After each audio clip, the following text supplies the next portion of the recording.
Welcome to Sleep Audiobooks. If you would like our Better Sleep Quick Guide filled with proven techniques to improve sleep, sign up to our mailing list at sleepaudiobooks.com and we'll send the PDF as a thank you.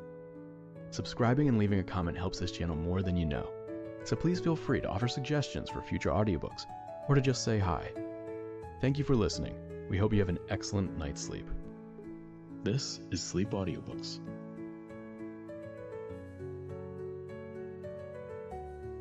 Citadel of Fear.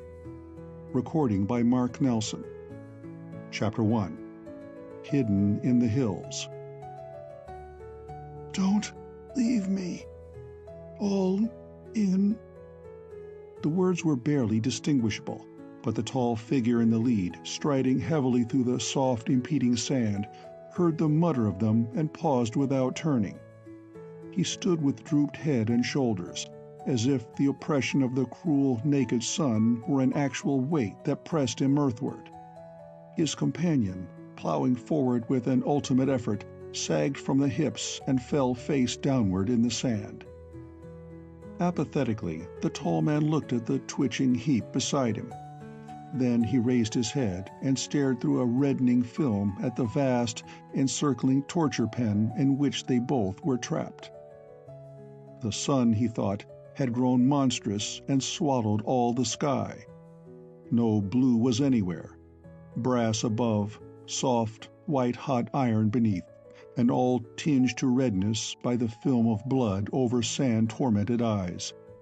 Beyond a radius of 30 yards his vision blurred and ceased, but into that radius something flapped down and came tilting awkwardly across the sand, long wings half spread, yellow head lowered, bold with an avid and loathsome curiosity. "You," whispered the man hoarsely, and shook one great red fist at the thing. "You'll not get your dinner off me nor him, while my one foot can follow the other." And with that, he knelt down by the prostrate one, drew the limp arms about his own neck, bowed powerful shoulders to support the body, and heaved himself up again. Swaying, he stood for a moment with feet spread, then began a new and staggering progress. The king vulture flapped lazily from his path and upward to renew its circling patience. After years in hell, where he was doomed forever to bear an intolerable burden across seas of smoking fire, the tall man regained a glimmering of reason. It came with the discovery that he was lying flat on his stomach, arms and breast immersed in liquid coolness, and that he was gulping water as fast and as greedily as swollen tongue and lips would permit. With a self-control that saved 2 lives, he forced himself to cease drinking, but laved in the water, played in it with his hands, could scarcely believe it, and at the same time thanked God for its reality. So sanity came closely back, and with clearing vision he saw the stream that meant salvation to sun-drained tissues. It was a deep, narrow, rapid flood, rushing darkly by and tugging at his arms with the force of its turbulent current. Flowing out from a rocky gorge, it lost itself again round a curving height of rocks. What of the white-hot torture pit? He was in shadow now, blessed, cool, revivifying, but alone. Dragging himself by sheer willpower from the water, the tall man wiped at his eyes and stared about. There close by lay a motionless heap of brown, coated with sand in dusty patches, white sand in the tumble of black hair at one end of it. Very cautiously, the tall man got to his feet and took an uncertain step toward the huddled figure. Then he shook one dripping red fist toward a wide, shimmering expanse that lay beyond the shadow of the rocks. "You missed us," he muttered with a chuckle, almost childishly triumphant. "And you'll never get us. Not while my one foot can follow the other." Then he sat himself to revive the companion he had carried through torment on his shoulders, bathing the face, administering salvation by cautious driblets on the blackened, leather-dry lips and tongue. He himself had drunk more and faster. His already painful stomach and chest told him that. But this other man, having a friend to minister, need take no such chance with his life. From his face the sand was washed in little white rivulets. His throat muscles began to move in convulsive twitches of swallowing. As he worked, the tall man cast an occasional glance at the gorge from which flowed the stream. Below was the desert. Above, craggy heaps and barren stretches of stone towered skyward. Blind and senseless, led by some inner guidance, say instinct rather than sense, he had dragged himself and his fellow prospector from the desert's hot, dry clutch. Would the hills prove kinder? Water was here, but what of food?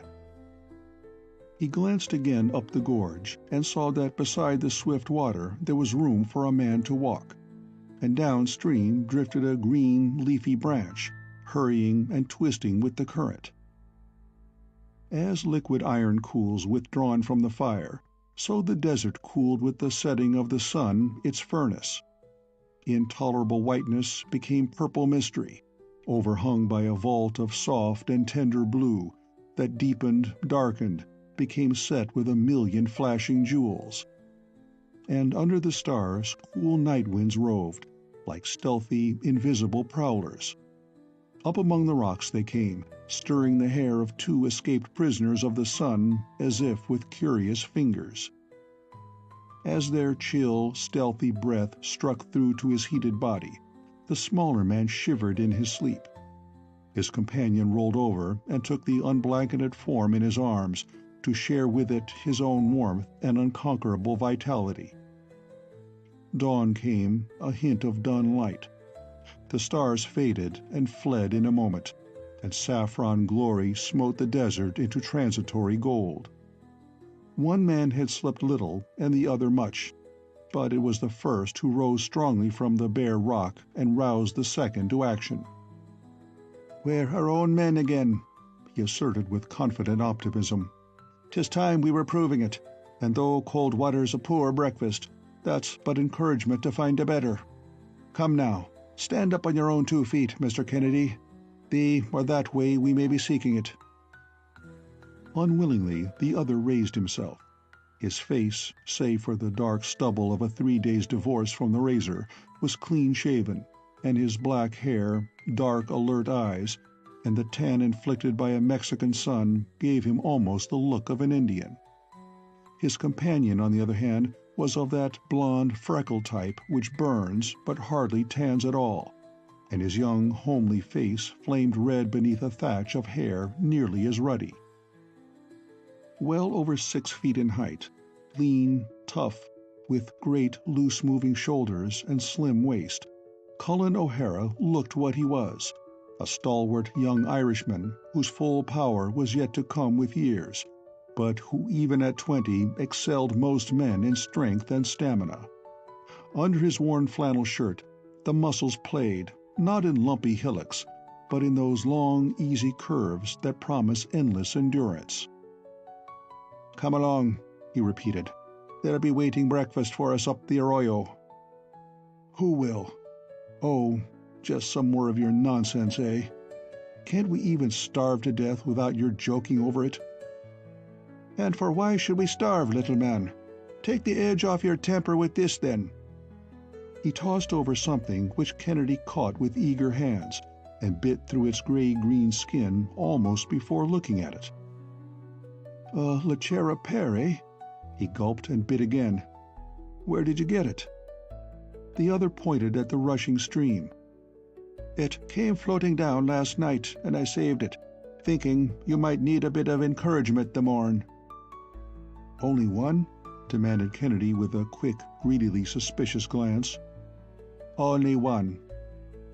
Finishing the milky pulp hurriedly, the dark man washed its sticky juice from his face and hands and turned with a grin. "You're a fool to have given it all away, then. Too big a fool for me to believe in. How many did you eat, really?" The Irishman's red brows drew together. He turned away. "I gave you it all that I might be saved the carrying of you," he flung back. "I'd enough of that yesterday." He was striding upstream now, and Kennedy followed, scowling at his swinging back. "I say, Boots, he called in a moment. "You know I meant nothing. You saved my life, I admit, and thanks for the pear." Boots, the nickname being probably derived from the enormous pair of cowhides in which the young Irishman had essayed desert travel, flung back a brief, "It's all right," and tramped steadily on. He was not the man to quarrel over so trifling a matter. As for their present goal, the best that even optimistic Boots hoped for was some uncultivated valley where they might precariously sustain life on wild fruit and such game as they could take without weapons. Barren, unpopulated, forsaken even of the Indians, this region had an evil reputation. Collados del Demonio, Hills of the Fiend, the Mexicans called it. So far as Coaxchiquetin at the desert's rim, the prospectors had come without trouble. Those were the days when Porfirio Diaz still kept his iron grip on the throat of Mexico, and by consequence even a puerco gringo might travel through it in safety. But Coaxchiquetin offered them no encouragement to further progress. Kennedy had tried in vain to persuade some native of that Indian settlement to accompany them as a guide. Gold? Ah, yes, there was gold in the hills. Gold in nuggets as big as your closed fist, so. But also devils. Was it not known that in ancient days all Anahuac was inhabited by giants? Even now, in turning new fields, a man was likely to uncover their enormous bones.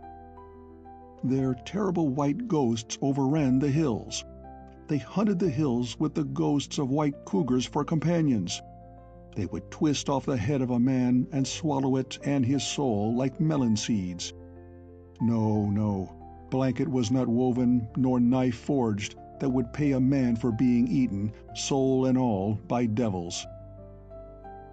In the huge, half-rotted brown thing, like a strange log which they finally dragged forth to support their story of giants, Kennedy recognized the thigh bone of a mastodon.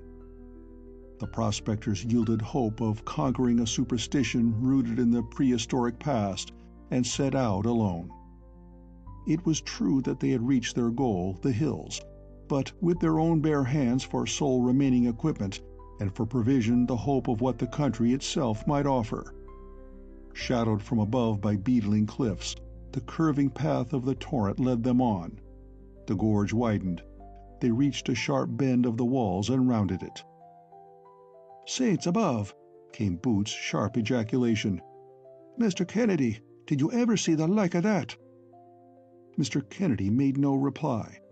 Had the gorge opened out upon a pit of flaming brimstone, neither man could have halted more abruptly, nor stared with a greater amazement.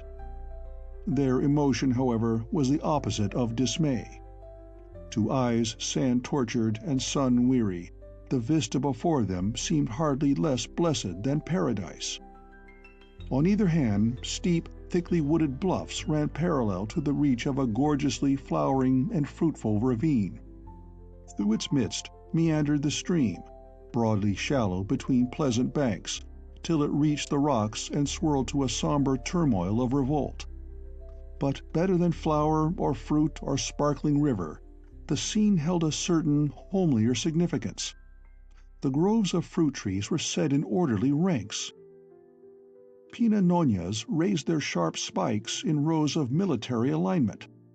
Along the stream, a brown path trended toward that which confirmed the meaning of all the rest, a gleam of white walls near the upper end of the ravine. "A plantation!" cried Kennedy at last. "A plantation in the Collados del Demonio! And by report, there isn't a square foot of cultivated land within 150 miles of this spot." Boots grinned cheerfully. "Report's a liar. Maybe it's the house and the old hill devil himself we've blundered upon. So be, he owes us breakfast for hunting him out." With the direct purpose of hungry men, they headed straight for those patches of shining white which betokened, as they supposed, the 'dobe house of a rancher. In the orange groves, blossom and full golden sphere flourished side by side. Sapodillas, milk pears, and cerulas hung with a million reddening globes, offered proof of generous soil and a kindly climate.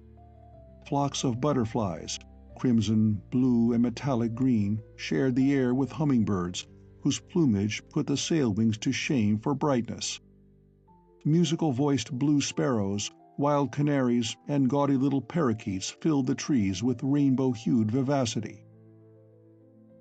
"It's Aidan without the—" began Boots, when whirr came a sharp warning from the long grass that bordered the path. Boots bowed in mock salutation toward the sound. "Asking your pardon, Mr. Rattler. Eden, serpent and all is what I'd meant to be saying." "Don't crack any of your fool jokes when we reach the house," growled Kennedy. "Some of these Mexicans are as touchy as the devil." "Ah, now, you'd soon soothe them down with a scowl or so," laughed Boots. "But, well, don't you admire the look of that, Mr. Kennedy? It's no ranch house they have, but a full-fledged hacienda, no less." It was true. Instead of the common dobe-plastered casa of a small rancher, the thinning trees revealed an establishment far more imposing. Widespread, flat-roofed, its walls even yet showing only in patches through rioting rose vines, here was such a residence as might be owned by any wealthy gentleman of Mexico. To find it in these hills, however, was as surprising as to discover a Fifth Avenue mansion at the heart of a Bornean jungle.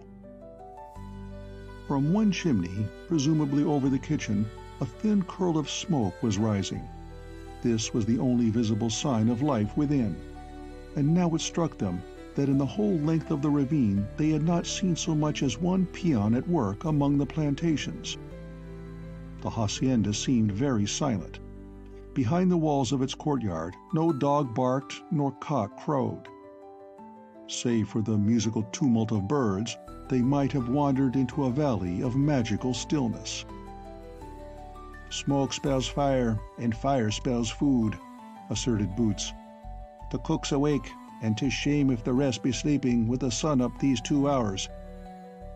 Will we walk in or knock, Mr. Kennedy? You've the better knowledge of what's considered fitting in these parts." "Knocks," came the curt advice of his companion.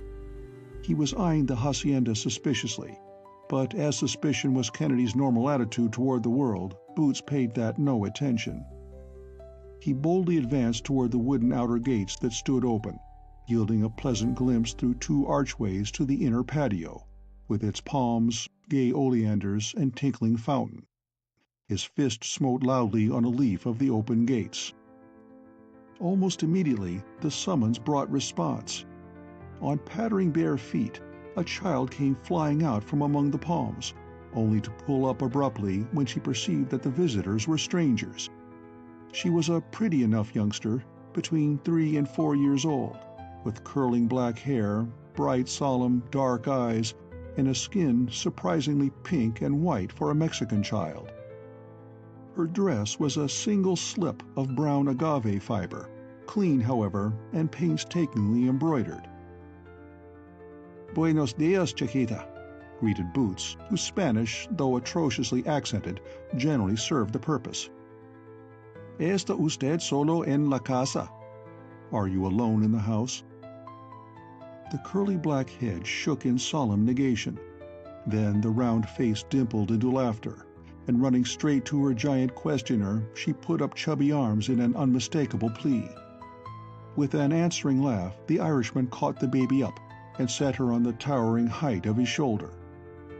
Kennedy frowned weary irritation. "Are we to stand here all day?" he queried. Leaning forward, the child peered down at him around the ruddy head of her swiftly chosen friend. "Do way," she commanded calmly. "Red man nice. Come in. Black man do way. Way off." She emphasized the order in her unexpected baby English by a generous wave of her hand toward infinite outside spaces. Boots' shout of mirth at this summary choice and dismissal produced 2 results. Kennedy's annoyance was increased, and a man came out from some door which the first archway concealed, and strode quickly toward them. Dressed in immaculate white, well-groomed and confident of bearing, here seemed the probable master of the hacienda. What is this? Put that child down, sir. Who are you, and how did you come here?" The Irishman shrugged a trifle resentfully. "The little maid's in no danger," he protested. "We're seeking the common kindness of food and shelter, for the which we'll gladly pay and get on our journey again." Without replying, the man advanced, took the girl from her lofty perch and set her down. "Run in the house, little daughter," he commanded briefly. But with a wail of rebellion she flung both short arms around the Irishman's dusty boot.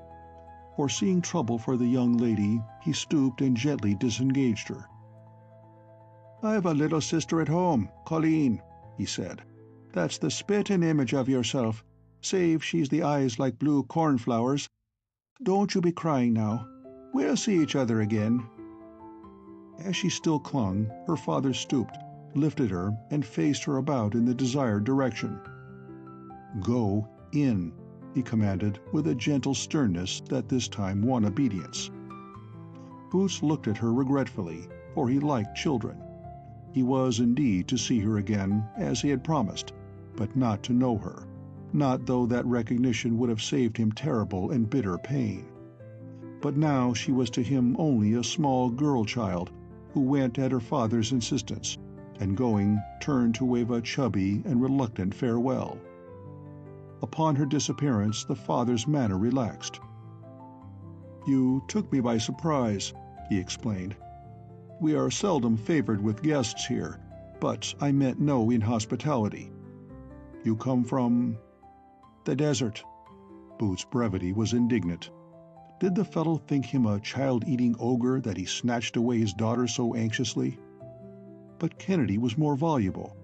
He plunged into an instant and piteous account of their recent sufferings, or, to speak more correctly, of his own, and before the tale was half finished, their unwilling host's last trace of hostility seemed to have completely vanished.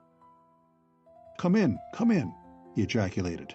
"You shan't tell me that sort of story standing out here. Come in and I'll find you something or other worth eating, though I can't promise what it will be. My people—" He paused, and seemed to hesitate rather strangely. "My servants are off for the day," he at last concluded. "I'll do my best, and ask you to put up with any lacks due to their absence." Both men offered willing, though surprised assent. "Off for the day," thought Boots. "And where off to, I wonder? Does he give picnics to his peons? He's a different master, then, to any I've met in this slave-driver's country." Having seated them in a great, cool, high-ceilinged and galleried dining room, their host disappeared, to return presently bearing a piled trayful of plunder from his own deserted kitchen. The food, which included chicken, the inevitable tortilla, sweet potatoes crystallized in sugar, bananas and other fruits, was as typically Mexican as the hacienda. Yet all signs failed if their host were of Spanish blood. No Spanish-American speaks English as if it were quite native to his tongue, and moreover, though his eyes were dark and his hair, save where it was liberally shot with gray, almost black, there was something about his keen, clean-cut face which spoke of some more northern race. "You're from the USA?" questioned Kennedy. The question was too blunt for courtesy, but the man nodded. "Yes, I am an American, a Californian, though my parents were born on the Christiania Ford." "Ah, a Norseman, is it?" Boots' eyes lighted appreciatively. He had known a Norwegian or two, and thought them a fine, upstanding, hard-hitting men of their hands. "I'm very glad to know you, Mr.—" "My name is Sven Bjornson." The tone was so challengingly abrupt that his guests involuntarily stared. If he had expected, however, to amuse another sort of surprise, he was disappointed. He saw it instantly and laughed as if to cover some odd embarrassment. "Pardon my not presenting myself earlier. One forgets civilized forms in this out-of-the-way place. And now I fancy you'd welcome a chance to wash and change to fresh garments. Will you follow me, gentlemen?" The cool, airy chamber to which he escorted them opened off one of the two galleries surrounding the dining room.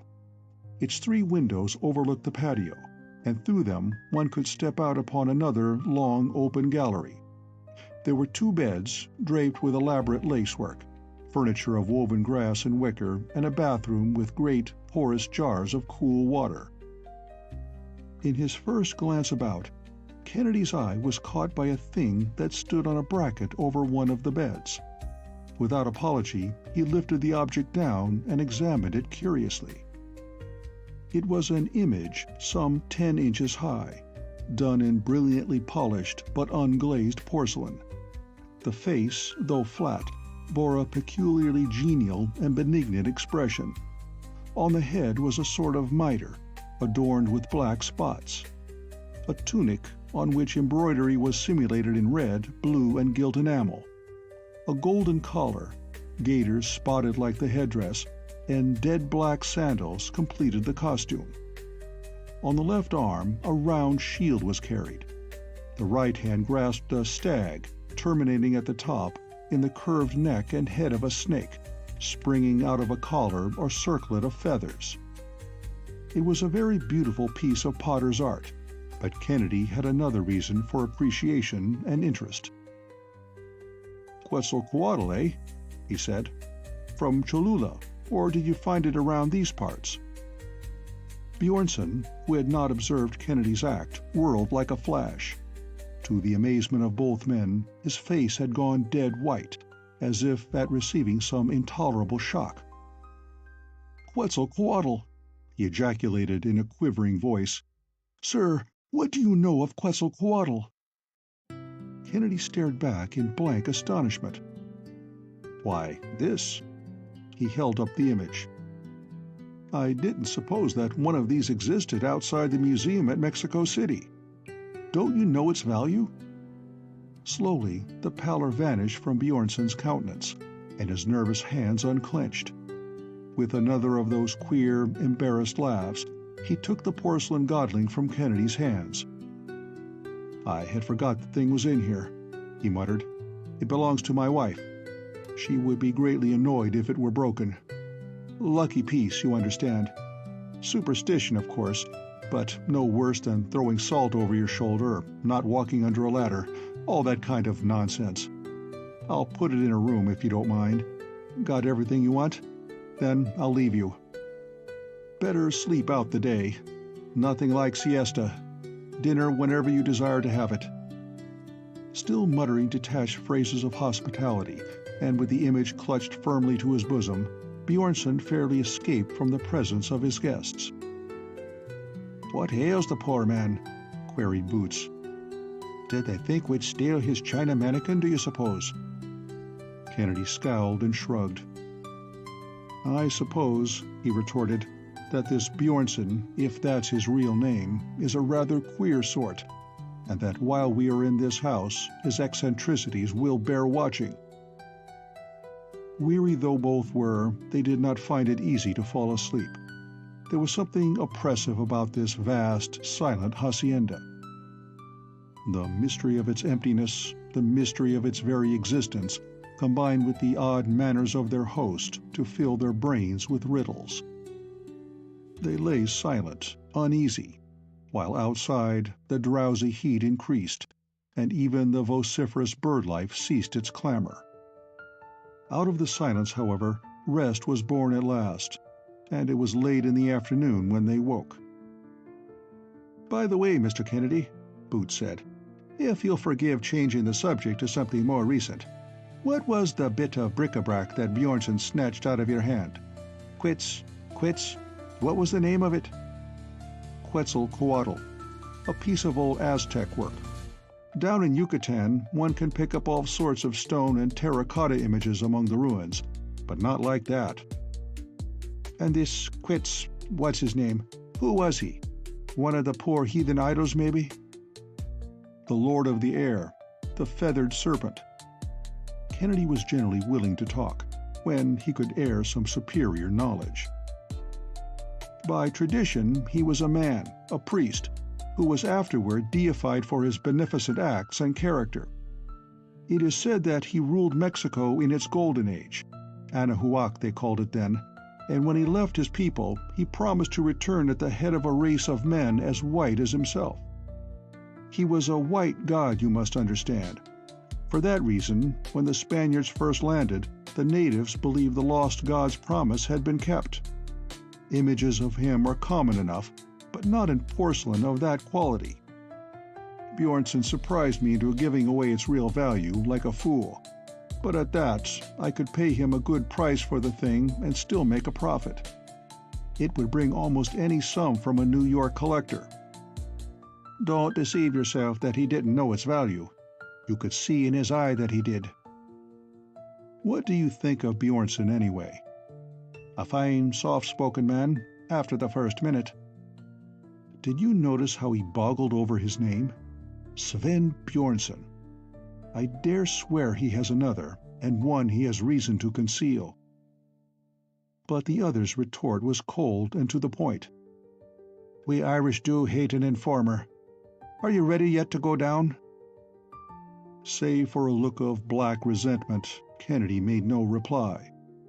However, as their briefest discussions generally ended in a clash, Boots ignored the glance and passed out into the dining room gallery. There was yet no sound of life in the house, but on descending and finding their way out into the patio, they discovered Bjornson there, and he was not alone. Seated on a stone bench by the fountain was a woman. She was a tall, slender person of unusual beauty, and Boots thought her dark eyes and hair and peculiarly rose-like complexion reminiscent of the child who had first greeted them. She was dressed in a simple gown of some silky, leaf-green material, and as she talked with Bjornson, her hand fondled the long, soft ears of a white hound, whose head rested on her knee. None of the three seemed at first aware of the guest's approach, but as they came nearer, the woman's face lifted with a quick, startled attention. She sprang to her feet, and the dog, as if in imitation, reared up beside her. On its hind legs, the brute stood nearly as tall as she, and an ominous rumble issued from its throat. "Quiet!" cried Bjornson sharply. He laid a hand on the beast's neck, pushing it downward. "Gentlemen, I had hardly expected you to awaken so early." He had grasped the hound by its silky white fur, for it wore no collar, and under that insecure hold the animal surged disobediently forward. Its eyes flamed in a menace more savage than the bared fangs beneath, and as the dog seemed about to spring, Bjornson flung his arms about its neck. In a flash it turned and tried to reach his face with snapping jaws. At that, the woman, whose dark, startled eyes had fixed on the strangers, seemed for the first time to become aware of her pet's misbehavior. She spoke to it in a murmur of soft, indistinguishable syllables, and the hound, which had so resented Bjornson's interference, subsided instantly. A moment later it was flat on the ground at her feet. "That's a fine dog," approved Boots. "And you've a finer command over him, madam. May I ask what breed he is?" Before the woman could reply, Bjornson intervened. "Just a hound of the hills," he said quickly. "Astrid, these gentlemen are those of whom I told you." He presented them more formally, and, as Boots had expected, introduced the lady as his wife. The name Astrid had a Scandinavian sound, and her beauty might well be as Norse as her husband's ancestry, but they had little time to study her. After murmuring a few shy words of welcome, she excused herself and left the guests to Bjornson's entertainment. As her green-clad form, with the white hound pressing close beside, receded into the inner shadows, the eyes of one man followed with a gleam of interest not aroused by her beauty.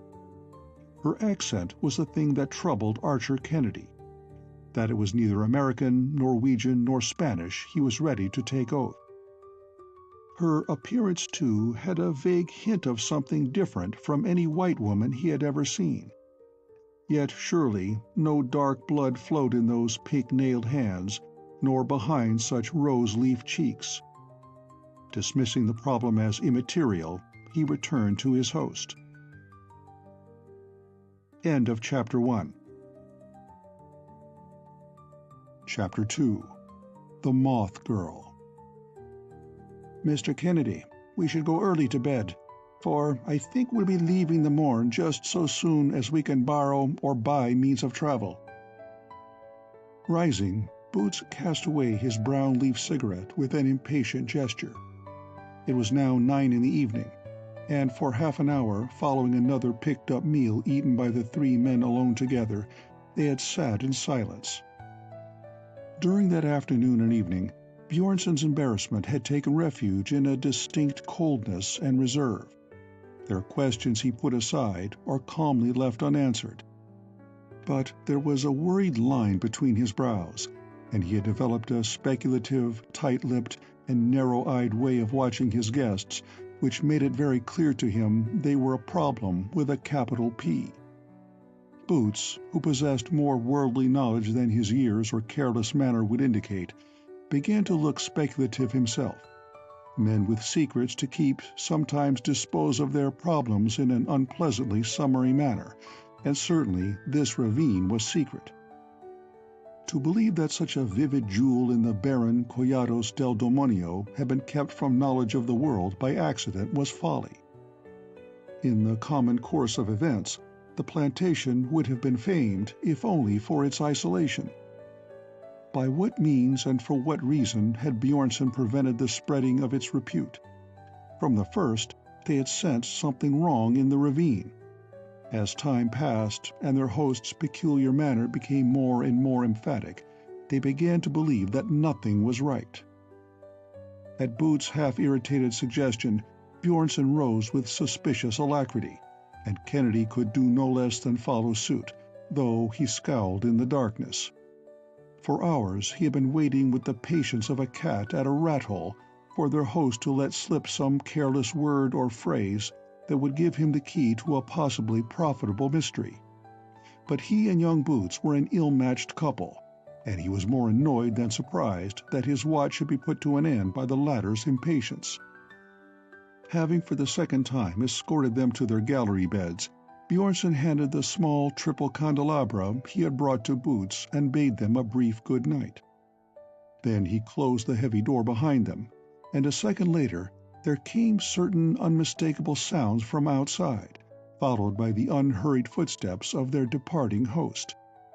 With an oath, Kennedy sprang for the door and wrenched vainly at the handle. As his ears had already informed him, it was locked, and not only that, but bolted. With the sudden frenzy of the trapped, he kicked it, beat at it with his hands, then, with the same furious and futile energy, sprang across the room and attacked the solid wooden shutters, which, though he had not at first observed them, were closed when they entered.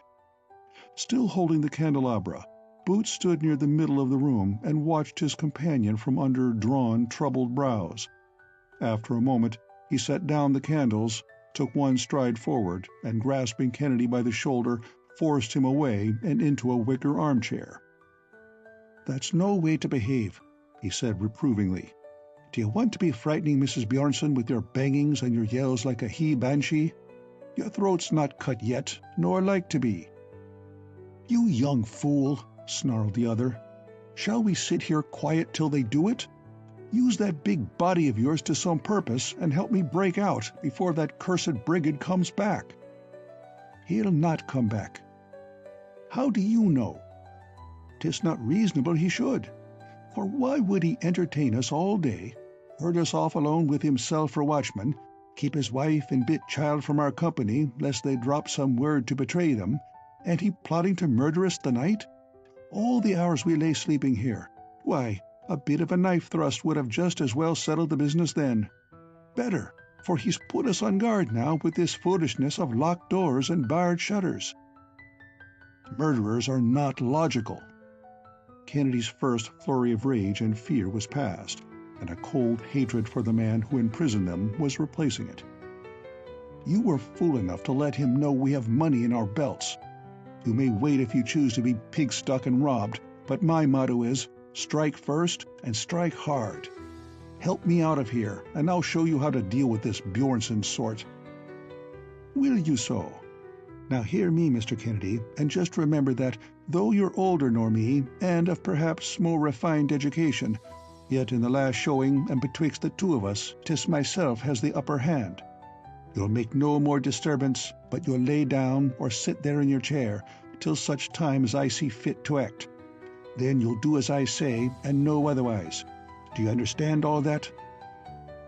Kennedy glowered blackly up at him, making no reply, but Boots seemed content to take his obedience for granted. Turning away, he made a brief, careless inspection of door and shutters, then flung himself on the bed and lay quiet. Time passed. The candles burned down toward their sockets, and the closed room grew swelteringly hot, but still neither man spoke to the other. Once or twice, Kennedy rose and paced up and down the floor, or drank from a clay water jar on the table, but the giant figure on the bed did not stir. The iron muscles of a hibernating bear were never less restless than the Irishman's when he had no occasion for their use. Yet at last he yawned, stretched, and sat up. "We'll go now," he coolly announced. "Now blow out the candles." He caught at the edge of the shutter as the hinges gave way. Pushing it a little further outward, he worked the bolts loose and eased it carefully down on the balcony outside. Sullenly, the other followed, as the dominant Irishman stepped out on the balcony. Around them, the inner walls of the hacienda rose dark and silent. Not a light showed anywhere. "A poor jailer who trusts to doors and shutters alone," thought Boots. "It speaks well for his lack of practice that he set not even the dog to watch us, or we'll hope he's not set the dog." With his boots slung about his neck, he cautiously climbed the railing. A moment later he was hanging by his fingers to the edge of the balcony floor, whence he dropped to land with scarcely any sound for all his weight on the hard clay that paved the patio. Again Kennedy followed, but not caring to risk a broken leg, he improvised a rope from the bedding, slid down it, and at that made more noise than the Irishman. No one, however, seemed to have been aroused, and in 3 minutes they stood together safe outside the hacienda. Once clear of their room, there had been nothing to hinder escape, for the wooden gates were merely shut to, and neither locked, barred, nor guarded. About them night lay so black, so oppressively breathless, that it gave almost the impression of a solid surrounding substance. They were in a region where rain, when it does fall, comes always between two suns. This night the world was roofed with thick cloud, like a lid shut down on the air, compressing it to the earth, making it heavy and unsatisfying to the lungs. "We're in for a storm," whispered Boots. "I'd not reckoned on a night like this." "Reckoned on it for what?" Kennedy's tone was keenly unpleasant. "To go after another sand bath? If you are too cowardly to settle with Bjornson, let me go back alone. I'll engage to find him, and by the time I'm through, he'll be glad enough to let us have supplies or anything else, if he's still alive." "Time enough for all that tomorrow. Body o' me, little man, have you no curiosity? I brought you out here to find the secret Bjornson's so set on concealing, and all you can think of is retaliation and general bloodletting. This ravine isn't all the plantation. 'Tis a grand big hacienda. He's not crops enough in the ravine to support it, and I've a notion that the upper end leads to the place or the thing he wants hidden. We'll find out what it is, and then go leave the poor man in peace, since he's so afeard of us. But see it I will, if only to make clear to him his mistake in locking us up so uncourteously." The other swore as he realized that Boots' curiosity was a thing cherished purely for its own sake. Boots steered him away from the hacienda down to the stream and along the narrow path that followed it.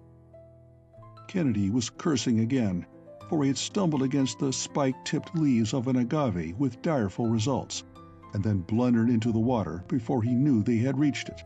But Boots was cheerful. An occasional flare of distant lightning gave them twilight glimpses of the way, but otherwise they stumbled through breathless blackness, their only guide the feel of the trodden trail to their feet and the soft rush and gurgle of water beside it.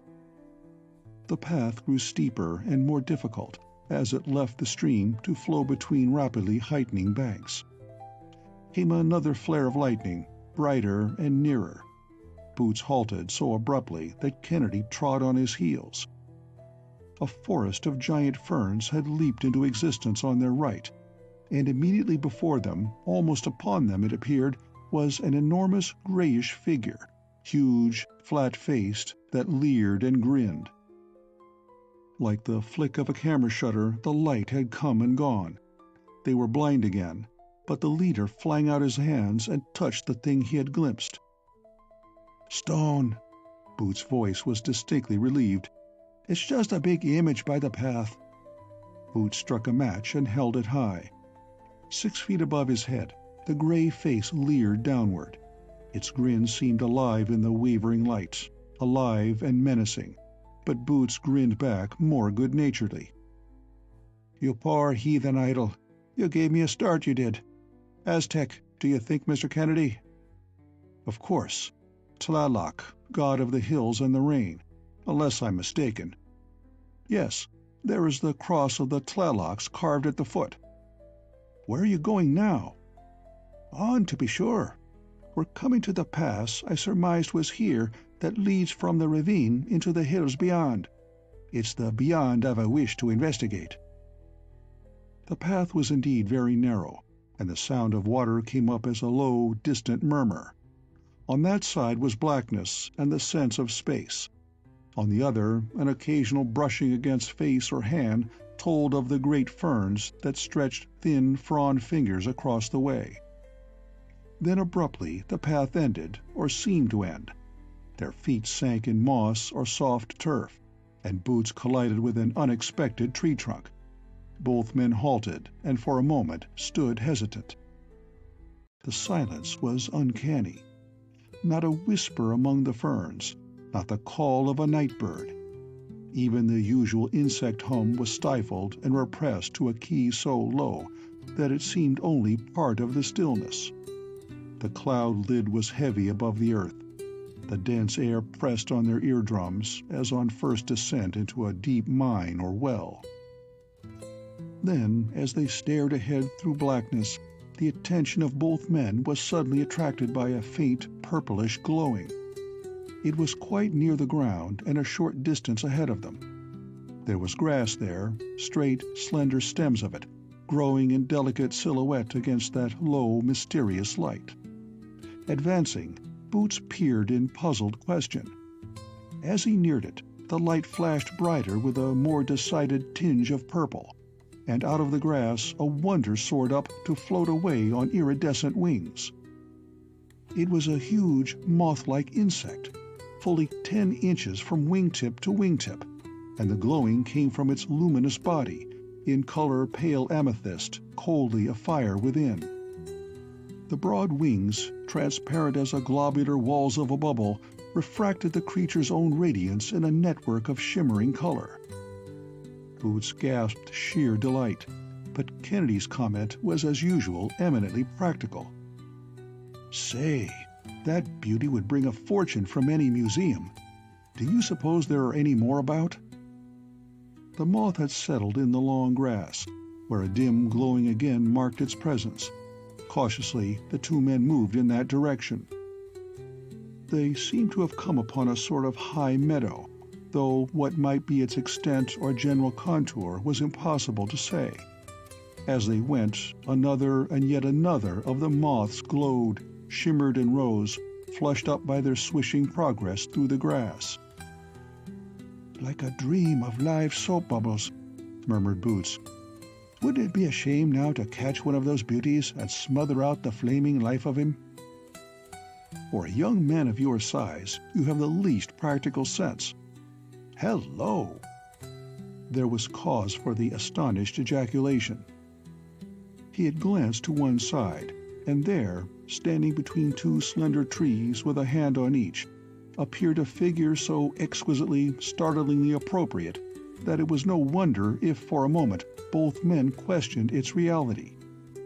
The form was that of a young girl of 15 or 16 years, if she reckoned her age by mortal standards, which Boots, for his part, seriously doubted.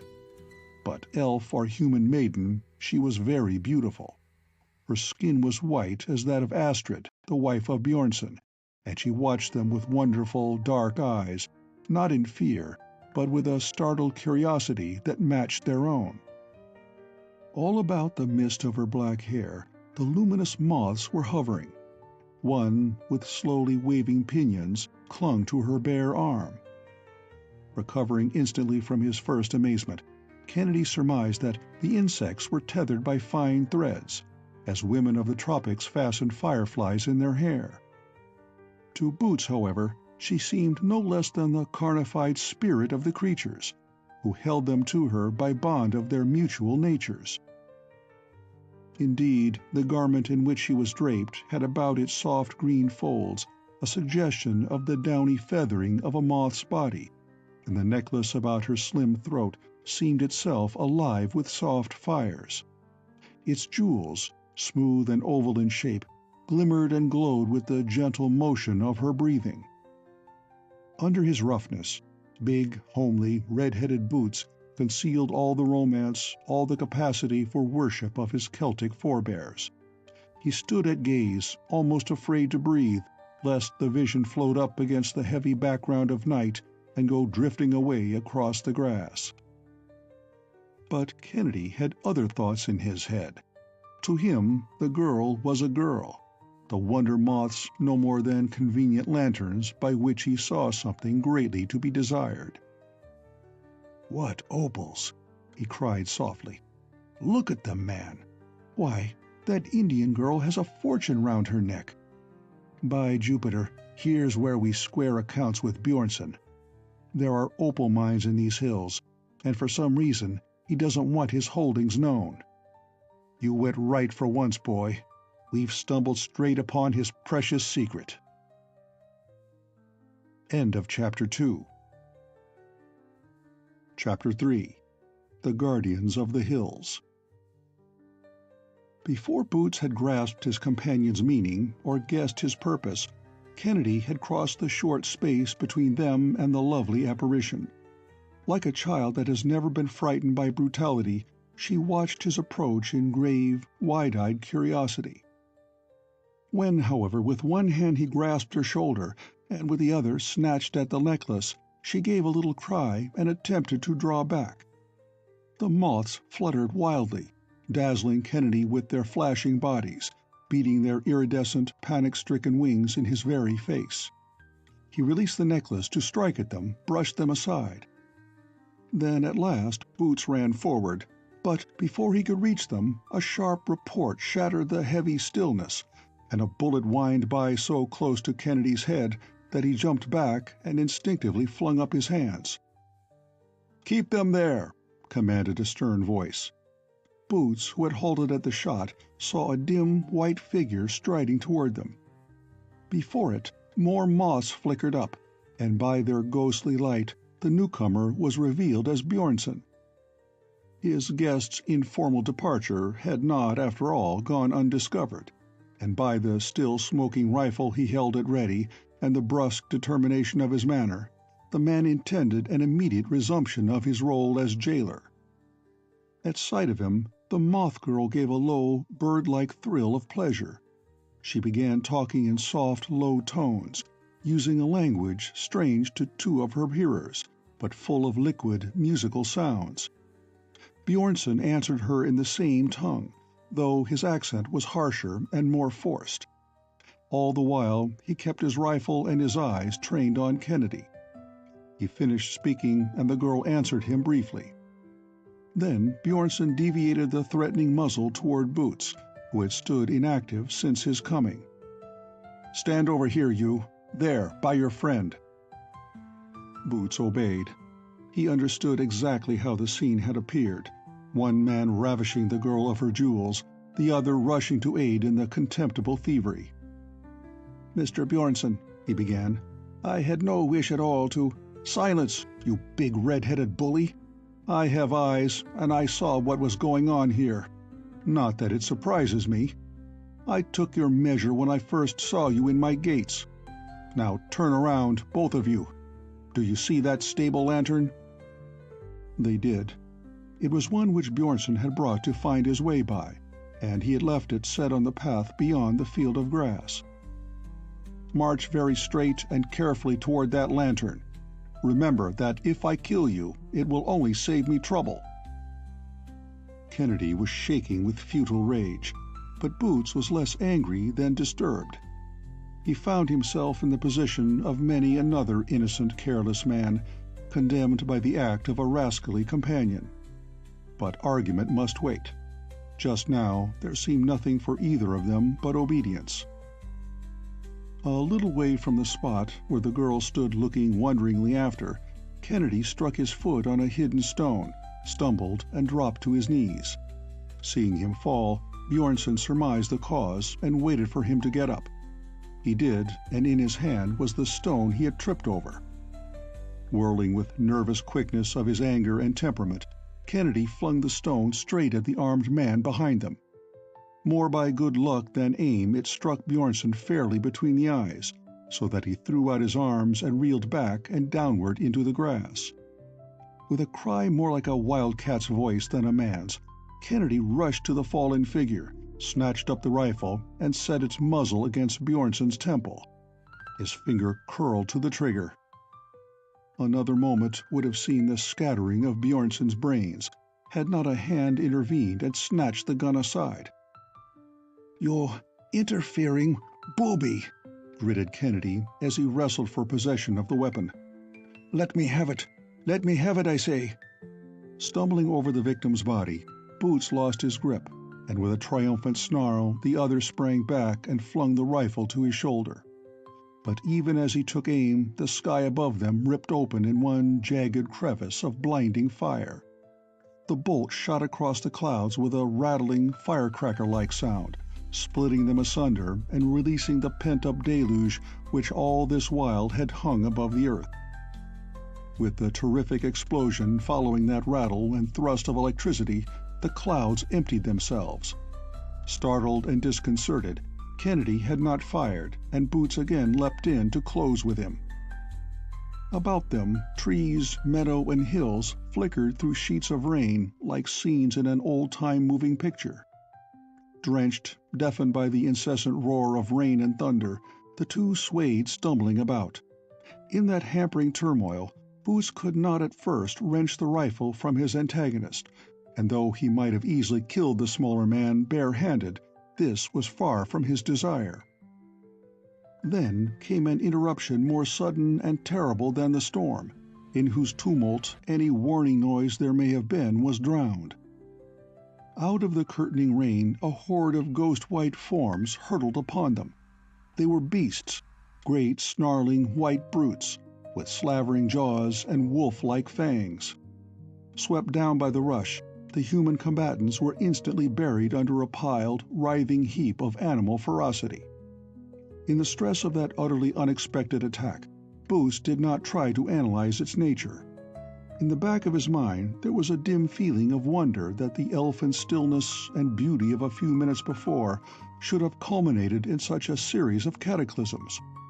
For the rest, he knew that innumerable jaws and claws were tearing at his body, and that he was engaged in a mad, unequal fight to save his own life and Kennedy's. In some rare men the protective instinct is ineradicable.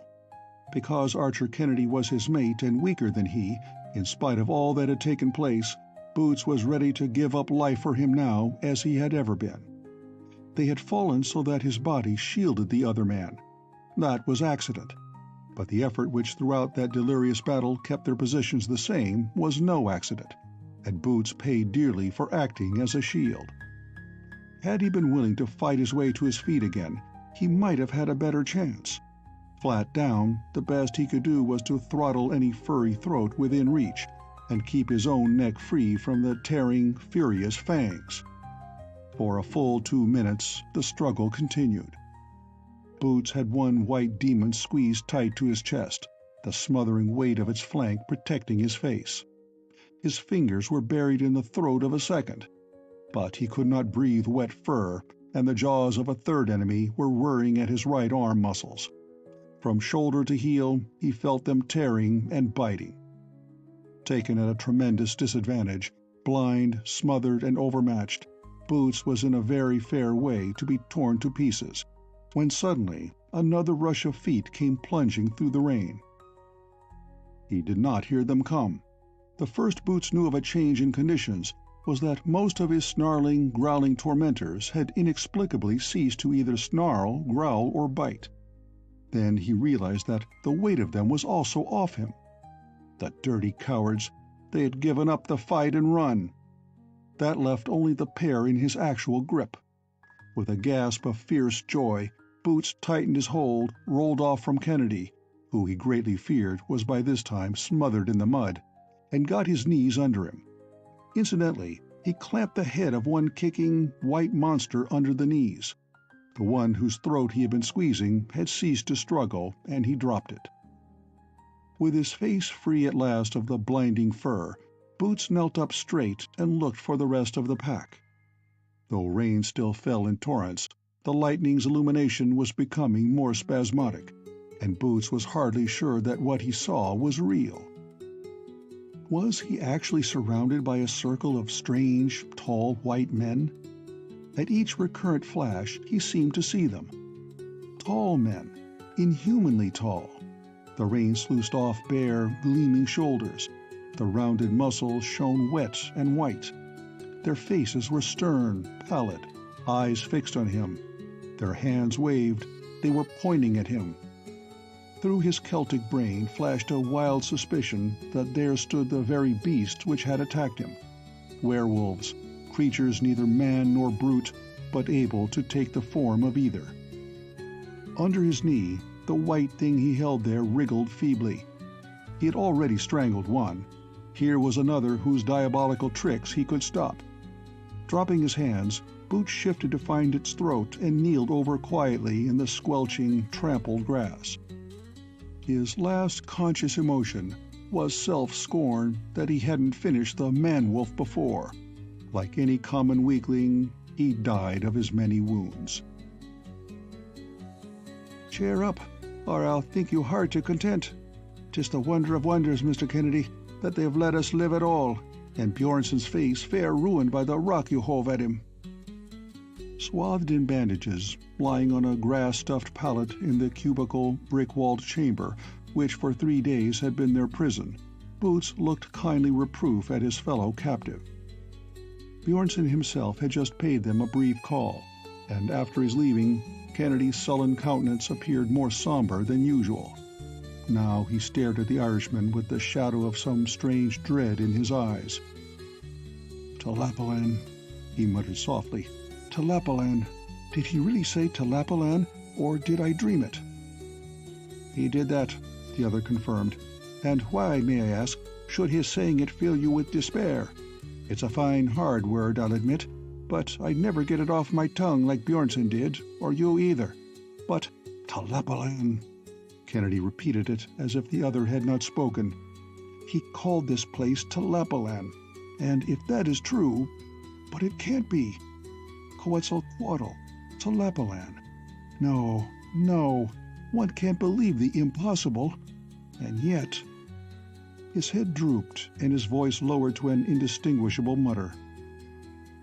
Here was a phase of the older man's character entirely new to Boots, who eyed him with an amazement bordering on alarm. Their position was puzzling enough in all conscience, but Kennedy's manner and speech of the last few minutes hinted of some new riddle, some potentiality for harm in a mere word, which Boots found vaguely disturbing. For 3 days they had been held close prisoners. The cell of their confinement, bare, built of yellow-polished bricks, or rather tiles, was in the daytime lighted to a golden gloom by one small round window, offering a barren view across a brick-paved alley to a wall of highly polished white stone. As for what that alley might lead to, or what might lie beyond the wall, they knew practically nothing. This place was no part of the hacienda. The experience of Kennedy, who had been in his senses when brought here, told them that. They were, it was almost equally sure, somewhere beyond that pass which Boots had so eagerly desired to explore. Here ended their certainties and began a mystery beside which that of the ravine faded to commonplace insignificance. After the calling off of the white hounds, in sober sense and remembering the beast they had seen in the patio, Boots dismissed his thought of werewolves as nonsense. Kennedy had staggered to his feet. Though half strangled from being crushed in the mud, he was otherwise unhurt. No sooner was he up, however, than his arms were seized, a bandage was whipped over his eyes, and the grip of those so much stronger than he, that struggle was futile. He was dragged helplessly away. Like a child between two grown folk, he could hear the men who held him murmuring together over his head. "Great lumbering louts," he said viciously in describing the affair. "They must have been even larger than you are, Boots, and goodness knows you're big enough. They went muttering along like a couple of silly fools, talked the same gibberish as that girl with the opals. When I tried to ask a question, one of the brutes struck me in the face." He had expected to be taken back to the ravine, and when, having walked a considerable distance, mostly downhill, they came to a place where his feet found hard pavement under them, he at first took it for the courtyard of the hacienda. As the march continued, however, turning corners, descending interminable flights of stairs, passing through covered ways, he knew them by the echoes and the fact that they were out of the rain. Down yet more open stairs and still onward, he became hopelessly bewildered. At last, when he had begun to believe the downward march would last forever, his arms were released and he was given a push that sent him headlong. There was the closing of a door and silence. He tore the bandage from his eyes. Darkness was all around. Fearing to move, lest he fall into some chain, Kennedy remained crouched for another seemingly endless period, till dawn light replaced his imaginary chasms with the desolate, bare cell they still inhabited. He was then alone, but later Boots joined him, being carried in on a stretcher, one mass of bandages from head to foot. Had he come from the operating room of a city hospital, these dressings could have been no more skillfully adjusted, but the stretcher-bearers differed somewhat from the orderlies of such an establishment. Boots, being then and for several hours afterward unconscious, did not see them, but Kennedy described them after his own characteristic fashion. Savages, he said, plumed, beaded, half-clad, and barbarous. Let their skin be as white as they pleased, they couldn't fool him. Nothing but buck Indians of a particularly muscular and light-hued type, but Indians and no better. His tone inferred that an Indian was a kind of subhuman creature, whose pretensions to equality with himself should be firmly suppressed. But though their physical proportions were not comparable to those of the giants who had called off the hounds, they were sufficiently stalwart, and Kennedy reserved his opinion of them for Boots' ears. One, who spoke fairly intelligible English, instructed him to care for the big red man, and informed him that if the patient failed to recover, the fault would be his, Kennedy's, since the sons of Tlapallan had done their part. He hinted, moreover, that the same offspring of an alphabetical progenitor would regard losing the patient as a personal affront, and probably take it out of the one responsible in a very painful manner.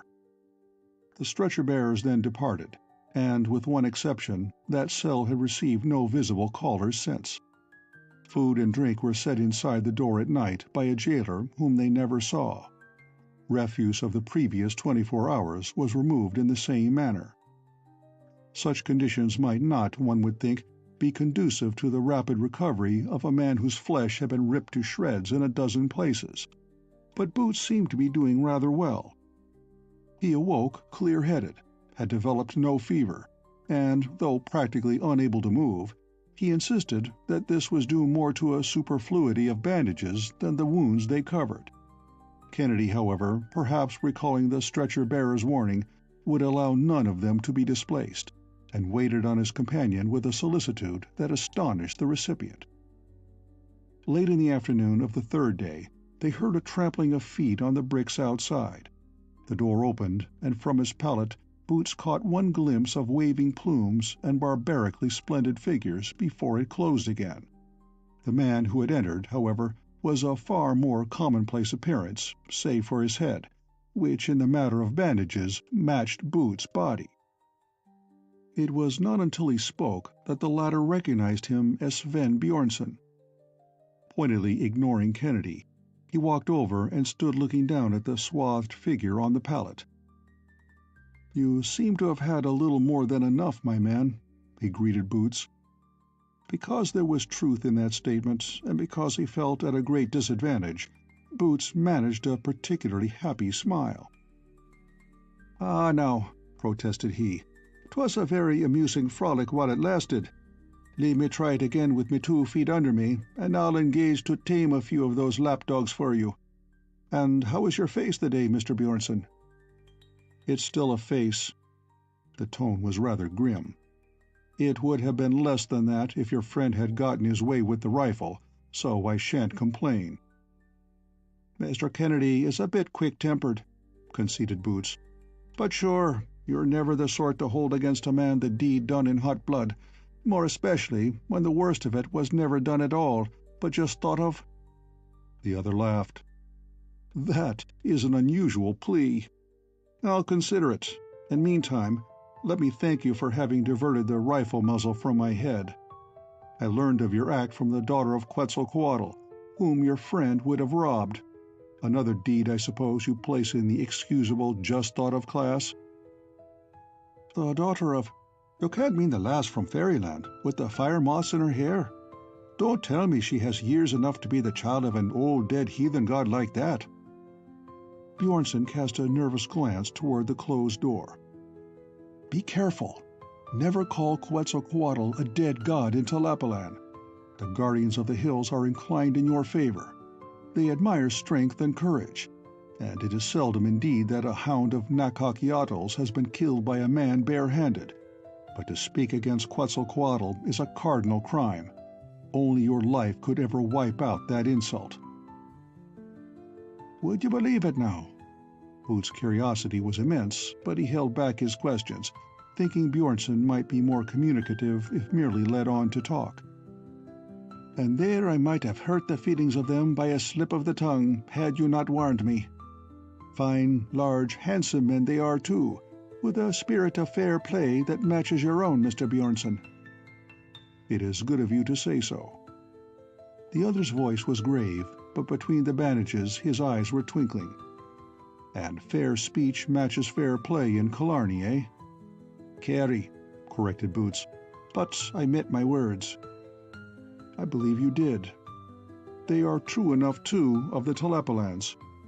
I can't say exactly what will be done about you and your friend, but Astrid has promised to speak for you, and I'll do what I can. As for your wounds, the Tlapalazanan Guild are wonderful healers, and I shall expect to see you on your feet in a week or so. You have reason to be thankful that the Guardians of the Hills called off their hounds when they did. A little more, and it would have been scarcely worthwhile trying to piece you together." "Guardians of the Hills," repeated Boots thoughtfully.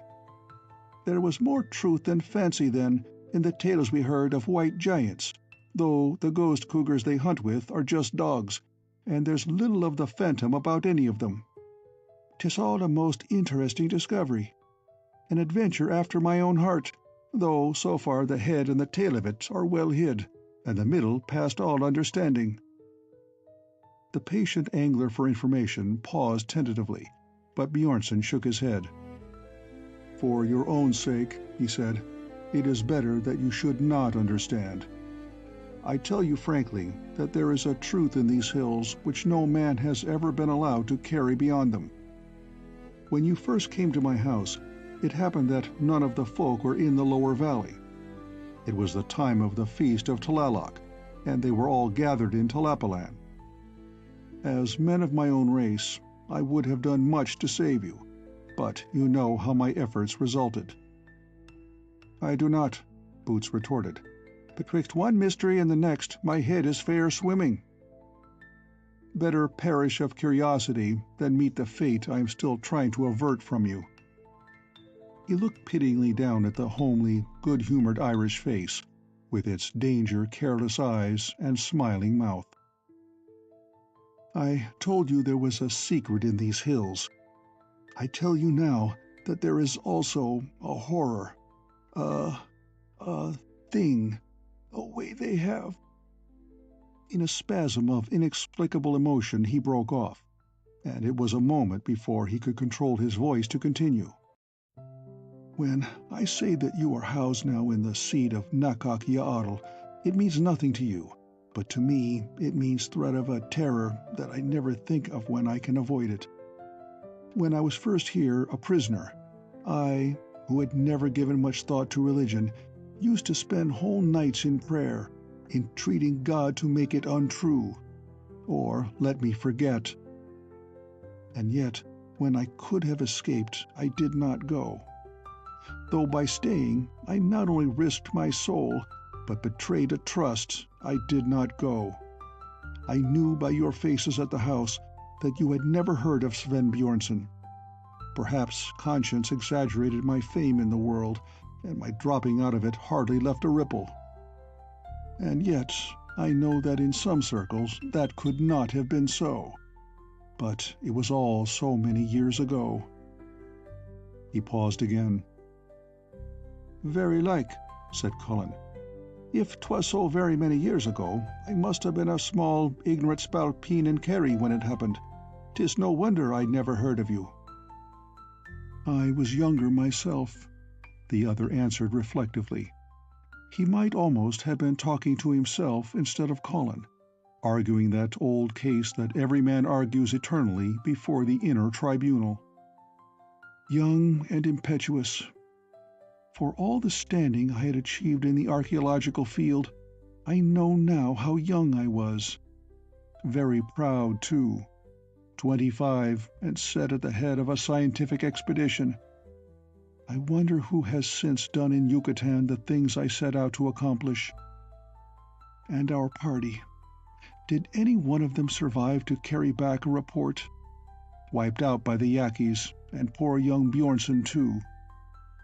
I can see the dear old graybeards who sent me out shaking their heads and sighing for another young promise lost, and sighing, too, for the work that had not been done. And I, who had originally been chosen, could have later taken them news whose confirmation would have made the university world famous. I fell in love and cast my lot with Tlapallan. A trust betrayed and youth served. It isn't the biography that was prophesied for Sven Bjornson." "If that's all you have on your conscience," consoled Boots, "it's lighter than most men's. Sure, to carry tales from the world is an interesting occupation, but I cannot see how you were damned in neglecting it. By your manner, I had thought you left a trail of murder and arson behind you." Bjornson stirred impatiently and seemed ill at ease. "I'm a fool," he said. "What is science or a scientific reputation to an ignorant boy like you? Of course you can't understand. But it isn't only that. They are my friends, these folk. Sometimes I think they are the last remnant of a forgotten race, older than Toltec or Mayan or even the Olmecs, who have left nothing to archaeology but a memory. And sometimes I have other thoughts of them, thoughts that I can't put into words, for there are no words to express them. I know that they speak the Aztec tongue in all its ancient purity, and yet they are surely not of Aztec blood. However it be, they are good, true comrades, and my own wife is one of them. But I sometimes wonder if I have not lost my soul in living here. I'm saying too much. You can't understand, and you must not. You shall go back to your own people and your own God." Stooping unexpectedly, Bjornson seized the surprised Irishman's hand and gripped it hard. "Boy," and his voice was a harsh whisper, "never bow your head to the gods of a strange race. Never. Not for hour, nor love, nor wealth, nor friendship. Not for wonders nor miracles. You speak of mysteries. There is a mystery I could tell you of, but your soul would be sick afterward. Sick! You might even desert your Christ, as I did, God help me." "I am a good Catholic," said Boots gravely and simply. "Then stay so. You are in a city where mercy and kindness excel, and their roots are set in a monstrous cruelty, where beauty springs out of horror, and they worship benignant gods with the powers of devils. Don't seek to know the heart of Tlapallan. Go if they'll let you, and once away, forget that you ever set foot in the Collados del Demonio." With no farewell but a final squeeze of the hand, Bjornson was gone. A memory flashed across the mind of Kennedy. Tlapallan, the white people of Tlapallan. Grant that myth to be true, he thought, and anything was possible. Anything. For the rest of the afternoon, the materialist sat with his head in his hands, silent and glum, till Boots, who could accept miracles, gave up trying to get at the cause of the other man's perturbation and fell peacefully asleep. End of Chapter 3. Chapter 4. Tlapallan, or... "Are we to rot here forever?" Jerking to his feet, Kennedy glared as if it were some contumacious obstinacy of his companion which still kept them prisoners. 6 days had passed since Bjornson's visit, and brought no increase of knowledge nor change in their condition. Boots, whose wounds had closed with a rapidity that did credit to either an unusual constitution or the medicaments originally used, sat up lazily and stretched his arms. "A few hours yet till night. Do you ever notice how still it all is, Mr. Kennedy? Still as the tomb, silent as the desert. I've thought of nothing but that silence for days. I wondered how long it would be before a glimmer of its meaning reached you. You have the unfortunate disposition to hold your thoughts till they sour on you. Never mind how thick my head is. Be kind to me, and say out the meaning, if you know it." "I will if you'll shut up a minute yourself. The meaning is clear enough.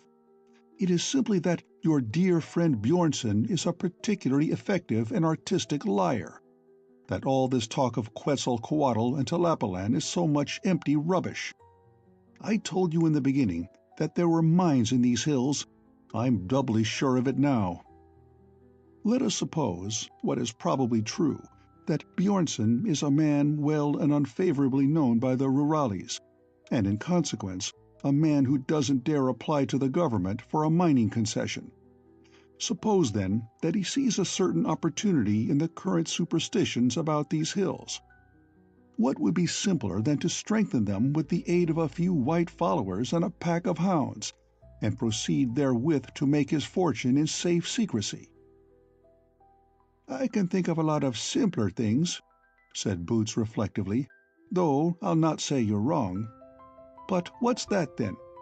He pointed to the polished white wall opposite the window. "The back of a mining shack, maybe?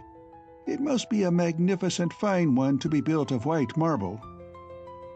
"That," Kennedy retorted, "is part of the same ruins that his men brought me down through blindfolded that first night. I'll grant you that we are in a city of the Aztecs, or possibly of the Mayas, but it is a city as dead as the bygone civilizations of those races. Once out of this cell, and I promise you the sight of empty ruins, and no more." "You've got a good head on your shoulders," conceded Boots rather sadly. "I misdoubt you're right. And here I'd hoped to be seeing the strange wild city of a tale, with its priests and its multitudes bowing down to their poor false gods, and maybe a bloody sacrifice or so to make it the more interesting." For once the older man laughed, but it was a contemptuous merriment. "From the curiosity of children and fools, good Lord deliver us. Bjornson conjures up a frightful dream, and here you are ready to weep because it isn't real. Do you know the meaning of Tlapallan?" "I've been trying to wring it out of you for a week," was Boots' bitter reply. In the old mythology of Anahuac, Tlapallan was a city of white wizards. It was to rule this fanciful community that Quetzalcoatl deserted the Cholulans. In Yucatan, they still expect him to return leading the magic race of white giants who are to restore all Mexico to the Aztecs. It was clever in Bjornson to use that legend as a kind of scarecrow. His men are costumed to the part, and I dare say more than one Indian or greaser has been well frightened by them and the pack of hounds in their trail. What I appreciate, though, is his nerve in trying to put the illusion over on me. He didn't want to do it. He was deathly afraid we'd run across some of his stage settings before he got rid of us. When we did, he decided to take the bull by the horns and try to victimize us through our imaginations, just as he's done for years with the Indians.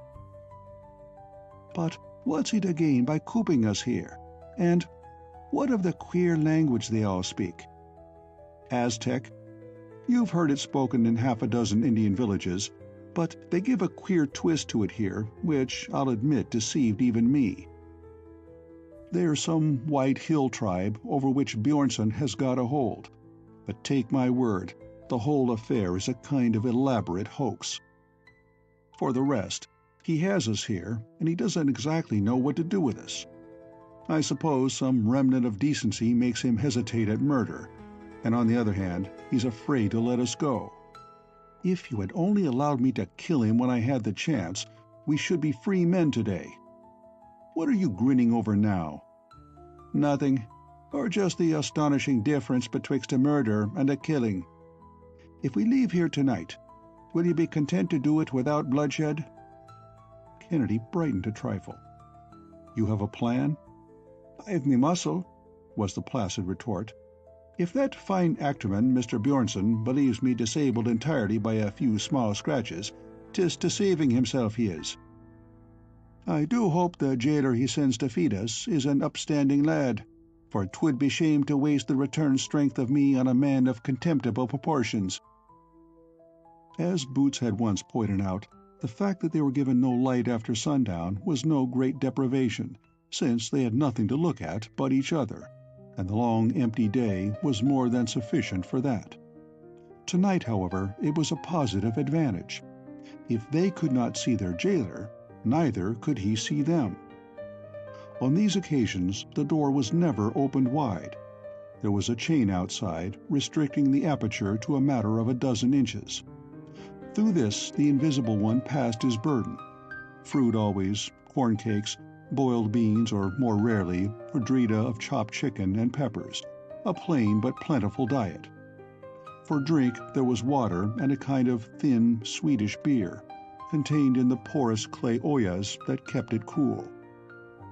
Kennedy had never made any effort to attack this provision-bearing visitor. For one thing, there was the chain, and for another, except in the fury of being cornered, or with an overwhelming force to back him, he had not to any great degree the spirit that attacks. With Boots on his feet again, the situation changed, and it was a pity for the jailer's sake that he could not know this. 9 times he had approached that door, done his benevolent duty, and departed unmolested, but on this 10th visit he met a different reception. Playing second part willingly for once, Kennedy received his instructions, and around 10 o'clock the unsuspecting one came slapping along the alley on sandaled feet.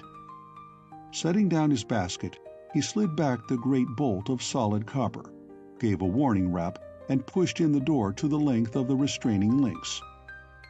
As was his custom, before taking the fresh provisions, Kennedy thrust out the containers of the previous day, and this time he began with a water jug, large and heavy, which he started to place in the waiting hands outside. Just as the groping fingers touched it, Kennedy let go. It was very neatly done. The jar, insecurely grasped, slipped, and instinctively the hands made a downward dive to catch it. As the guard stooped, a long arm shot out, an elbow crooked about his lowered neck, and for one astonished moment he was helpless. But Boots had got his wish. He had an adversary of no contemptible proportions, and that cramped grip through the doorway could not hold. Even more quickly than Boots had expected, the man broke away, but meantime, Kennedy's part was accomplished. Their hope had been set on the fastening of that chain. If it locked, failure was certain. It did not. The end was a great hook, caught over a ring bolt in the wall. Kennedy's arm flashed out at the same moment with his allies, felt along the links, found the hook, the ring, his fingertips barely reached it, and just as the enemy jerked free with an angry grunt, the chain rattled and fell. When an Irishman charges, he flings himself, muscle and mind and spirit, in one furious projectile. The guard had scarcely straightened when his towering form crashed back, clean to the wall behind. It was all in the dark, of course. Whether he thought himself attacked by a man or a raging demon cannot be known, but though the breath had been knocked from his body by Boots' first rush, he rallied magnificently.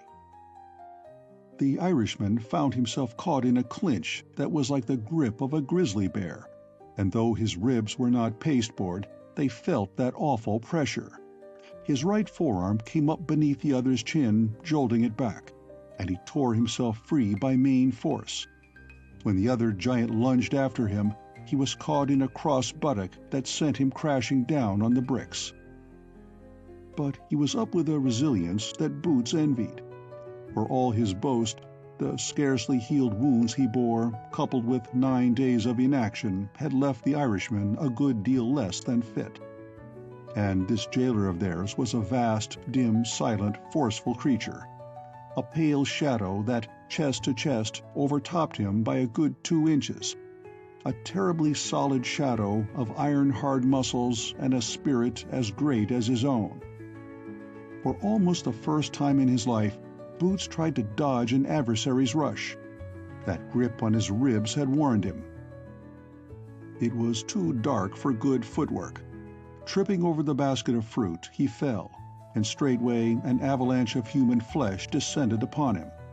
Over and over they rolled, amid squelching oranges and bursting melons.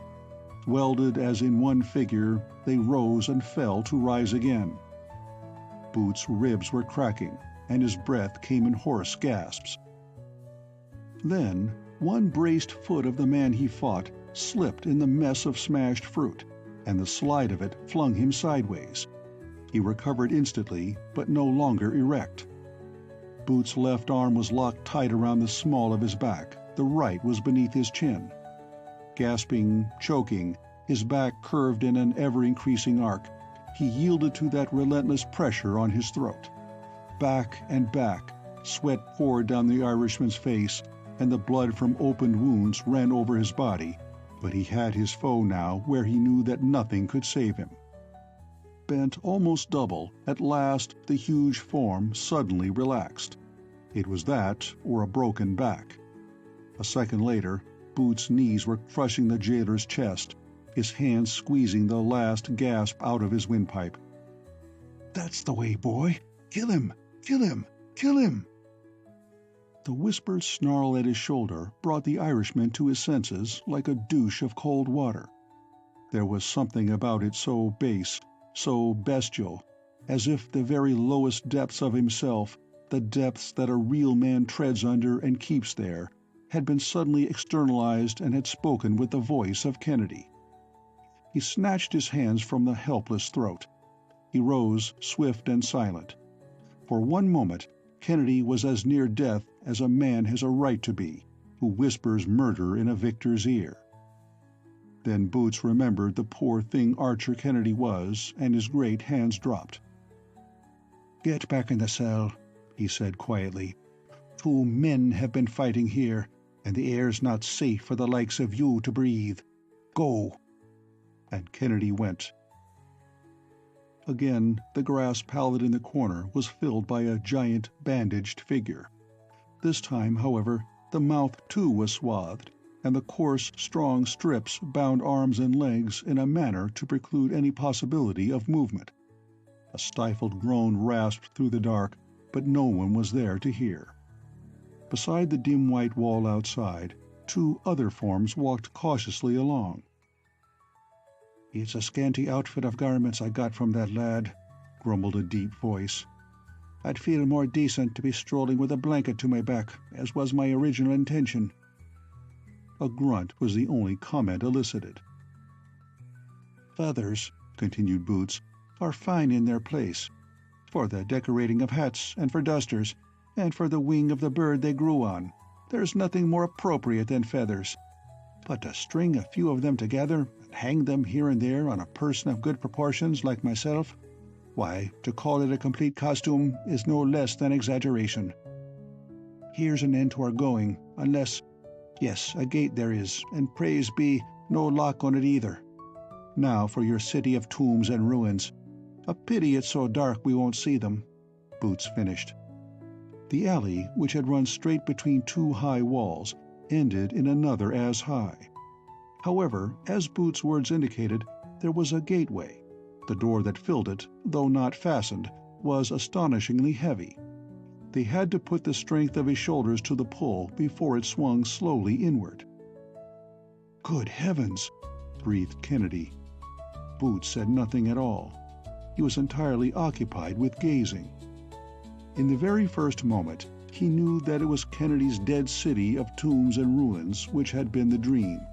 Tlapallan, living and wonderful, the reality. But a city. Surely, here was the strangest city that ever mortal eyes beheld. They had expected to emerge from that gate or near the floor of a valley. Instead, a straight drop of some 100 feet was below them. They had come out on a railed balcony, from whose built-up stairs of stone slanted down the face of an immense facade of sheer black cliff. They had thought to find night close and dark about them, but their view for miles was clear, and the base of the cliff was lapped by the pale ripples of a lake of light. Wide and far extended that strange white sea. Its waters, if waters they could be called, were set with scores of islands. About it, like the rounded, enormous shoulders of sleeping giants, loomed the somber hills. The light of the lake was not glaring. It was more as if, when night swallowed the sun, Tlapallan had held the day imprisoned in its depths. Every painted temple and palace of its islands, every gorgeous, many-oared barge and galley gliding across its surface, showed clear and distinct of hue as though the hour were high noon instead of close to midnight. Clear and strange. For one thing, there were no reflections. For another, the shadows were wrong. It was the underside of things that was brightest, the upper that melted into shade. The light was upside down. The sky, as it were, was beneath instead of above. Over all brooded that great stillness which they had felt in their cell, and interpreted as the silence of desolation. And yet it was not quite the perfect stillness they had thought, for a low murmur came up through it, like the rustle of leaves in a distant forest, or the murmur of waves on a far-off shore. On the many islands, amid gardens and beneath flowering trees, moved the forms of Tlapallan's people. But no separate voice raised in speech or song floated up toward the watchers on the cliff. The vessels of its traffic went to and fro, rowed by striped white oarsmen, who labored in an endless quiet. What lading did they bear across an inverted sky, between islands as splendidly colored as sunset clouds? A midnight traffic in dreams, one would think, through the floating city of a vision. Kennedy turned up from the rail. Far up on the cliff there, they stood in a kind of spectral twilight. He saw his companion but dimly, a grotesque, gigantic figure, its huge limbs sketchily draped in a mantle made of strings of parrot feathers, that hid them none the better for having been through a wrestling match. Its height was increased by a helmet, shaped like the head of an enormous parrot and standing well out over the face. The golden beak of it curved down over the forehead, gaping, cruel, lending its sinister shadow to the face behind. and it stood so oddly motionless, that figure. Kennedy's glance traveled to the unearthly scene below and back again. He was swept by a horrible sense of unreality, of doubt. Was this his homely, tiresomely light-humored maid of the camp and trail? Or was it the thing it seemed the specter of some old Toltec warrior, massive, terrible, with folded, gory arms, gazing out to the fabled home of its blood-stained gods? The broad chest heaved in a sigh that sent a menacing quiver to the golden beak. From the shadow of the parrot head there issued a solemn voice. "Priests, did I say, and processions, and the poor commonplace of gilt idols? To the devil with them all. Here's a sight worth owning 2 eyes for. Why, Shan McManus never saw the like of this when he spent 12 months in Blake Hill with the little people." "Boots!" exclaimed the other with a rather curious emphasis. "Well?" "Oh, nothing. I wish you'd shed that helmet, though. It's absurd." "I will not," answered Boots firmly. "I do not know what it looks like, having seen it only in the dark, but I feel that it lends me an air of becoming dignity, and moreover, it is a part of me in disguise. Would you have us embark in one of those elegant boats we see, and myself with me bare red head shouting Irish to every beholder? Ask what you like, but not for one string of these feathers I was slandering, and which I now perceive will enable me to move in the ranks of fashion. Do you see that boatload yonder? Not a gentleman passenger, but is feathered like a bird of the jungle. You'll notice, though, that the oarsmen are less particular. If you can't get a feather suit for yourself, Mr. Kennedy, you can shed what you've got and row." "Are you actually insane enough to propose our hailing one of those vessels?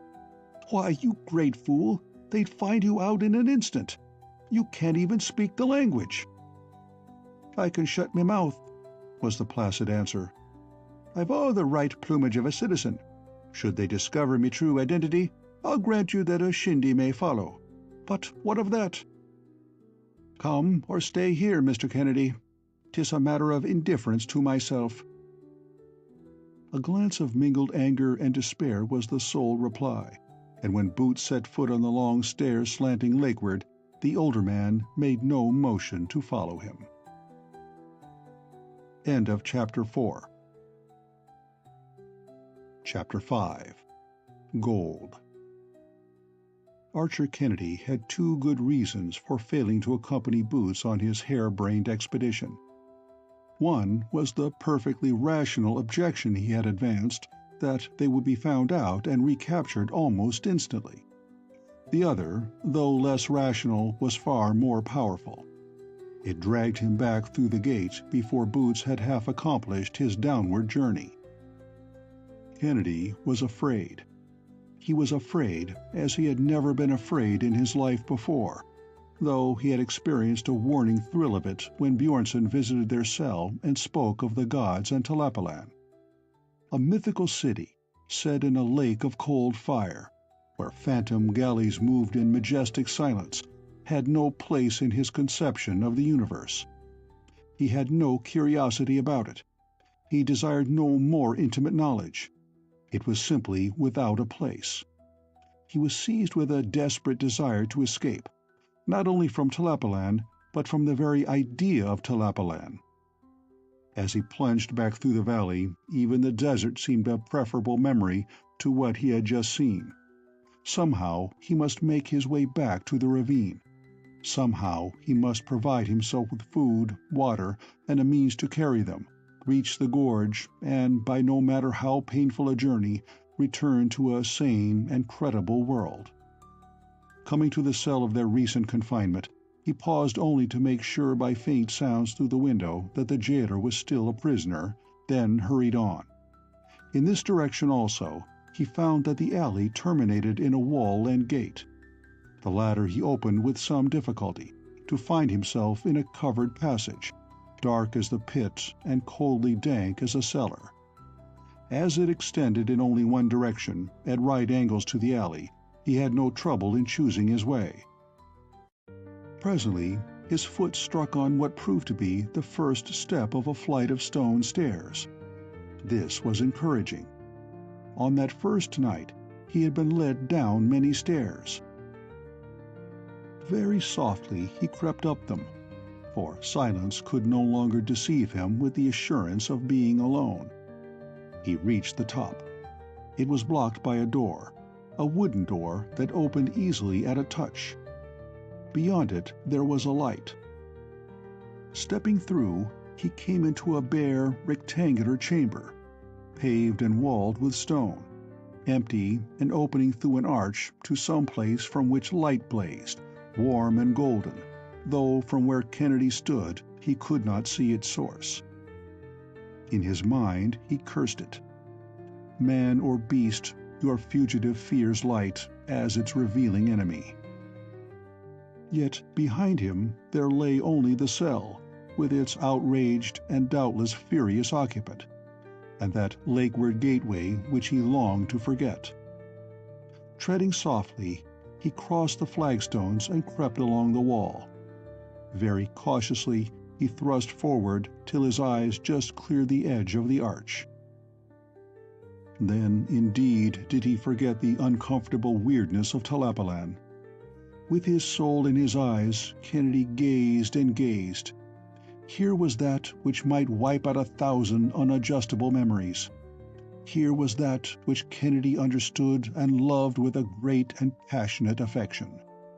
Here was gold. Tons of it. Though the worshipped metal was cast and carved in many shapes, it was not the workmanship that appealed to Kennedy. It was the stuff itself.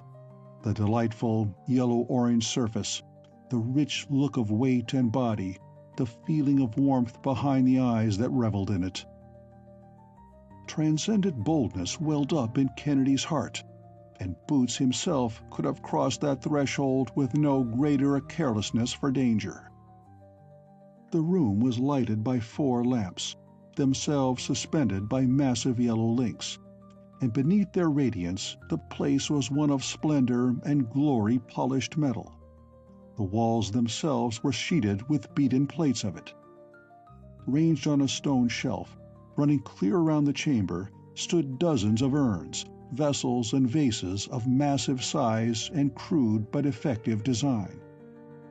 Set about the floor were various larger objects, a thing like a baptismal font, where the basin, as long as the body of a man, was supported on the back of 3 nearly life-size cougars, a throne-like chair, 2 or 3 chests of various shapes and sizes, some half-dozen 5-branched candelabra, each one taller than a man and weighing more than any man could carry. All of gold, all of the metal itself, pure, divine, beautiful, without alloy, so soft in its purity that Kennedy could mar the stuff with a reverent fingernail. There was a curious lack of care in the arrangement of these treasures. They were set about anywhere, anyhow, and the worn stone flags of the floor, the unbarred road he had come by, seemed to show that the chamber which held them was common thoroughfare for any feet that chose to pass. It was like the lumber room of some public edifice, into which furnishings not in use are carelessly thrust till required. A lumber room for gold. Kennedy's eyes glistened. Such cavalier treatment of the world's desire argued an astounding wealth behind it. At one end of the room was a second doorway. Before it there hung 2 curtains, black, straight, made of heavy cotton stuff without ornament, austere in their splendid setting as the cassock of a Trappist monk at the court of a king. What lay beyond? What manner of building was this that stood on the cliff, high and far from the island palaces of the lake? A storehouse, perhaps? It seemed possible, probable. And this was only one room, and an outer room at that. What wealth, what incredible stores of jewels might the other rooms reveal? More gold, of course, and jewels. There was no sound anywhere. The curtains fascinated him. On venturous tiptoes, Kennedy reached them, parted them, hesitated a moment only, and passed through.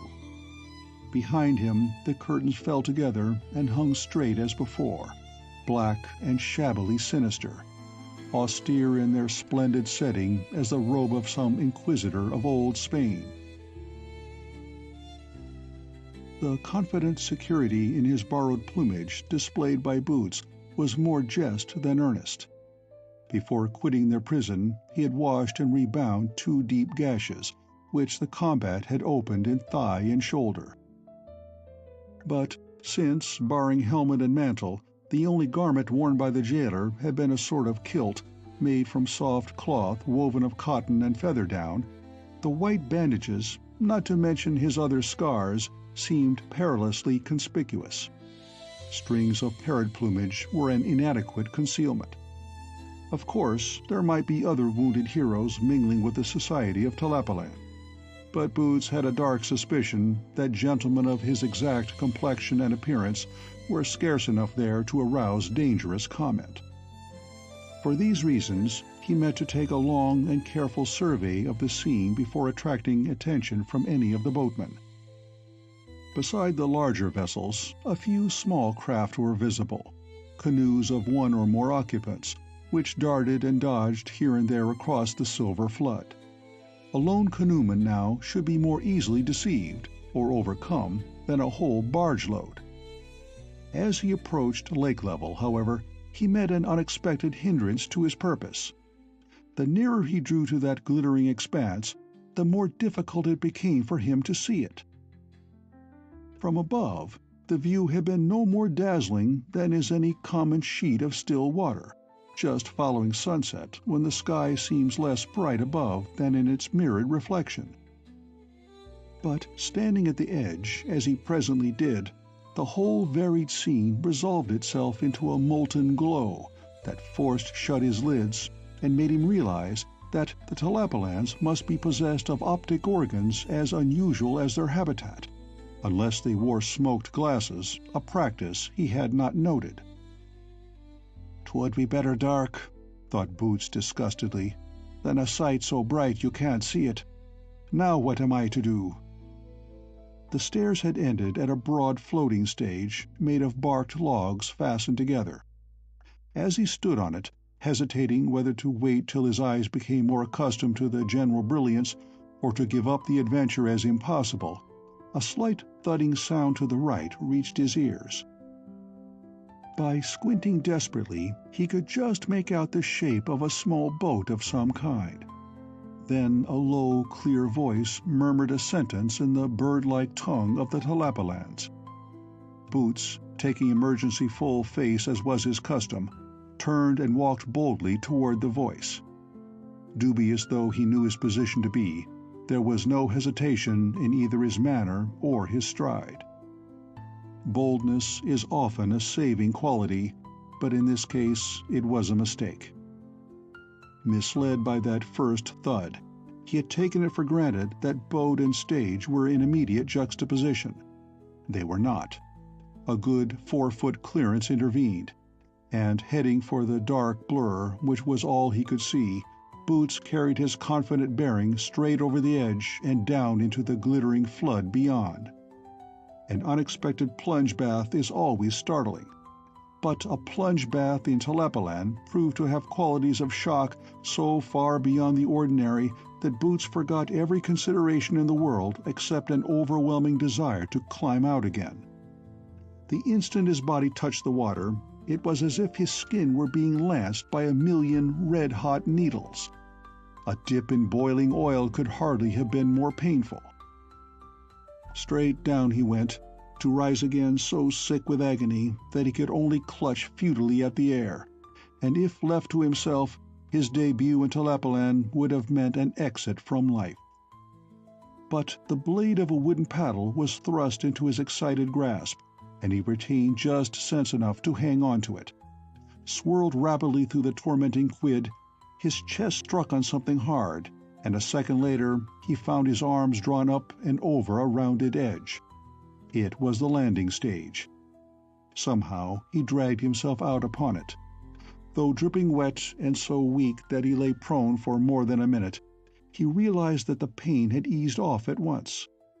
Maybe, he thought, once thoroughly boiled, a man's capacity for suffering ceases.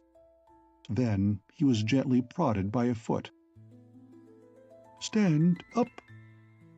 The voice of the invisible speaker lent a musical softness to the harsh English words.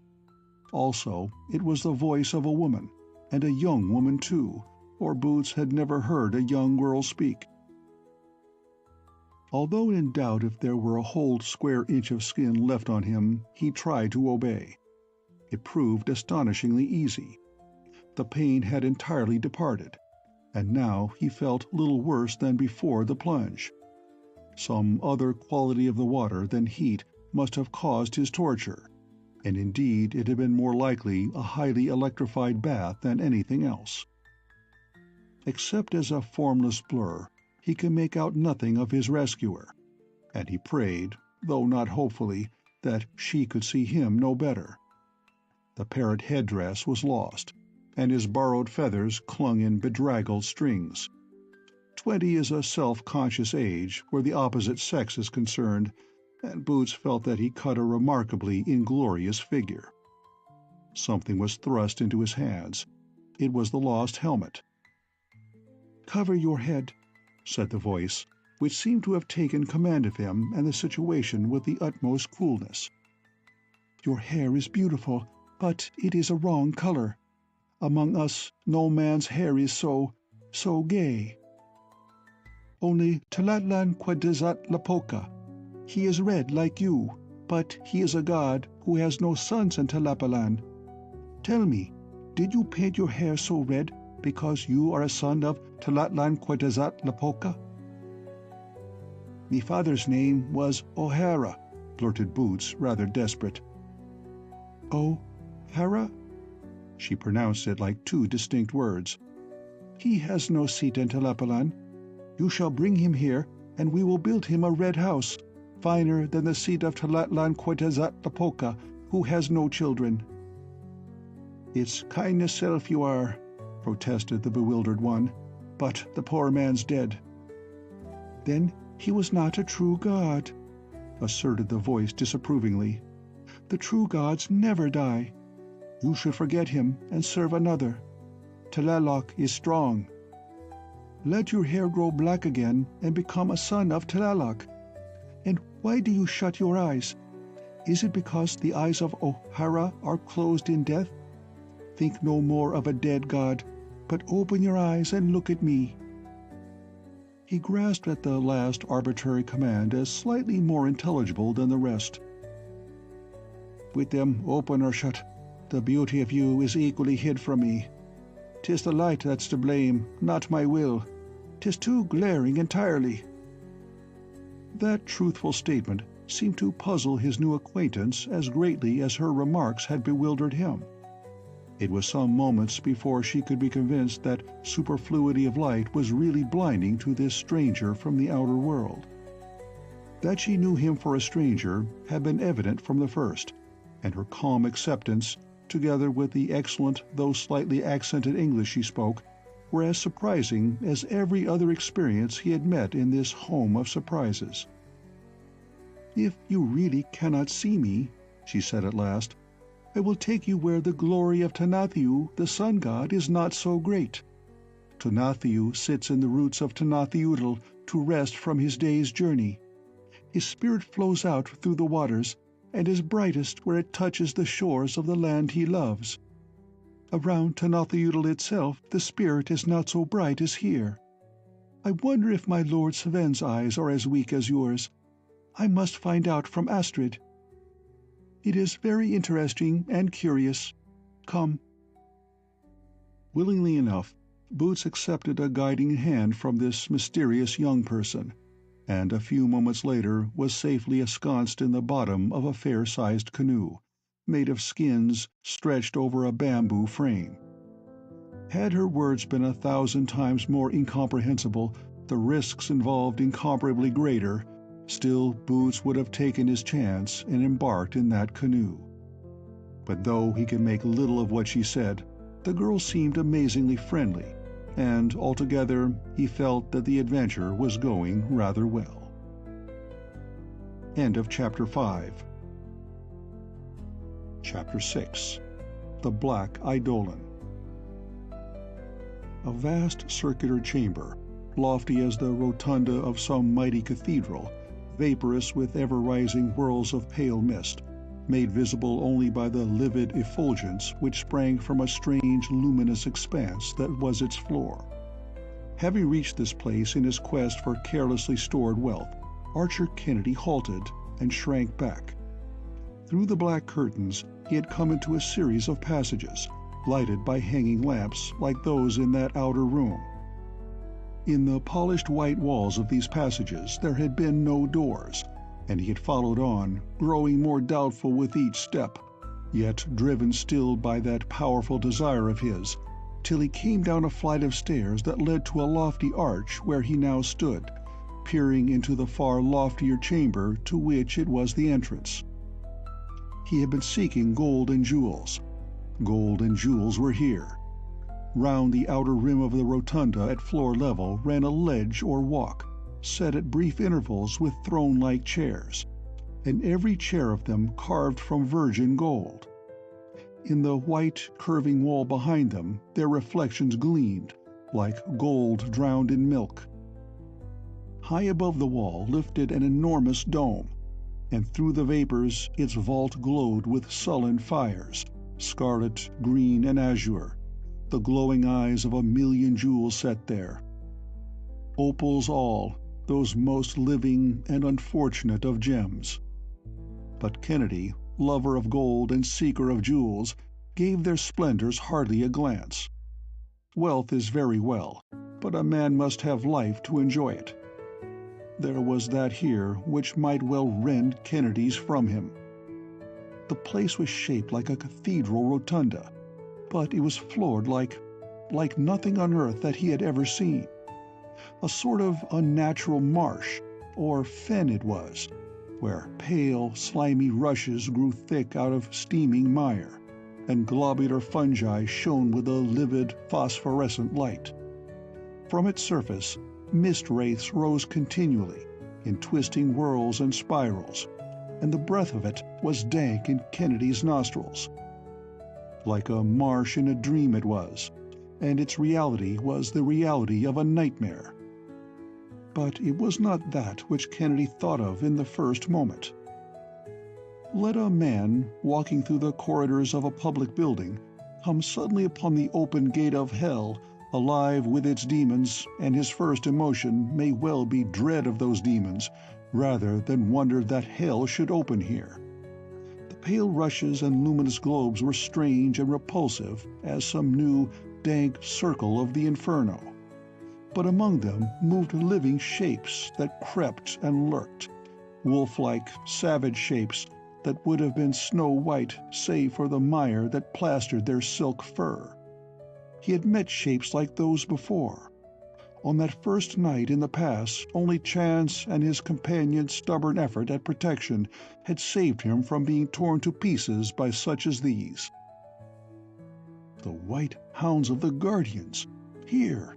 Muttered Kennedy, and saw that around the marsh where they prowled there was no barrier. Like any common dogs, they had been instantly aware of his presence. 3 of them came splashing and floundering to the very edge of the reeds, and meeting the savage hunger of their eyes, he expected the rush that would end him. But it did not come. He stood quiet, not from courage, but because he feared that at the first sign of flight the beast would pursue. But as seconds passed and the white brutes kept inside the marsh's boundaries, nor made any effort to cross them, physical terror was engulfed by another sort fear. The intolerable strangeness of his discovery swept Kennedy like a flood. What place in nature had this domed-in, coldly steaming marsh, with its pale growth of rushes, its luminous fungoids, and wallowing wolf-like inhabitants? The very character of the beasts was an anomaly. Had they been reptiles, saurians, creatures of mire by birthright, They might have been terrible, but in a comprehensive manner. But dogs. White hounds. In a sane world, hounds are neither bred nor kennelled in a marsh. Yet there they splashed and prowled, swaying the rushes, emerging to glare with fierce, unfriendly eyes, or wallowing their silky coats anew in the softer mire around some giant, isolated fungus that was like a pale sphere of light. And those thrones! What inhuman sort of spectators were wont to sit there, and for the enaction of what incredible spectacle? Taken by themselves, one can tolerate a white dog, a white reed, or a phosphorescent fungus. Assemble them in mire, multiply them, surround them with golden thrones, and roof them with a jewel-lined dome, and the combination becomes suspiciously weird. Suddenly, the man knew that he had seen too much. He had feared the hounds and not dared to run from them. Now once more he feared a thought, and from that inescapable pursuer he did run, though not very far.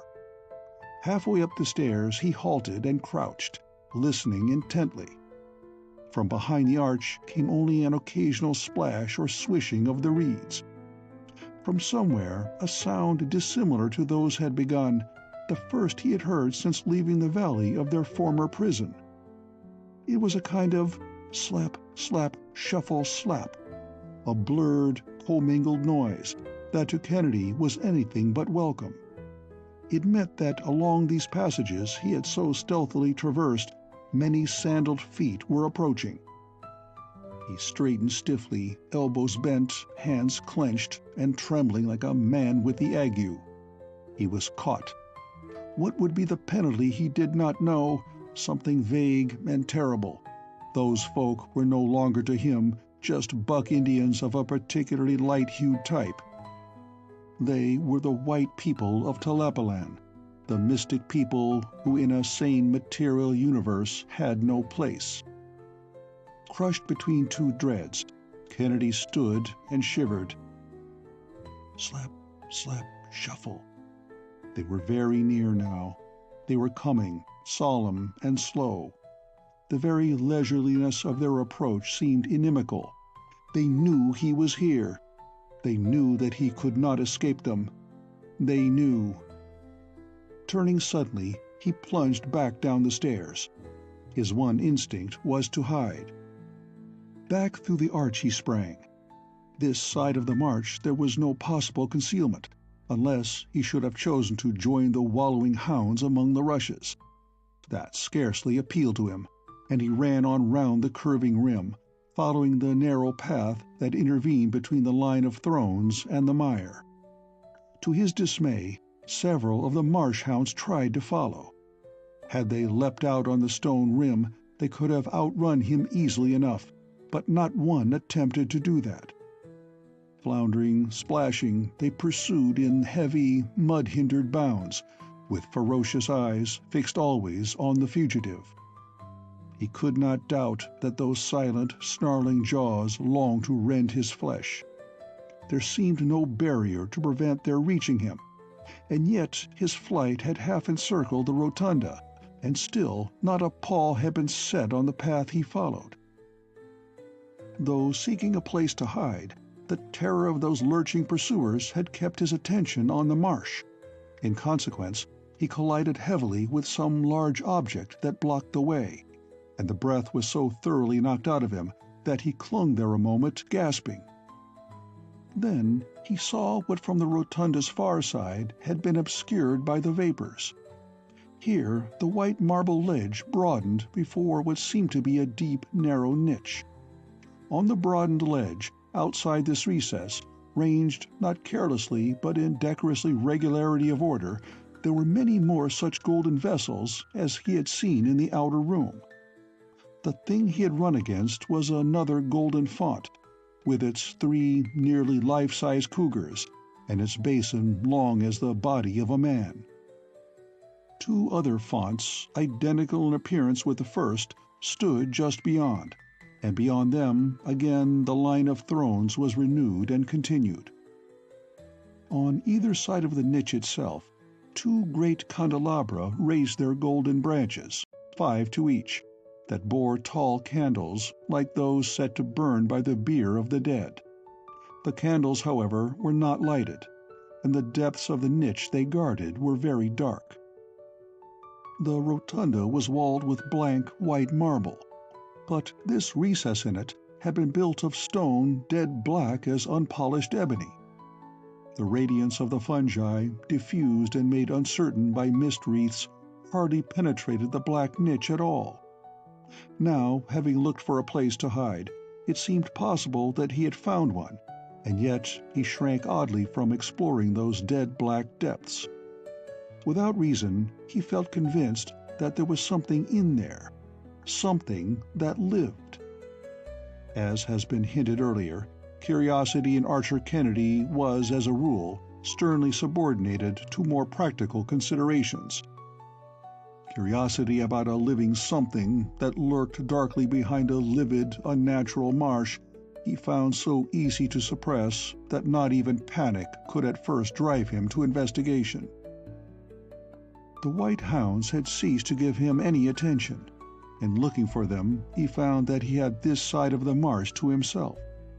The uncertain light and the vapors prevented his seeing across it, but he heard the brutes splashing around beyond. They were making back toward the entrance, and he guessed why. Dogs ignore neither enemy nor friend, and even from where he stood there was audible again the steady shuffle of many approaching sandals. Again the fugitive looked to the niche, vainly trying to pierce its impenetrable gloom. As on the stairway, fear was driving him whither fear had shrunk from going, and, after all, how could there be anything alive in that niche? No sound of motion or breathing came out of it. Cursing himself for an imaginative fool, Kennedy tautened his nerves and made the forward step that set one foot on the black floor where it joined the ledge's whiteness. Then he stopped dead. No light was reflected from the depths. He had been very sure of that, and yet, in the instant when his foot crossed the line, he began to see. Unless there is black light as well as white, perceive may be the better term, but whatever the faculty so abruptly acquired, it at least gave a sense of vision, and after an extremely vivid fashion. By it he learned that he had cursed his imagination unjustly, for something did really lurk in the narrow niche. It was a face. Though black as its environing gloom, it appeared to reflect no light. To Kennedy, every feature of that dark countenance grew unforgettably distinct. It was not a good face. No evil, indeed, could have been too vile for its ugliness to grin at. A toad's mouth is wide, ugly, and rather funny. The mouth of this face was toad-like in width and narrowness of lip, but the grin of it was in no sense funny.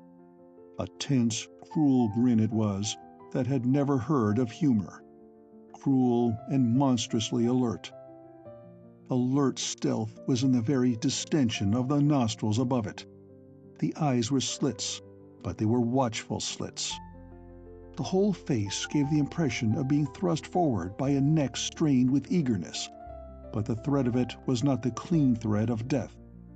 Had it witnessed torture, not the victim but the tormentor would have held its avid attention. Not pain but cruelty, not vice but viciousness, and the corruption of all mankind could hardly have stated its ambition, nor the evil of a worldwide race of demons have quenched the desire behind its narrowed lids. Poised rigid, Kennedy confronted it eye to eye. His gaze seemed so fixed that it might never waver through eternity, and yet, without glancing downward, he became gradually aware that beneath the face was a body. He knew that the thing squatted naked, and that the fingers clasped about its drawn-up knees were long and stealthy and treacherous. But for once, Archer Kennedy felt neither dread nor the impulse to flee. Of what the face meant, those fingers were only another adequate symbol, and the face drew him. In the natures of different men there are, as one might say, certain empty spaces, voids that long to be filled. So one craves beauty, and another love, a third goodness, and a fourth perhaps mere lust of the senses. Meeting these, the emptiness is filled and the man is happy. So Kennedy. He had craved gold, but bait of that desire was another and deeper lack, an emptiness unknown and unacknowledged even by himself. The face filled it. Like a devout Buddhist, withdrawing his soul from earthly distractions, absorbed in contemplation of the mystic jewel in the lotus, so Archer Kennedy would have wished to stand there a long, long time, content, while the unguessed emptiness of him was filled at last. But following the rotunda's marble rim, many feet were approaching, and in another moment the vapors would no longer shield him from discovery. End of Chapter 6. Chapter 7. The Cloak of Xolotl. "'Tis the little lady of the fire-moths." Boots knelt up straight and beamed upon his vis-a-vis like one who welcomes an old acquaintance. Impelled by a deft and vigorous paddle, the canoe had swiftly left the landing float, shot across what seemed a wide band of blinding fire, and now, some 100 yards from shore, Boots found the radiance much less intolerable. In fact, he could see very well, and his first glance was not for the islands nor the island craft, but toward the girl who had apparently taken him under authoritative protection. "If you jump about so, we shall be upset," she admonished him. "I'll not move a finger more," cried Boots, "for I can think of nothing more misfortunate than to end an acquaintance before it is fairly begun. Did you know me at first sight, then, as I knew you?" She tried to look serious and demure, but the effort ended in irrepressible merriment. "Oh," she cried softly, "how could one help but know you? You are so different to look at from my brothers of Tlapallan." Self-consciousness claimed him again, and if his face was red before, it was flaming now. "The costume of your country is a fine, handsome selection, but maybe it's not so becoming to an Irishman." "But I like you different. I would have you tell how it is, though, that you are wearing Xolotl's head and his cloak of honor. Did he give them to you for friendship?" "You might say so." Boots surmised that Xolotl was the vanquished jailer, and caution seemed advisable. Then a gleam in those amused dark eyes warned him. "You know otherwise," he accused. "I hope that you did not kill him," she answered reflectively. "If you killed him, being a stranger, they may give you to Nakak-Yaotl. Did you kill him?"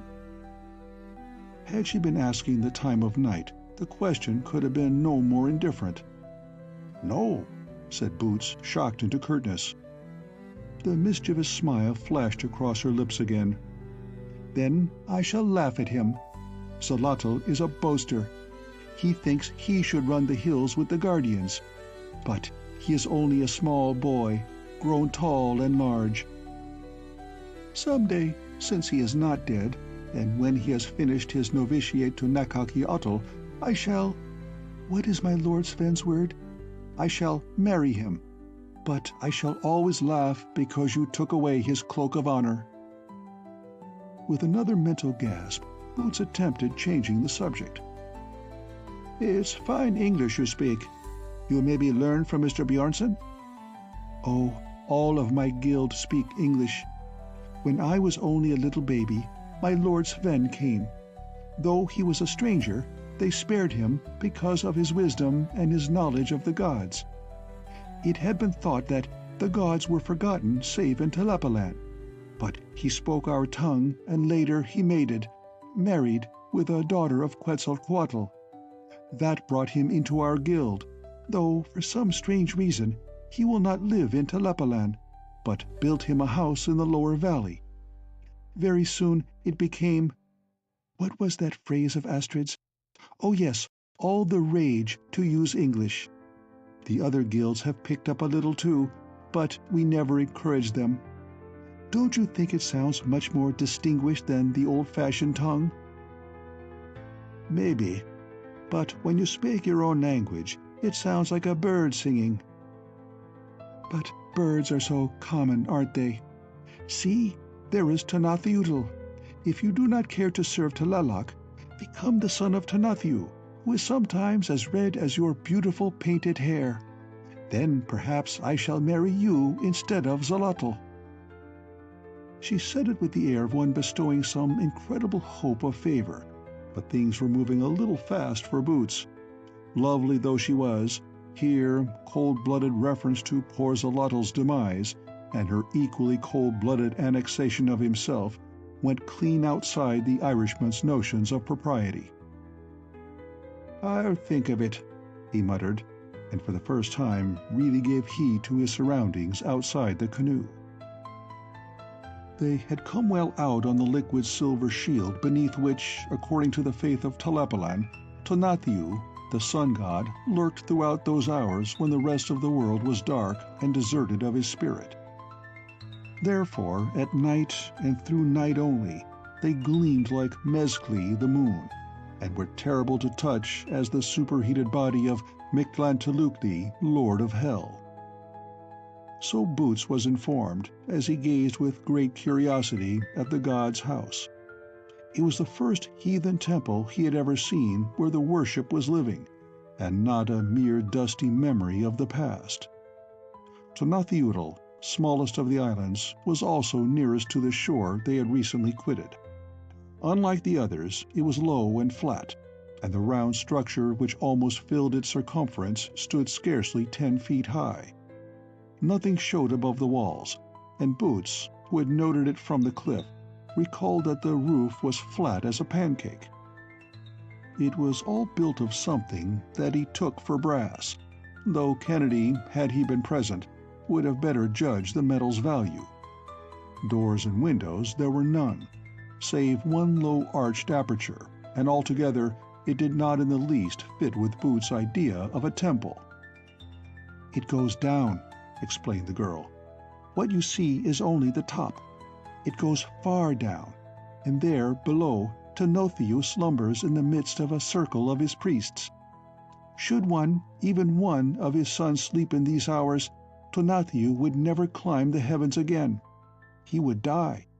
Then Tlapallan and all Anahuac, Mexico, would perish in a darkness having no end. Is that not terrible fear? If you become a son of Tlaloc, you must never sleep at night. Do you ever sleep when you shouldn't?" "More often than not," Boots hastily assured her. Whatever force it was that charged the waters, even his elementary knowledge of astronomy sensed a discrepancy between her vision of Tlaloc habits and the actual facts. But he could see no profit in arguing the matter, and just so he kept clear of any promise likely to involve him in strange religions. He was content to accept her statements as they were made. "Here come Topiltsen, Nakak-Yaotl's master priests," she suddenly announced, pointing to a galley of 20 oars which at this moment surged majestically past. "Look, there he stands near the bow, with the others crouched down around him. Tell me, is he not a fat, ugly, disagreeable old man?"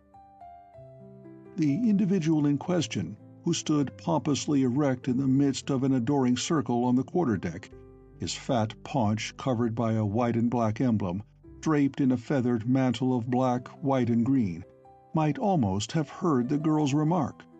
He whirled sharply and glared toward their canoe, with pudgy mouth pursed and scowling brows.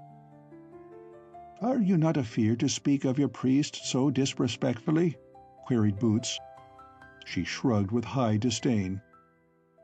"I am a daughter of Quetzalcoatl. My head need not bow to those of the lesser guilds. Did you see him look at you? He knew you for a stranger. If he dared, he would take you for the mysteries. But fear nothing. You are with me, and Quetzalcoatl guards his own. Even Nakak-Yaotl cannot take you from me, or I think he could not." She looked back toward the cliff they had left, and Boots' eyes followed hers. Now he saw what nearness had before shut from him. The dead black rock was topped by a long, even wall of white stone. Above it rose the pale heights of a stupendous building. In that building he and his mate had been imprisoned, and it seemed strange now to Boots that this had been so, well nigh impossible that for 9 days they had dwelt in that vast place, and remained as unconscious of its vastness as are coral insects of the mighty reef they inhabit. It was a structure so large, so ruggedly massive, as to suggest one of nature's rock castles, though its lines were too regular for that. Like the Temple of the Sun, it was blank of windows, but unlike that smaller temple, it was neither round nor flat-roofed. 100 turrets crowned it, and out of the very midst of them there curved a titanic white dome. The dome form is one of the glories of architecture, but this one distinctly failed of beauty. It was squat, ugly. It was as though the round top of an incredibly large white fungus had sprouted among the turrets and been allowed to remain because of its bulls and inaccessibility. But the whole structure was in some indefinable way oppressive. It had not been for fear's sake that Boots had left it and descended to the lake, but now, without knowing why, he felt sure that his course had been wiser as well as more reckless than Kennedy's. Kennedy had returned into those blind, white depths. That foolish, protective instinct of Boots rose up at the thought. No matter what else Kennedy was, he was a poor, weak thing, and Boots' mate. Should he go after him?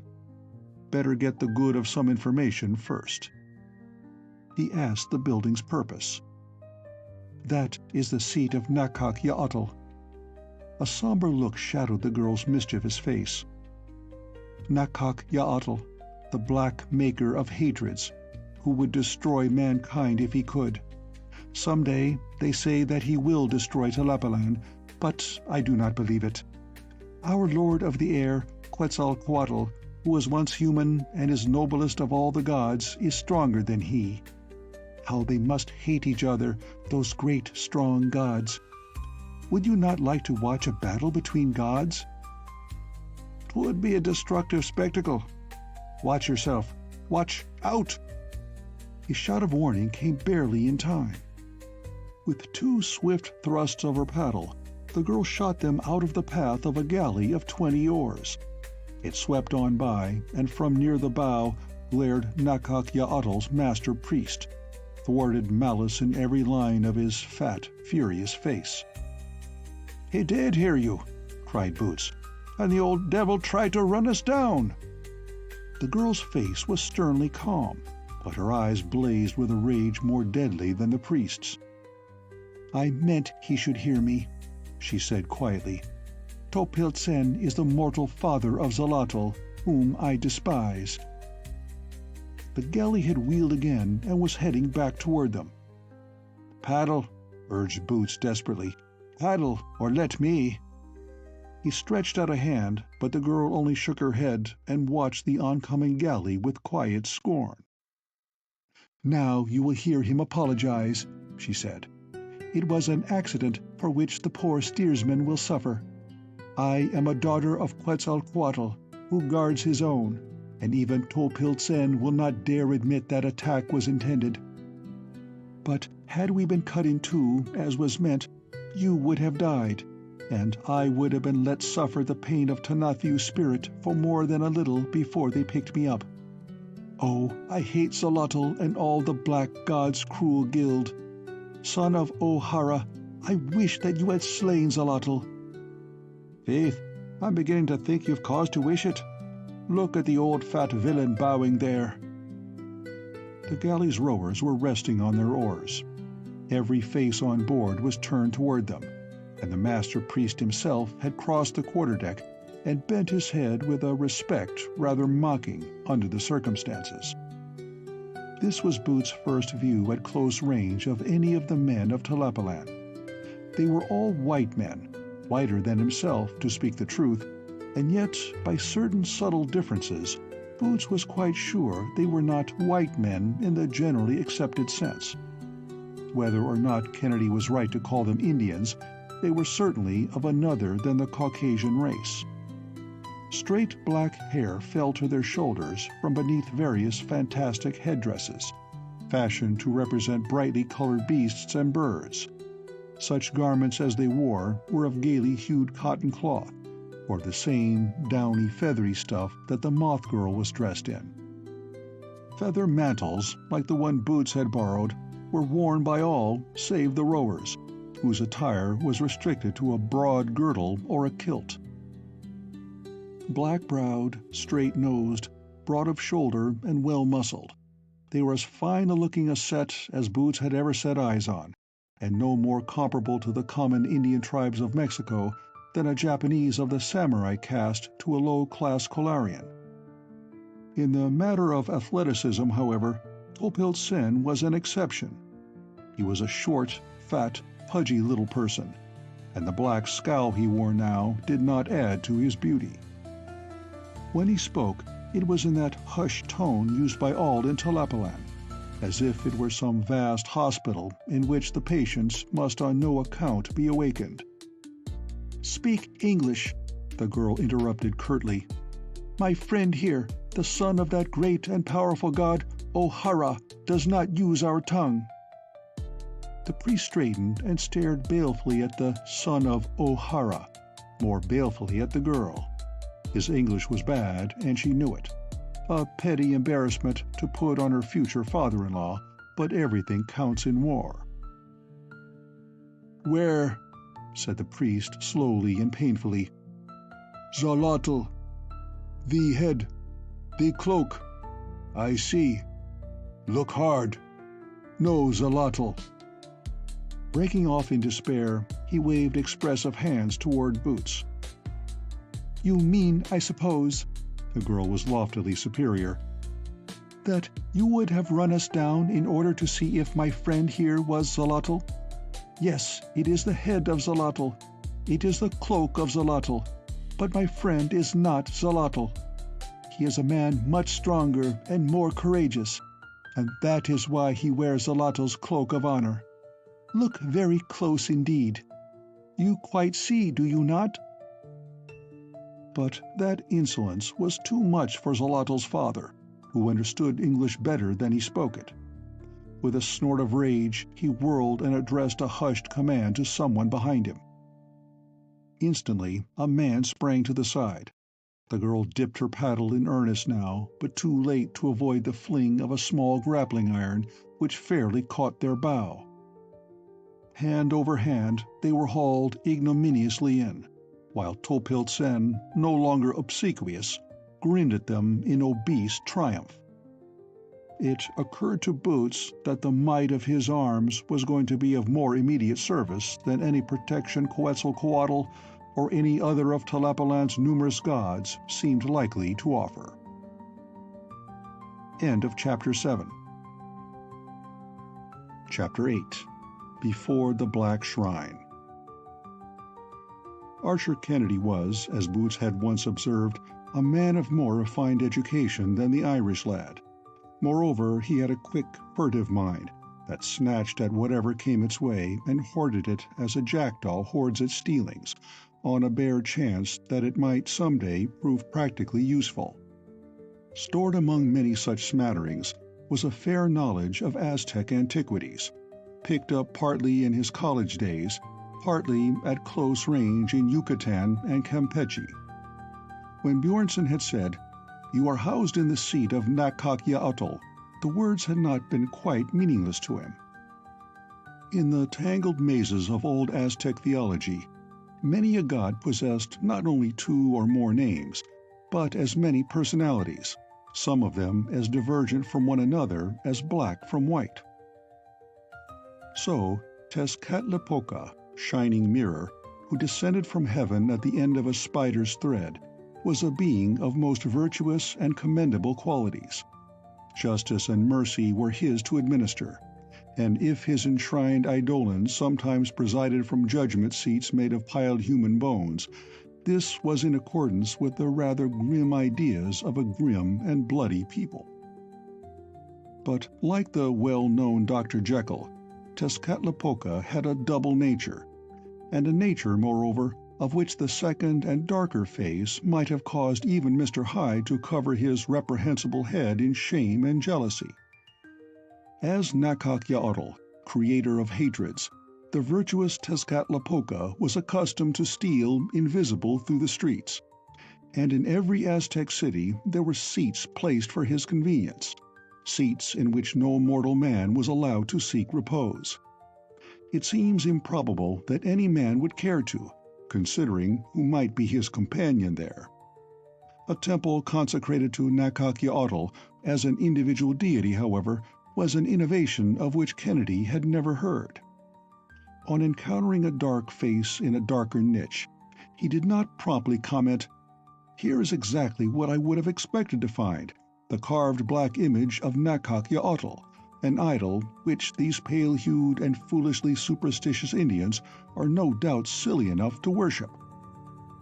Instead of making this sensible remark, he not only failed to identify the face, but unconsciously yielded to it a more sincere and wholehearted worship than had probably come its way in many centuries.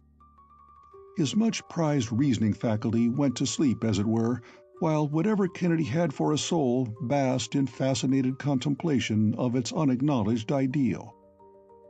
Alert, stealthy, desirous, ruthless, all that the secret soul would be, the face was, and raised, moreover, to the nth and ultimate power. But rapture, in this decidedly imperfect world, was proverbially of short duration. The minor priests and acolytes of Nakak-Yaotl, entering the rotunda with solemn tread, could not know that their deity was receiving the perfect worship of a real devotee. They themselves were rather shy of offering that perfect worship. In fact, the countenance of Nakak-Yaotl, or rather of his eidolon, was seldom looked upon by his cautious sons. But, like other men, they had some inescapable duties. The affair before them now was of minor importance, the captive being only a poor little specimen of a Yaqui Indian, strayed north in the hills and half-witted from fright, but nonetheless must be gone through with. Topil-Sen, head of the guild and chief priest of the mysteries, had not deigned to attend. In consequence, some fancier touches of ceremony might be dispensed with, and Markazuma, officiating as Topil-Sen's understudy, rather hoped to be through with it in time to attend a banquet given that night by the sons of Tlapallan, Mother of Healing. Like members of that guild the world over, the men of medicine were a pleasant lot, with a goodly collection of amusing jests and tales at their tongue-tips. Under his breath, Markazuma cursed his superior for shoving all the drudgery onto his shoulders, so that he had little time for pleasure. He cursed again, and more earnestly, when the staff of the standard-like insignia he bore caught behind the golden claw-foot of a throne and wrenched the standard fairly out of his hand. Such an accident in the temple's very sanctum was an omen of direst import. As the standard clattered to the pavement, a shudder and muttering ran through the length of the plumed line behind him, and, as if in sympathy, the hounds of the marsh, silent hitherto, set up a low, concerted howling. With a nervous glance for them, Markazuma recovered his standard. To his increased dismay, the white and black feathers at its tip had dipped in the mire of the marsh and become seriously draggled.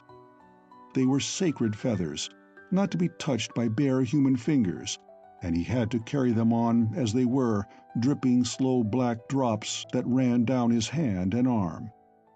He resumed his dignified pacing toward the shrine, but with thoughts effectually distracted from the banquet. He was a very young man to have reached the position he held, and Topil-Sen had of late showed a disposition to find fault on that score, and because of a certain impediment in his assistant's speech, two defects which Markazuma certainly could not help.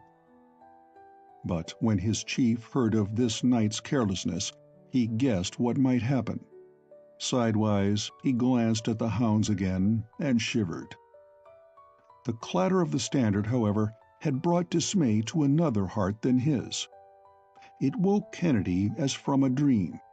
He started, looked over his shoulder, and caught a glimpse through the mist of nodding plumes. Fear came back with a rush, reason roused, and all his brief content was gone in an instant. Not only were the people almost upon him, but he realized that he had been perceiving without light. The walls of his universe shook again at a thought, and though still drawn by the face, he was also unutterably afraid of it. He actually considered diving head foremost among the reeds and hiding there, in preference to the niche. But a wolf-like head thrust out from behind two clumps of bushes promised such an instant disaster that he took the second of two bad choices, shut his eyes tight, and lunged forward into the recess. 1 step, 2 steps, 3, and his outstretched hands came in contact with other hands. They neither yielded nor grasped at him. They were cold, smooth, polished as the marble walls outside. They were clasped around two rounded, polished knees. A statue. The thing in the niche was only a statue. He opened his eyes and discovered that he could see with them. With his eyes, not his soul. Just see. The niche was not half so dark as he had thought. What a fool he had been to let that idea of perception without light get a grip on him. This was a statue, an idol, of course, and though black, the highly polished surface had caught gleams from the marsh. True, the face of it was not 1/10 as clear to him now as it had been, but doubtless that could be laid to the change in their relative positions. Outside, the feet were still coming on, slow, ominous, inevitable as the tread of fate. But Kennedy found himself smiling. He felt the relief of one who has snatched victory from defeat. Having been deceived into thinking he saw a demon by its own dark light, why might not the other, apparently irreconcilable ideas he had of this place, its people, turn out to be equally deceptive? Finding a narrow space behind the statue, he slid hastily into it and crouched there. "Good old idol," he muttered, and patted Nakak Ya'atl's adamantine, polished shoulder. Into his range of vision, very slowly, there stalked a tall figure, plumed headdress nodding to each step. Its feather mantle was long and gorgeous. It bore a staff crowned with a human skull, above which a bedraggled spray of feathers dripped miry water into the skull's hollow sockets. The face of the standard-bearer was more hideous than the skull, for it was extravagantly beast-like and striped with bars of white, black, and gold. But again the hidden man smiled. He had seen devil masks like that before. They were common enough at every Indian ceremony. This leading figure he placed easily in his universe, a priest of the sacrifice, an Indian priest. He must remember that and never let fancy play tricks on his keen intelligence. Now the priest halted and set up his standard in a socket prepared for that purpose in the floor by the central font. Kennedy, peering over the idol's shoulder, observed that not once did the man so much as glance into the niche, but kept his back consistently toward it. Two torch-bearers, dressed like the first comer but a bit less splendidly, were next to appear. They, too, presented only their backs to the shrine, and having lighted the 10 candles before it, they passed on out of sight. Markazuma knew, what Kennedy could not, that they went to take their places on 2 of the thrones. All the thrones must be filled before the ceremony might proceed, but Markazuma was no longer impatient. Another pair of his followers advanced, escorting the captive. That unfortunate, whose naked brown hide was marked with scarcely healed wounds, very similar to those borne by Kennedy's trailmate, was then lifted, laid in the basin of the central font, and secured there with ropes of agave fiber. Markazuma watched through the eye holes of his wooden mask. When the Yaqui writhed, moaning through his gag, the young priest shivered with sympathy. The sympathy was for himself, not the Yaqui. His prophetic eye saw the form of Markazuma lying in that identical basin. Topil Zen was not a tolerant chief, and when he learned of that very bad omen... The captive's escort had left him and gone on. Several pairs of figures stalked solemnly past the niche without stopping. Then one lone acolyte, a boy by his stature, clothed in white and wearing a white mask, came and took his stand opposite to the officiating priest. With that, the procession ceased to march, for all the others who formed it had enthroned themselves, and the circle being complete, Markazuma might take up his duties. Of all the ceremonies that Kennedy had ever witnessed, and he had seen quite a number, that was the strangest. In the first place, there was none of the singing, chanting, or dancing inseparably connected with barbaric ritual elsewhere. In the second, the thrones being out of Kennedy's range, the only audience visible to him was formed of the marsh hounds. All told, there were probably a dozen of the great white dogs, and they came out of their radiant jungle to the curb's very edge. Eyes fixed on the central font, they crouched with quivering flanks in an eagerness which to Kennedy seemed well understandable. Here, he thought, we learn how the hounds of Tlapallan are fed. And he was very glad to crouch safely behind the old black idol. Well-trained brutes, those dogs, though. Man-eaters, he was sure now. They had allowed a possible dinner in his own person to pass them safely. Having their master's command doubtless to stay within the marsh's boundaries, there they had remained, hungry or not. The body of the little Yaqui would hardly go round among that ravenous-looking dozen. He wondered if it would be tossed to them living or slain first.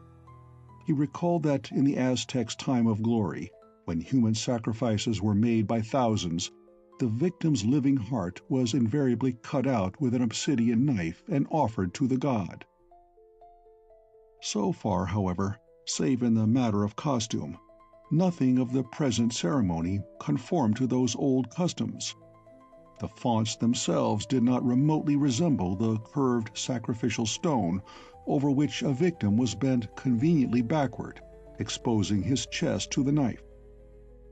Having stood motionless for at least 5 minutes, the priest and his young acolyte stirred at last.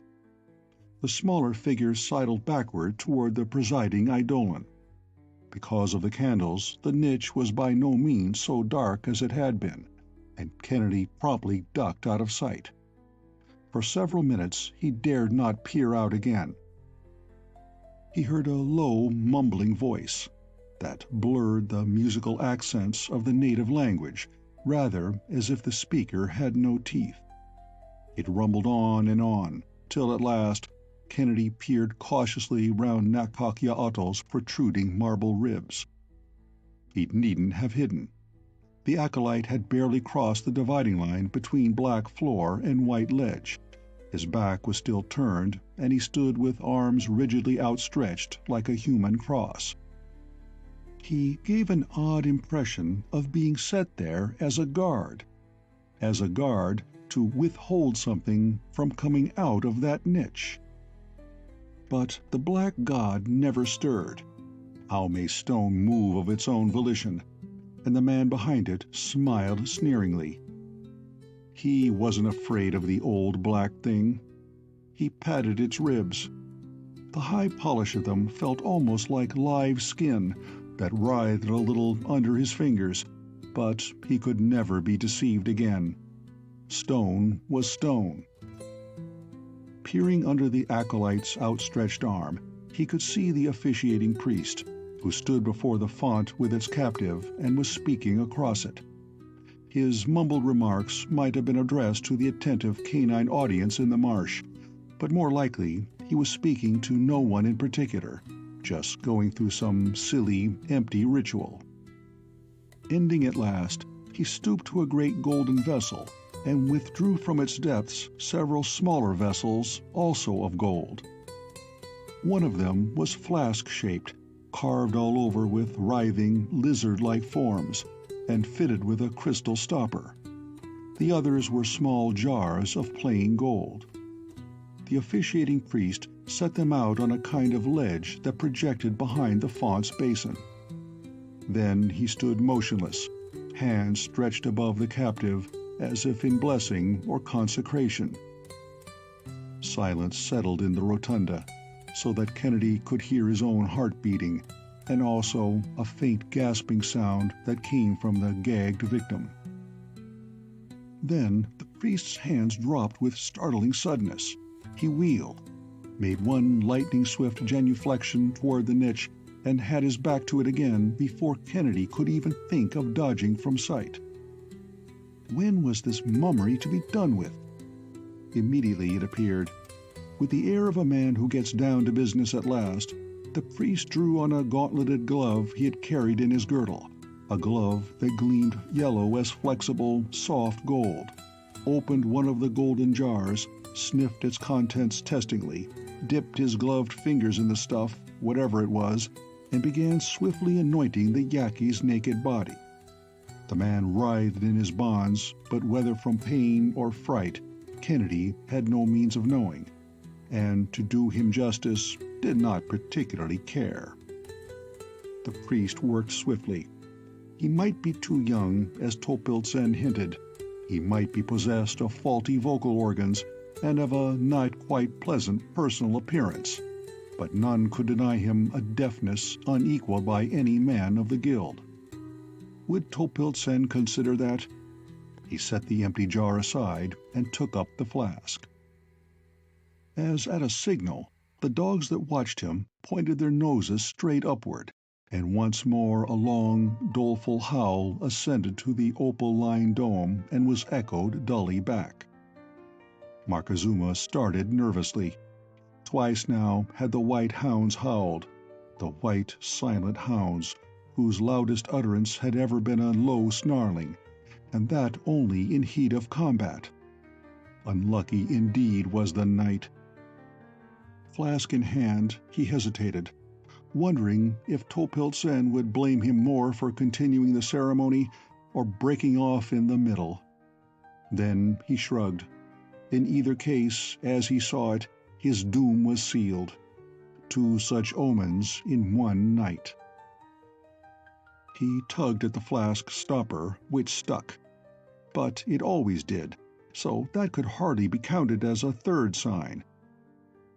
He got it out at last, and without further pause poured forth the contents in a glittering stream over the writhing form of the living man in the font. It was a violet-tinted liquid, with a strong odor like bitter almonds, and as it touched the Yaki's quivering skin, it spread out thinly. It spread as oil does on water, swiftly, almost one would have said intelligently, so that in less than a minute the Indian's brown hide was entirely coated with a thin, purplish film. This seemed a novel way of preparing a man to be torn in pieces by beasts. Kennedy watched intently. The ceremony proceeded. Omens or no omens, Markezuma was an expert at this task, and he carried it through unfalteringly, without a slip from start to finish. But near the rite's completion, a scandalous interruption occurred. For a man, a gasping, pallid, fear-sick wreck of a man, plunged shudderingly out of the niche with its hidden god, brushed the acolyte aside, and began to run staggeringly along the curved edge of the marsh. He was caught and held by the astonished occupant of the first throne he tried to pass, while for the third time that night the white hounds howled dolefully. But Markezuma, startled beyond measure, nevertheless sent up a silent prayer of gratitude. No wonder that there had been signs and omens in the temple. Even Topil-Sen could hardly blame him now. The mystery of mystery had been spied upon, the very shrine desecrated, and Markezuma almost swelled visibly with the story that he had for Topil-Sen's ear. but Archer Kennedy, who had for once done a fellow being a very good turn, would have scarcely appreciated the fact had he known it. A sign and an omen there had been indeed for him that night. He had seen the thing that Bjornson, in the first days of his captivity, had prayed God to make not so, or at least to let him forget. Kennedy did not pray, but had his captors slain him forthwith, he would have welcomed the stroke. The walls of his universe had crashed down at last, and when, with blows and curses, he was dragged from the rotunda, he cared not at all whither they were taking him, just so it was away from that which now lay quivering in the font before Nakak-Ya'atl's somber den. End of Chapter 8. Chapter 9. M'Satla Speaks. Though unobserved by Boots, when the canoe was dragged to the galley's side, two other events took place simultaneously with its capture. Far away at the end of the black cliff, a boat rushed out of some invisible harbor, propelled by 6 oarsmen of such unusual muscle that the heavy vessel seemed fairly to leap from the water at every stroke. And nearer at hand, another galley, heading leisurely toward Tanath-Utl, suddenly diverted its course and swept down toward the master priest's craft. The prow of this second galley bore a strange figurehead, the reared body of a gigantic serpent, crested with feathers like a heron, a collar of plumes about its golden neck. Boots looked straight up to Topil-Sen's leering face. The lesser priestlings had left their postures of adoration and crowded to the side, threatening hands outstretched to drag on board the insulters of their chief. The Irishman did not wait to be dragged. A kneeling position in a light canoe is impossible to spring from, but reaching up, he got handhold on some massive carving under the galley's bulwark. That was enough. He came over the side, agile as a sailor, leaving the girl in a madly rocking but uncapsized canoe. Topil-Sen, confronted by an unexpectedly aggressive foe, tried to retreat, tripped over his own flowing mantle, and a moment later was clasped tight to Boots' breast. It had all happened too quickly for interference, but now the under-priests closed in, and down the vessel's length the stalwart rowers dropped their blades and came surging toward the bow in a jostling mob. Boots swung the fat, kicking little man in his arms toward the side. A stout girdle held the white and black emblem about Topil-Sen's middle, and it offered a grip. The master priest of Nakak-Ya'atl suddenly found himself dangling in mid-air above the silver flood, while a great voice shattered the hushed quiet of Tlapallan. Get back, the whole pack of you, or down he goes!" Even to those who could not understand the words, Boots' meaning was unmistakable. It brought them all to a stand. Topil-Sen squeaked like a rabbit. Though the girdle had cut off his wind, he prayed that it might hold. Swimming was little good to a man when Tanath-Ut charged the waters with heatless fire. "Cast off that iron!" Boots indicated the canoe with a bob of his parrot-crested head. The man who grasped the light cable attached to the grappling iron hesitated, and looked toward the priests for orders. One of them shook his head slightly. "Cast off!" roared Boots, and lowered his captive a foot nearer the water. The threat should have been effective, but it wasn't. Not a man stirred or spoke, and Boots had a sudden creepy doubt that he had been shouting at phantoms. The shadows were all wrong. The sky was under him. He faced a throng of weird, silent, feather-decked ghosts and threatened to drop the chief of them into the sky. No, that was no ghost in his hands. It was too heavy. But why did none of them move or answer him? Boots blinked and cast a wild glance outward, seeking the solidity of the hills to restore his mental balance. Then the loop of a rope dropped over his head and shoulders. That little event had been what they were waiting for. No bodiless phantoms ever rushed in on a victim with such a weight of flesh and strength of brawn. Unfortunately for Topil-Sen, however, The caster of that rope had miscalculated. He had meant to jerk the stranger so suddenly inboard that the master priest would come with him. But quick though a man may be, it is easier to relax muscles than to flex them. As the rope touched his chest, Boot let go, and with one gurgling cry, the priest splashed and vanished in the light beneath. But on the quarterdeck, poor Boots was hopelessly outnumbered. Undermanned to start with, his arms encumbered by the rope, he had not the shadow of a chance, and at the end of a brief struggle he rose, a bound and battered prisoner grasped on either side by one of the stalwart crew. Worse still, as the press cleared away from about him, he saw a bedraggled figure hauled over the bulwark by a dozen solicitous hands.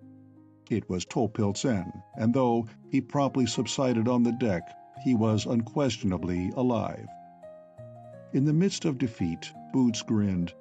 He knew from personal experience that the master priest had at least endured a punishment he would not forget in a hurry. And just at that moment, while the attention of all was focused on the prisoner and on the limp and furious Tlapallan, there came one long, splintering crash. Every oar in the starboard bank smashed to flinders, as the galley of the feathered serpent plowed ruthlessly alongside. Nakak-Ya'atl's followers turned to meet the rush of a wave of silent assailants. They came leaping across the bulwark, leaving the serpent-headed craft to drift or stay as it might, and fell upon the startled defenders so suddenly that the latter were almost driven over the side in a body. 2 or 3 did go over, but no one was bothering to offer a rescue then. Battle swept up and down the galley, along the rowers' seats, in the open way between them, an indiscriminate whirl of interlocked limbs, flying plumes, and fierce white faces. Boots' 2 guards were lost in the melee, and he made frantic efforts to break his bonds. Though unable to distinguish attackers from attacked, it was a most glorious shindy, and he longed to plunge into it. But for once in his life, he found he must watch a fight and take no part in it. In despair of freedom, he at last resigned himself to look on in silent admiration. Silent. It suddenly struck him that here was the most remarkable battle ever fought. They were all silent, save for the thud of blows, the crash of broken boat seats, or an occasional splash when some unfortunate descended into the spirit of Tanathu. There was not a sound. No yells, no groans, no battle cries. And no weapons either. It was hand to throat and fist to body, with never a sword or spear to grace it. But they were men, the Tlapallans. Surrender was not in them. Until hammered into insensibility or driven over the side, they would fight. And since both galleys had carried about the same complement, and they equally matched in sinew and stubbornness, the combat promised an indefinite duration. And so it might have been, save for an unexpected intervention from without. Up over the stern they came, white, stark, and terrible. They wore no plumes, those 6. Their height required no headdress to increase it. Towering head and shoulders above the tallest fighter there, the galley warriors were as children before them. Some, blind with rage, attempted to face the mighty onset, but the majority knew better. When the giant guardians of the hills took the field, lesser men stood out of their path or perished. In this case, short work was made of the resistors. Where a man was struck down, there he lay, and in a very few minutes peace reigned aboard the galley of Nakak-Ya'atl. Then, and not till then, Boots remembered the girl. In the press of exciting events, she had clean slipped from his mind, and when, with a start of self-reproach, he at last turned to look for her, the canoe was gone. Moreover, he discovered that the battle had been by no means without spectators.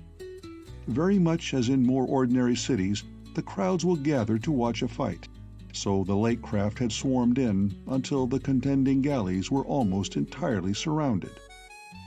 They were very quiet about it, though. There was something almost stealthy in the silent, eager curiosity of these innumerable faces that thronged the decks, and peered from every available vantage point. In that still water, the serpent galley had drifted only a few feet from her victim, and by the time Boots' attention returned to them, most of her crew who were able had sprung lightly back aboard. The 6 gigantic peacemakers were advancing toward the quarterdeck, followed by a limping and disheveled crowd, and among them were 3 figures which Boots immediately recognized. The group which presently gathered about the Irishman was a curiously assorted one. There was Tlapallan, still a survivor, but one mass of cuts and bruises, and with none of his finery left save the white and black emblem. There were 6 white giants of proportions which Boots could only view with envious admiration. There was the Moth Girl, who, with 2 of the others, had come aboard in the peacemaker's wake. She had picked her way daintily through the wreckage, and now beamed upon her red-haired protege from the arm of a tall, stern young man, whose headdress of a crested serpent proclaimed him one of the invaders. There was also Sven Bjornson, his neat modern clothes giving a touch of the theatrical to all the rest. And last, there was the gentleman who had returned into Nakakyaotl's temple for the dread of the White Lake. Coatless, shirt half torn off, and his arms bound behind him, Archer Kennedy looked as if he had been through the wars himself. But his spirit seemed to have suffered the worst shock. His lips twitched continually, his whole body shook in spasms of trembling like a nervous horse, and he met Boots half-amused, half-resigned, "You too, Mr. Kennedy," with a blank, unrecognizing stare. "Well," began Bjornson, his marred face grim and angry, "I see that you have recovered from your wounds enough to be about, O'Hara." "I've had the evening of me life. Did you find Xolotl?" "We did," was the stern retort. But before he could say more, the wreck which had been Tlapallan broke in with a torrent of low-voiced accusation. At least Boots judged it to be accusation, though to him it was no more intelligible than the scolding of an angry sparrow. Presently he said something that the Moth Girl appeared to resent. With flushed cheeks and flashing eyes, she broke into the stream with a few remarks of her own. The young man beside her took it up, and they all talked at once with the energy and indifference to polite usage common among very angry people the world over. The only word Boots understood was Xolotl, and that was tossed from mouth to mouth with significant frequency. Bjornson began cutting in with placative intent, but his sole success was in diverting a large share of the indignation to himself. At last, as he threw up his hands in despair, one of the 6 giants who had been grinning in the background with distinctly human amusement strode forward and uttered a curt sentence. Arguments ceased. Even Tlapallan, who, red with fury, had been shaking his fist in Bjornson's very face, subsided instantly. As an arbiter, Boots thought the giant admirably successful, but Bjornson did not seem to share the opinion. He turned away with an air of dejection which flared into bitterness as he came face to face with the Irishman. "You are responsible for this," he accused. "In 2 hours, O'Hara, you have wrecked the consummation of 5 years of faithful effort." "Why, Mr. Bjornson, what harm did I do?" protested Boots. "The jailer lad wasn't hurt to speak of, except maybe in his feelings, and as for the little lady, we only took a bit of a ride on the lake. You can ask herself." "I don't need to ask herself. If civil war is the result of tonight's work, you are the one primarily responsible. Quetzalcoatl rules the lake, Nakakyaotl the surrounding shores. There has always been an undercurrent of rivalry and hard feeling. Why, in the past years, the Guardians, who are chosen from all the guilds and are neutral by oath, have shed more blood policing Tlapallan than in keeping the hills free of invasion. For years, I have been trying to patch up the quarrel. I thought that I had succeeded when the Guild of Quetzalcoatl consented that the daughter of their master priest should marry the son of Tlapallan, priest of Nakakyaotl. But naturally, when she appeared on the lake with a stranger who wore Xolotl's garments of honor, Topiltsen was wild. Wasn't it enough for you to half-kill the boy without disgracing him? He swears he will never show his face on the lake again. And to crown the insult, you dropped his father overboard, and for reasons best known to herself, the young lady signaled a galley of Quetzalcoatl to offer you a violent rescue.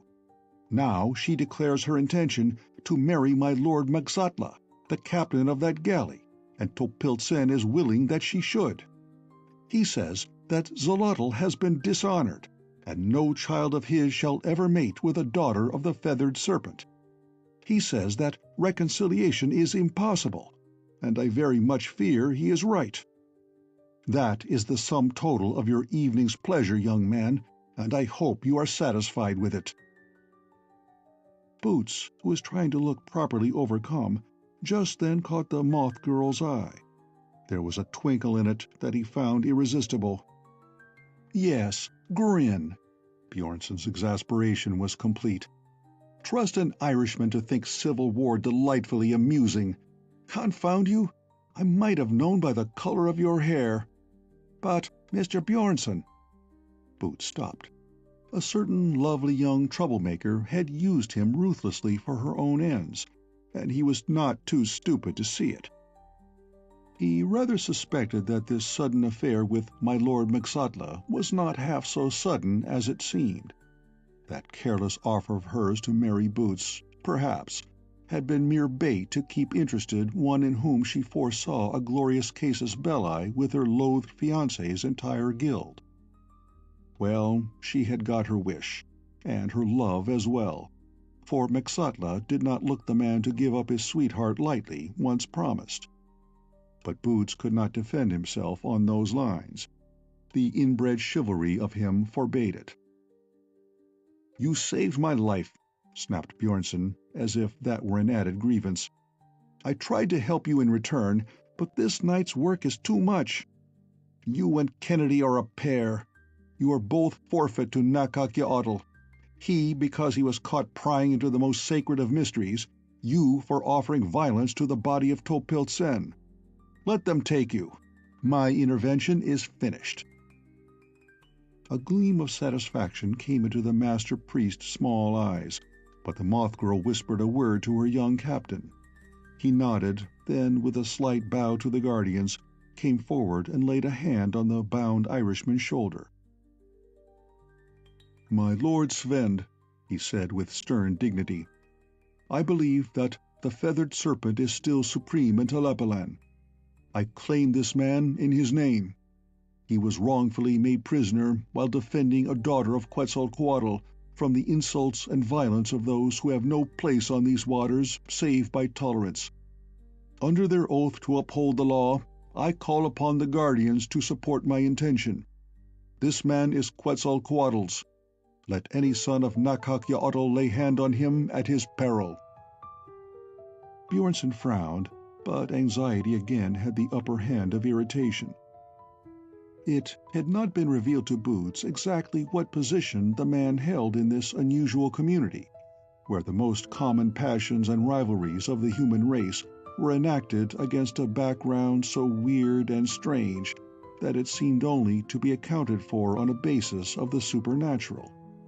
But whatever his influence, it was sufficient in this case to avert the hostilities which Maxatla's challenge had threatened to reopen.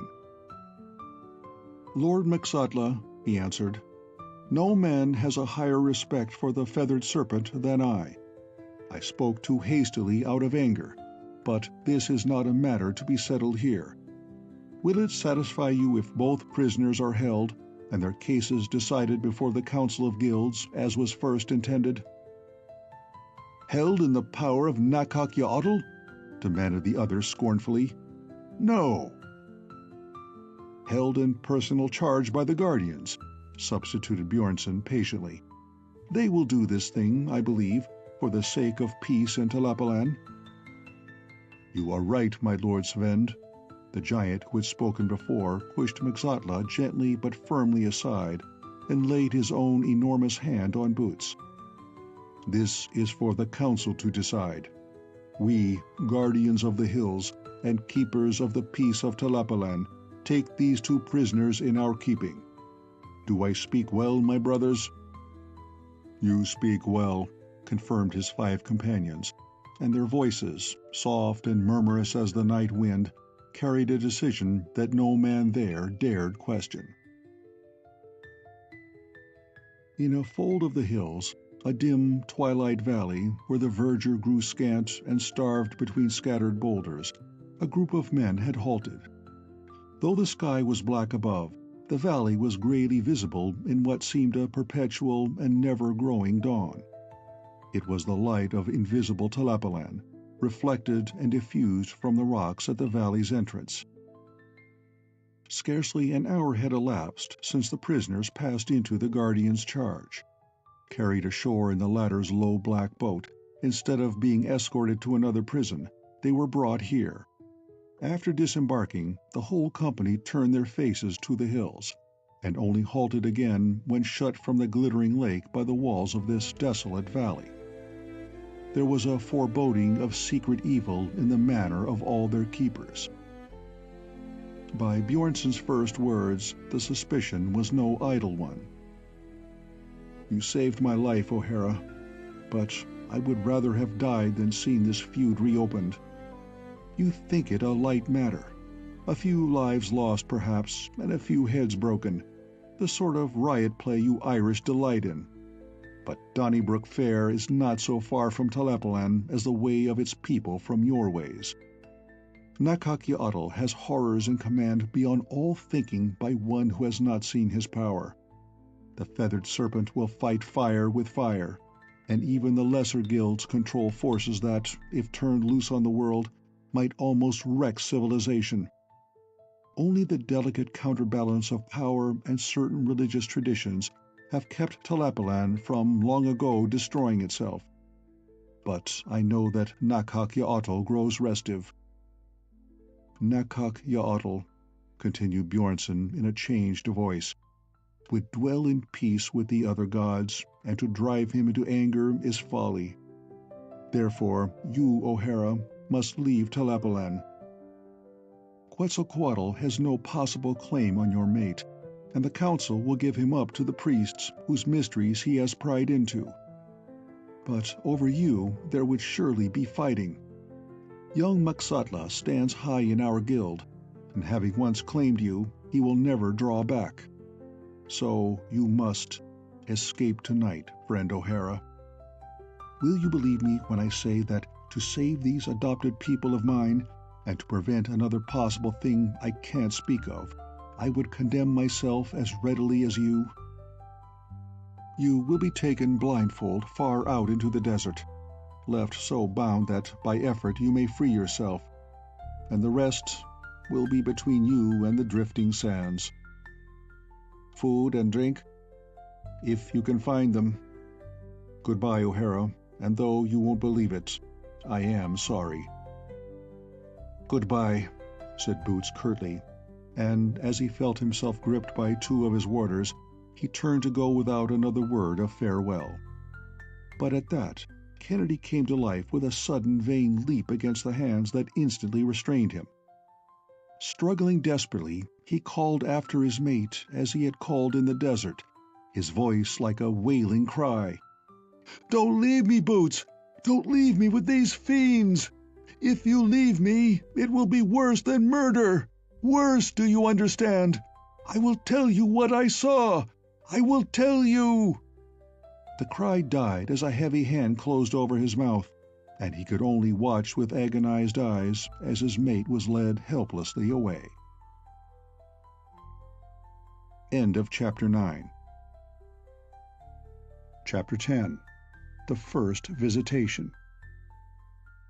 "Cleona, my dear, 'tis a quaint-looking present I've brought you, but they do say it's worth a power of money for its rarity. The value I put on it, though, is another sort.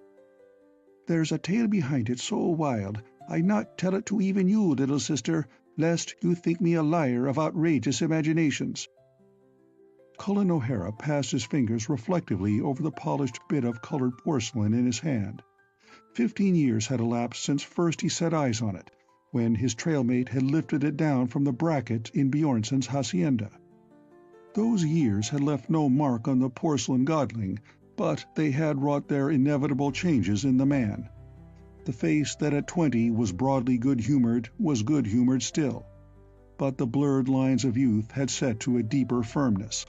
The lips could be stern as well as smiling, and the light blue, kindly eyes were capable of flaring into anger as intolerant as was promised by the red thatch of hair above them. In both size and appearance, the contrast between the man and the girl he had just addressed was striking to the point of absurdity. Cullen's height missed the 7-foot mark by a bare 4 inches, while Cleona O'Hara Rhodes, his younger married sister, measured no more than 5 feet 5. Her raven's wing hair shadowed eyes that were wonderfully blue. From beneath straight, fine brows the lashes curved thick and long, and her skin had the tint of one of those small seashells that are like smooth new ivory, shading to a center so delicate that to call it pink is almost desecration, say rather angel color. Yet a resemblance to her brother might have been traced in the girl's generous forehead, the carriage of her head, and certain inbred mannerisms of speech and gesture. Since the death of her parents, when Cleona was a very small child, this huge rugged man had been her whole family and sole guardian. Many of those years he had spent world-wandering, yet he had ever kept in touch with his little sister, given her a convent education, and to this day she had all the love of his great, affectionate heart. Now they sat together on a stone bench in the gardens that surrounded her bungalow home at Carpentier, a small suburb just within the wide-flung boundary line of a city in the eastern part of the United States. As he fell silent, she tapped an impatient foot on the gravel path. "Had I guessed where you were off to when you left me 6 months ago, Cullen, I should have kept you here or gone after you." "Ah, now," he protested, "am I not back safe and sound? 'Twas for that very reason I said nothing of it. With you just married and all, would I be spoiling your honeymoon with anxieties? Not that the danger was worth speaking of, but I guessed how you'd fret. And this journey was one I've had in the back of my head a many years. Always there's been one thing or another risen to prevent.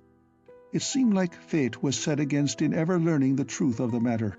And now I'm less sure than before I went if 'twas all a dream and a fevered vision or a sober reality." "Tell me the story." Cleona took the porcelain Quetzalcoatl in her hands and examined it curiously.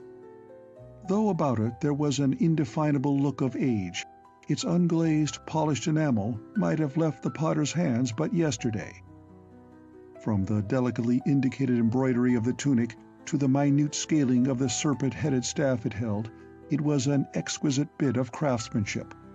The flat, benignant face eyed her with a kind of patient stoicism that brought a smile to Cleona's lips. "Poor little idle man," she said whimsically. "Are all your worshippers dead and gone? Tell me the story, Cullen. If I do, you'll neither repeat it to another nor think it a fabrication." "Cullen." "I know, but when I've finished, you may Cullen me in another tone, my dear. It strains my own belief to think of it, and I'm not sure at all, to go back and find naught but a lake so deep there was no fathoming it, to find but the ruins of the hacienda, and they so overgrown one could scarcely identify them, and only certain scars I bear to this day, and the bit of image you hold in your hands, as an evidence that 'twas not quite all a delusion. They and the name of Sven Bjornson.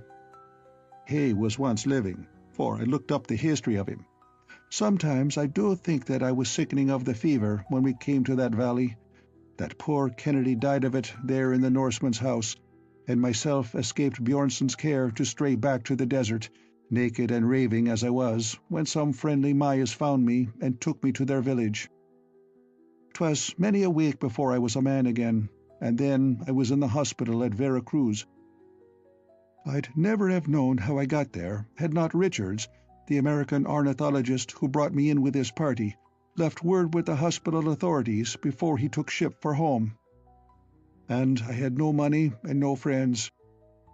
I worked in the streets at cleaning and the like to keep body and soul together, and was so ate up with worry for you, who was but a babe, and me with naught but an empty blessing to send those who had care of you, that I nigh went crazy before I got a paying job.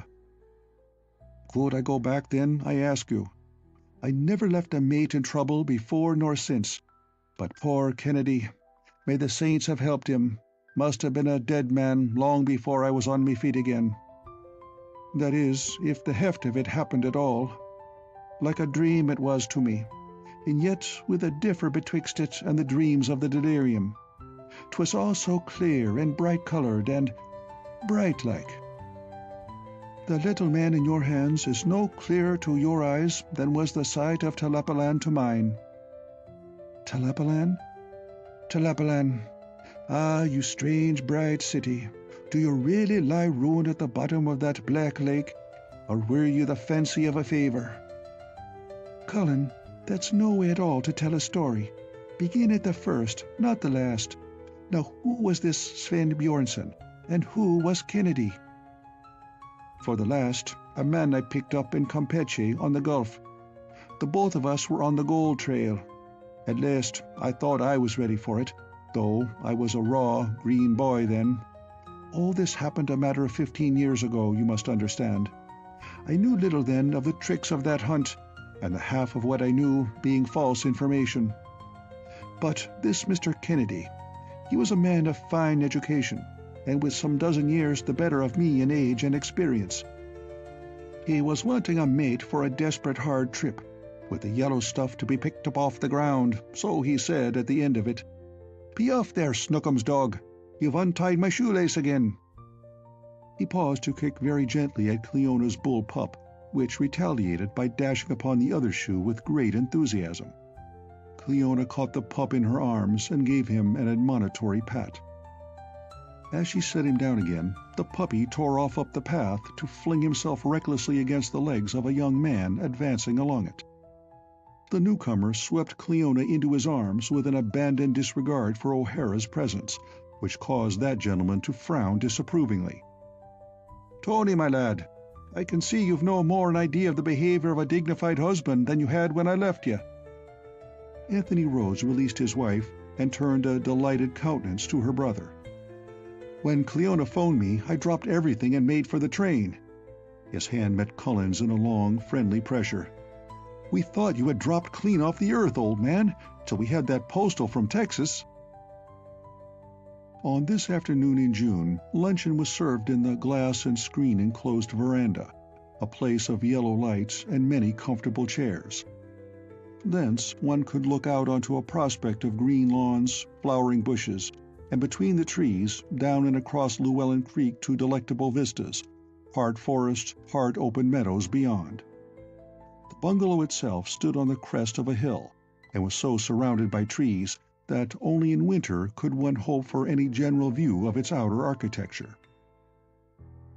"Cleona," said Rhodes while they lingered over the coffee cups, "would you and Cullen care for a trip to the capital tomorrow?" He had given up trying to extract any satisfactory account of his brother-in-law's recent journeyings, and surmising that he might have some good reason for reticence, had good-naturedly dropped the subject. "I am to have a talk with Senator Dobson in connection with the new insurance law he's pushing through in the special session. He has promised me an interview as representative of my firm and several others. It's a business trip, of course, but when I heard Cullen was back, I thought we might run over in the car, all three of us, and make a sort of pleasure jaunt of it." His wife hesitated, then shook her head. "Do you and Cullen go. Later, I'll drive with you all you please, but I've had enough of chasing the moon for a while, and my house is not yet in order." They would start the following morning. Cullen's luggage had been brought up from the station, and while Cleona insisted on personally packing her two men's suitcases, the men in question sallied forth to give the car a thorough overhauling, dubiously assisted by David, man of all work. And so Cullen's story remained untold, and the afternoon which Cleona had planned to drain with her returned wanderer like a cup of sunshine and summery wine was wasted after the commonplace way of the unforeseeing human mind. How could she know that this was the last such cup this place would offer her, or guess the dark, strange cloud that was so soon to overshadow their pleasant bungalow home? It was 3 p.m. of the day following, when Mary, the trim and obliging maid whom Cleona justly regarded as a treasure, approached that young housewife with the unmistakable air of one about to ask a favor. "Please, Mrs. Rhodes, are you having any company this evening?" "I'm expecting none. Why do you ask?" "You promised I might go spend the night with me sister in Chester some day this week, ma'am, and seeing as Mr. Rhodes and Mr. O'Hara's both away, and you not doing no entertaining like, I thought—" "That this would be a good time for your visit? You may go, Mary, but try to be back tomorrow afternoon. I'll be needing your help then in work I have planned." "Yes'm, I'll certain sure be here by lunchtime, and thank you, ma'am." Cleona smiled after the maid's retreating figure. The girl had been with them since they had come to live in the bungalow, and this was the first favor she had asked. Rhodes and Cullen had departed early that morning, but the voluntarily deserted one had kept herself too busy to think much of how lonely she was going to be for practically the first time since her marriage. True, she might phone into the city and persuade one or another of her women friends to come out and spend a night at the bungalow, but this she hardly expected to do. With books and fancy work, she believed the evening would pass pleasantly enough. The maid's defection, however, was followed an hour later by a more serious interruption to household affairs. The phone rang, and a woman's voice asked for Mr. David King. Cleona sent the cook to look for David, who, besides being gardener and garage man, was ex officio the cook's husband. A few minutes later she was at the telephone, from which he turned with a very white face. "What is it, David? Has anything happened?" "Mrs. Rhodes." The man stopped, took a deep breath, and continued. "It's my son, George. That woman on the phone is a nurse at the city hospital, ma'am. He has fell off a pole, and he's bad hurt, she says."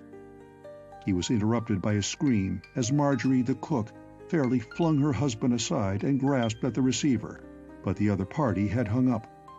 Cleona had intervened. "Never mind the phone. David, get your hat. You've just 3 minutes to catch the 4:15. There's the whistle now. Run, David. Marjorie, you may take the next train if you like." For she well knew how dear to the couple was their son, who was a hard-working young wireman in the employ of an electrical contractor. David did run and caught the train, for the Carpentier station was almost at the foot of the hill which the bungalow crowned. Then Cleona had her hands full in offering what solace she might to her stricken cook. There was another train at 6, and in the meantime David called up, urging his wife to take it and come. He was alarmingly indefinite, but the very fact that the hospital authorities had suggested that the boy's mother be sent for told its own story. Marjorie King, good soul, able to consider another even in the midst of grief, urged her young mistress to accompany her and spend the night in town. The bungalow was too lonely, but Cleona hurried her off, assuring her that if she felt in the least nervous, she could go and beg the hospitality of a neighbor. As a matter of fact, being as yet only slightly acquainted in the locality, she intended doing nothing of the sort. Left alone, she reflected for a time on the sadness of losing an only son, thanked her stars in innocent selfishness that the hurt man was neither her husband nor brother, and proceeded to get her own supper.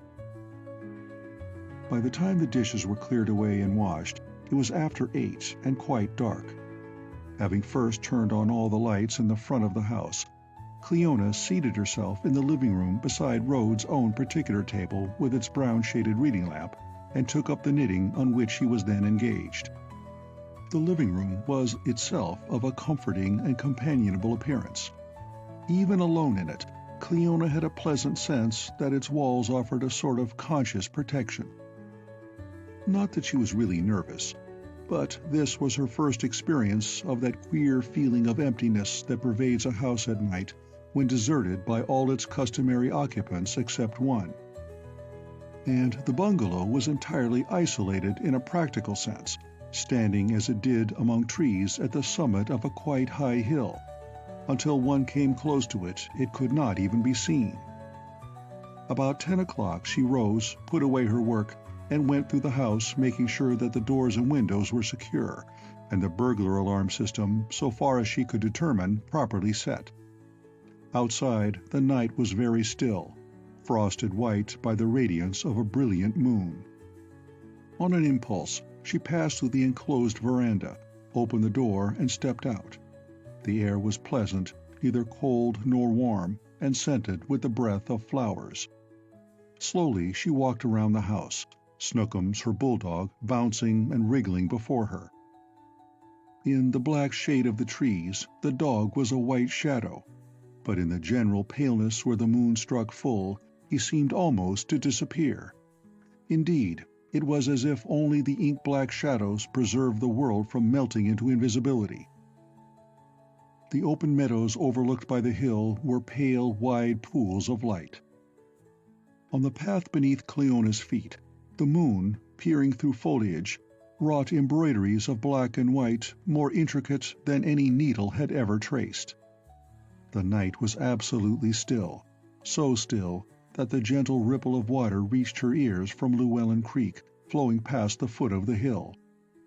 Presently a little wind came and shook the branches over Cleona's head with a sound strangely startling and mysterious, like feet running through the night far away. It is true that there was a great peace upon the world, but it was a peace too coldly colored for Cleona's lonely ease. There was nothing human in it.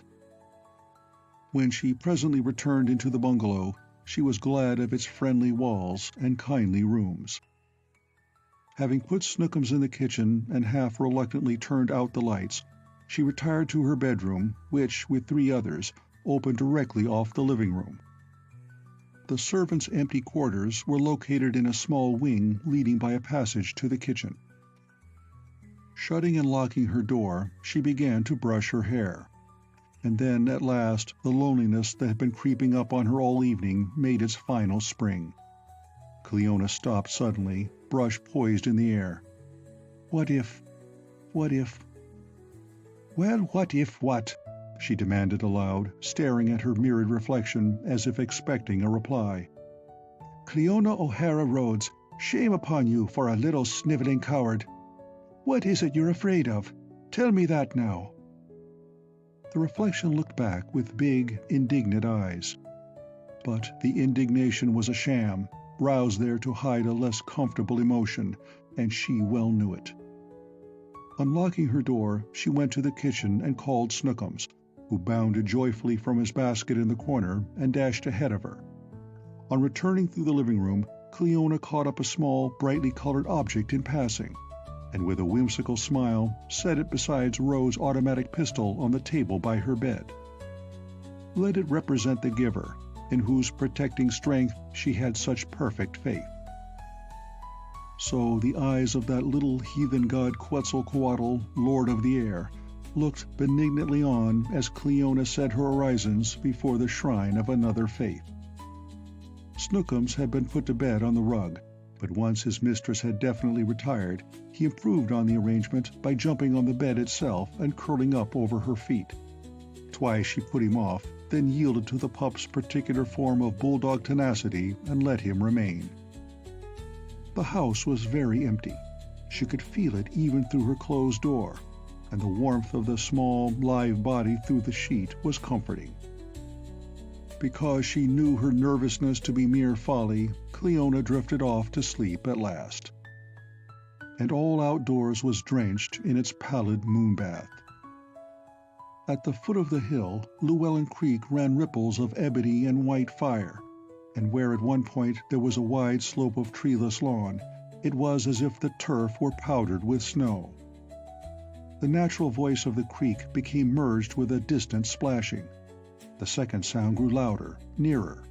Presently, from the little stream something came out and up, something almost invisible in that false lucidity of moonlight. Crossing the unshaded turf, it was a vague largeness, wallowing clumsily upward. In the black shade of the trees, it was a white shadow, a white, frightful shadow, too terrible for the right to existence, even in a bad dream.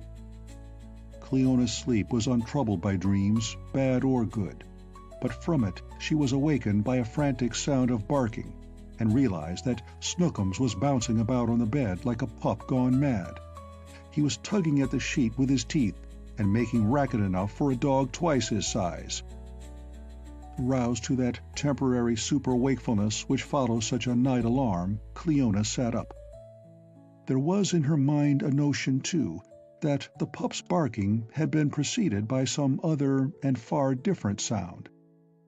As his mistress roused, Snookums bounded off the bed, rushed to the door, and scratched furiously at the crack beneath it, as if trying to dig under it through the floor. To Cleona, but one explanation occurred. Someone had broken into the house, and for a 10-months pup, Snookums was proving himself a pretty good watchdog. Cleona snapped on the electric light, picked up the pistol, and hesitated. She was no coward, but neither was she rashly indiscreet. To unlock that door at which the pup was still tearing would be to place herself in the power of whatever night prowler had entered. If the dog's yapping had not scared the superstitious burglar from the premises, then he would be a burglar on guard, and probably a burglar at least as well armed as herself. All their genuine plate and most of Cleona's jewelry were safe in the city. Was it worthwhile? Would Tony thank her to expose her own person to unknown danger in order to protect what valuables were in the bungalow? Abruptly, she received notice that an intruder was really present, and that he had been by no means frightened to the extent of leaving. As has been said, 4 bedrooms, of which Cleona's was one, opened upon the living room, and between that and the dining room was an open archway hung with portieres. After clearing away her supper dishes, Cleona had set the table for breakfast.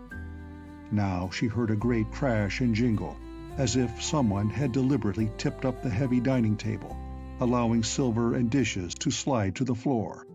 The bang of its mahogany legs as it fell back confirmed the supposition. With all her heart, she wished that there had been a branch telephone in her bedroom, but there was not. To phone, she must go outside her door. It sounded to her as if every piece of furniture in the dining room was being violently flung from one side of the room to the other. Now the intruder's attentions had been advanced to the living room. She heard a smash and tinkle that told of the destruction of the brown-shaded reading lamp of which her husband was so fond. She was trembling, not so much with fear as because of her inability to cope with the situation. Her ears conveyed warning that the inside of her dear bungalow was being literally wrecked. Yet she still hesitated at opening the door and trying to stop the destructive work. Then Cleona became conscious of a new thing. It was an odor, and every moment it was growing stronger, a penetrating, almost overpowering smell of musk. Something whimpered about her feet. Looking down, she saw Snookums writhing there in agonies of puppyish supplication. He was a valiant watchdog no more, for his nose informed him of a terror unfit for his tender years to meet. The intruder's noisy operations had ceased at last. Cleona had a moment's wild hope that he might have smashed his way clear outside, but it was a hope quickly dissipated. Something was being dragged now, or was dragging itself across the floor of the living room. It reached her door and paused. She crept into bed and sat with the covers pulled up, eyes fixed on the door in an agony of anticipation.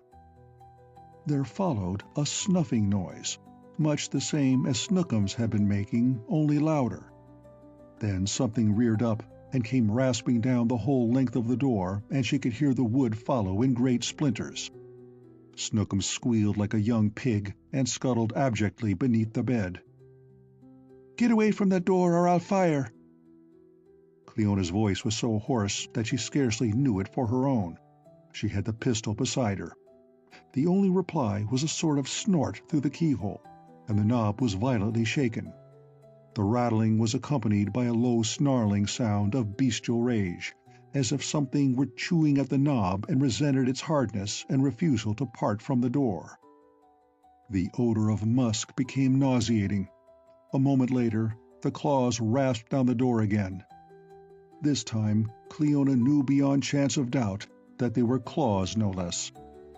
In one place, where the wood was thinnest between panels, it was pushed out in a long splinter, and for a single instant one great whitish talon gleamed through, curved, needle-pointed, appalling in its vicious menace. At that sight, Cleona for the first time really lost her head. What she should have done was to climb out the window, an easy thing since it was only a matter of a few feet above the ground, run down the hill and raise an alarm in Carpentier. That might have been the course had the burglar turned out to be a burglar. But this thing of the midnight, that thrashed, snarled, and ripped clean through a door with its pale, enormous claw, it robbed her of capacity to think or reason. She screamed, jumped out of bed, and raised Rhodes' pistol. Without taking aim, she loosed its 10 shots in the general direction of the door. The crashing rattle of the automatic was drowned in the tumult that answered from without. Shrieks like the scream of a mad stallion, and a furious thrashing against the weakened door mingled with the splintering sounds of wood ripped up by the chiseled talons.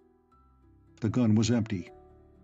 Leona saw the door bulging inward, and she did what many a woman would have done nearer the beginning, fainted and dropped to the floor, a pathetic heap of pretty silk and soft dark hair, one wide arm flung out with fingers extended, as if grasping again at the useless pistol they had just released. End of Chapter 10. Chapter 11. The Red-Black Trail. A deep swoon is the anesthetic that Mother Nature offers her children when horror or pain becomes too great for bearing. Cleona's faint of terror passed into natural sleep, and when she at last opened her eyes, the goblin-bee-friendly moon had been ousted by the honest sun, and the room was yellow-bright with reflected light from a morning all cheer and sunshine. She became aware that a small tongue was licking at her face, and that someone was pounding lustily on the locked door. For a moment, her brain refused any explanation of why she should be crouching there on the rug, with a joyful puppy wriggling beside her. "Mrs. Rhodes! Mrs. Rhodes, ma'am! Oh, my God! Are you killed?" The veil lifted from Cleona's memory, and shaking off Snookums, she struggled to rise. In doing so, one hand fell on some hard, irregular object, and looking, she saw that it was the bright-colored image of that had been brought to her from Mexico. In her fall, she must have brushed it from the table. The godling's flat face smiled up as benignly as ever, but the serpent-headed crook it had grasped was gone. Only a thin fragment of porcelain standing out on either side of the clenched fist showed where the staff had been broken off. In a dull, detached way, Cleona regretted this damage to Cullen's gift. She even thought of searching for the shattered pieces, with an idea that they might be cemented together again. But the hammering on the door was too insistent. Staggering up, she went to unlock it. By the condition of that door, the events of the night had been no dream. The lock and one hinge held it partly shut, but the upper hinge had been torn out, splitting a long piece off the jamb. The door itself was split halfway down from the top, and yes, there was the very place where the white claw had pierced through, and the round, neat holes drilled by her bullets. Cleona had time to observe these things, for at first the key refused to turn. Finally, however, the strained lock yielded, and with some trouble she got the door open. There stood Marjorie King, gasping with terror and anxiety. As soon as Cleona could entangle herself from the large embrace in which she was received, she stepped past, took one look about the living room, and sat down with a gasp on the side of an overturned chair. As might have been expected, the place was no more than a spoiled wreck of the cozy, home-like room she had left the night before. But the disorder and breakage were by no means all. On the floor just outside her room was a great pool of black, half-coagulated blood, and from that pool a line of similar dark blotches led through the arch into the dining room. Cleona could not conceive how any creature that had bled so profusely could have lived even to drag itself from sight. The outer side of her door was literally ripped to flinders, and the door itself gashed and torn as though some mad carpenter had been at work there. The furniture was all upset, and most of it hopelessly smashed. "Mrs. Rhodes," questioned Marjorie, "who was here last night?" Cleona shook her head. It ached, and she felt very dull and stupid. That odor of musk still permeated the air, though faintly. "I don't know. Snookums, come here." The pup had emerged from the bedroom and was sniffing cautiously at the horrible, blackening stuff on the floor. He wore a very chastened expression, quite unlike his usual devil-may-care cocksureness. Cleona took him in her lap and looked wistfully at the cook. "I wish I'd minded you and gone into the city, Marjorie. Tell me, have you looked about the place at all?" "Indeed no, Mrs. Rhodes. I had the key you give me, and I come in through the front door and the veranda.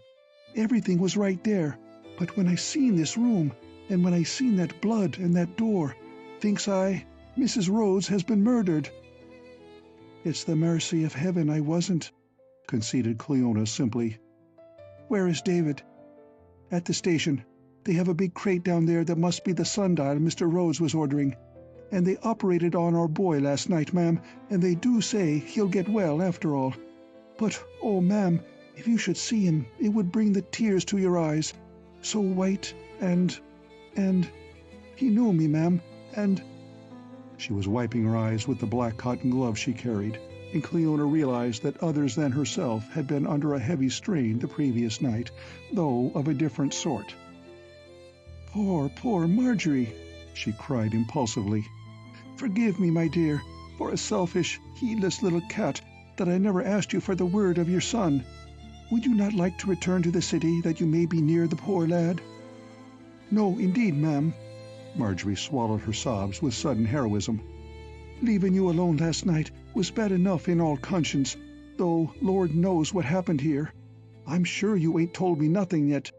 But right by you I stick now till Mr. Rhodes and your brother gets back. My goodness, they'll be wild when they know."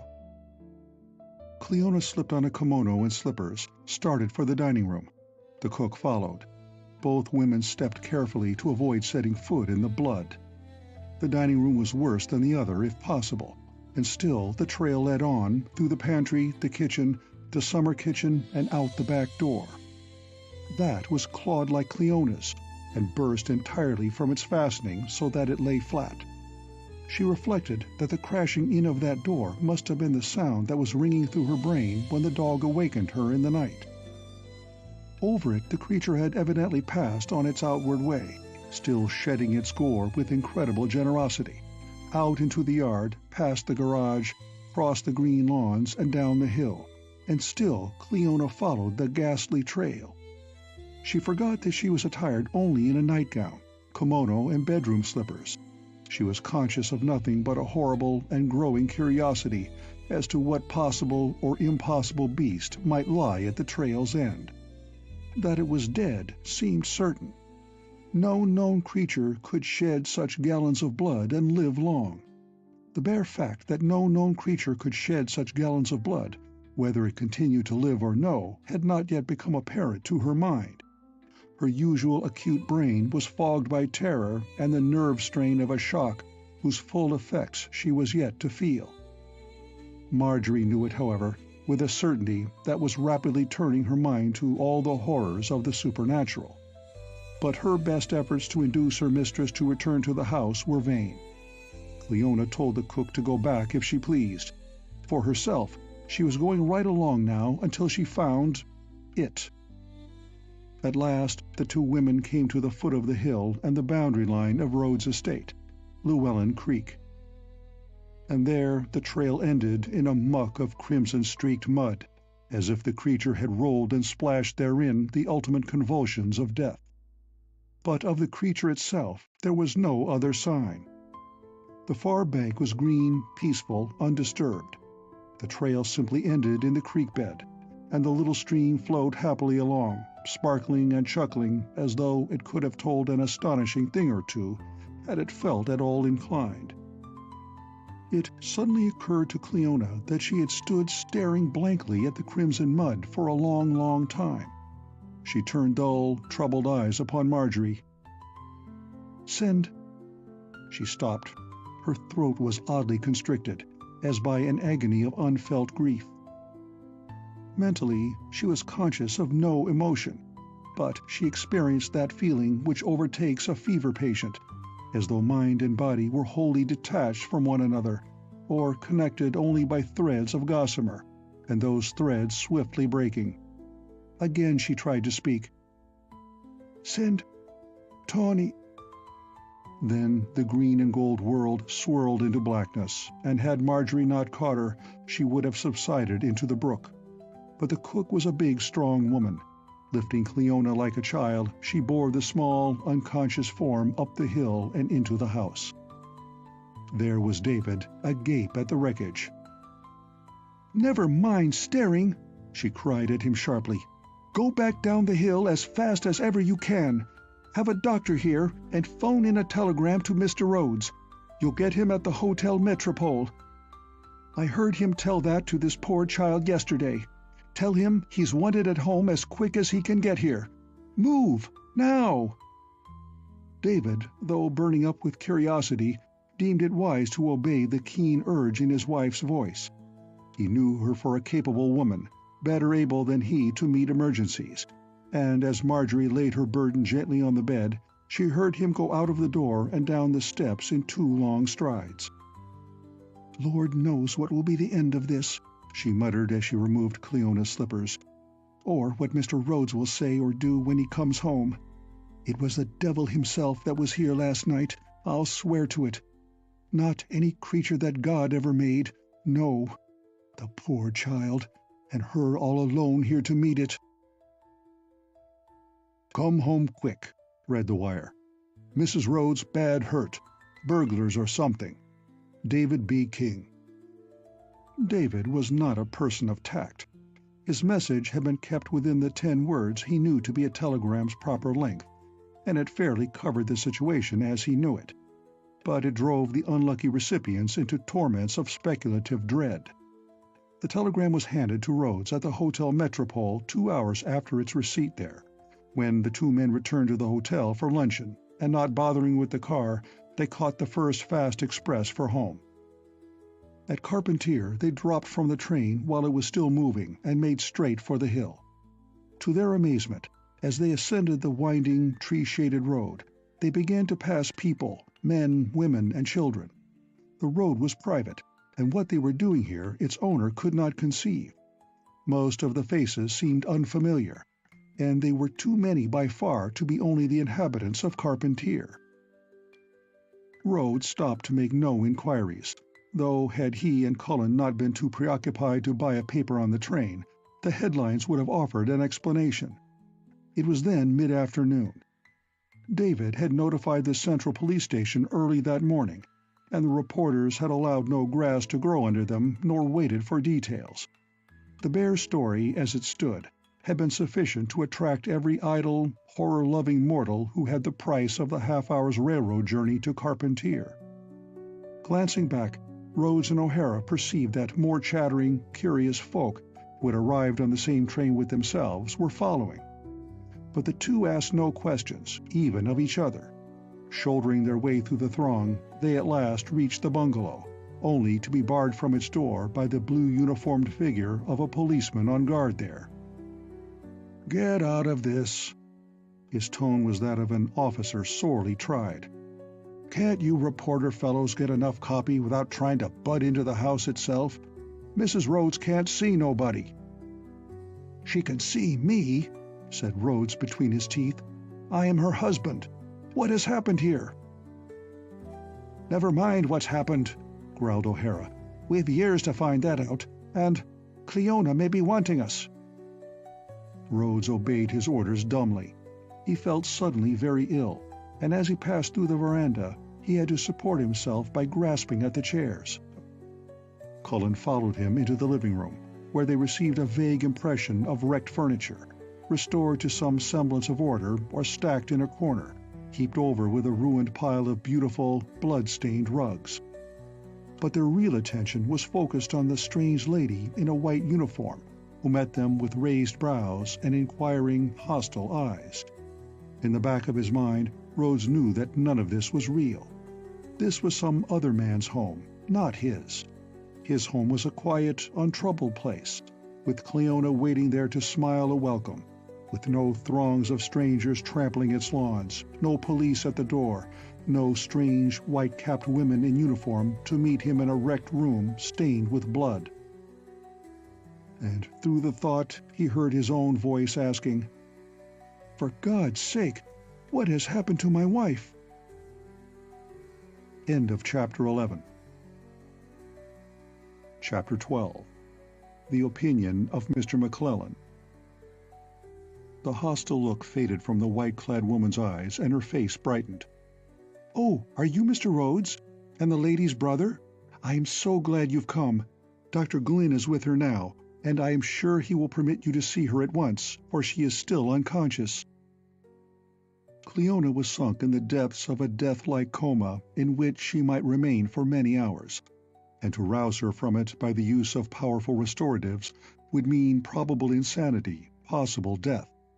This was Dr. Glynn's verdict, and it was confirmed by the specialist called into consultation that evening at Glynn's request. In the meantime, Rhodes and Cullen had learned all that could be known until Cleona's own story should be told, if that time were destined to come. They had talked with Marjorie and David. They had followed the same grim trail that Cleona had traced, and somewhat overtrodden now, to the deep disgust of both detectives and themselves. By this time, the crowd had dispersed and the place was lonely again. Cleona's menfolks had returned then to talk over the wreckage of furniture and the splintered doors and floor.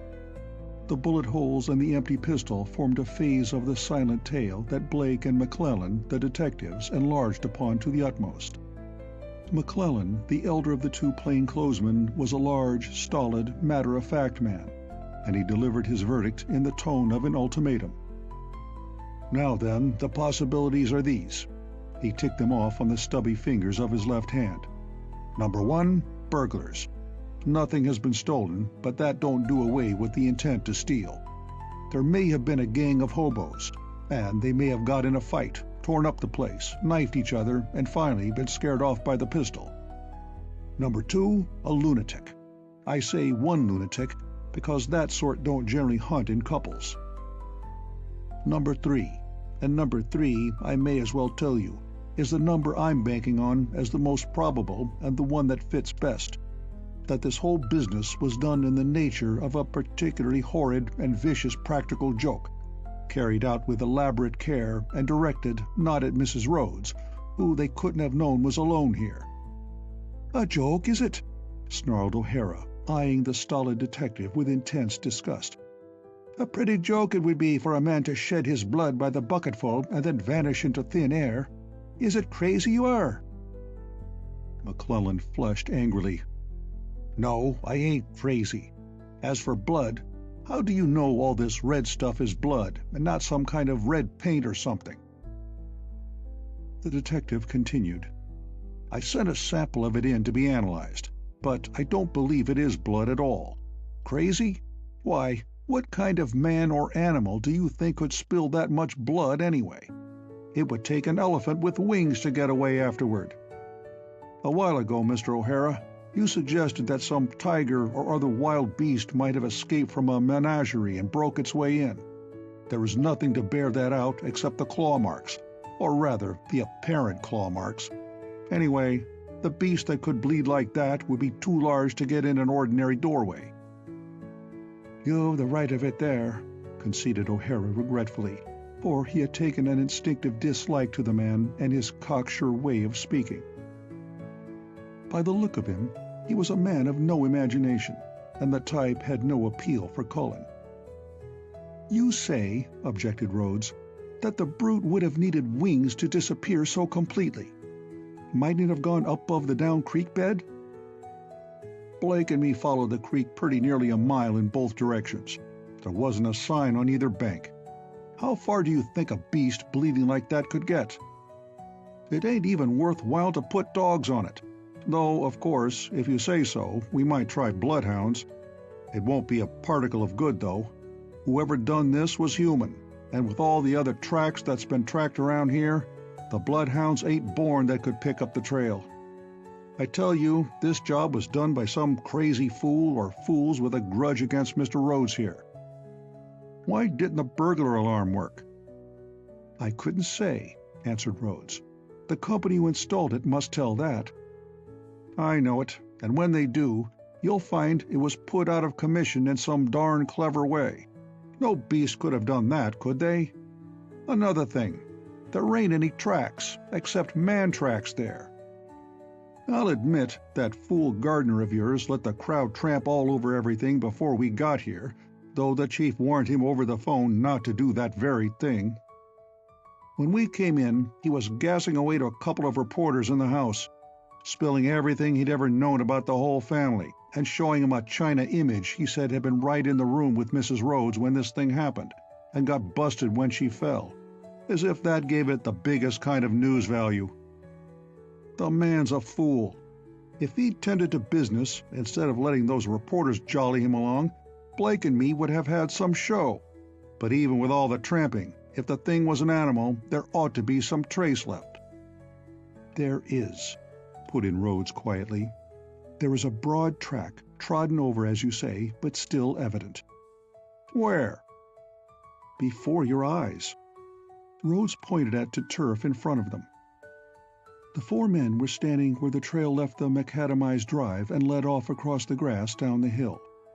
Blake leaned forward and stared keenly at the place Rhodes indicated. Then he rose with a shake of the head. I don't see anything. You don't? Why, the grass is laid flat in a long swat. Oh, that. I didn't know what you meant. That ain't tracks. Somebody's dragged something heavy over the ground. Sure, put in McClellan scornfully. I saw that long ago. That's what I mean when I say this is all the work of some vicious practical joker. Whatever tub or can or thing he used to hold all that red stuff, he dragged it after him as he went along. The marks on the doors? McClellan shrugged. How do I know? A chisel, maybe? This fellow was clean bughouse, perhaps, with just the infernal cleverness and devilish sense of humor that some lunatics have. Or else it's a scheme of some sort in connection with something I don't know about. He looked keenly from Rhodes to O'Hara, a flash of suspicion in his eyes. It was not the first hint he had given that he thought they were keeping something from him. Now, don't start that again, snapped Cullen. You've already asked us every question in the world, man. What is it you think? That Tony here and myself ran home from the capital yesterday night and raised all this devilment just to destroy his house and the happiness of both of us? Certainly not. What I am looking for, and what you haven't helped me find, is the possible motive that lies behind. In our business, even you must know this, half the time to find the motive is to find the criminal. You ought to understand that, Mr. Rhodes, you being a lawyer. If I were the district attorney, observed that young man thoughtfully, it might be worthwhile to review my record in search of some desperate criminal who had taken a vow of vengeance against me. But since my only cases have been in the civil courts, and those cases, I must admit, most obscure and unimportant ones, such a review seems hardly worthwhile. He looked up with a faintly boyish smile. So far as I know, I haven't a personal enemy in the world. Well, said the detective sulkily, the analysis will show whether it's blood or not, and if you can't tell me anything else, you won't, that's all. Blake and I must be getting back to town. Sorry, we can't help you out, said Rhodes stiffly. So am I. Well, I'll let you know what the analysis tells us about this stuff that's been spilled around here, and we'll keep right on the job till we get to the bottom of it. By the way, do you want me to send another man out to relieve Morgan for the night? Morgan was the officer still on guard at the front entrance, but Rhodes shook his head, and O'Hara volunteered gloomily. No need. The harm's done. They'll not come back, whoever they are, though, by all the powers, 'tis the one wish of my soul that they might do just that. End of Chapter 12. Chapter 13. The Bungalow Sold. Mr. O'Hara, is it really true that you are going down into South America to find a gold mine? The speaker's sister, a tall, dignified girl, frowned slightly and wished again that she had left Alberta, better known as Bert, at home. The child was nearly 15, but her frank curiosity was a trait for which her sorrowing family had yet to find means of restraint. Cullen, however, rather liked Bert Fanning, and he smiled upon her pleasantly enough. "That's my intention. Though," he added whimsically, "if I don't find it, 'twill not be the first mine I've dropped the gold into instead of taking it out." "How could you drop it in a mine you couldn't find?" inquired Bert, the matter of fact. "Ah, the mine you don't find is an Irish mine. A bit of bull like that never troubles it at all." Everyone laughed, and O'Hara beamed amiably at their appreciation. Again he was seated on a stone bench in Cleona's garden, but the luxuriant growth of Virginia rambler that covered the arbor above him was blossomless and with reddening leaves, for the season was mid-September. Nor was this the hilltop garden at Carpentier. A short distance off rose the gray walls and moss-colored roofs of Green Gables, the new home purchased by Rhodes when it became evident that his wife should be removed to other surroundings than the unlucky bungalow. By the time that Cleona's condition permitted her to be moved, he had acquired this house in a suburb many miles from Carpentier, and working together, he and Cullen had labored to furnish it in as different a style from the bungalow as he could. On this day, which heralded her return to the freedom of the outer world, Cleona was holding a sort of miniature court in the rose garden. Her throne, a great invalid's chair, gave her more than ever the look of a little girl, and the day being cool though sunny, she was half buried in a fluffy tumble of blue and white wool wraps. Comfortably cuddled on the footrest sound asleep lay the only memento of her terrible experience for which she had ever expressed a desire, the bullpup Snookums. For some minutes Cleona had been sunk in silent reflections. At last, breaking into her brother's conversation with Bert Fanning, she inquired irrelevantly, "Have you heard anything lately from Mr. McClellan, Cullen?" "I have not." He shrugged a trifle contemptuously.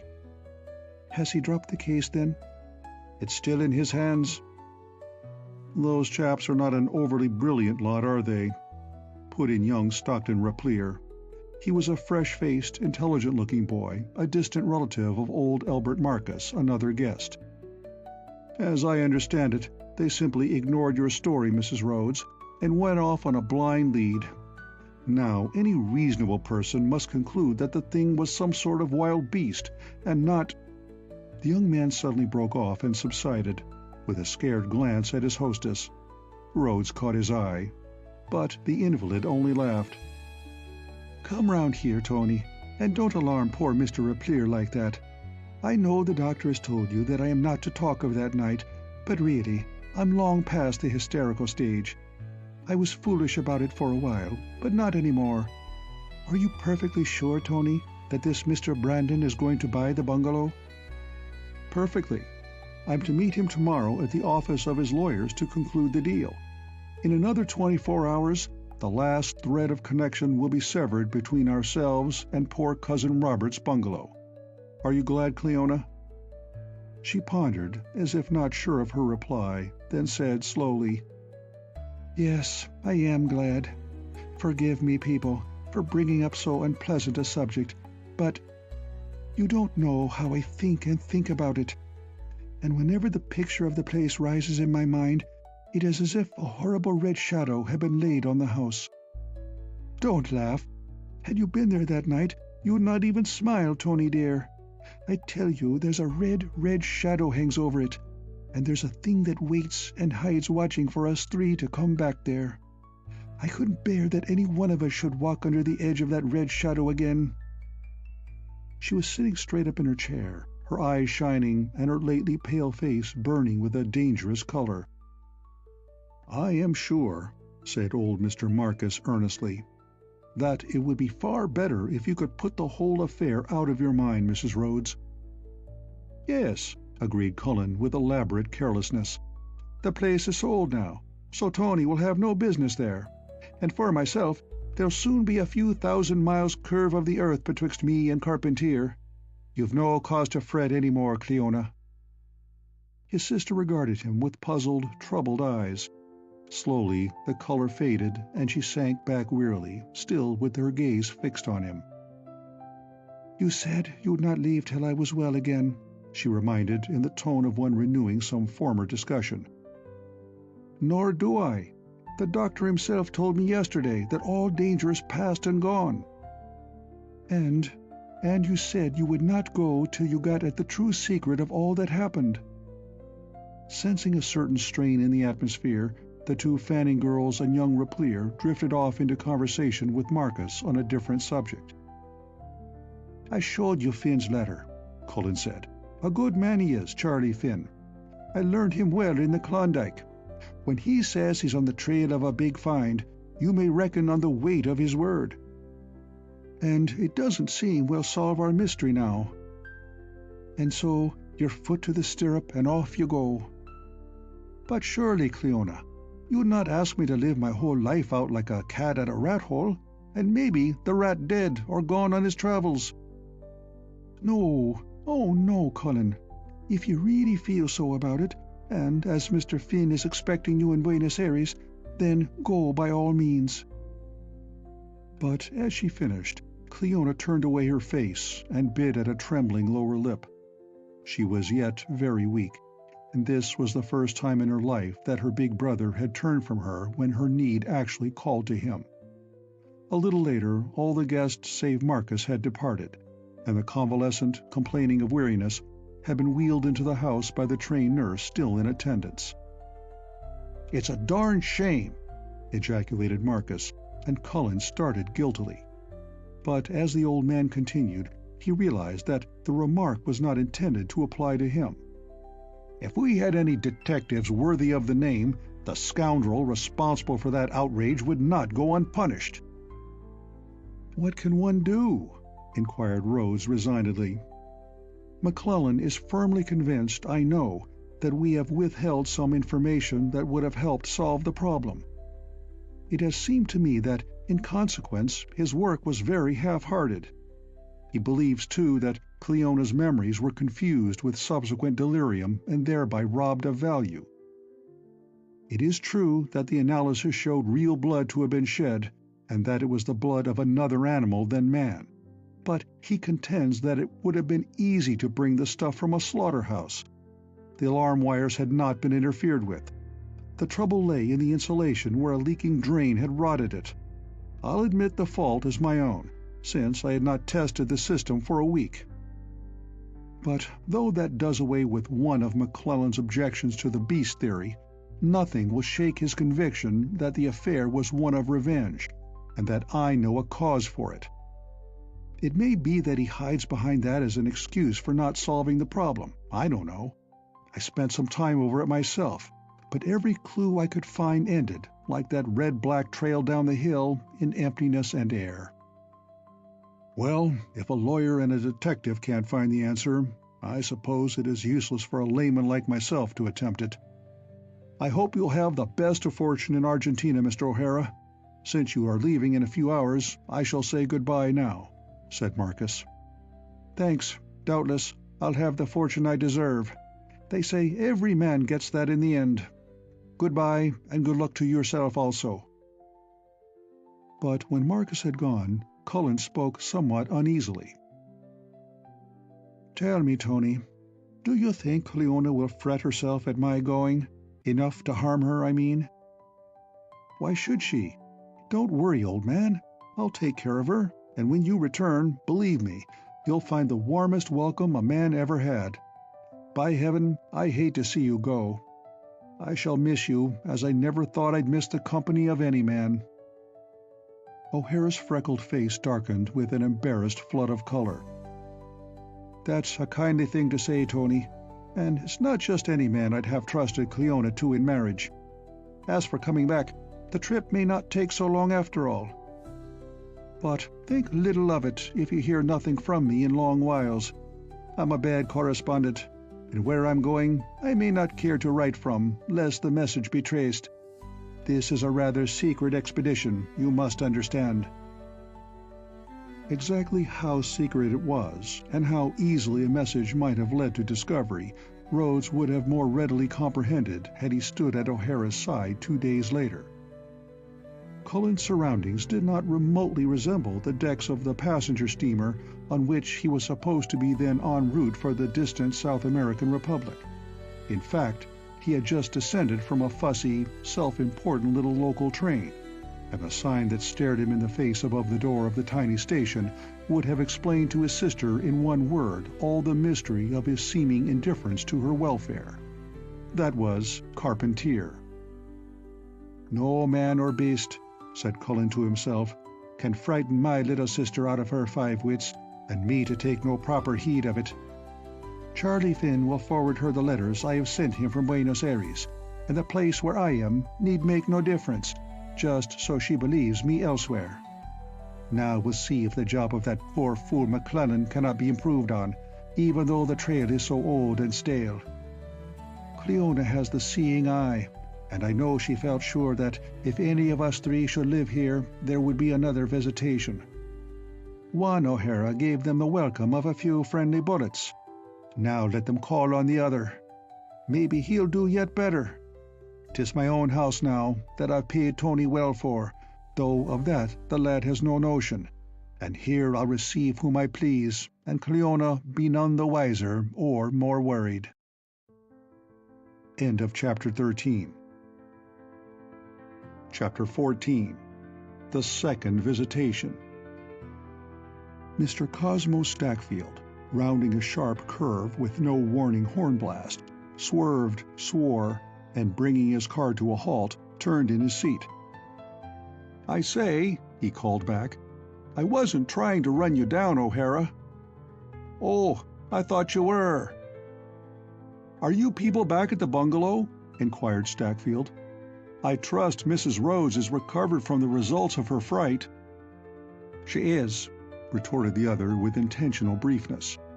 "She's not here. I came out by myself for the solitude. When a man's used to the open, he wearies of just hearing people chatter. So I'm living alone for a while. Good day to you, sir." Cullen's rudeness was too gross and too obviously intentional for Stackfield to ignore longer.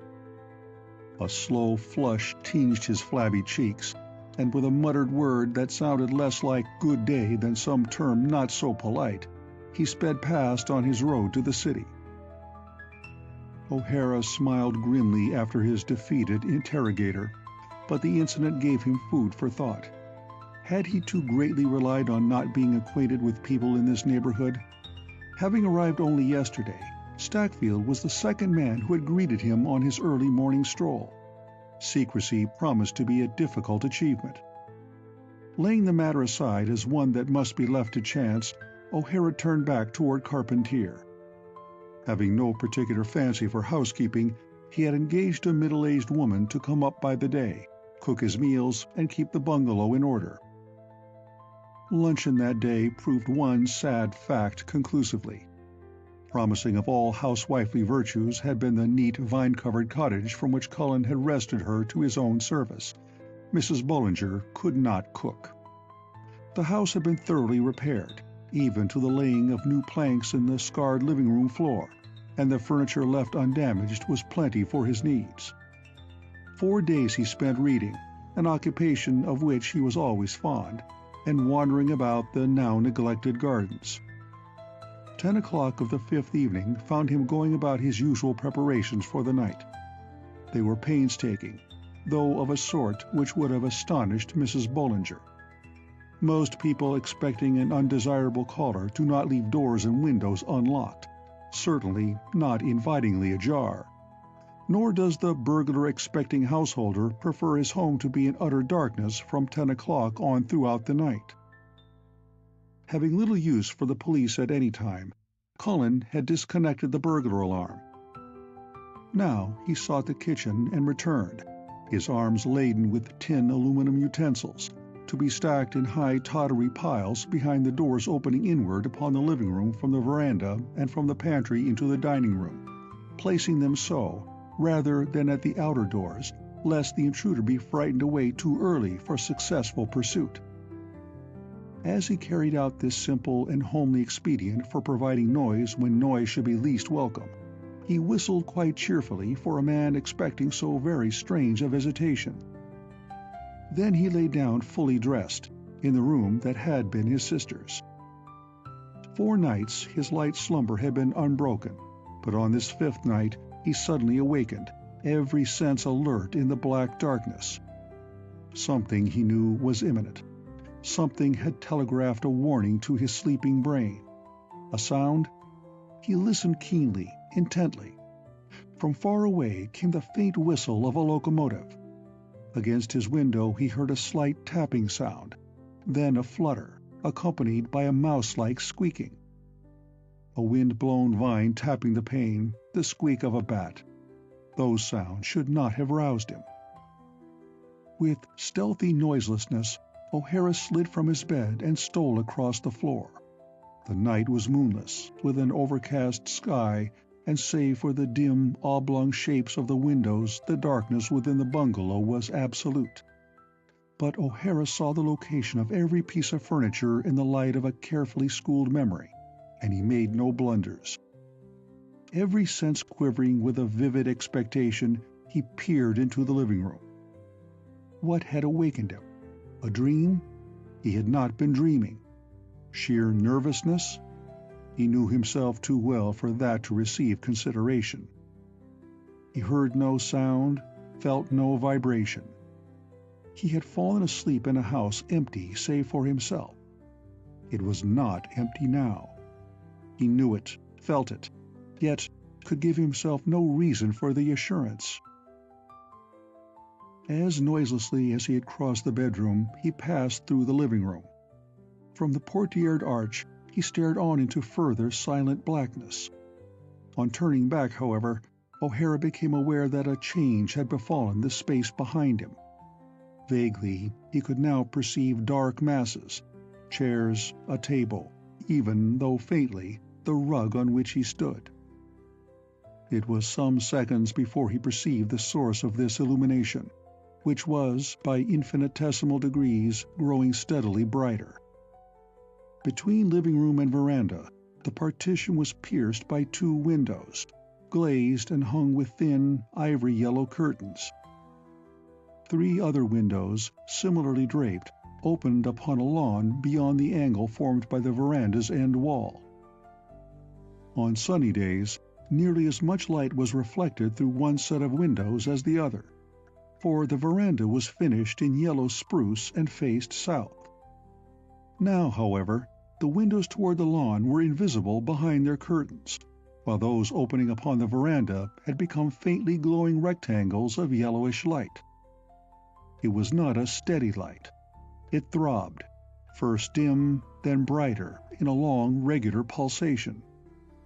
O'Hara's first impulse was to spring across the room and sweep the curtains aside. His second was better. A view through the window might gratify his curiosity, but he wanted a more practical satisfaction than that. He would take no chance of giving a premature alarm by spying between curtains. The light, which until now had continually increased, ceased to grow, but continued to throb. Still no sound came from the other side of the partition, nor could he see anything through the translucent window draperies. He stood there in the dim twilight of the living room, and the 2 windows hung like yellow, oblong Chinese lanterns, pulsing between light and shadow, but giving no other hint of the presence that must be back of them. At last, Cullen moved. Crouchingly, he stole toward the door, body half bent, ready at any moment to leave creeping and spring. Even to him, the stillness had become somewhat ghastly. If enemies were there, why did they make no move? What could be the object of this ghostly and silent illumination? They did not, could not, know that he was aware of their presence. What was there in the veranda to hold their attention for so long a time? Then Cullen committed a folly for which he never afterward quite forgave himself. In the intensity of his desire to reach the door, fling it wide, and take the enemy unaware, he forgot his own precautions against its noiseless opening. As his hand closed on the knob, one foot grazed the little pile of precariously balanced tinware. Over it went, clashing and clattering, a most satisfactory alarm, had he not been the one to spring it. End of Chapter 14. Chapter 15. The Third Visitation. The racket so startled its originator that he leapt backward, collided with a tabaret, and sent that over. The oblongs of light in the southern wall vanished abruptly. Further stealth was absurdly useless. Cullen flung himself at the door, wrenched it open, and reaching upward, snapped on the general light switch of the veranda. It sprang into dazzling visibility, but no one was there. Cullen made sure of its emptiness in one swift look that included the space beneath a large table and a wicker divan, snapped off the light. He had no desire to form a mark for bullets, and was at the outer door. It stood ajar as he had left it. Outside, the darkness was nearly as impenetrable as within the house, but for that there was a remedy. Opening a concealed steel switch box, Cullen pulled a lever and sprang down the steps. The lever completed the circuit for several powerful lamps about the grounds, and by their aid he began a search which he had felt in the beginning would be fruitless. He had only himself to blame. The unknown foe had walked into the trap, so he told himself, and his own careless foot had kicked it open. Raging, he darted from tree shadow to tree shadow, cautious even in his fury, but lawns, gardens, and outbuildings were empty as the veranda itself.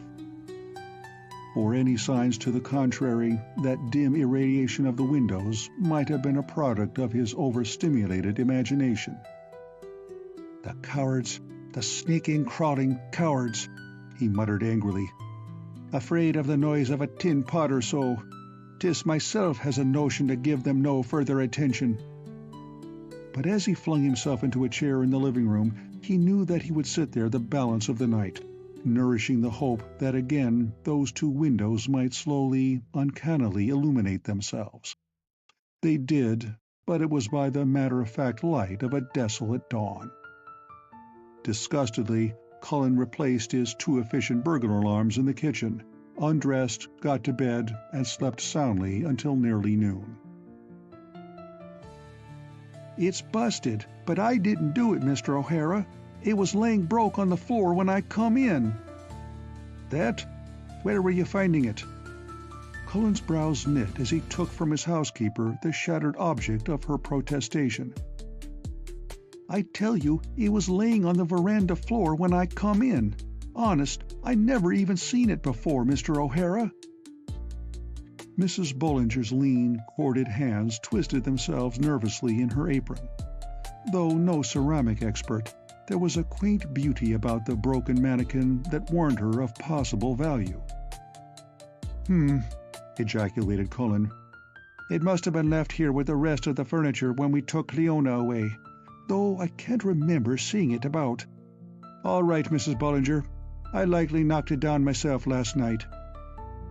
When she had gone, he stood for some minutes eyeing the image in his hands. The poor little Lord of the Air had certainly found bad fortune in the alien land to which Cullen had brought him. First, he had lost his serpent crook, and now the round, feather-trimmed shield on the other arm had been broken off, arm and all. Yet still he smiled with patient benignity. "'Tis odd," muttered Cullen, "that I never saw you standing about in the veranda, little man. It's a wonderful faculty you have for being broke in the midst of a mystery. Well, your bit of staff is gone for good, but the shield and arm here can be restored to you, and shall be for the sake of the dream you will always bring to the memory. Smile away, little man. Cement will work miracles." With a whimsical smile, he set the image and its broken part on a shelf and promptly forgot them both. That there could be any actual connection between the Lord of the Air and their troubles at the bungalow never once occurred to him. How should it? Dream or reality, that strange night of so long ago had held nothing for him that could have led him to suspect the truth. A nightmare, dreadful truth for whose discovery he was at the last to pay a heavy price. When a full fortnight had slipped by, its monotony unrelieved, Cullen's patience wore decidedly threadbare. He did not at all like this game of waiting and watching. He dared make no new acquaintances, and rebuffed what advances were offered him. Afternoons and evenings he spent in reading, or in taking long tramps through the autumn woods, while at all times he kept a sharp lookout for any clue, small or large, that might serve to simplify his problem. But September passed, and October struck the woods to sharp reds and gold, and still he had discovered nothing. The time began to drag intolerably. What people he met looked at him with irritating curiosity, born of his unusual appearance and solitary habits. The last week of October crept in. The thick foliage that hid the bungalow was beginning to thin in places, and the lawns were a-rustle with bright leaves, when that occurred which led Cullen to take renewed hope of his long vigil. The sun had set, a blood-red ball behind the purple autumn haze, and Cullen stepped out of his front door to take a few long breaths of the crispy, cool night air. Then he would go into the lonely and ill-cooked dinner which Mrs. Bullinger had laid out before departing for the night. That good woman glanced back through the twilight at the dark mass of screening foliage that still concealed the bungalow, and went her way with many shakes of the head and a hastening step. It was already night beneath the trees that overhung her road. "That poor man will have to get someone else to wait on him," she reflected as she hurried along. "Or else I must leave earlier. It's all right for him to live in a house that the devil visited, if he likes that sort of thing, but goodness knows Mr. O'Hara's big enough to thrash even Satan himself. But I'll never stay in that house again after dark, no matter how bad we need the money. And I'll tell him so tomorrow morning, first thing. There was that rustling in the trees last night as I went home, and I was a perfect fool to stay so late. Oh." The woman suddenly picked up her skirts and fled like a rheumatic but badly frightened deer. A little distance from the road there had begun a great rustling and crackling of fallen leaves, and at the same time something whizzed through the air and struck her a painful blow on the cheek. The missile was only a chestnut burr, but its sharp prickles more than made up for its light weight. Poor Mrs. Bullinger dashed into Carpentier at a gallop, under the firm impression that she had been shot in the face by a rifle bullet. Her story, however, was somewhat skeptically met. A bullet is supposed to leave some visible mark of its passage, and anyway, no neighbor of hers was quite neighborly enough to care for investigating those dark woods with their evil reputation. So the injured lady retrieved her children from the care of a friend and retired to her home, nursing a stung face and the firm resolve that not even daylight should tempt her to return to the bungalow on the hill. Cullen strode up and down the macadamized drive, beneath the arching trees. He had that day received his first letter from Cleona, which had gone the long route to Buenos Aires and back, remailed by the faithful Charles Finn. She was much better, it seemed, in fact, practically well, but Tony babied her dreadfully, and they were going down to St. Augustine the 1st of December. They missed him, Cullen, very much indeed, but she presumed and hoped that he was happy and having a good time. She supposed by now he must be well on his way across the Pampas. In that case, this letter might never reach him, but she hoped it would, so that he might know how well she was and enjoy his chosen road untroubled by care for her. Tony sent his love with hers, and Snookums had caught a rat, but it bit him and got away. she hoped he would think of her sometimes, and remember that she was always his faithfully loving sister, Cleona Rhodes. "Now why," said Cullen as he paused beneath a spreading oak and kicked at the dry leaves with an impatient foot, "why Cleona Rhodes? That's the first time she was ever any other than just Cleona, or maybe Clee to her poor runabout brother. And I wonder, have I left Buenos Aires or no? If I have not, 'twould be an easy matter to lay up poor Charlie with a broken leg and postpone the expedition, or myself with a fever requiring immediate return that I be cured of it. I'm thinking the O'Hara has made a fool of himself. Now, will he be the bigger fool to stay here, or to throw up the whole business and return for a pleasant reconciliation with this Cleona Rhodes that's so formal of a sudden with her own born brother?" He pondered a while longer, then threw back his red head in a gesture of decision. What that decision may have been is immaterial, for just then something rustled in the boughs above him, with a violent crashing motion, and two enormous hairy hands closed in a strangling grip about the Irishman's throat.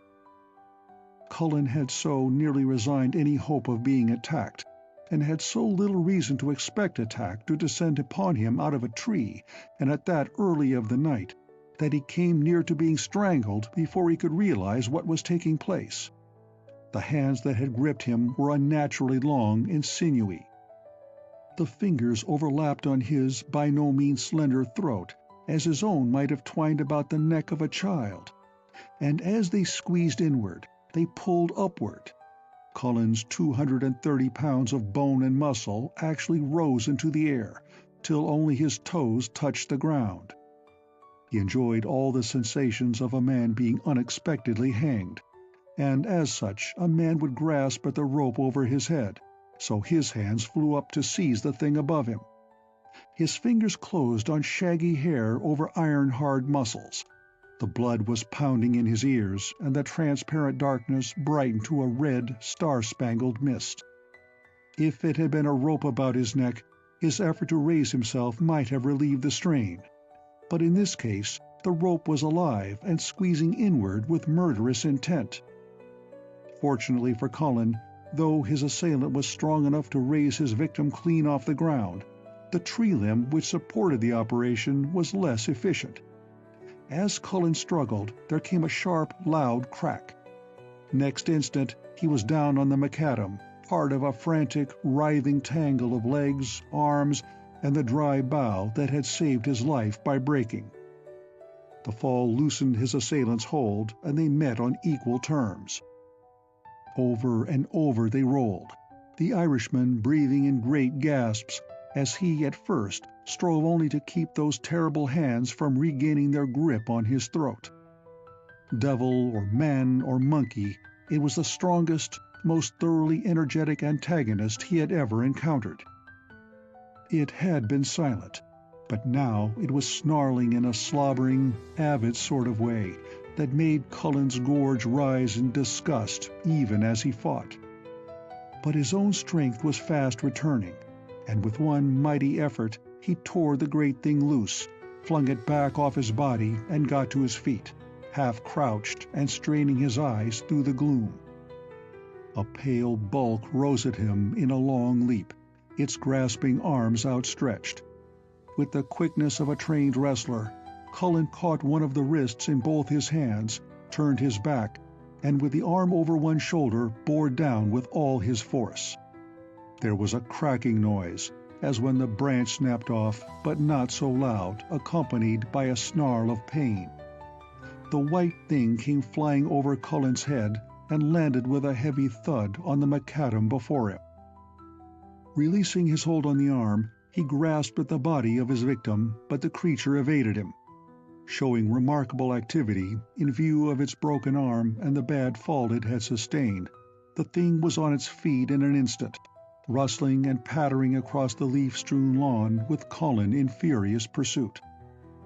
The latter was unarmed, though he had brought with him to the bungalow a large-caliber pistol whose bullets would pierce a 4-inch hardwood plank. He had, quite characteristically, never even removed it from its suitcase. Each night he had sat watchful, content in the confidence of his own great strength, but now he wished with all his heart that he had the weapon with him. Had the season been summer, the fugitive might have easily escaped. Beneath the scattered trees it was dark as a cellar, and only the creature's own whiteness made it dimly visible in the starlit open spaces. But the dry leaves of autumn traced its progress, and though Cullen ran against more than one tree trunk, and had to stop occasionally to distinguish the noise of its flight from his own, he managed to follow down the hill across Llewellyn Creek and into some denser woods beyond. There began an increased rustling and a crashing of boughs ahead. Cullen realized that his former assailant had left the ground and was swinging itself from bough to bough through the forest. To follow farther seemed folly. Nevertheless, the Irishman kept doggedly on, following the trail of noise and never getting very far behind it. Perhaps its broken arm retarded the creature's speed. At any rate, though he stumbled among vines, tore his clothes and flesh on briars, climbed fences, fell headlong over rotting logs, and generally suffered great personal inconvenience, the pursuer kept always within hearing distance of the pursued. It was heartbreaking work. Only a man of supernal strength, stamina, and stubbornness could have held to that mad hunt, mile after mile, as did Cullen O'Hara. The fugitive avoided houses, and for that reason they by no means went as the crow flies. Several times they crossed roads, and once Cullen dashed across a turnpike just in front of a whizzing automobile. The driver slowed to look back and swear, but Cullen had neither time nor attention to spare for his grievance. On, and still ahead of him the October foliage betrayed that wild flight from treetop to leaf-strewn glade and up to the branches again. Cullen had lost all sense of direction. Save for the occasional roads and fences they crossed, and judged by the route they had come, this section of suburbia one vast and trackless forest. Cullen was no mean woodsman, but never before had he explored such an apparent wilderness, through black night and at so breathless a pace. He had begun to believe that the chase would never end, and that so long as he followed, the untiring thing ahead would flee, when the noise ceased. Stopping in his tracks, he listened intently. Only the small, usual sounds of night broke the stillness. The chirp of a late cricket, the thud of a ripe chestnut burr falling to the ground, and far away a honking auto horn.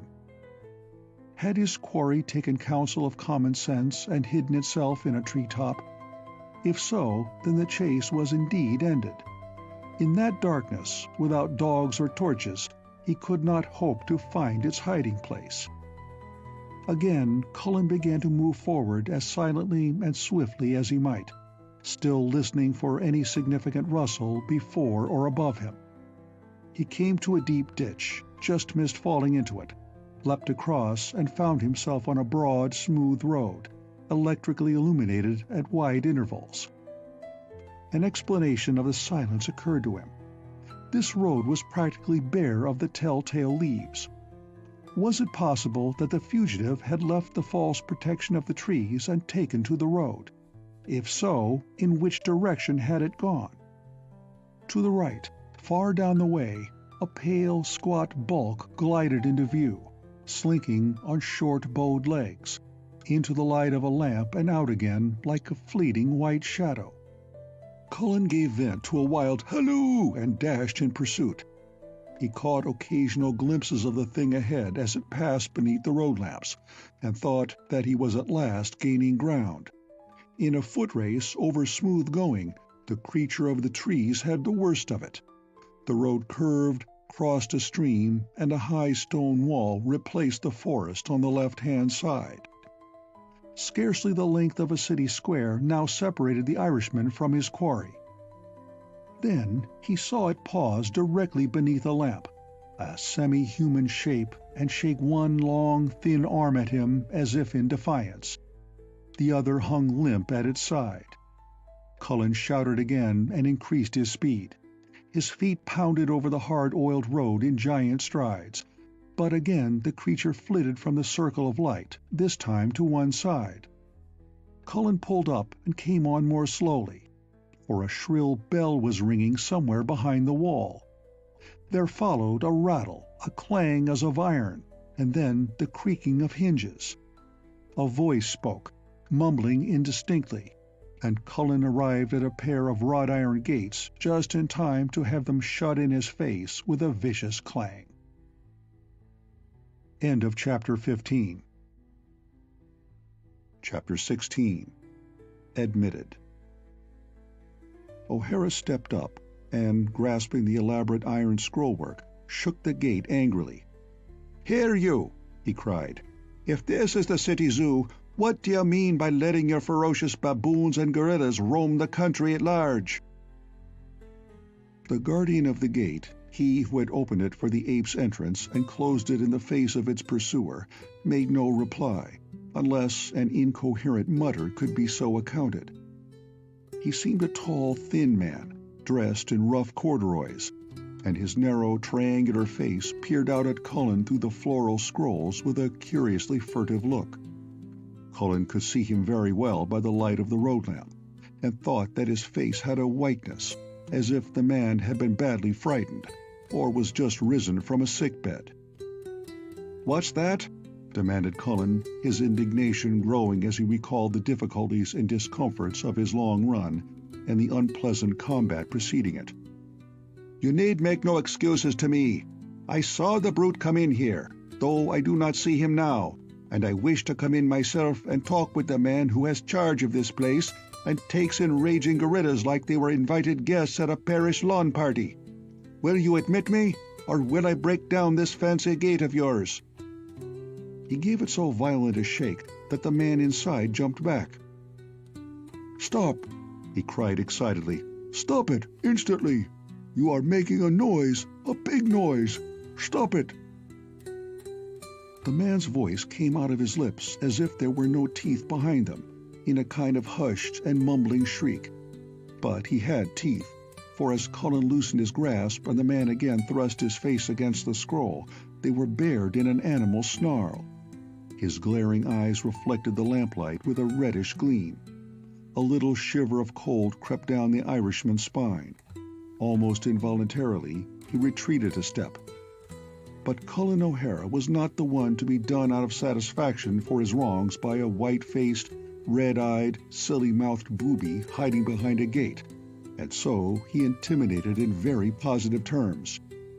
"And," he concluded, "you will now permit me to speak with the gentleman who has the bad taste to keep you and your brother that you just let in for household pets. And if you do not, I'll come in whether or no. We'll see if the O'Hara must chase wild apes over bog and ditch and win his pains for his trouble." At that, the keeper of the gate moved sulkily away, mumbling over his shoulder. "You must wait, then, till I go to the master." "I'll wait, but don't try my patience too far now." The figure vanished into the darkness that lay beyond the wall. O'Hara, peering after him, could see only a few square yards of leaf-matted gravel, on which the pattern of the gate was laid in shadow by the lamp behind him. Beside it rose a roughly peaked cubic mound of reddening ivy, which he took to be either a much-neglected gate lodge or a monument of some sort. Probably the latter, for there was no sign of door or window. Beyond, only dark tree masses loomed against the starry sky. No lights gleamed through the branches, nor did any sound come out save when the night breeze faintly rustled the dry leaves. "A queer place, and no mistake," muttered Cullen. "And I'm thinking that once in, the O'Hara may wish himself out again. I wonder has this beast I've chased here anything at all to do with the other matters? Could a monkey, however knowing, have done the things that were performed at the bungalow?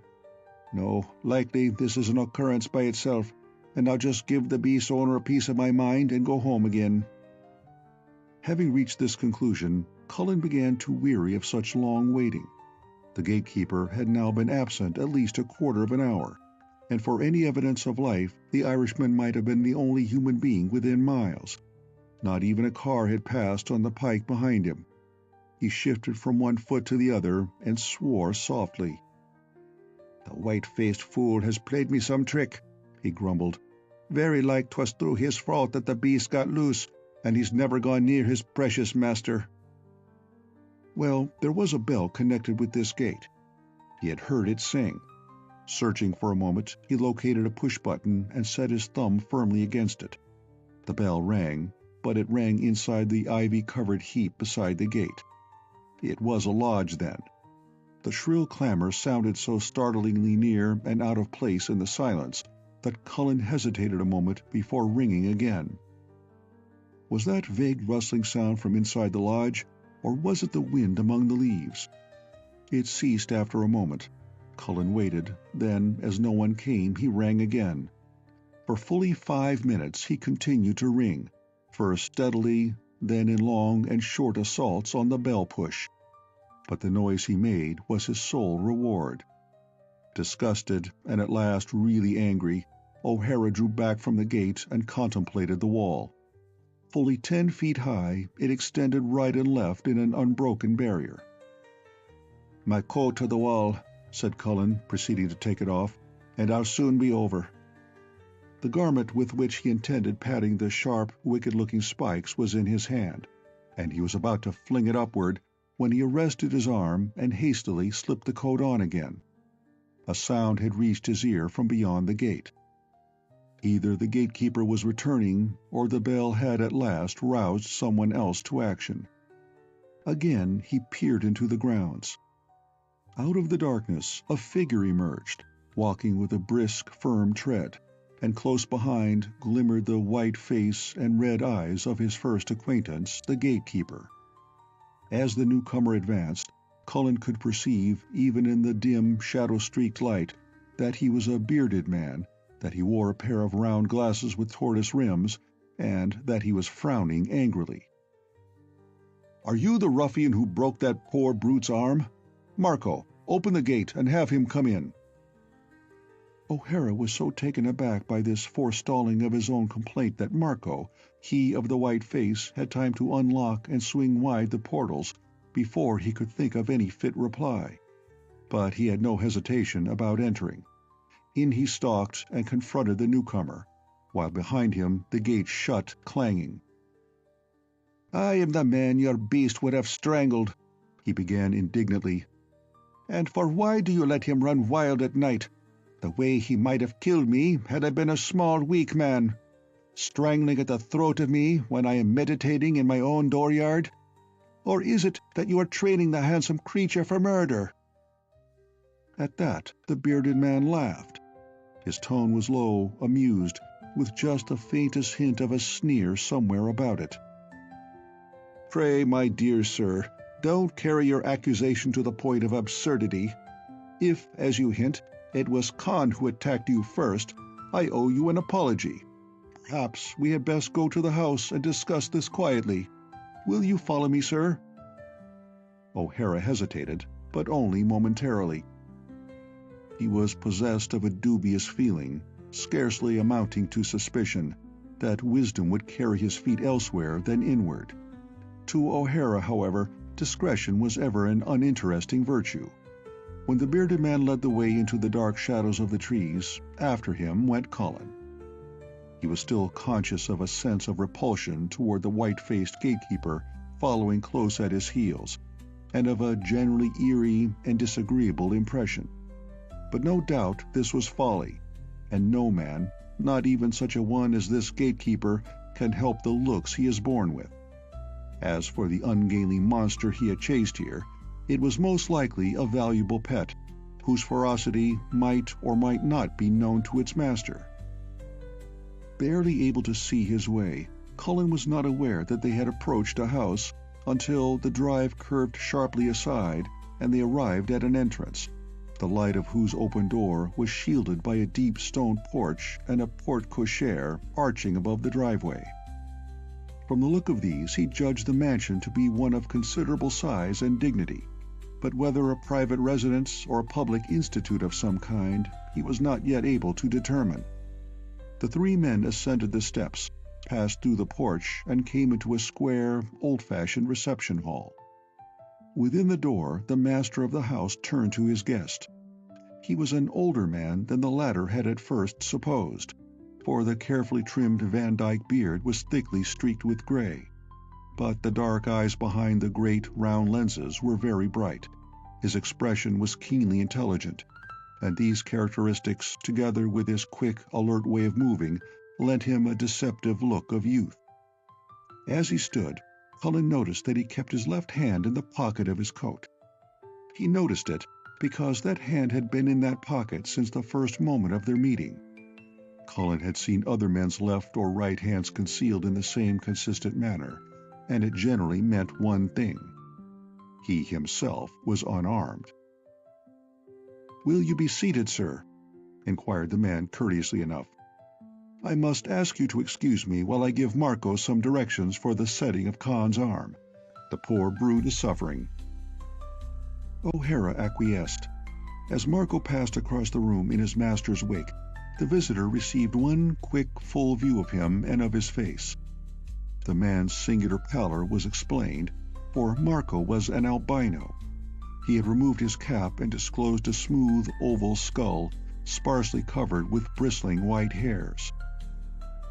By this more revealing light, his eyes, that had gleamed red in the shadow-shot gloom, were a reddish pink, and in that one clear glimpse of them, O'Hara had a sickening notion that those eyes saw not out, but inward.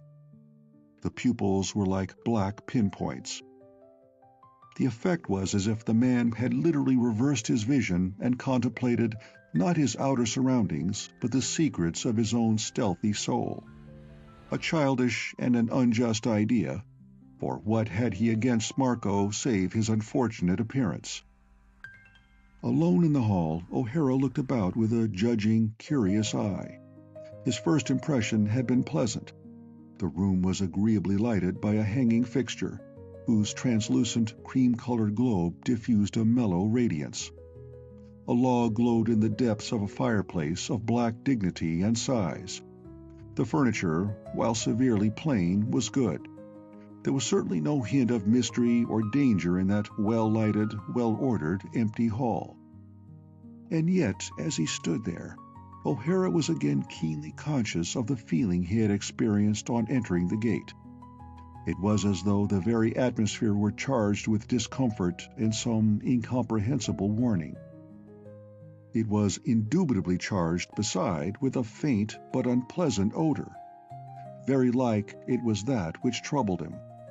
He wondered again if Reed kept other beasts than Khan on the premises, and if the bungalow mystery were not indeed near its solution.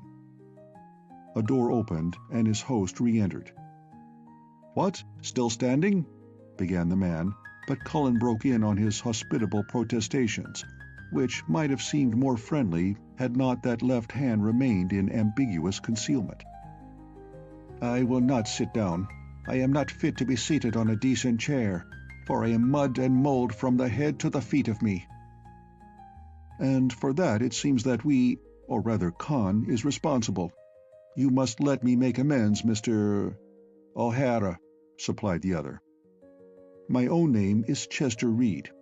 When you first came here, Mr. O'Hara, and from Marco's account, I believe that you had met Khan on the road and broken his arm with a club or bullet in an effort to capture him.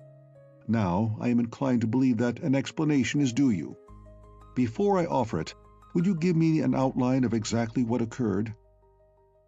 Something about the man, or the tones of his voice, struck O'Hara as faintly familiar. Disagreeably familiar, too, as if the former association, if there had really been one, was of a distinctly unpleasant nature. Yet the name was new to him, and the face called up no recollections. Doubtless the familiarity was no more than a resemblance to someone he had once known. He began his narrative, but not until Reed had insisted that he be seated, mud or no mud, and had brought out a decanter, glasses, and a humidor of strong but good cigars. For this service he used his right hand only. The left was still in his pocket. Cullen began to believe his suspicions unjustified. Perhaps the man's hand was in some way deformed, and thus a mere personal habit, because he scowled over the inconvenience of his one-handed hospitality, and 1 or 3 times very obviously overcame an impulse to bring the left hand to the aid of its mate. The tale ended. Reed shook his head with a frown of annoyance. This is the result of Marco's carelessness. He is an excellent trainer, but he will persist in regarding Genghis Khan as a human being rather than a monkey. I myself had no idea that Khan had a trace of viciousness. He is as gentle and tractable as a child, eats his meals at table, dresses himself in the morning, helps Marco with other animals. In fact, does everything human except read, write, and talk. I suppose that in the woods, Khan cast aside his clothes and his gentility together. I must congratulate you, Mr. O'Hara. I should not myself care to try a fall with Genghis Khan. Have we met before, Mr. Reed? The irrelevant question took his host by surprise. For just an instant, Cullen thought that the lids behind the round lenses flickered curiously. Then he replied with a quietness tinged by natural surprise. I am sure we have not, Mr. O'Hara. You are not the sort of person whom one forgets. Cullen met his quizzical smile and glanced down at himself ruefully. You may say so, but I'm not always the wild barbarian I do look just now. Your pet led me a wild dance, and that's the truth. You spoke of other animals. Will you tell me this? What kind of beast do you keep, and did one other of them break loose early in the summer? Never. Reed put a strong emphasis on the word, which he seemed to regret, for he qualified it instantly. Never, that is, that I am aware of. I have a rather queer assortment, I admit. By methods of my own, I breed and raise animals, which I intend later to dispose of to menageries, museums, and the like. That is my business. But all precautions are taken, and there is no more danger than there might be in connection with any ordinary menagerie or breeding farm. That is what this place really is, a stock farm. Only, instead of cows and sheep, we handle more peculiar beasts. But there are none of them large enough or savage enough to do any particular harm if they did break loose, and they are all shut behind bars and strong fences. Genghis Khan, suggested O'Hara with a lift of his red brows. I have explained that. Hereafter, Khan will not be given so much liberty. Sometime, if you care to come around by daylight, I shall be glad to show you over my place. It is a privilege I extend to few, but... Breaking off in the midst of speech, Reed grasped the arm of his chair with his free hand and half rose with an indistinct ejaculation. Somewhere, though it was hard to say from what direction, there had begun a peculiar groaning sound. The very floor quivered to its vibration, and Cullen was momentarily conscious of a strange feeling of nausea. The sound persisted for perhaps 10 seconds, then ceased as abruptly as it had begun. There followed a sudden patter of feet across the floor of the room over their heads, a faint scream. That was a woman's voice. Cullen sprang to his feet, bewildered, but with an innate conviction that something had gone very much wrong somewhere. Reed, however, laid a staying hand on his arm. Do not disturb yourself, I beg. That voice, I may as well tell you, as you will hear of it perhaps from other sources. I live here alone with Marco and my daughter. She is deranged. There. It is a painful subject, and the great sorrow of my life. But such things are given us to endure by God, or Providence, or whatever arbitrary force rules the universe. She cannot bear my poor animals, and will often scream like that at a noise from the cages or yards. As he spoke, the expression of almost savage impatience which twisted Reed's features had faded, and smoothed into one of deep and painful sadness. Cullen stared. Was that the first noise made by one of your beasts, then? 'Twould be a queer animal with a voice like that. I'd like to see the creature. That noise?" Reed looked oddly uneasy. "I really couldn't say, Mr. O'Hara. It might have been Marco dragging around one of the small cages, or a box. Yes," he continued with more assurance, "he probably dragged some heavy box across the floor. But my poor daughter takes alarm at the most innocent sounds." It was on O'Hara's tongue to ask why, if the proximity of the beasts so distressed his daughter, Reed did not send her away to a sanatorium or asylum. But he repressed the question. After all, it was no affair of his. Instead, he said gravely, "You have my sympathy, sir, and I understand your feelings entirely. But as to the invitation, 'twould give me pleasure to visit you on some other day and in a manner more formal. If you feel yourself to have been injured by Genghis Khan, or if he damaged your property in any way, I shall be glad to—" "Nothing of the sort. I more than squared accounts with your poor ape in person. To tell the truth, there's a deal of time on my hands now, and I've a fancy for animals. Would it trouble you should I run over tomorrow afternoon?" "Not at all. Do so, by all means." Reed spoke with a great appearance of cordiality. "Come at any time and ring the bell at the gate. Marco will let you in." "Then thank you, and I'll be going. By the way," he broke off with a laugh, then explained, "your Genghis Khan knows the country hereabouts better than myself. He led me about and about, the way I've no notion at all what part of America I'm in now." "The house is only a short walk from Undine," smiled his host, "and Carpentier, where I suppose you wish to return, is the next station up the line. I keep no car, or I would send you back that way, but at least Marco can show you the road to the station. If you would care to, straighten your attire—" "And wash off the mud and the blood," put in Cullen.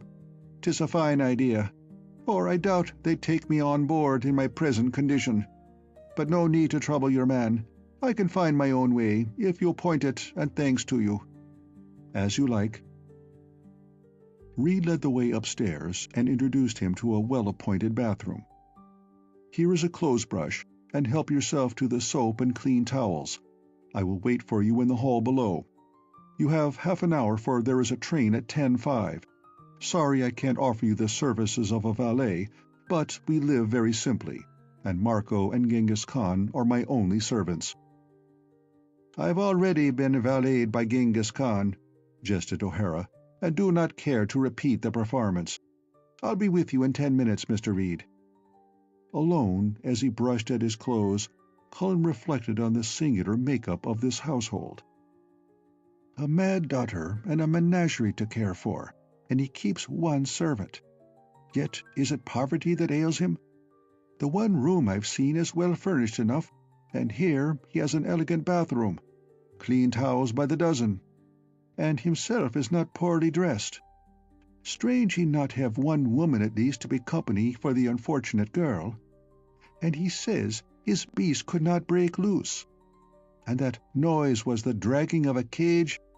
It would be a heavy cage that shook the house like that, though I myself find it hard to account for by any other cause. Nevertheless, had McClellan a head on his shoulders, he'd have found out this place and explored it. But no, he would not believe that Cleona's wild beast was aught but human." Having done the best possible by his clothes, he began cleansing his face and hands. "An odd thing, now I think of it, that the people hereabout kept quiet. So close to Carpentier, and the paper so full of it and all.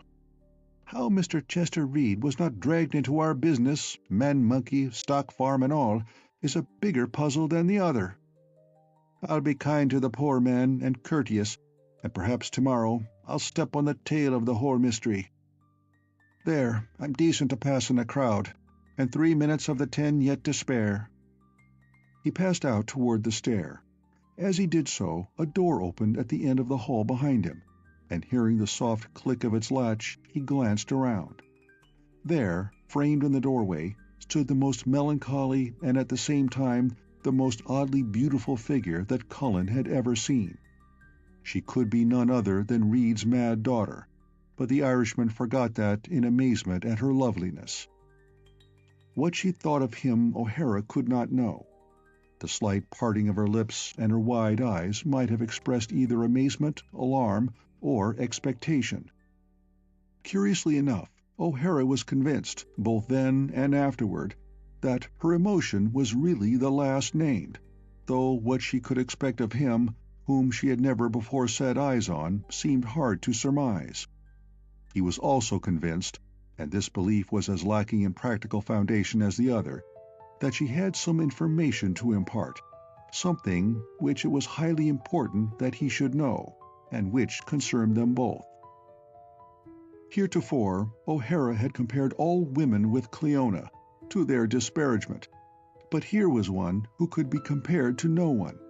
She was herself alone and utterly a creature apart, almost unearthly, who yet suggested in an odd way all the natural beauties of earth. So the darkness of her hair and eyes hinted at mystery of dusk and the recurring miracle of starshine. She was tall and slender, and her height and slim, bare arms made one think of dryads that lived in willow trees and came out to dance at moonrise. Her hair hung down in rippling, dark curls over the green gown she was dressed in, and Cullen saw the beauty of her hair and did not perceive that the gown was so worn and old that it hung in tatters about her bare ankles, and so threadbare in places that her white limbs shone through it. Her face was long and oval, and her large eyes were too bright, as if suffused with unshed tears. She had the loveliness of night, and the sorrowful beauty of forest pools that hold the stars and the trees in their bosoms. That was the wonder which appeared to Cullen O'Hara. But had he not been Cullen O'Hara, or had he ever loved any other woman save his sister, then it may be that the wonder would not have appeared to him. So he might have seen only a slim girl in a torn green gown, beautiful perhaps, but thin and very melancholy. And how should either of them guess of a former meeting? 15 years are a gulf to swallow memories, and in 15 years a girl baby finds magic indeed to change her. Their first glance for each other was of recognition, but it was not a recognition to save suffering. Being not of the flesh and earthly, it spared them no after pain. Cullen had no idea of how long he stood there, staring at the girl and waiting for the message she had for him. But it could hardly have been more than a few moments until Reed's voice floated up to him from below. "Is that you, O'Hara? You haven't long to catch that train." Cullen roused with a start, and the girl, which seemed on the very edge of speaking, laid 2 slim fingers on her lips in a gesture of silence and slipped back into her room. O'Hara went down the stairs like a man descending out of a dream. He did not know what had happened to him, but that something had happened he was gloriously aware.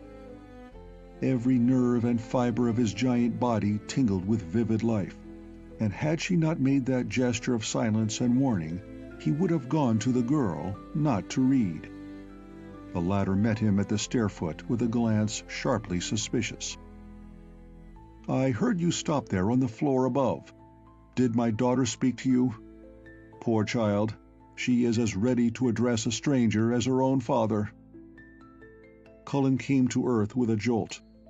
That, then, had been the mad girl, Reed's daughter, and he had...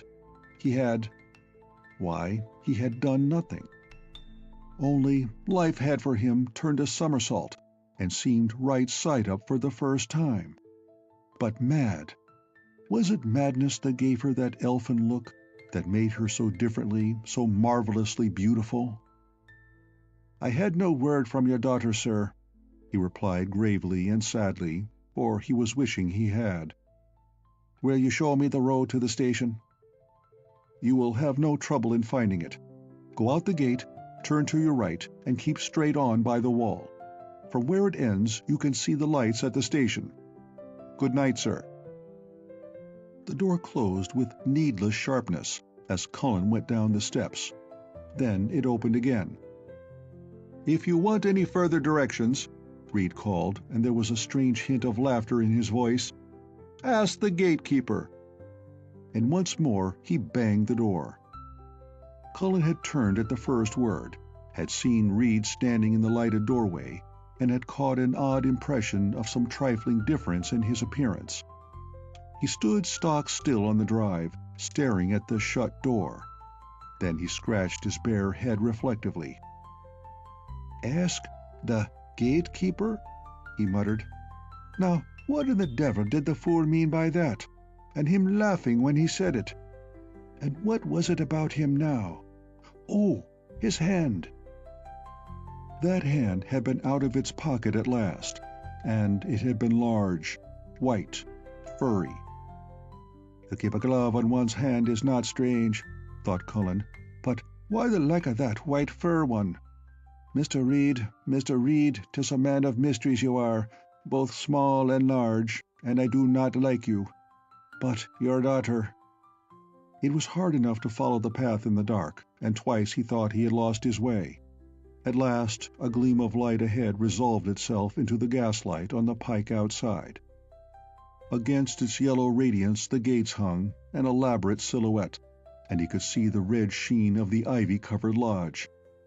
Then, as he came toward it, a slight sound came to his ears. Straining eyes dazzled by the light beyond, it seemed to him that in the side of the lodge facing the grounds a door stood open.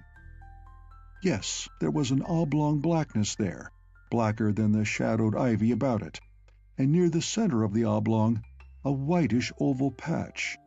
A face? It disappeared abruptly, and when Cullen came up to the little lodge, there were only a closed door and silence.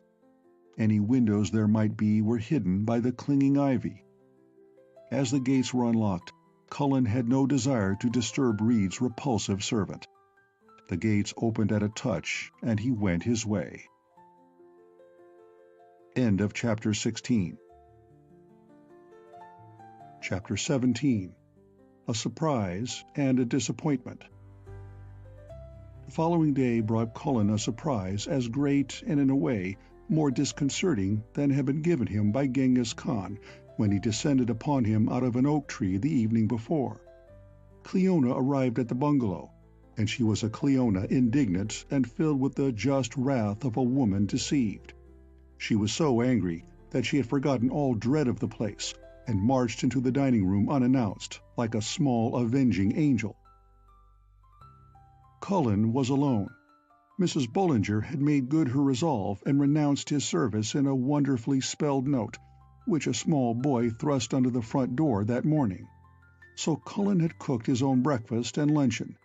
He was a good cook, within the limits of his cuisine, as this ran chiefly to wild game of which he had none, fried ham, eggs, flapjacks, and coffee.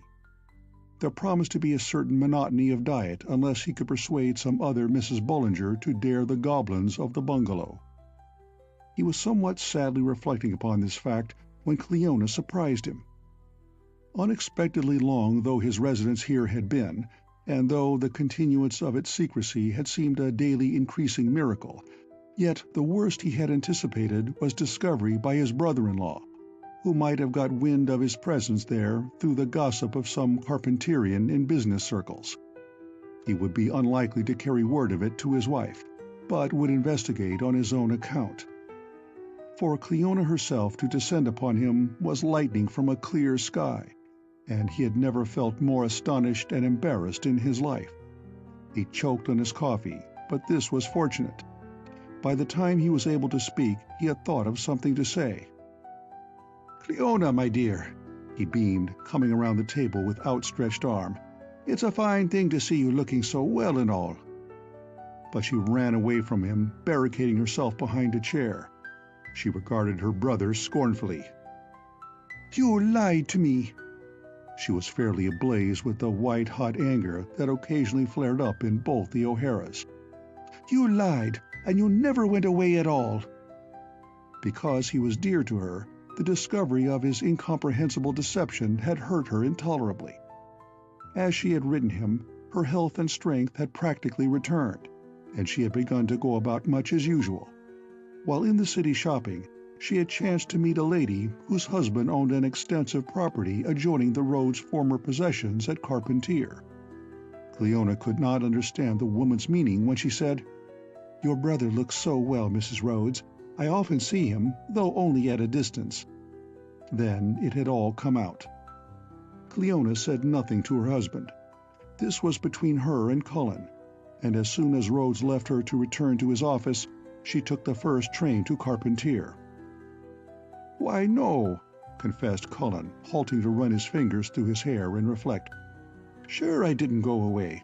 Did you think I would really travel off to the far end of the earth and leave you so sick and all? The matter of the lie Cullen excused on the ground that if he had told the truth, Rhodes would have insisted on coming with him, or at least occasionally sharing his nightly watch. Cleona shuddered at the thought. She heard the story of his last night's adventure, somewhat toned down and denatured, for Cullen had no notion of increasing her concern for him. He told her of his suspicion that Reed's strange stock farm was responsible for her own experience, and in that case, of course, there was no danger in his remaining at the bungalow. Reed would now take the utmost care that none of his creatures, whatever they might be, should again escape. But even to her, O'Hara could not bring himself to tell of Reed's daughter. Deranged or sane, to him she was sacred, a vision bestowed upon him by the friendly gods, and he would not speak of her. "So I am going there again this day," he concluded, "and when I come away I may have news to phone you or not. But at least, if such a creature is there as your ears informed you of, and your eyes saw the white claw of him, he will not be hard to pick out. So let me live here a while longer, Cleona, and do go back to Tony. Then in a few days I will join you, and perhaps I'll visit St. Augustine with yourselves." To this she finally agreed, stipulating, however, that he should telephone her daily so that she might know he was safe. "Night and morning I'll phone you," Cullen promised. "And now will you sit at my table, Mrs. Rhodes, and enjoy the elegant menu provided by my fine Irish chef? There's little variety, but plenty of quantity, which, you know, is the main thing as shown in my own person." After all, except her husband, there was no one in the world so nice as Cullen. Her wounded affection healed by the knowledge that his deception had been carried out for the purpose of avenging her own wrongs. The two had a very merry meal together, and later Cullen rode with her to the train. Before paying his call, O'Hara determined to obtain some outside information regarding his new acquaintance, Chester Reed. For this purpose, there seemed no one more convenient than the station agent, for Undine, excelling therein most such small suburban points, boasted a real live agent. O'Hara found him to be a pleasant young fellow, ready to handle passengers with admirable impartiality. Yes, certainly, he knew Mr. Reed. Reed had bought the old Gerard place a year ago last April. Beautiful old estate, dated clean back to Revolutionary days, and been in the Gerard family ever since, till, well, Mr. Charles Sutphen Gerard was the last of 'em. Too bad he had to come such a cropper. 5 years ago it was. Hanged himself in the gate lodge. His creditors had been trying ever since to rent or sell the place at a decent profit, but nobody seemed to want it till this man Reed came along. Makes a place mighty unpopular to have a memory like that hanging over it. Say, if you'd hear some of the stories about that gate lodge... What? Oh well, Reed had taken the place anyway, and didn't seem to care a tinker's cuss for all the dead Gerards that ever walked. Not the sort that cared to have living outsiders about, though. Yes, he believed Reed did handle some breeds of stock. His animals were brought there on the hoof, or in crates and boxes, and he, for his part, had never seen that any of them were unusual. Just sheep and calves, chickens and rabbits.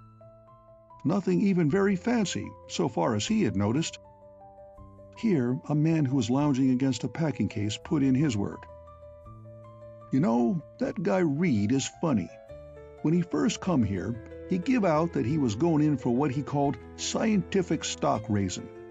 There's 2 or 3 real stock farms hereabout, and some fellows went and offered him some nice prize stock, but he says no. He don't want nothing like that. What he was going to begin on must be imported. So he puts up a lot of wire fencing, the strongest I ever seen, and then, outside of that, he shuts in the Gerard grounds with high board fences all along Llewellyn Creek on all the other sides away from the pike.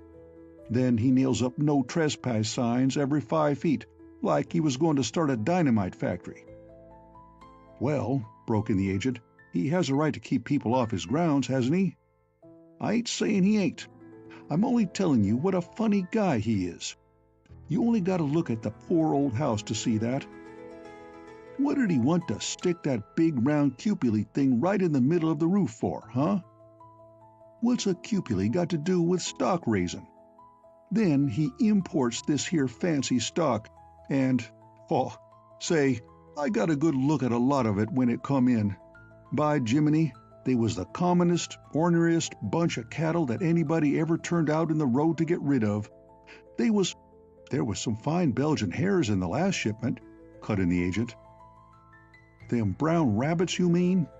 I don't know nothing about them, but say I do know cattle. I was raised on a real stock farm. Them calves and sheep of his couldn't sneak up on a blue ribbon that was give out by a blind judge at midnight. And the poultry, oh my! Here his feelings overcame him.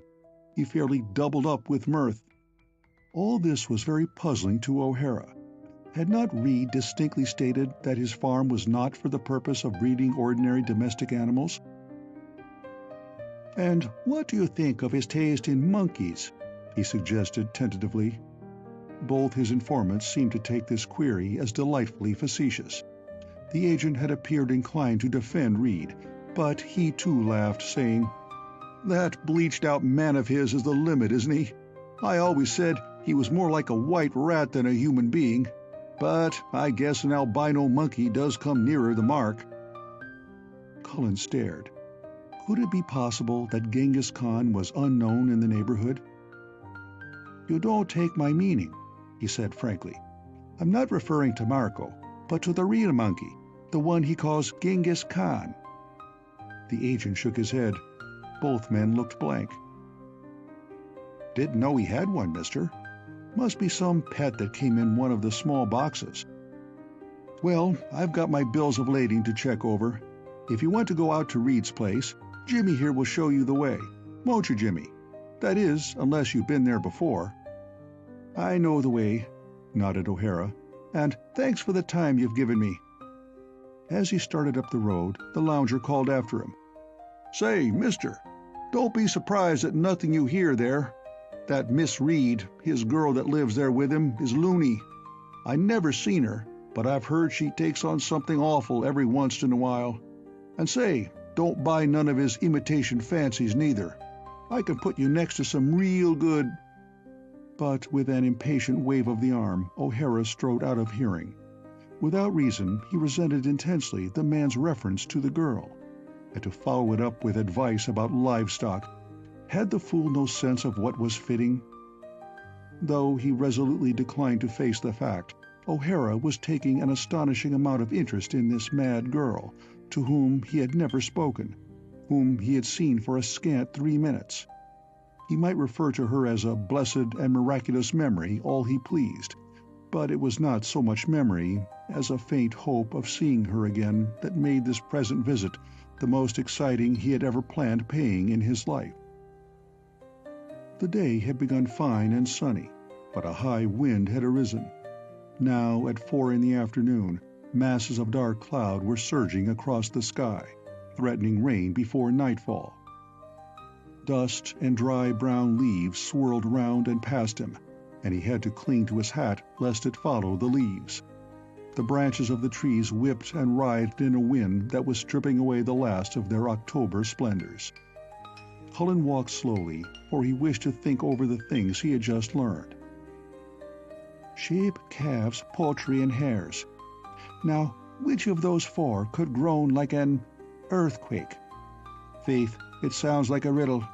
Something did moan last night, and 'twas no cage dragged over a floor either. It frightened the poor little dusky lady upstairs. But if the people about here know nothing of Genghis Khan, why may it not be that Reed has other secrets, for museums, says he, and menageries? Now what sort of beast would those be? I never did hear of a man that could breed the larger carnivora with any success at all in captivity, or not in these latitudes. Freaks, then. Maybe. Now what is the queer science of reeds? Does he cut the poor brutes up alive and hang the forepart of one on the hind part of another? O'Hara had been reading The Island of Dr. Moreau, and its vivisectionary horrors had stirred his imagination.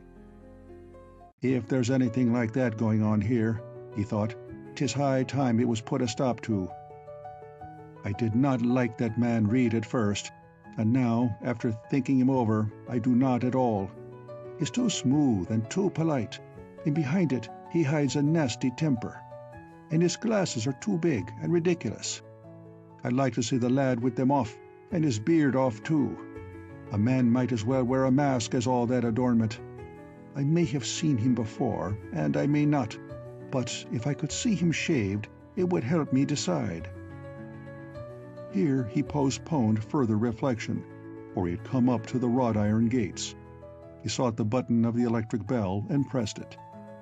It rang in the gate lodge as before, but since it seemed unlikely that the entire time of Reed's one servant was spent in that sepulchral refuge, Cullen assumed that the button had two connections, one of them at the house.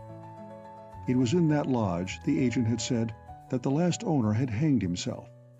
Recalling his experience of last night, a doubt flashed through Cullen's mind like a flying spark. It was gone in an instant. He had his superstitious side, but seldom allowed it to get the better of him. That pale oval in the gate lodge doorway had been Marco's face. Ghosts do not push doors open, nor close them to. And anyway, it would be a very inefficient haunt that showed itself only to disappear so instantly. Cullen smiled at the thought, and he looked beyond the lodge. Within, the ground seemed more desolate, though less mysterious than on the previous night. Through the trees, which had shed so many of their leaves that afternoon, he caught glimpses of gray granite walls, and above them the roofs of the old, many-gabled house, and yet above them, like a misplaced reminiscence of the Orient, a strange, round, domed affair. The dome form is one of the glories of architecture, but this one was not beautiful at all. It somehow suggested that an incredibly large, white fungus had sprouted there in the night, and not yet discovered and removed by the outraged dweller's owner. Somewhere, sometime, where and when, thought Cullen, had he once before received that impression of a dome? A fugitive memory that he could not place, and now Marco came rustling down through the leaves on the unswept drive. He met O'Hara with that same frightened, stealthy look which seemed his habitual expression, and opened the gate with the air of a conspirator. "What ails you, man?" demanded O'Hara as he entered. "You're shivering like a wet poodle dog.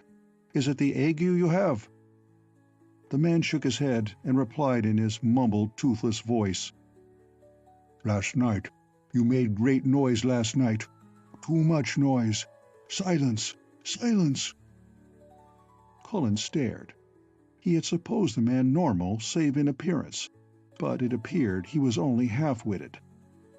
"All right, my lad," he said soothingly. "Since noise troubles you so, I'll try and make less of it today. Will I find Mr. Reed at the house?" Again Marco shook his head, and putting a hand in the pocket of his worn corduroys, pulled out a crumpled envelope. "Here," he mumbled, extending it to O'Hara.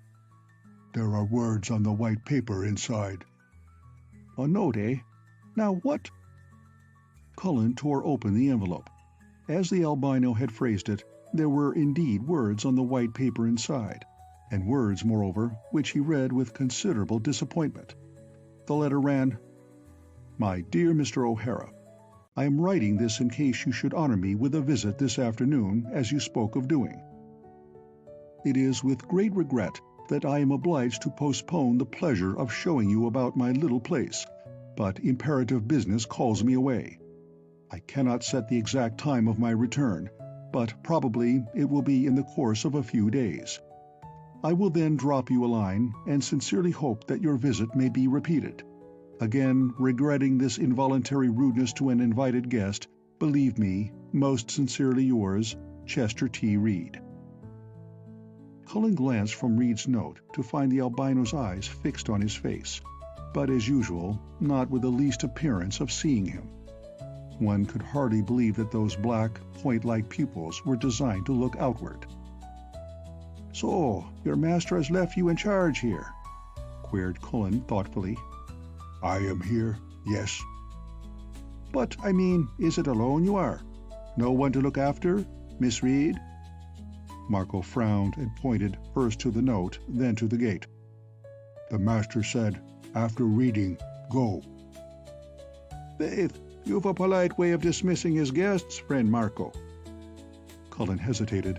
Could it be possible that Reed had actually gone away and left his pitifully lovely daughter in the charge of this red-eyed and possibly degenerate creature? If so, what had been none of his business became his business, or that of any other decent man. There must be some law of the state to cover such a situation.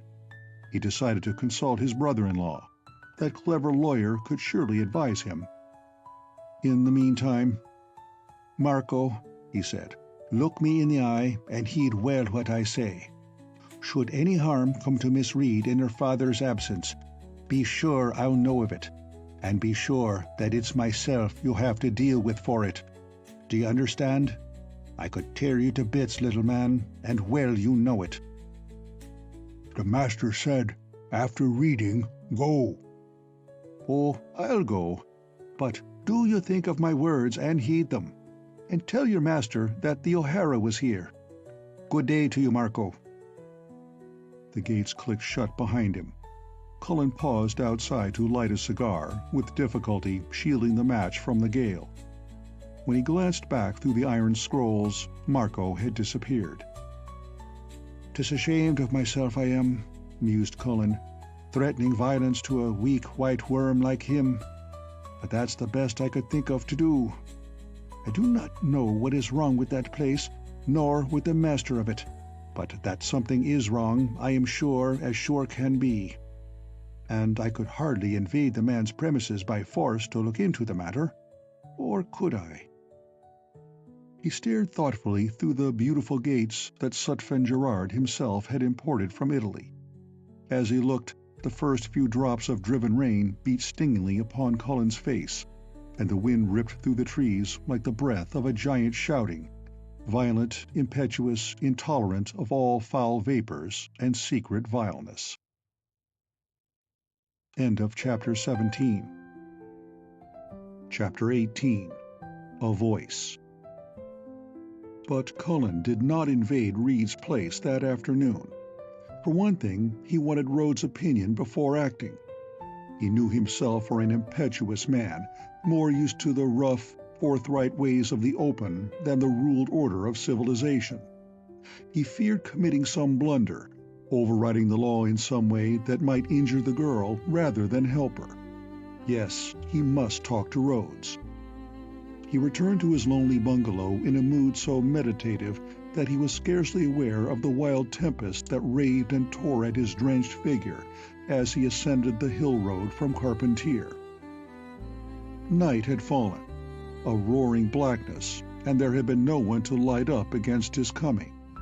He stumbled in, switching on the lights through the house as he went. They were comfortable, cheery rooms that sprang into view, still wearing some few of the home-like touches given them by Cleona, but for some reason the sight of them only emphasized the trouble of his mind. Still pondering gloomily, Cullen exchanged his dripping clothes for dry ones. Then he called Green Gables on the telephone. His sister answered, and having informed her of the negative result of his visit to Undine, he asked for Tony. But Tony, it seemed, was in town, having been detained on business. He would be home later in the evening. "I'll call him later then," said Cullen, and bade his sister good-bye. He went through the dining room, and from a bracket of the sideboard there, a little porcelain image smiled benignly at his passing form. The broken shield still lay beside it. He had kept the godling for the sake of the dream it would always bring to mind, but that dream was far from his thoughts tonight. He passed Quetzalcoatl's small eidolon without a glance, and sought the kitchen, where he began preparing his supper. The cold rain had given him an appetite that even vague worry could not spoil. Having made a wonderfully good meal, he pushed the dishes to one side of the kitchen table and lighted his pipe with a deep sigh of physical contentment. But the satisfaction of his appetite had by no means quieted his mind. Back and forth fled his thoughts, spinning an invisible, intangible web between the bungalow at Carpentier and the house at Undine, till it seemed as if the cords of it had entangled his very body and were dragging him forth into the storm again. What was the real connection between the huge, bloody thing that left its trail on this hill and that grating, vibratory roar he had heard last evening as he sat in Reed's entrance hall? Was there a connection?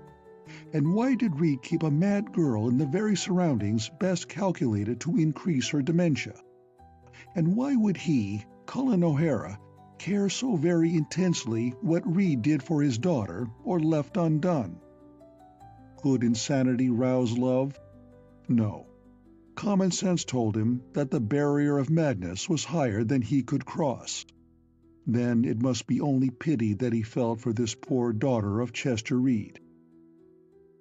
Pity, it seemed, was a force of fearful power. What was she doing now? What fate hung over her? Or was this feeling of indefinite dread no more than a film of his too active fancy? Now and again, while Cullen sat smoking and frowning through the smoke, the whole bungalow would shake, quivering as if in the grasp of some fierce monster. It was just that, and the monster was the living, raving wind. It dashed rain against the windows with savage roars, and shouted among the branches, daring the man within to match his strength to its violence. Cullen wished that Rhodes had been in. He wanted authority to remove the girl definitely and forever from the care of a father not fit to have charge of her. Did he take her by force and prematurely, it might weaken the case. How could he tell? Rhodes was the law-wise lad. The wind's voice no longer defied him. It was calling, pleading with him in great shouts and gasps of terror. It was a reckless, impetuous messenger, tearing at his windows and his heart in gusty throbs of wordless passion.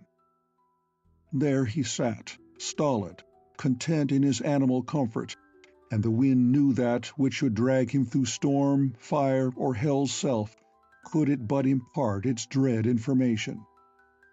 Cullen laid down his pipe and rose with a troubled frown.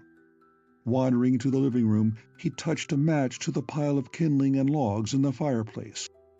For a while, the snapping, friendly flames were a solace to his rising discontent, but soon the feeling of unrest returned like a flowing tide. The wind, its invisible hand was shaking at the latch. Down it plunged through the chimney and spat contemptuous smoke and ashes at his stubborn inertia. It howled scorn at him for an irresolute, doubting fool, and wailed sorrowfully about the house in a long prophecy of bitterness and lifelong regret, till at last he could bear no more. "Cullen O'Hara," said he, "you're a fool, but if go you must, then go and have done with it." Suddenly he tramped to his room and again changed, this time to heavy hunting clothes, with stout, waterproof boots, donned an ulster and pulled a steamer cap well down over his ears. Then he hesitated. Should he carry the blued steel weapon that still lay in his suitcase? Cullen had a certain scorn for any weapons other than the very efficient ones provided him by nature. To his mind, there was something childish, even cowardly, about the look of a pistol in that great right hand of his. In the end, he flung the thing into a drawer, hunted out and thrust in his overcoat pocket a small flashlight, extinguished the living room fire, and marched from the house, nose in air in defiance of his own folly. The gale fairly snatched the breath from his nostrils, but Cullen lowered his head and lunged onward down the hill. He knew where he was going, and if he were thrusting himself in where no one wanted or needed him, well, let it be that way. It was then 8 o'clock, and he was just in time to catch the local that ran every 2 hours until midnight. At Undine, he descended and was glad to observe that even the socially minded agent had been driven to cover by the storm. Passing through the small group of stores and dwellings beyond the station, Cullen walked on out the pike, fairly leaning his weight against the blast, and too blinded by rain to get much good of the flaring and far-separated road lights. Instinctively, it was toward the gate that he directed his steps, but reaching it, he found his purpose too indefinite for convenience. Should he ring the bell and Marco answer it, what reason could he offer to gain him admittance? If he were going in at all, it was clear that the entry must be clandestine. Once more he eyed that spike-topped wall with speculative glance. Then he recalled that the station lounger had spoken of board fences enclosing part of the estate. A fence might be easier to scale and might just possibly be spikeless. 10 minutes later found Cullen standing on the further bank of Llewellyn Creek, a spot he had reached by following the pike across the bridge and turning in at a little footpath branching off beyond. It led 100 yards or so along the bank and ceased at what his flashlight showed to be another bridge, a single, narrow arch of stone, crumbling and without handrail or parapet. On the other side, there appeared to be a small building, rising flush with the stream's bank and standing out somewhat from a high wooden barrier. Crossing the bridge, Cullen found himself faced by a plain wooden door set in a windowless wall of granite. What interested him was that this door was not only unlocked, but slightly open. He entered, and his light playing over walls and floor showed a large, bare, dusty place. Boxes and packing cases were stacked on one another, and in a corner lay a few rusty bits of old machinery. Nothing alive here save rats. Perhaps it was the contents of one of those packing cases that gave off so unpleasant an odor. There was the dusty, disused smell natural to such a place, and through it whiffs of this other and by no means agreeable exhalation. Cullen wrinkled his nose and sniffed. Failing to identify its source, he dismissed the matter and looked for an inner exit. Crossing the old wooden floor, broken in more than one place, he discovered a pair of double doors, like those of a carriage house. These too were unbarred and slightly ajar. Someone had surely been careless. Cullen wondered if Genghis Khan were once more abroad, but thought not. No sensible monkey would choose a night like this for its rambles. Emerging from the storehouse, he found his feet on a narrow plank walk that skirted a length of 12-foot-high wire fencing. It looked strong enough. Those springy steel meshes might have withstood the attack of a mad elephant. Curiosity, subordinated before to his concern for the girl, welled up now, and, yielding to it, Cullen sent the light of his flash through the meshes. The darting ray disclosed an expanse of trampled mud and wet turf, and beyond that, a small, semi-enclosed shed. He held his light steady upon it. The rain, which had for a few moments diminished, descended again in driven, slanting sheets, but he thought he had glimpsed a heap of something gray that stirred as his light found it. Then a plaintive, long-drawn "Bah!" reached his ears. Cullen snapped off his light in disgust. He had disturbed the innocent rest of some harmless sheep. Following the plank walk, he squelched heavily along in what he felt must be the direction of the house. Now and again he allowed himself another brief glance beyond the wire fence, but most of the space seemed empty. One mournful cow, unprovided with even so flimsy a shelter as the sheep shed, mooed at him dolefully as he splashed by. "This I am sure of," thought Cullen indignantly. "If that Reed man treats all his creatures like this, he'll soon have no stock to play scientist with. Sure, they'll all die of pneumonia." He had traversed a considerable distance, and still he saw nothing but on one hand that absurdly strong wire fence, and on the other shrubbery and a multitude of lashing, wind-tormented trees. "I'll get nowhere at this rate, save the other end of the estate." So, turning aside, he plunged into pathless shrubbery. It was bad going, and except for his flash, would have been worse. They were blackberry and currant bushes, run wild and malignant with thorns and prickles. Out of their clutches at last, he for the first time glimpsed a light other than his own, which latter he promptly extinguished. "That'll be the house," he said decisively, and hoped he was right. Plowing toward it, through a wet wilderness of weeds that had once been close-cropped lawn, he came among trees again and shortly found himself within a stone's throw of his goal. It was a double light for which he had been heading, and proved to emanate from two windows set close together in the second story. Presently, using his own light cautiously, he identified nearby the deep porch and porte-cochere of his last night's visit. And now, having achieved the goal for whose attainment he had laid himself open to a charge of felonious trespass, Cullen found himself somewhat at a loss.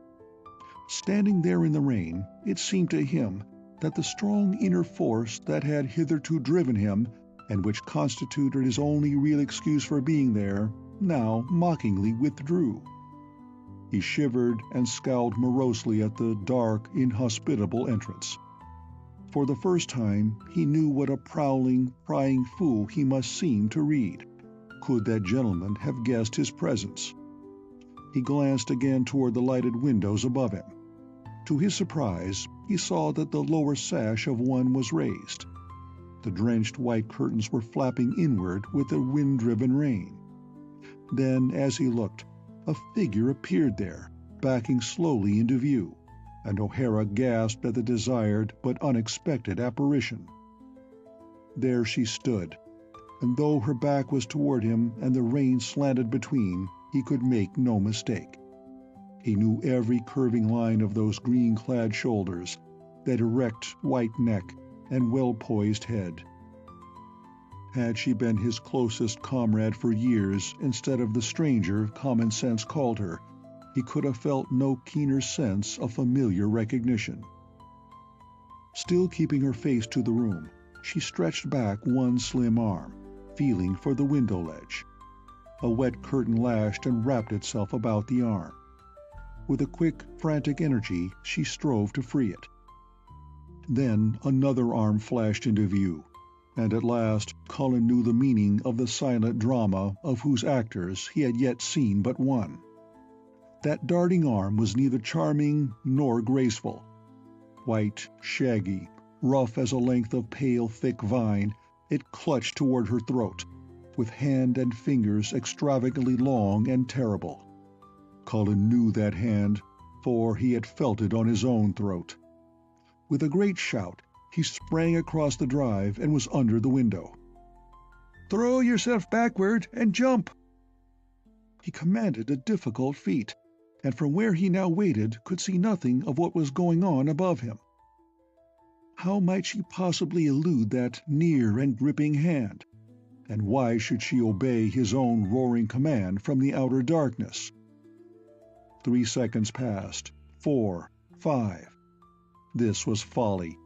He must break his way in somehow, before it was too late, and... Above him there leaned out a head and a pair of slim shoulders, while a low voice called, "I am coming! You frightened it!" A pair of white, bare feet swung out over the window ledge. Sitting so, the girl was instantly drenched. To emerge into the raging maw of the tempest blinded by rain, and swing off into a vacancy which might or might not receive her tenderly, must have required a courage, or a recklessness of uncommon quality. Yet, sitting so, without pause or hesitation, the girl pushed herself off and dropped. Cullen caught her in his arms and did not even stagger to the shock. It seemed to him that she had fallen lightly, as a leaf drifting earthward, or a bird with the air cupped in its wings. How had his strength increased that she lay in his arms so lightly? He closed them about her in a quick fierceness of protection. That brute, that hairy, clutching ape thing, had dared clutch at her, at his dusk lady. "Are you hurt?" he whispered. "Is it hurt you are that you lie so still?" She answered in the same low, sweet tones that had addressed him from the window. "No, my lord, but it was well that you came when you came, and well that you called to me. The demon above there would have killed me, I think, had you not frightened him with that trumpet of your voice. My lord, will you take me away now?" My lord scarcely knew what to do. To some queer, deep part of his being it seemed quite natural that she should call him so, quite reasonable and satisfactory that she should speak to him with the quiet confidence of one who appeals to an old friendship, old and sure. But his surface mind was less easy. Her father had spoken no more than truth. The girl was demented. "Sure, and I'll take you away," he declared. "And isn't that the very reason I was waiting under your window? But first, we'll go into the house and make all straight and proper, the way none may say I've been stealing you, little lady." "What? Return behind the walls of hate? But why?" "It's a matter of decency, my dear.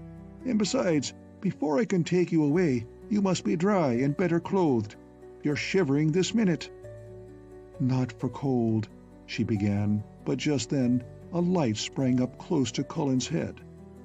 Startled, he fumed and saw that he was close by a window of the entrance hall. Two forms flashed, running across his field of vision, and a moment later he heard the door within the deep porch flung open. Carrying the girl, he stalked around toward the steps, for he was no sneaking marauder, and felt neither shame nor further need of excuse for his presence. It had been too amply justified. Marco met him. Behind him, a crouching, snarling, bestial form, but of that latter Cullen had a very brief glimpse. Genghis Khan may have recognized the enemy who had chased him across 5 miles of rough going after breaking his right arm, now bandaged in splints at his side. Khan promptly retreated, sliding through the door and out of sight with the streaking speed of a giant white cockroach. But Marco held his ground. You, he mumbled, pointing a shaking, furious finger. "You come again? You touch her, my lady?" "Better I than some others less respectful," retorted O'Hara calmly. "Is your master here?" "Well, you know he is not. You fear him. Everyone fears him. You come when he is gone. Put her down. Let me take my lady."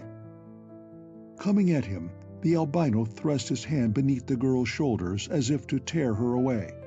At that, she screamed for the first time, clutching at Cullen with small, convulsive fingers. Then Cullen struck Marco with the full weight of his fist, and with all his really terrible strength at the back of the blow. It was a needless, savage act, as he afterward condemned it. Marco was no possible match for him. In cold blood he would have brushed the albino aside without harming him. But the sight of that repulsive, red-eyed, pallid thing clawing at the girl, and the loathing and the terror in her voice, acted upon him like a draught of maddening liquor. He struck without thought or premeditation, as at some noxious insect, desiring only to crush it, obliterate it from the world it polluted by living. The blow caught Marco just under the point of the chin. His head flew back with an audible snap. His body jerked through the air and, sliding full length across the porch, brought up at the inner threshold. It twitched spasmodically and lay quiet. Cullen stood, and the girl clung to him, silent and quivering. Very softly he ascended the steps, crossed the porch, and gently disengaging her arms, set his burden down within the doorway, her bare feet on the dry softness of a rug. Then he bent over Marco. He had hit him hard, too hard, and well he knew it. A thin, scarlet trickle was running from a corner of the flaccid mouth. He was not at all surprised when, lifting the albino's shoulders, the head dropped back with the limpness of a broken stick held together by a few torn fibers. He felt for Marco's heart and examined his neck with inquiring fingers. Then he laid him back and rose. From the dead man he looked up to his mad dusk lady. She was watching him with dark, wondering eyes. Her wet green gown clung to limbs and body close as the green bark of a young tree, and the thick curls of her hair glistened black and shining. Like some sorrowful spirit of the storm-torn forest she stood there, and Cullen was ashamed before her. He, who had come to protect and guard her, had been betrayed by his temper and thereby involved them in heaven only knew what entanglements. "My lord, why do you look so sad and stern? Have I given you offense?" "You? Poor child, no, 'tis myself has offended. But how? Never mind. Go to your room, little lady, and dress yourself, so that I may take you to a kinder place. At least Marco will trouble you no more in the night. He is hurt." "Hurt? Is he not dead?" She said it so simply and with so childlike an inflection of disappointment that the words took Cullen aback. "Never mind that," he retorted almost sharply. "Never mind that. Go dress yourself dry and warm and put on a coat, if you have one, against the rain."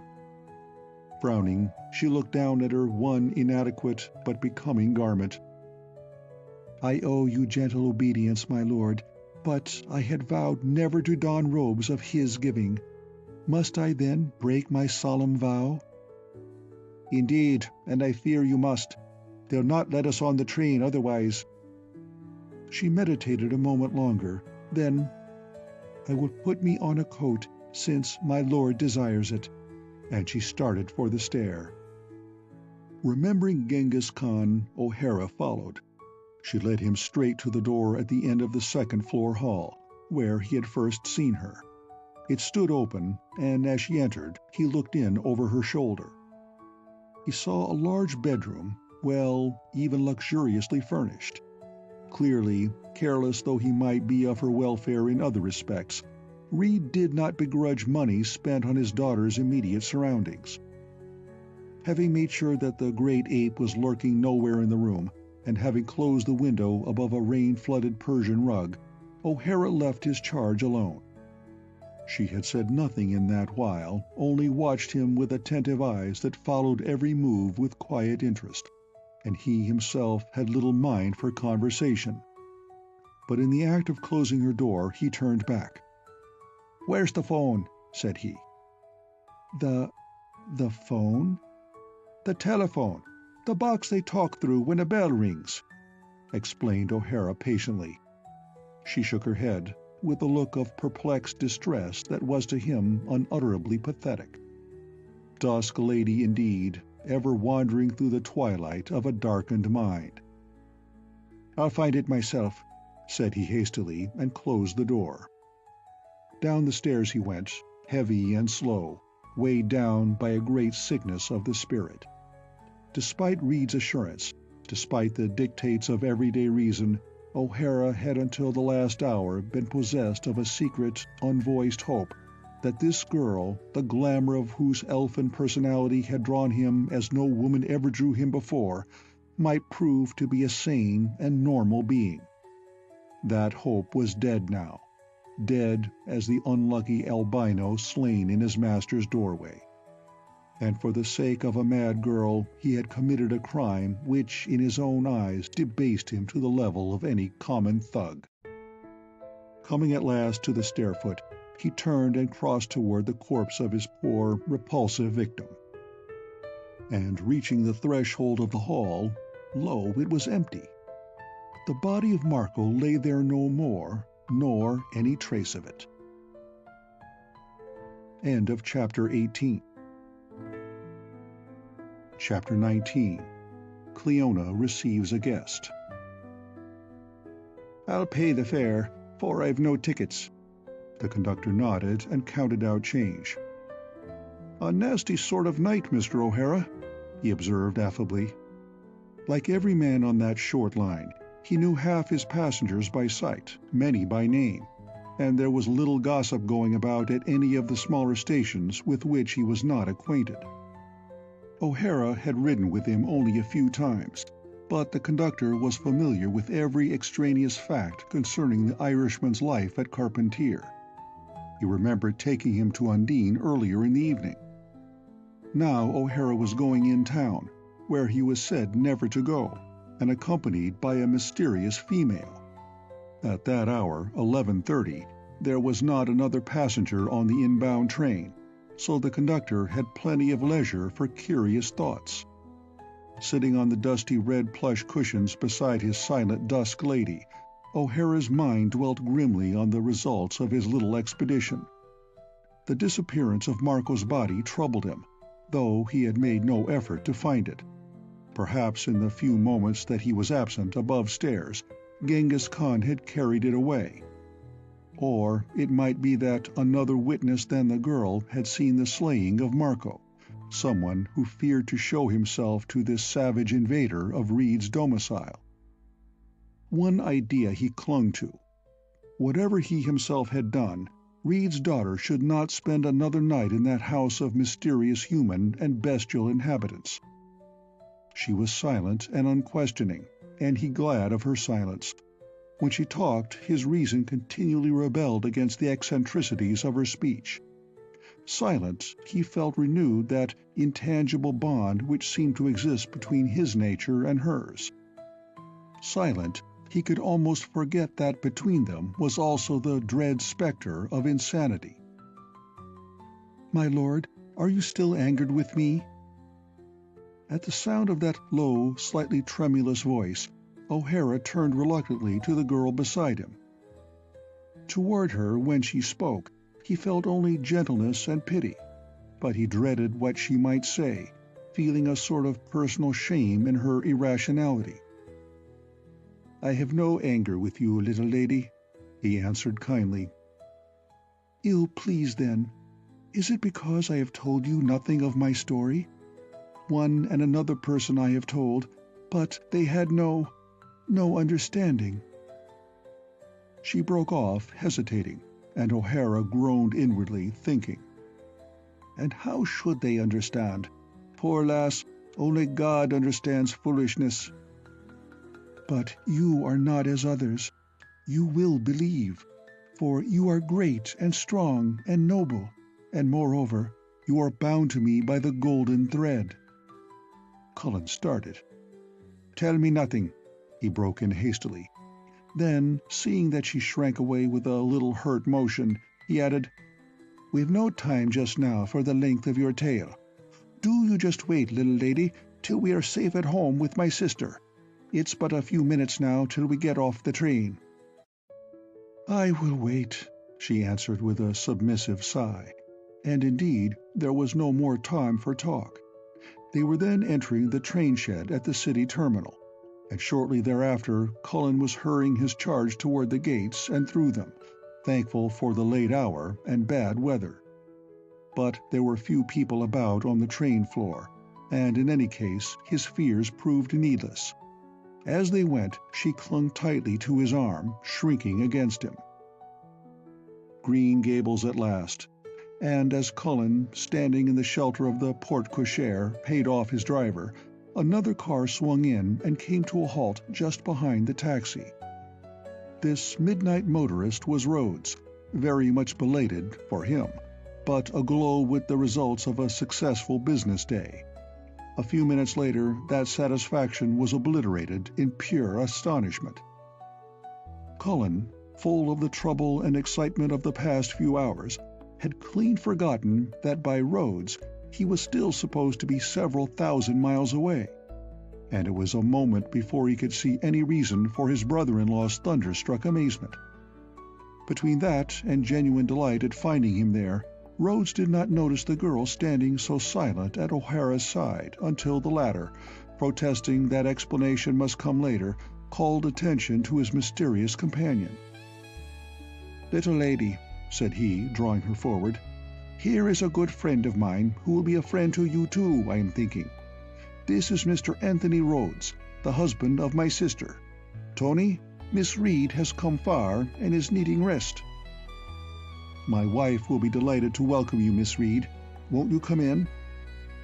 For all his cordial tone, Rhodes was secretly filled with growing amazement. O'Hara's abrupt and unheralded return had surprised him, but that he should drop out of nowhere at 12:45 a.m., accompanied by a mysterious and lovely female who appeared to be dumb, for she had acknowledged neither the introduction nor his invitation to enter, save by a barely perceptible inclination of the head. This struck him as unreasonably queer, and altogether out of keeping with O'Hara's known character. The latchkey was scarcely withdrawn from the opening door when Cleona appeared at the head of the stairs. She had sent the servants to bed, but herself waited up for her husband.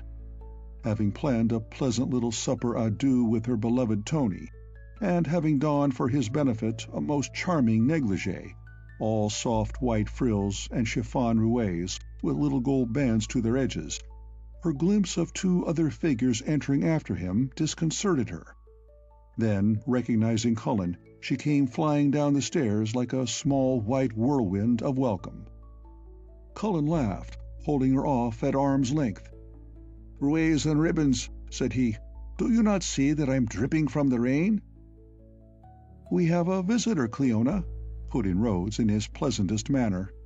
"Miss Reed, let me make you acquainted with my wife." "Oh," murmured Cleona, peering around her brother, behind whose shielding bulk the visitor seemed to have retreated. "I'm so glad to know you, Miss Reed. Won't you come upstairs and remove your wraps? I see that, as usual, Cullen has scorned to carry an umbrella, and, I fear, has let you suffer the consequences." Pause and silence. "As for that, though, I don't suppose any umbrella would survive a wind such as we have had all evening. We'll have a little supper in a few minutes, and something hot to prevent all three of you from catching your death of cold." No answer nor acknowledgment from the mysterious one. "Will you come with me, Miss Reed?" No response to that either. It is rather difficult to continue a flow of cordial welcome addressed to a dark, motionless, speechless figure, whose very presence carries an ominous foreboding. And while her tongue had run lightly enough, Cleona's mind was a confusion of surmise. Who on earth could this strange woman be? Reed?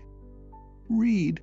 Why, that was the name of the man who owned the queer stock farm, and Cullen had come openly to Green Gables, which he was not to do till the bungalow affair was finished. Was the mystery solved, then? And what had this Miss Reed to do with it? Why had Cullen brought her here in the middle of the night and without warning? When he had phoned her at 7 o'clock, there had been nothing definite to report, or so he said. Cleona ceased to speak, and one of those sudden, ghastly silences overtook all four of them, the kind that the ideal hostess is supposed never to allow. Cleona wanted to be an ideal hostess. She looked appealingly from Rhodes to Cullen. The latter realized that the time had come when he must begin to explain. With a sigh for the task ahead of him, he turned to his dusk lady. "Take off your coat, child," he said gently. "This is my sister that I told you of. You'll find only kindness in this house." Cleona and Tony looked at her fascinated. The situation had passed beyond conventional handling. There was something here which only Cullen understood. They beheld a magnolia pale face, with crimson lips and starry, frightened eyes, but no words came from her. "Oh!" cried Cleona again involuntarily, and Rhodes echoed the exclamation in his mind. Where had Cullen discovered this girl with her unearthly beauty and equally unearthly manner? In South America? Spanish, perhaps? She looked like a Latin of some sort. "Let me take your things," offered Cleona, realizing that the girl's coat was as wet as Cullen's own. "Shall I remove them here?" The mysterious Miss Reed asked the question of O'Hara, as though she regarded him as the arbiter of even her smallest acts. "You may as well."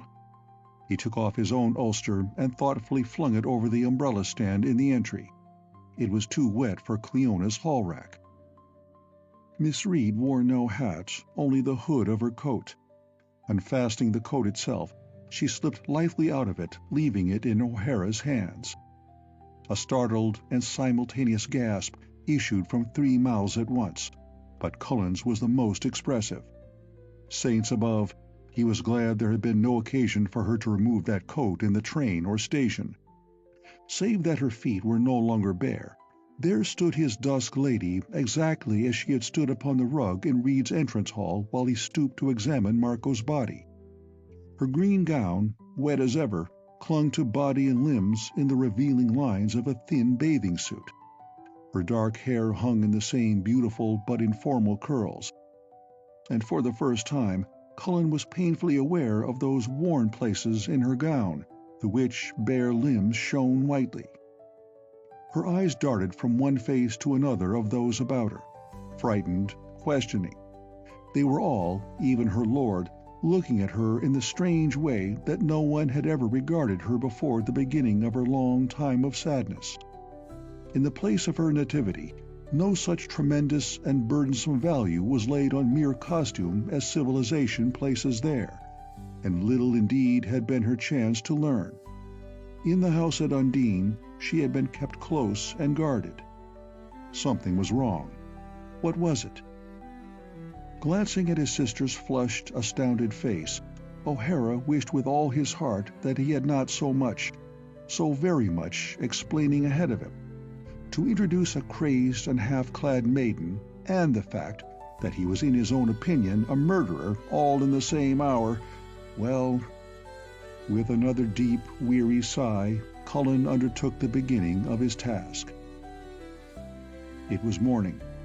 Wind and rain had followed night into the past, and a glorious late October sun was doing its utmost to cast a last glamour of summer over the shivering, storm-denuded trees, and to gild the sodden leaf carpet that covered lawns and gardens.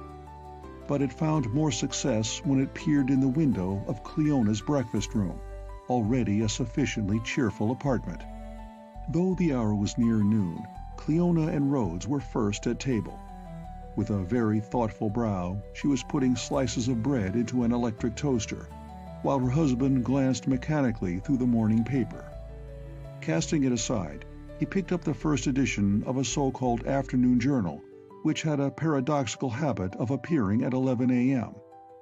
Therein he came on an item which changed his perfunctory interest to keen attention, and caused him, after twice reading it, to fold up the sheet and with a very pale face thrust it in his pocket. Cleona's attention had been riveted on the toast, but glancing up, she saw that something was wrong. "Are you not feeling well?" she asked quickly. "What's the matter, Tony?" He smiled reassuringly. "Nothing that coffee won't mend, dear. A slight headache. Last night's revelations were a trifle upsetting, though you weren't upset, were you?" He gave her an admiring glance. Dainty and fresh in her plain house gown of blue linen, her appearance denied the sleepless night behind them. "You are the only woman in the world, I believe, who could bear such a strain in the way you are doing. Frankly, I thought Cullen was crazy himself to come here with that girl and that story so soon after your illness. But I see he knows you better than I do." "Not better, differently.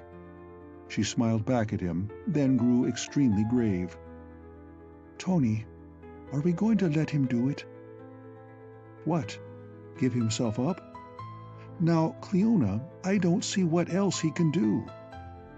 If he had been content to leave the girl where he found her, go quietly home and keep still afterward, I doubt if he could have been connected with the death of this man Marco. No one would have paid any attention to her story, even if she had the sense to tell it.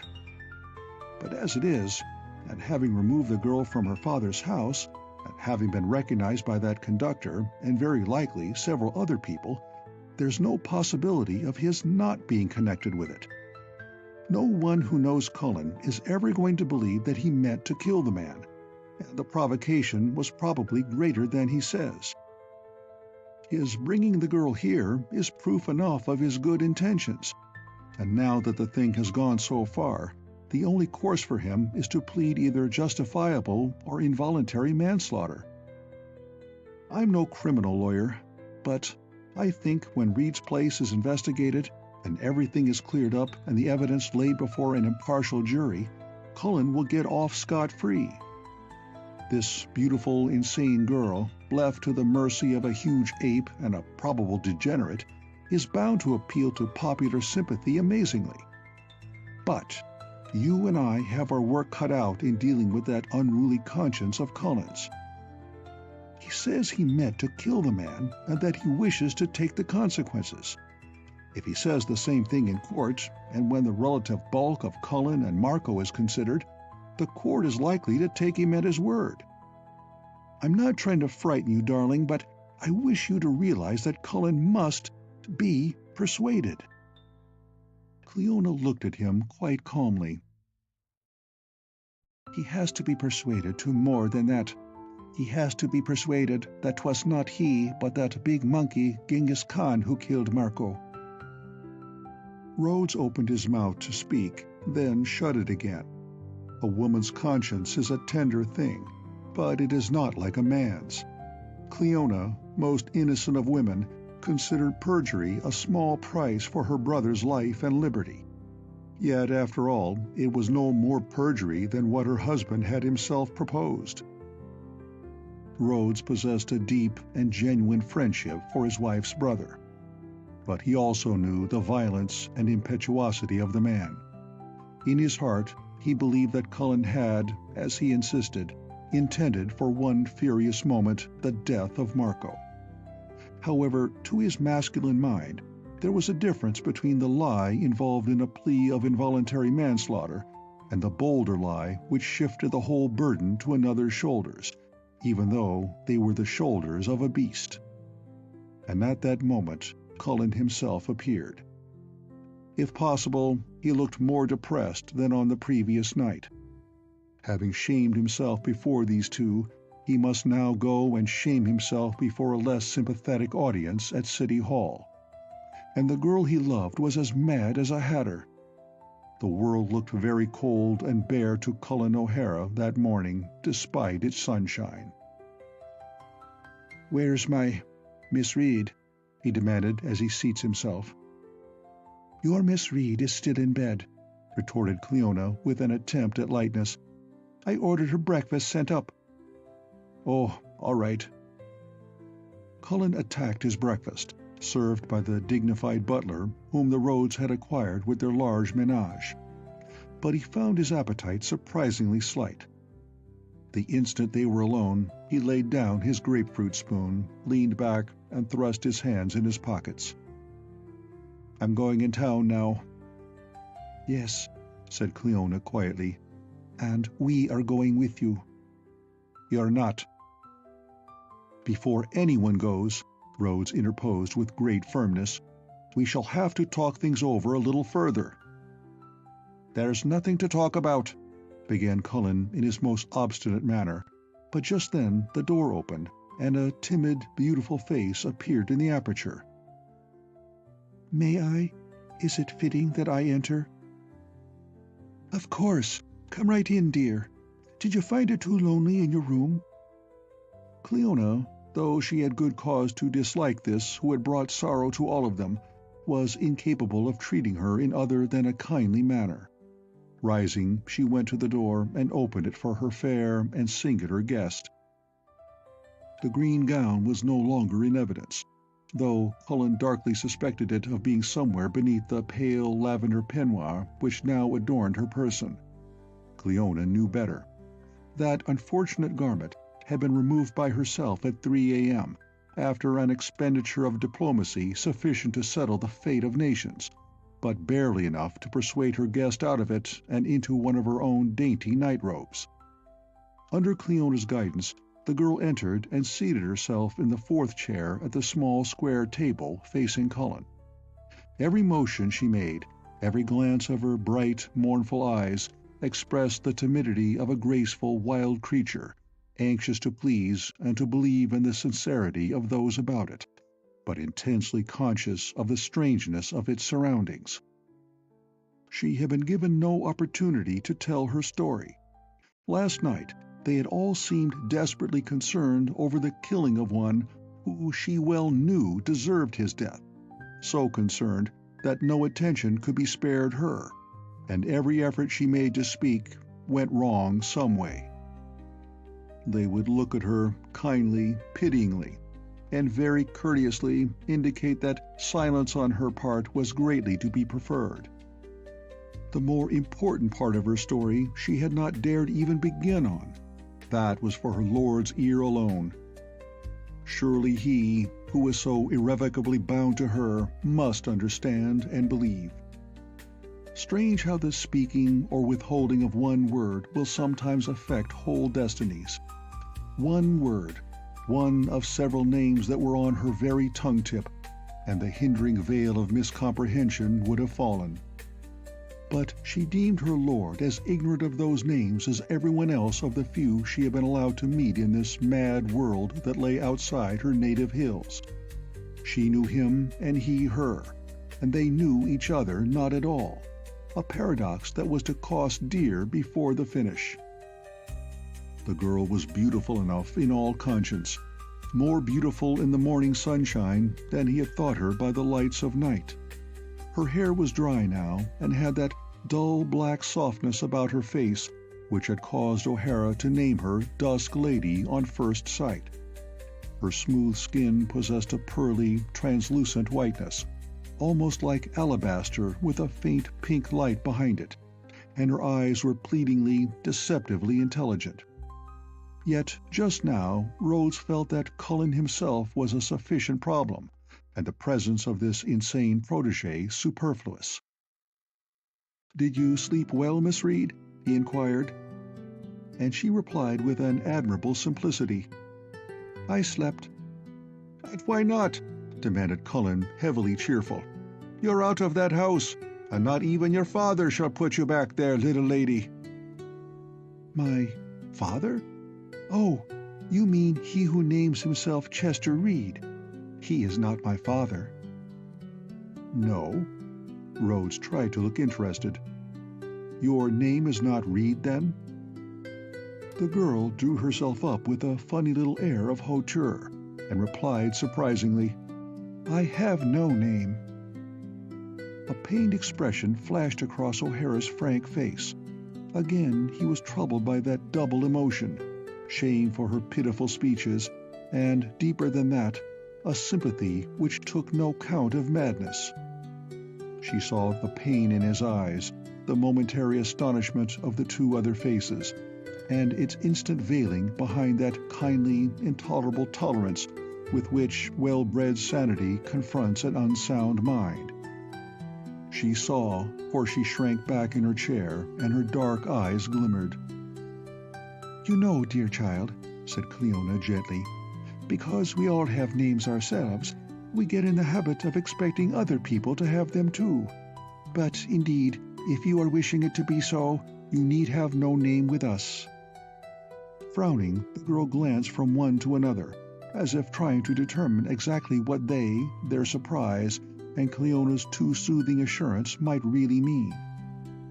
Then she said in a very low tone, speaking only to herself it seemed, "All the customs are so strange." "They are that," conceded O'Hara with suspicious heartiness. "But now, don't you be troubling your mind for the matter a minute longer. What do we care for names, the four of us here? Faith, 'tis the same to us if there were no names at all in the world. You need none, little lady, nor your mother, nor your father." "Oh," cried the girl, brightening unexpectedly. "But of course my father had a name, and gave one to my mother likewise. But for me, I am not wed. Do your unwed maidens bear names, then?" "Generally." Rhodes sighed. He supposed they must humor the poor girl.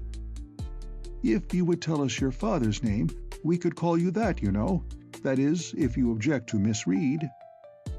For the first time she laughed.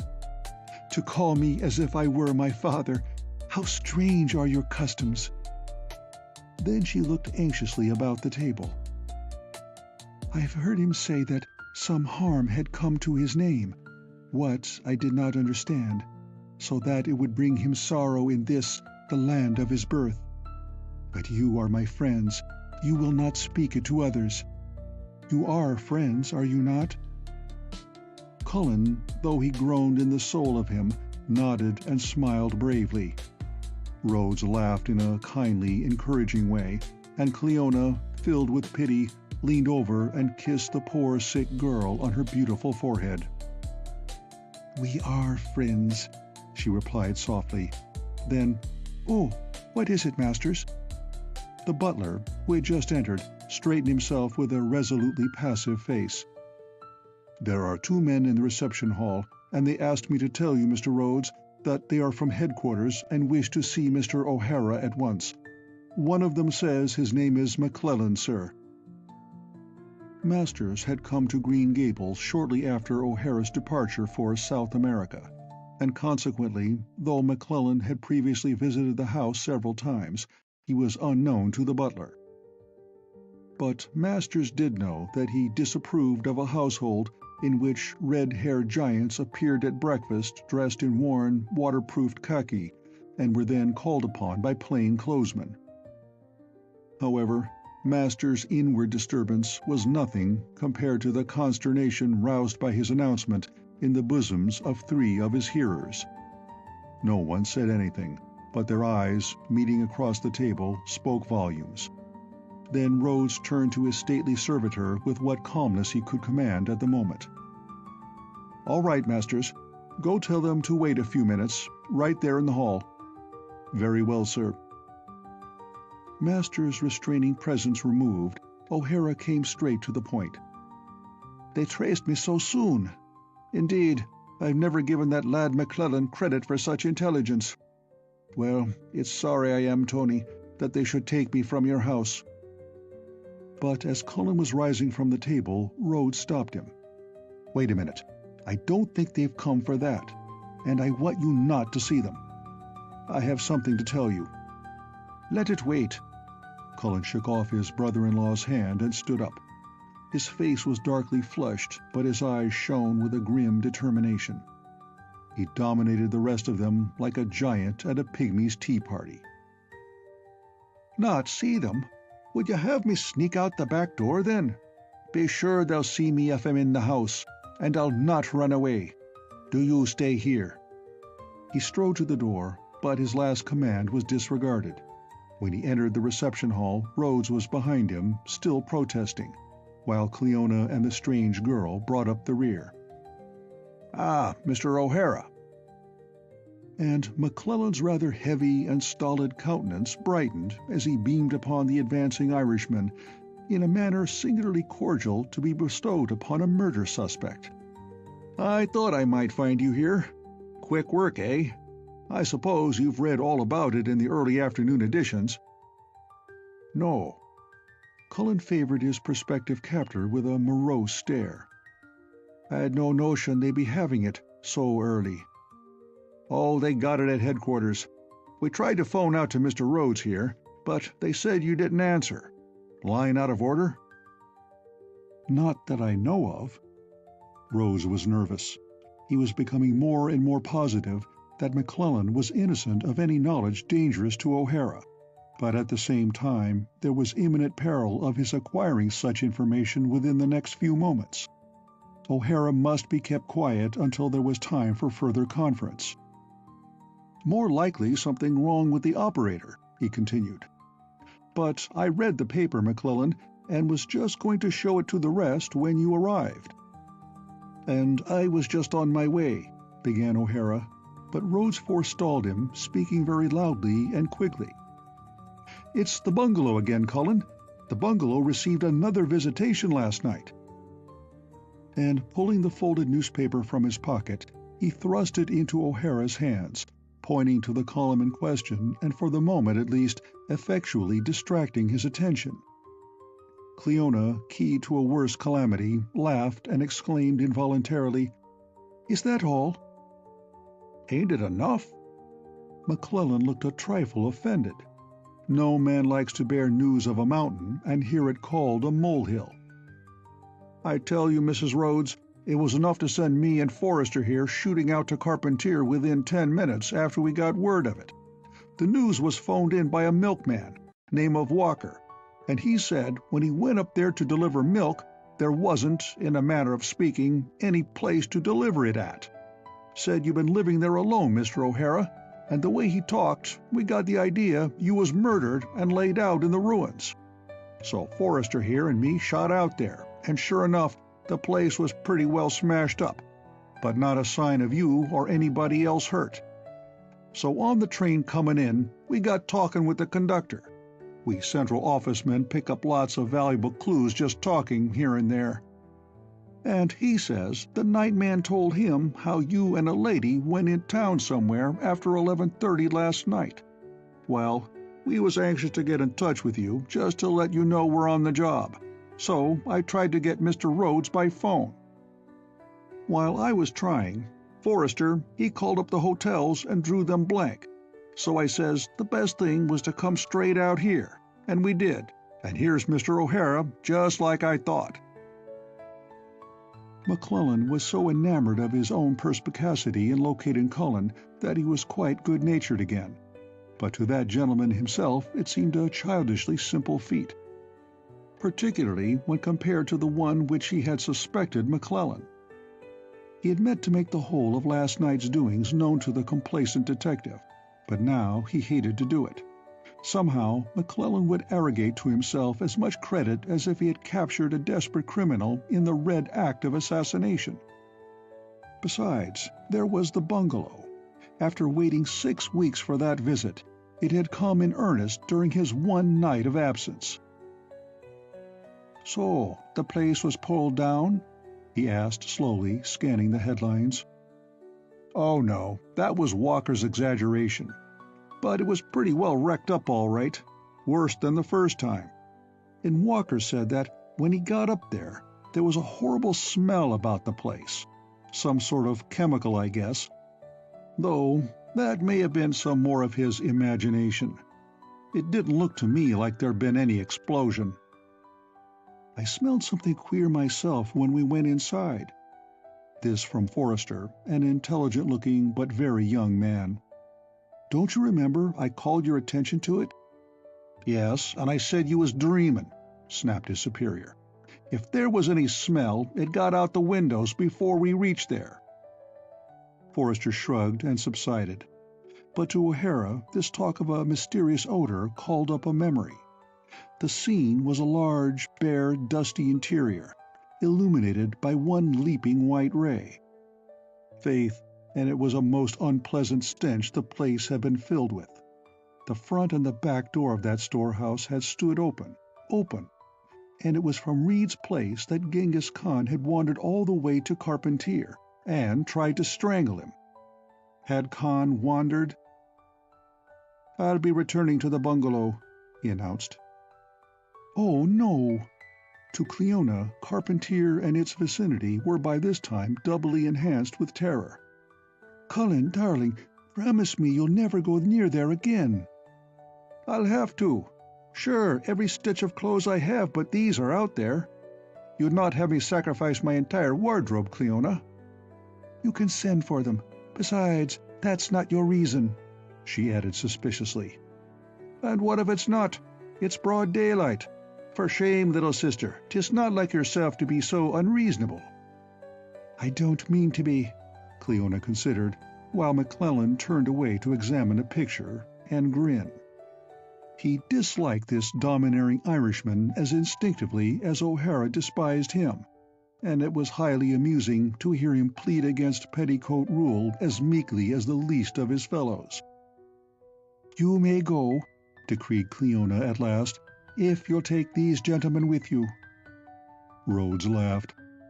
"I'm going myself, so you'll have quite a bodyguard, Cullen." Somewhat to his surprise, Cleona offered no objection to that.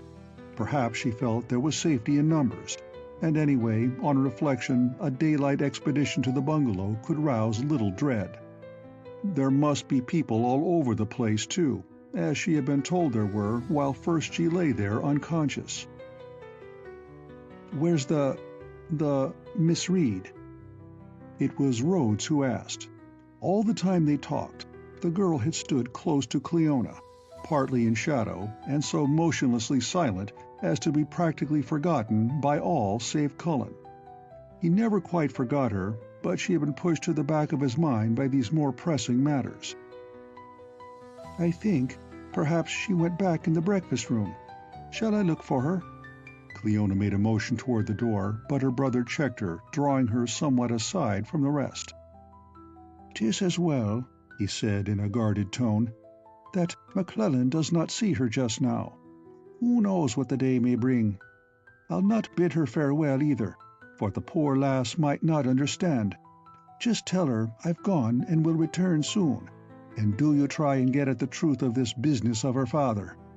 I'd not be surprised if there was real truth behind that. Be good to her and gentle. I know there's no need to say that. Were you ever aught else in your life, little sister? But indeed, I'm that troubled." "Cullen, McClellan says he has only an hour or two to spare. If we're going, we'd better start." This from Rhodes. "I'll take care of her, Cullen." Cleona gave his arm a reassuring pat as he turned to obey Rhodes' summons, but she looked after him with a sadness in her eyes. Though so much younger, she understood Cullen as a mother understands a beloved son, and she knew that it was not only shame or despair for his deed at Undine that had taken all the buoyancy from his step, all the happiness from his face. She had seen him look at the girl he had brought here, heard his voice when he spoke of her, and the girl was so lovely, so hopelessly, pitifully lovely. End of Chapter 19. Chapter 20. The Fourth Visitation.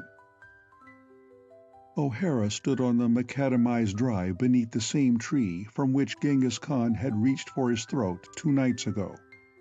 McClellan alone was with him, for at the last moment Rhodes had received a telephone call from his partner. That line was in working order after all, begging that he come in town at once on a matter of considerable business importance. O'Hara urged him to go, and in the end he did, but with a promise to join them later if possible. So they had run down to the city in Rhodes' car, dropped its owner at his office, set Forrester down at City Hall, his superior having denied any need of the young men loafing away any more time on this job, and proceeded straight to Carpentier. O'Hara was his own chauffeur, and he had McClellan in the tonneau, so at least he was spared any converse with him during the trip. Once at the bungalow, however, the detective gave his tongue and his opinions a loose rein. As he had told them, this fresh bit of apparently objectiveless destruction bore a broad resemblance to the earlier attempt, save that this time its perpetrators had left no visible trace of themselves save their work. Every room in the house had been visited, as if by a small invading whirlwind. An indiscriminating whirlwind, too, that had scattered and smashed with no regard for relative values. A finely carved and heavily constructed sideboard, which had escaped the first visitation, had been broken to bits in the most difficult and painstaking manner. But equally, the cheap deal table at which Cullen had taken supper the night before lay about the kitchen in well-nigh unidentifiable fragments. In the bedroom that had been first Cleona's and then Cullen's, nothing had been touched except the bed, and that was irrevocably smashed, even to the twisted mass of wire which had been the springs. So everywhere things common and valuable were broken or left intact with a whimsicality of choice that distinguishes those three insentient destroyers: fire, storm, and concussion.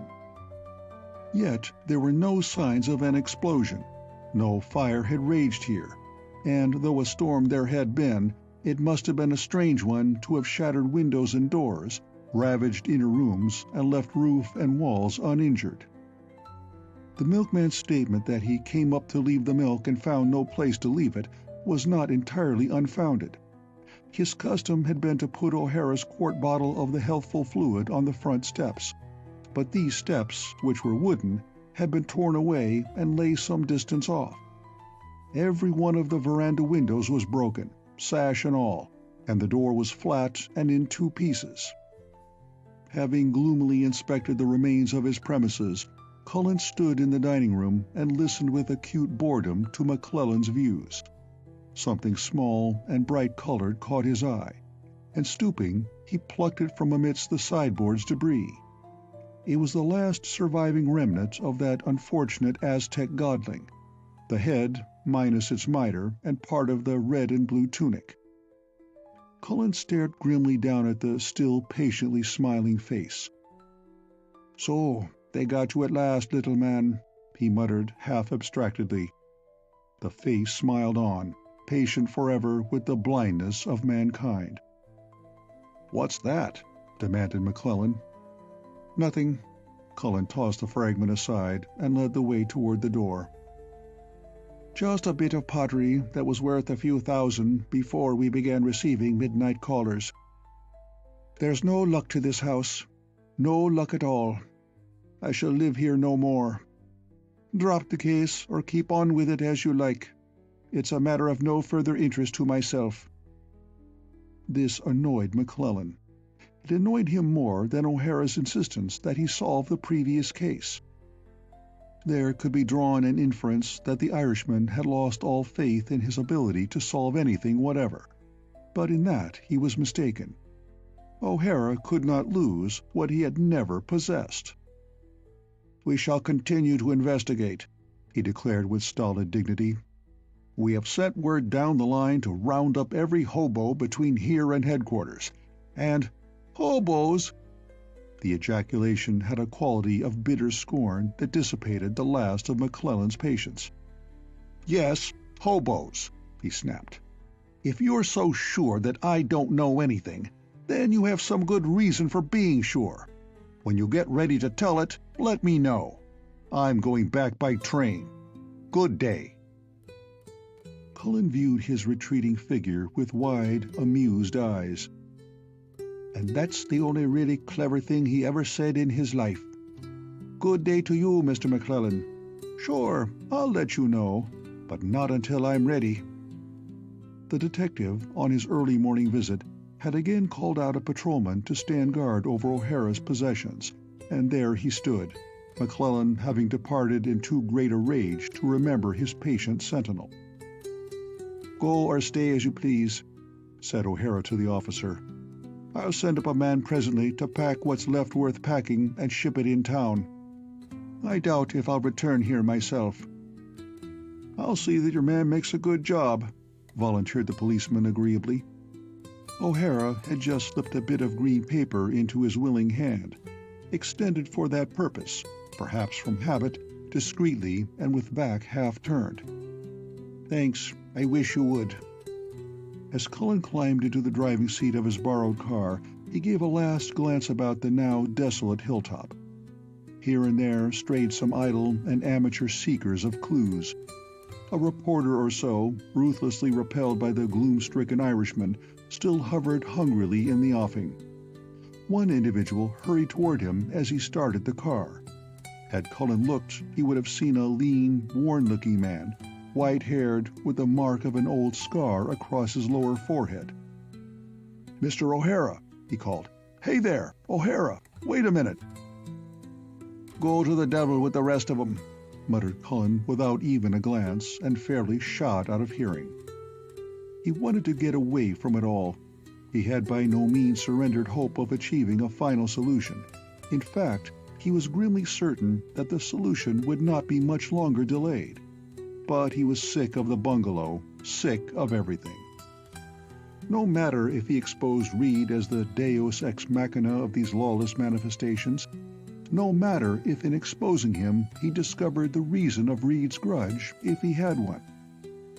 No matter even if for one reason or another the killing of Marco should be publicly applauded as a righteous act, though that last seemed to him unlikely enough.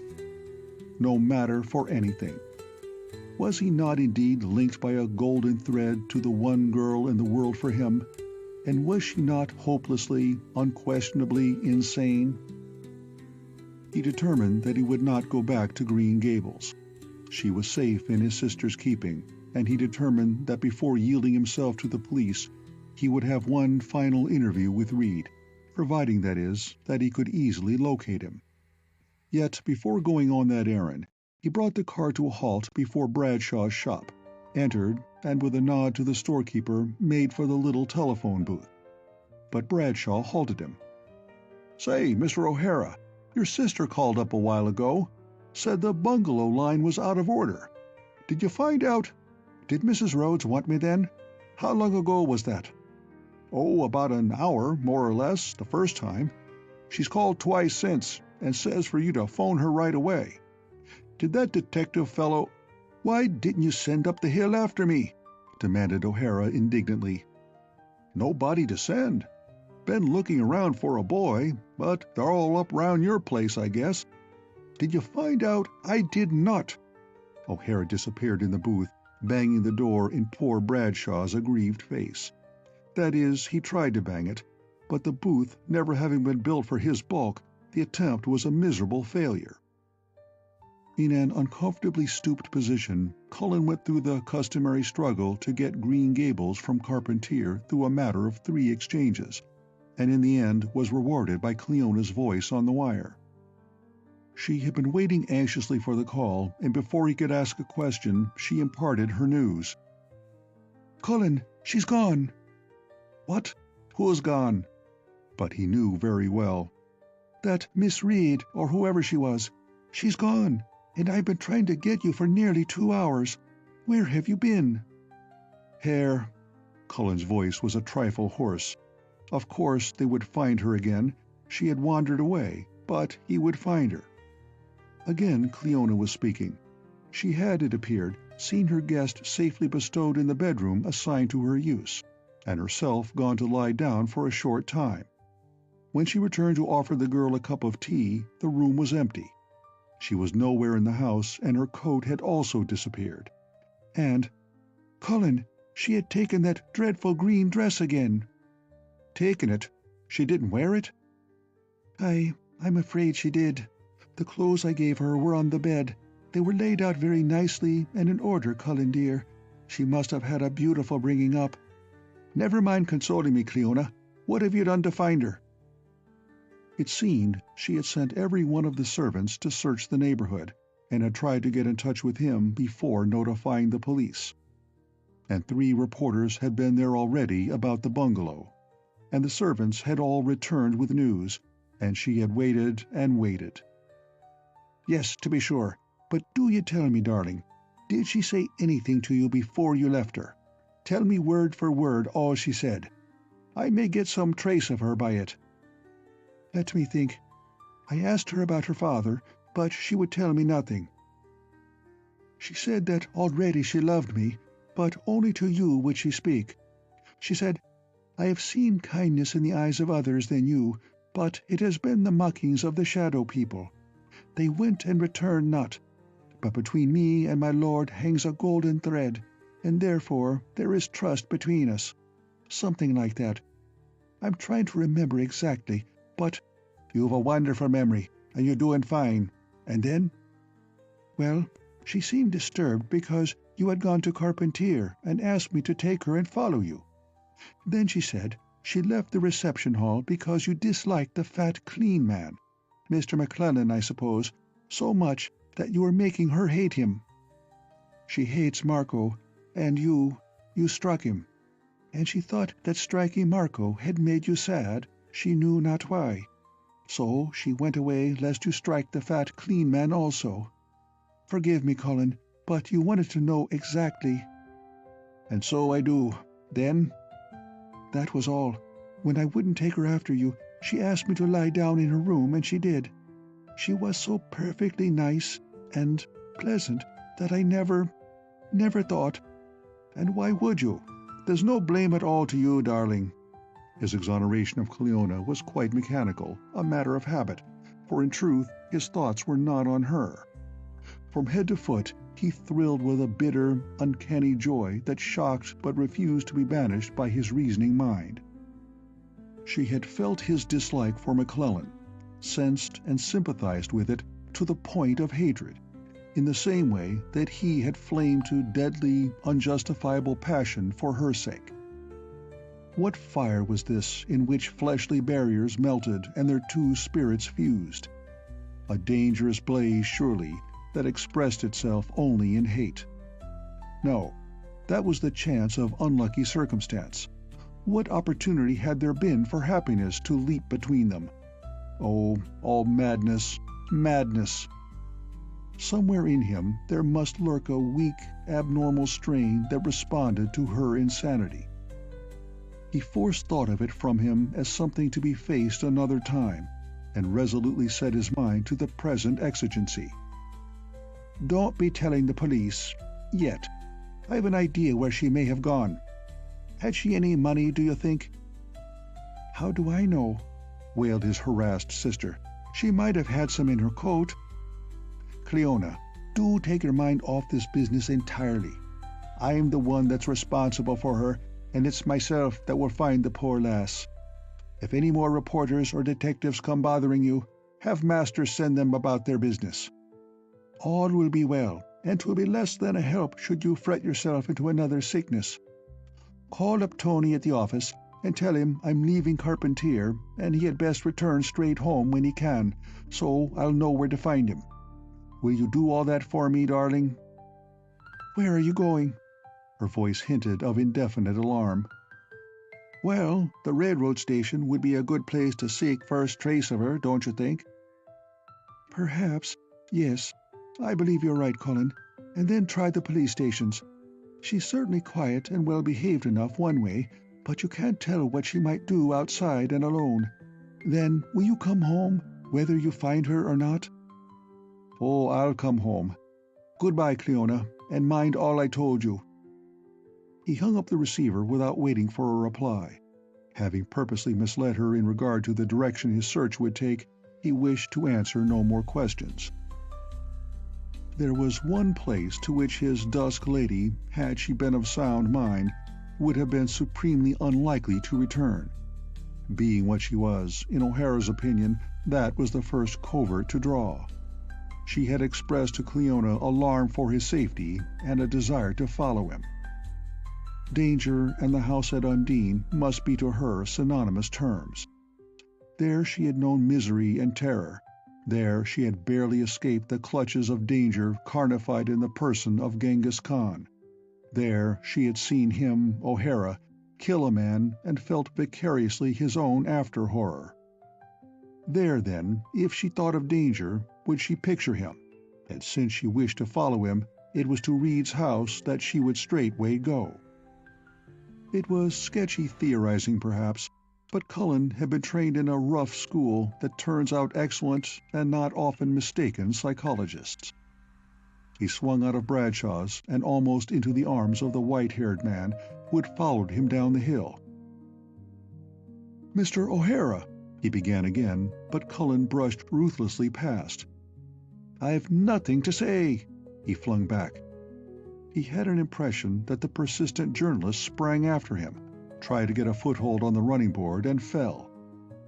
But his thoughts were a rushing torrent that fairly bore him with them. The outer consciousness that repulsed the man and set the car in motion was as mechanical as the motor itself. And so went Cullen's last chance of escape from that which awaited him, swept under by the impetuous nature that no experience could lessen, that would be still impetuous to the very hour of its death. The road to Undine was well enough known to him when he was not led cross-country. The big car ate up those few miles at reckless speed. Of course, there was a possibility that the lost maiden might have started for home in a vague, wandering way, without the wits or the money to reach it. But O'Hara deemed otherwise. The cleverness of lunacy is notorious, and who knew how familiar she might be with ways and means of getting about the city? 10 minutes after leaving Carpentier, he pulled up with a jerk at the iron gates upon whose intricate beauty he gazed for the 4th time in 2 days. It was then after 5 o'clock, and dusk was spreading its mantle of indistinctness and mystery. Behind those iron scrolls, the gate lodge loomed as a dim, sepulchral mass. O'Hara was out of the car almost before it had stopped, and at the gate in 2 long strides. But with his hand on the bell, he paused. The thought of another clandestine intrusion on these premises was distasteful. He wanted to ring the bell and make his demands boldly of whoever should answer. But would anyone answer? Why had he so taken it for granted, because of last night's havoc at the bungalow, that Reed had never gone further from home than Carpentier, that the note transmitted by Marco's hand contained a lie? What if, up there at the house, whose gray roofs so melted into the gray dusk as to be invisible behind their screen of skeleton boughs, what if no one was there save the monster ape and Marco? Marco, deaf forever to the ringing of that or any earthly bell. Had Reed returned from however nefarious an expedition, would his own criminal proceedings have stopped him from sending out a general alarm that the slayer of his servant and the abductor of his daughter might be immediately traced? And it would have been so easy to trace him. Surely, even McClellan could have picked up that trail, followed so obvious a clue as the conductor's story. But if Reed were not at his farm, if no one were there save Genghis Khan, and it had been he who caused Marco's body to vanish so disturbingly, then the girl could not be there either. Had she come, there was no one to admit her. Ah, stupidity! What of that open storehouse door through which Cullen himself had showed her the way? And if she had gone in, had found Khan there, alone, masterless? Filled with an increasing horror of possibilities conjured up by his own imagination, O'Hara laid his hand on the gate, shaking it slightly, and at that light impulsion it swayed inward an inch or so. The loud complaint of its hinge smote his ears like a blow. The gate was unlocked. Anyone might have entered here, anyone. Half reluctantly, like a man who approaches some sight too terrible for human bearing, O'Hara pushed the gate wider and set his foot on the sodden leaves of the drive. He had left that house, left the man-ape loose there and given no warning that should save any harmless intruder from its unrestrained and cunning savagery. He knew what reward had been meted out to him, the double offender. Knew it as though the torn, dismembered body of his dusk lady lay at his feet. Yet, since he must, he entered and turned his footsteps toward the unseen house. Tonight there was no wind, only silence, intense, painful as an evil dream, which the soft sound of wet leaves beneath his feet only served to make more lifeless. A thin haze had risen from the sodden ground, so that about him there was neither light nor darkness, only gray neutrality from which gaunt trees lifted their skeleton tracery against a sky only a little brighter than the mist below. Yet objects close at hand were still discernible. He passed the vine-hidden gate lodge, and as he did so, and because of the general stillness, a sound reached his ears, a just perceptible rustling, as of wood gently rubbed upon wood. Whirling quickly, he stared through the thin haze toward the inner wall of the lodge. From where he stood, 10 feet away, its outlines were somewhat blurred, its vines a mass without detail. And yet he was almost sure that, again, as on that first night, a blacker oblong had appeared in the dark wall of vines. Then, and for the first time in his life, O'Hara learned the meaning of stark, horrible fear. Fear that shut his throat against breath and turned the strength of his giant limbs to water. In the center of that vague black oblong, faintly gleaming through the mist by a pallid light of its own, appeared an oval shape that swayed slightly from side to side, the oval of the gatekeeper's barely visible countenance. And to Cullen, the gatekeeper was Marco, and Marco lay dead by Cullen's hand.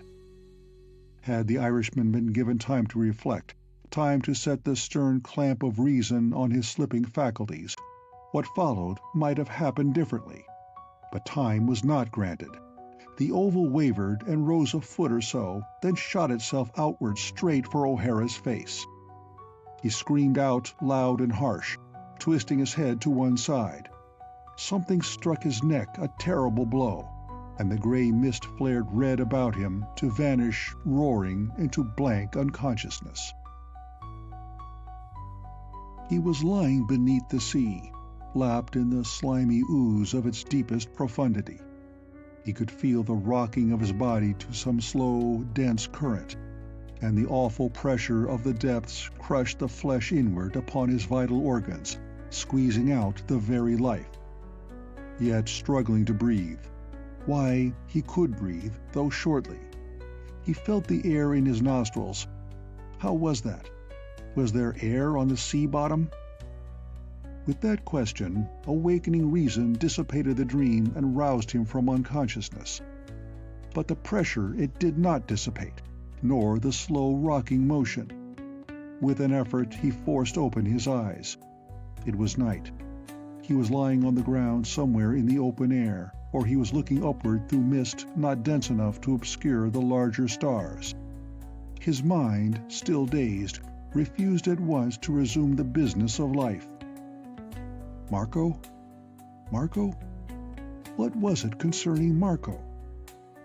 Reluctantly, then with gathering power, memory took up its office, showing him the day as he had lived it, action by action and scene by scene, till it brought him to an iron gate, the lodge within, the face that had hung poised in the doorway, unbearable horror of its flashing out at him, then that great blow, and darkness. But what after that? Why was he lying here, with body and limbs surrounded by some strange, tightening substance? Heavily, he raised his head. He saw his own chest as a dim, whitish mass that seemed to stir with a slow, creeping motion. And now he knew that continually, through the paralyzing pressure, he had felt that sluggish creep of the thing about him. There was a pounding in his ears, his temples throbbed, and his eyes were dim with a suffusion of blood. But he perceived that the coiled mass round his chest was becoming faintly luminescent, that it was by its own light he saw the flat broadness of the coil nearest his face, noted with a great effort of attention its thin edge and the translucent parallel corrugations of its upper surface. Like the body of a worm it was, seen by transmitted light, a gigantic, living, shining worm that had no right to existence, even in a bad dream. And it was around him. He felt its naked coldness pressed against the skin of his right wrist, where the sleeve had been pushed above the protecting leather of his heavy glove. The coils tightened, contracted, with that continual, revolting deliberation of movement, that drawing together and expanding of the corrugations that each time slid them a little further along.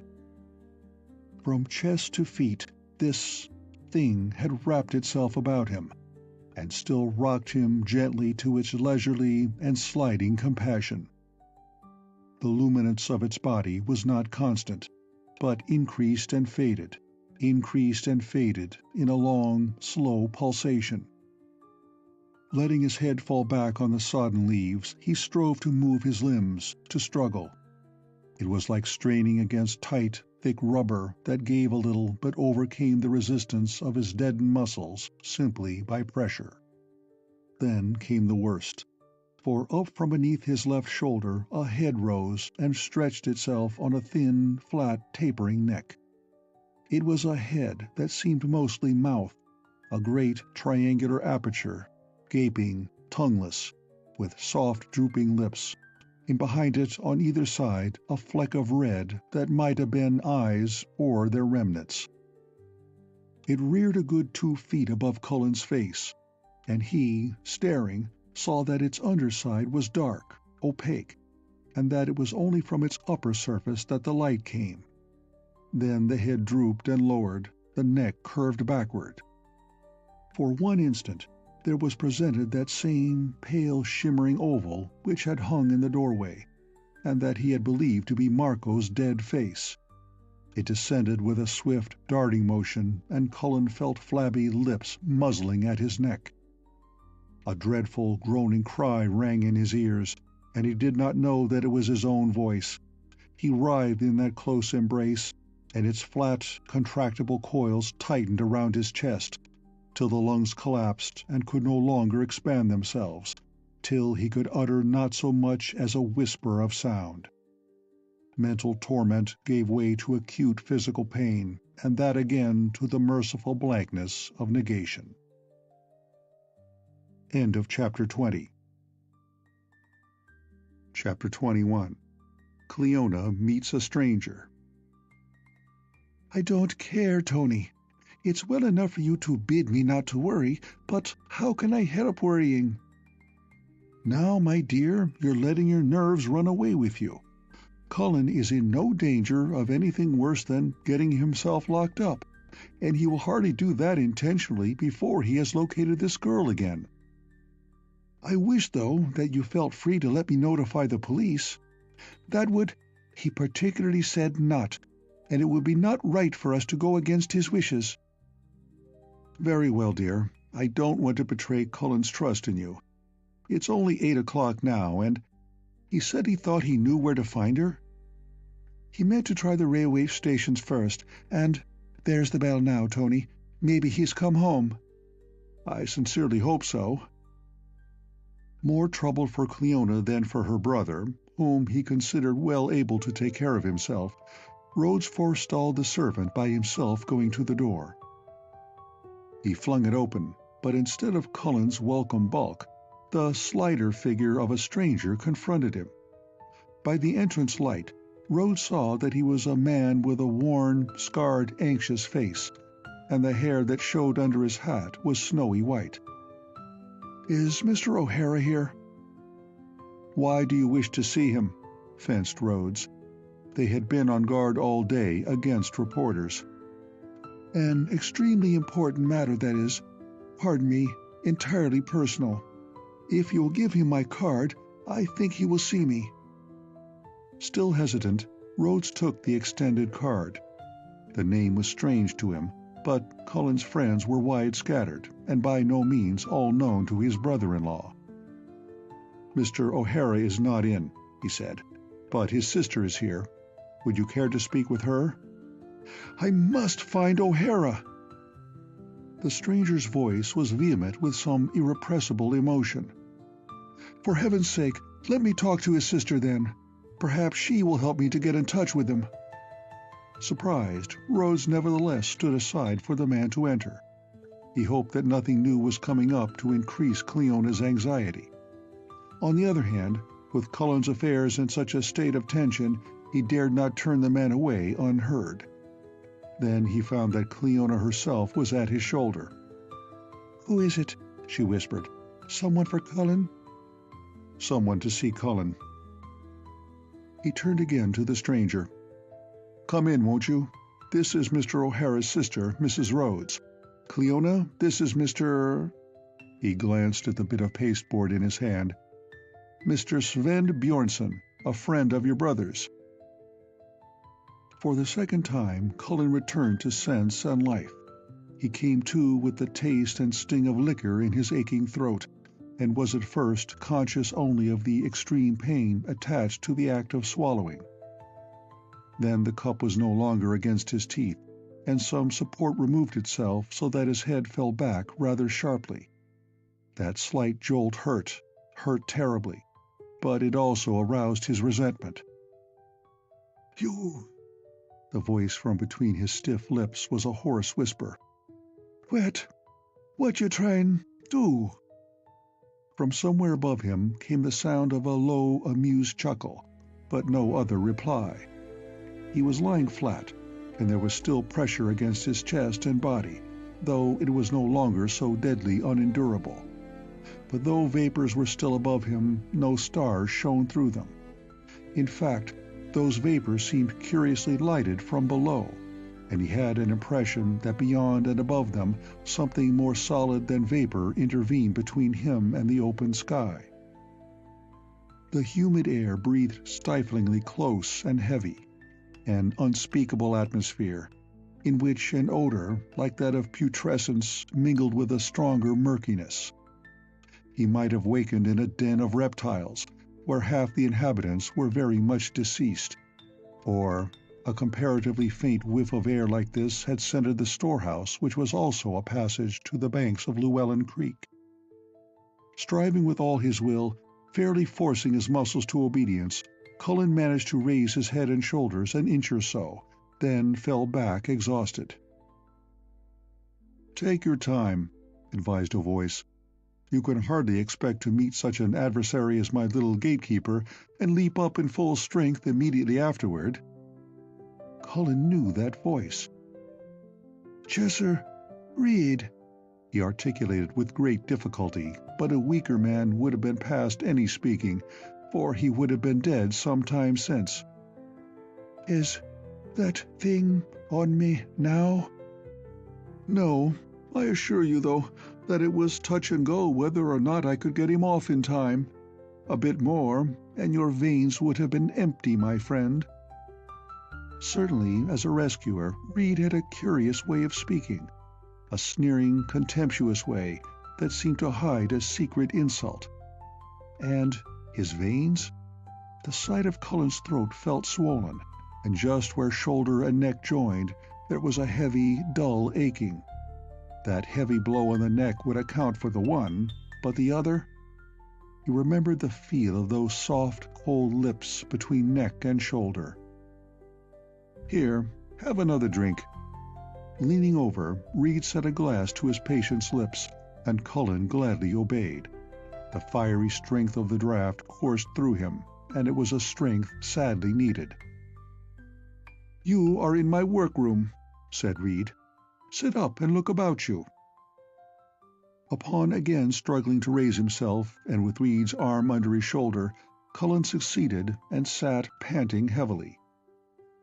An earlier suspicion was confirmed.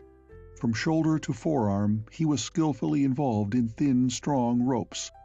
This did not greatly surprise him, for Reed's tone had carried its own warning of unpleasantness in store, and if the dust lady had come home, she might in all innocence have related the tale of last night's doings. One expects no discretion of madness. But though finding himself a bound prisoner roused no surprise, the surroundings of his captivity assuredly did. The scene was laid in the extensive cellars of the Gerard house, but the colonial architect who planned that residence would have found trouble in recognizing this portion of his work. To make Reed's workroom possible, a good share of the dwelling's interior had been bodily borne out. Its ground was the level of the old cellars, and took up their full extent, which was considerable. All the central part opened upward into a kind of square shaft 3 stories high, with blank white sides, whose roof was that enormous cupola which had so puzzled the station lounger.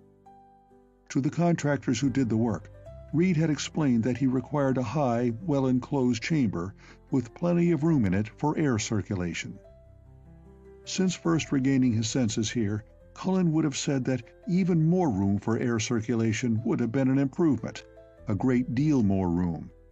In the service of science, however, men are wont to smile at personal inconvenience. So Reed smiled through the somewhat turgid atmosphere as his prisoner sat up and took cognizance of his strange surroundings. Rather than a workroom, Cullen might have almost thought himself facing the inspiration for some mad poet's dream of Walpurgis Night, or for such an artist as Doré to picture a new and more appalling vision of the Inferno's lower circles. He saw a dim, marsh-like expanse, whose further boundaries were completely veiled in vapors. It extended on 3 sides of the solid ground that underlay the shaft alone. It was roofed by the black underbeams of the floor above, and out of its mire rose the old granite piles that supported them. That dim expanse must be called swamp or marsh, because a better name has not been made to name it by. But nature never made a marsh like that. Between the granite pillars, fungoids and some kind of whitish vegetation like pale rushes grew thickly. But though those fungoids and rushes had a strangeness of their own, it was not the vegetable growth alone which made Reed's Marsh peculiar. Its entire space was a crawl with living forms that for repulsiveness could only be compared to a resurgence from their graves of creatures dead and half decayed. Cullen saw them by a livid light that by no means increased their beauty, a light that was derived from the fungoids. These singular growths glowed with a whitish-gray effulgence that, diffused by curling vapors, gave the place such a dim illumination as might grace the surface of a witch's cauldron. A cold, dank cauldron it was, with fires pale and heatless as the moon, and giving off with its mist-wraiths the effluvium of decay and of the life that springs from decay. Like some horrible hidden ulcer, Reed's workroom lay festering, and above it the black beams of the old house dripped and rotted with its moisture. Not to Cullen had been the sight of a white marble rotunda, opal-domed, where surrounded by golden thrones a strange marsh glowed. But even had he seen it, that place to this had been homelike, as its white hounds were kindly, friendly beasts compared to the creatures of this. Out from among the slimy rushes and glimmering fungoids, out of the rising whorls of vapor, came a thing. It leaped in one bound from the mire to a scrambling foothold on the firm ground where Cullen sat. Save that it was neither the reptile nor saurian one might expect from such a breeding place, the creature was hard to classify. In color it might have been white, but for the mire in which it had been wallowing. High above 4 slender legs arched a thin, shaggy back, and beneath a plaster of mud and green slime, gaunt ribs stood out like the bones of a beast that has starved to death in the desert. Its head, drooping low at the end of a neck equally gaunt and colloped, had a feline shape. But no honest great cat of the jungle ever owned such eyes. Large, lambent, yellow as topaz, they stared Cullen in the face with the most curiously knowing expression, and its knowledge was solely evil. The brute was silent. In all that place there was no sound but the drip of water, an occasional splash or swishing of the rushes. It was silent and stared him eye to eye. Then the lips drew up in a fiend snarl that disclosed the yellow fangs of a fiend behind. One stiff-legged forward step it took, still staring at its securely bound prey. Sick with repulsion rather than healthy fear, Cullen knew that it meant to spring. This, he thought, was the final revenge Reed had planned for his servant slayer, to have his throat torn out by those grinning, detestable jaws. By one great effort, and without a word or a glance of appeal to the man beside him, Cullen steadied himself to meet death as he had always met its danger, unswervingly, eye to eye, and face to face. End of Chapter 21. Chapter 22. A Herder of Goblins. Cullen was ready, but in thinking that his death was planned at the jaws of that frightful beast, he had misjudged his captor. Stepping forward, Reed intervened his own person between the flame-eyed brute and its purposed victim. Uttering a sharp command, he waved it back. With that left hand of his, that Cullen saw very clearly now was covered with a bulky white fur glove. The beast's jaws opened wider in a soundless snarl. Then, with a cringing motion, it whirled, leapt, and vanished in the swamp like the gaunt phantom of hunger it resembled. Reed turned. "They know their master, O'Hara?" "It seems so." Cullen eyed him sternly. "What sort of goblin den is it you have here?" "Goblins. Your Celtic superstition deprives me of credit. What you see is my work. My work. All mine. No supernatural bogey or god or demon lent any help to the creation of these dainty pets. They are mine, the children of my unaided hand and brain. Do you doubt me?"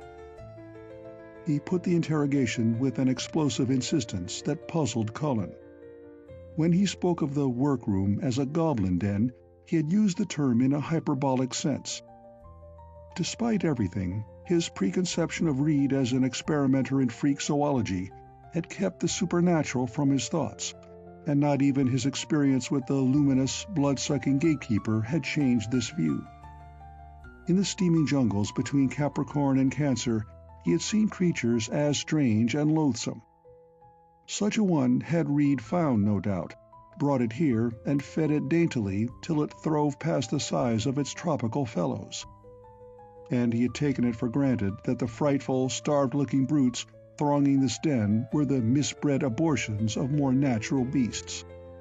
But Reed's words had an effect contrary to their meaning. As if with new vision, Cullen scanned the fetid breeding ground. The feline brute had hidden itself, but a number of its fellows were distinct in all their grotesquerie.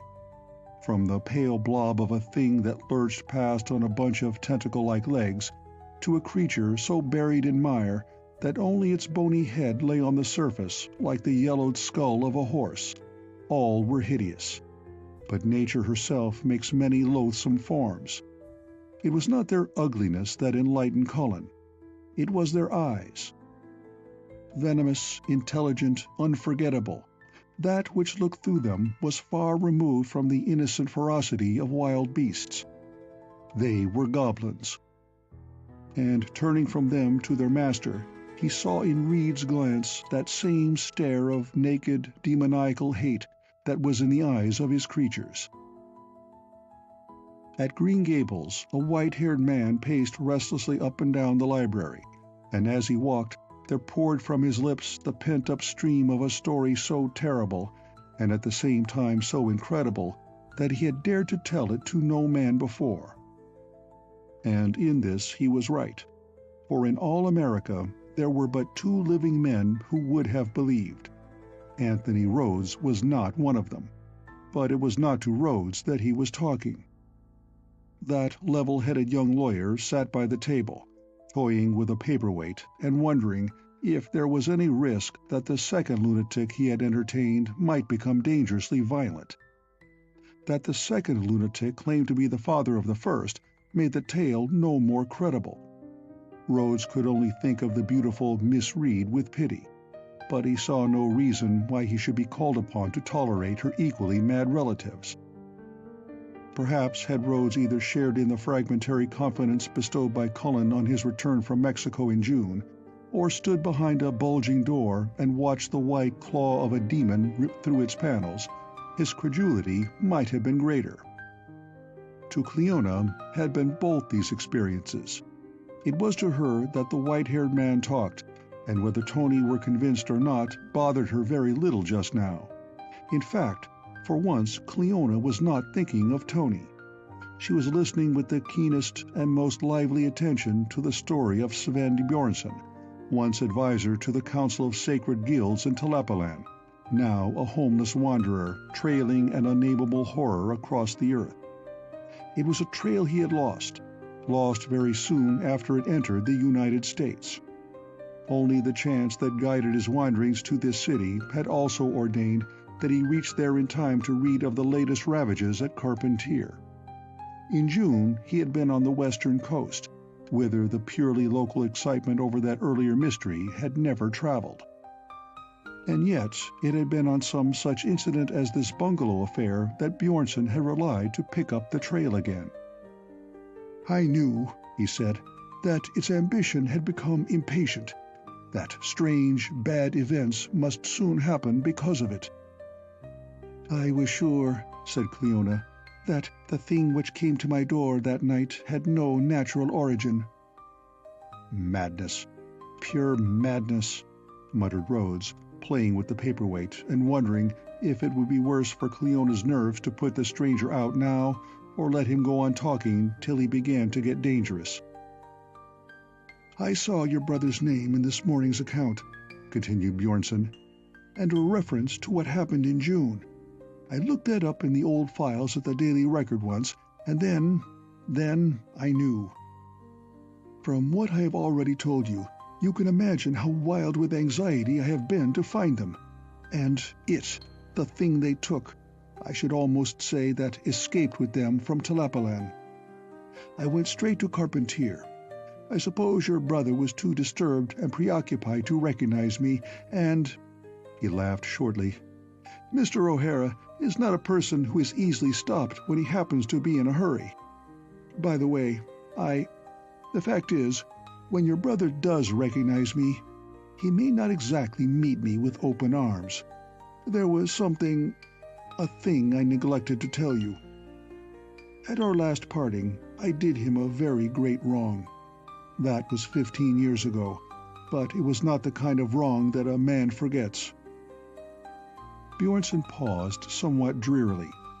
In spite of his anxiety to find Cullen, enlist his help, and get from him any information he might have acquired, he rather dreaded that moment of recognition. "Cullen's probably forgotten it," said Cleona abstractedly. "He never bears malice long." Her mind was running back over the man's narrative. "I tell you, Mr. Bjornson, there can be no question at all.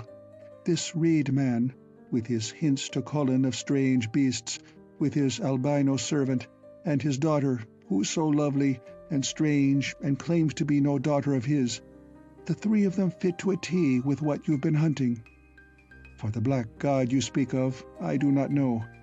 Cullen said nothing to me of seeing any such carved stone demon out there, and the poor girl, I am afraid we gave her little chance to tell us of anything." "You meant well. Oh, I know by your face and your manner and your sympathetic comprehension you meant well. You say she seemed in good health, only very mournful. Mournful. How can I make up to her for this last year? I had never thought to be glad for my dear wife's death. But I thank God now that Astrid passed in peace, with the child she loved at her side, to be mourned by many friends. Yes, I am glad she passed before that red night came to Tlapallan. But our poor child, let me find her again, only let me find her. This won't do." Bjornson halted and visibly straightened both in spirit and body. "Personal ties," he said sternly, "have a compelling grip, but my duty lies first in another direction.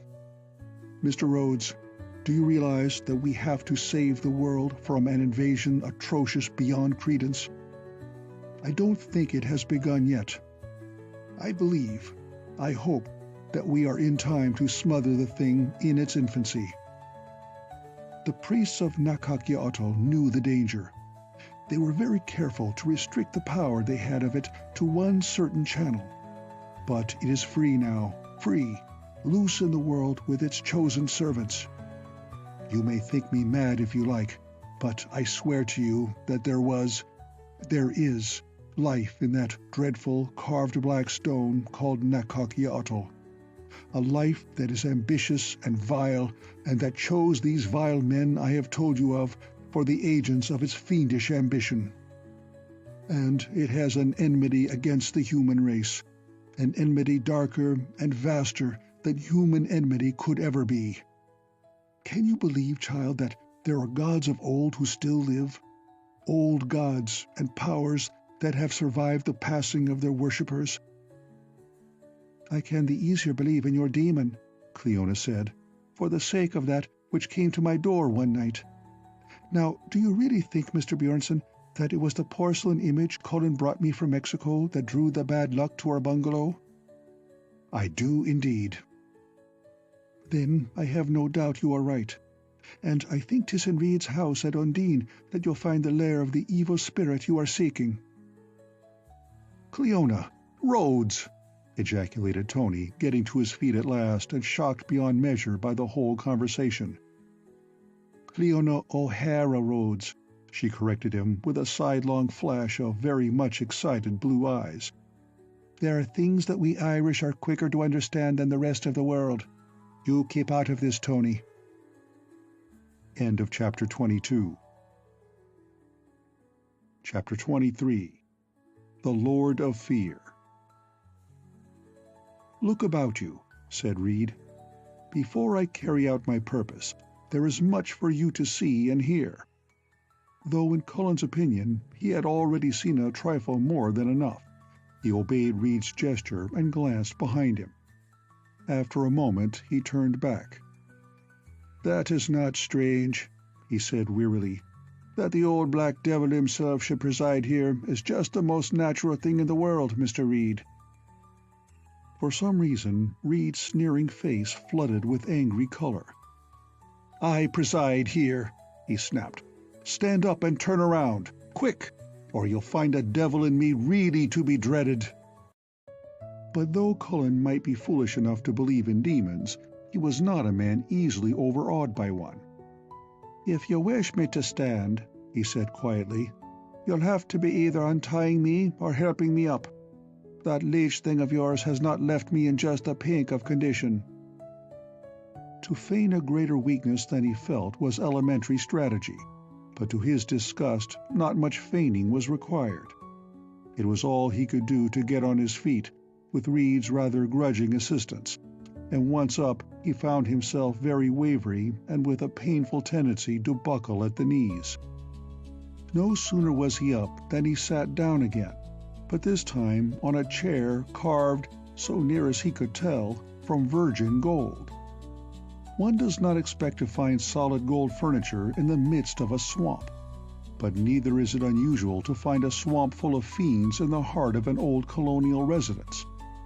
Being past surprise, Cullen viewed his surroundings with interest and let it go at that.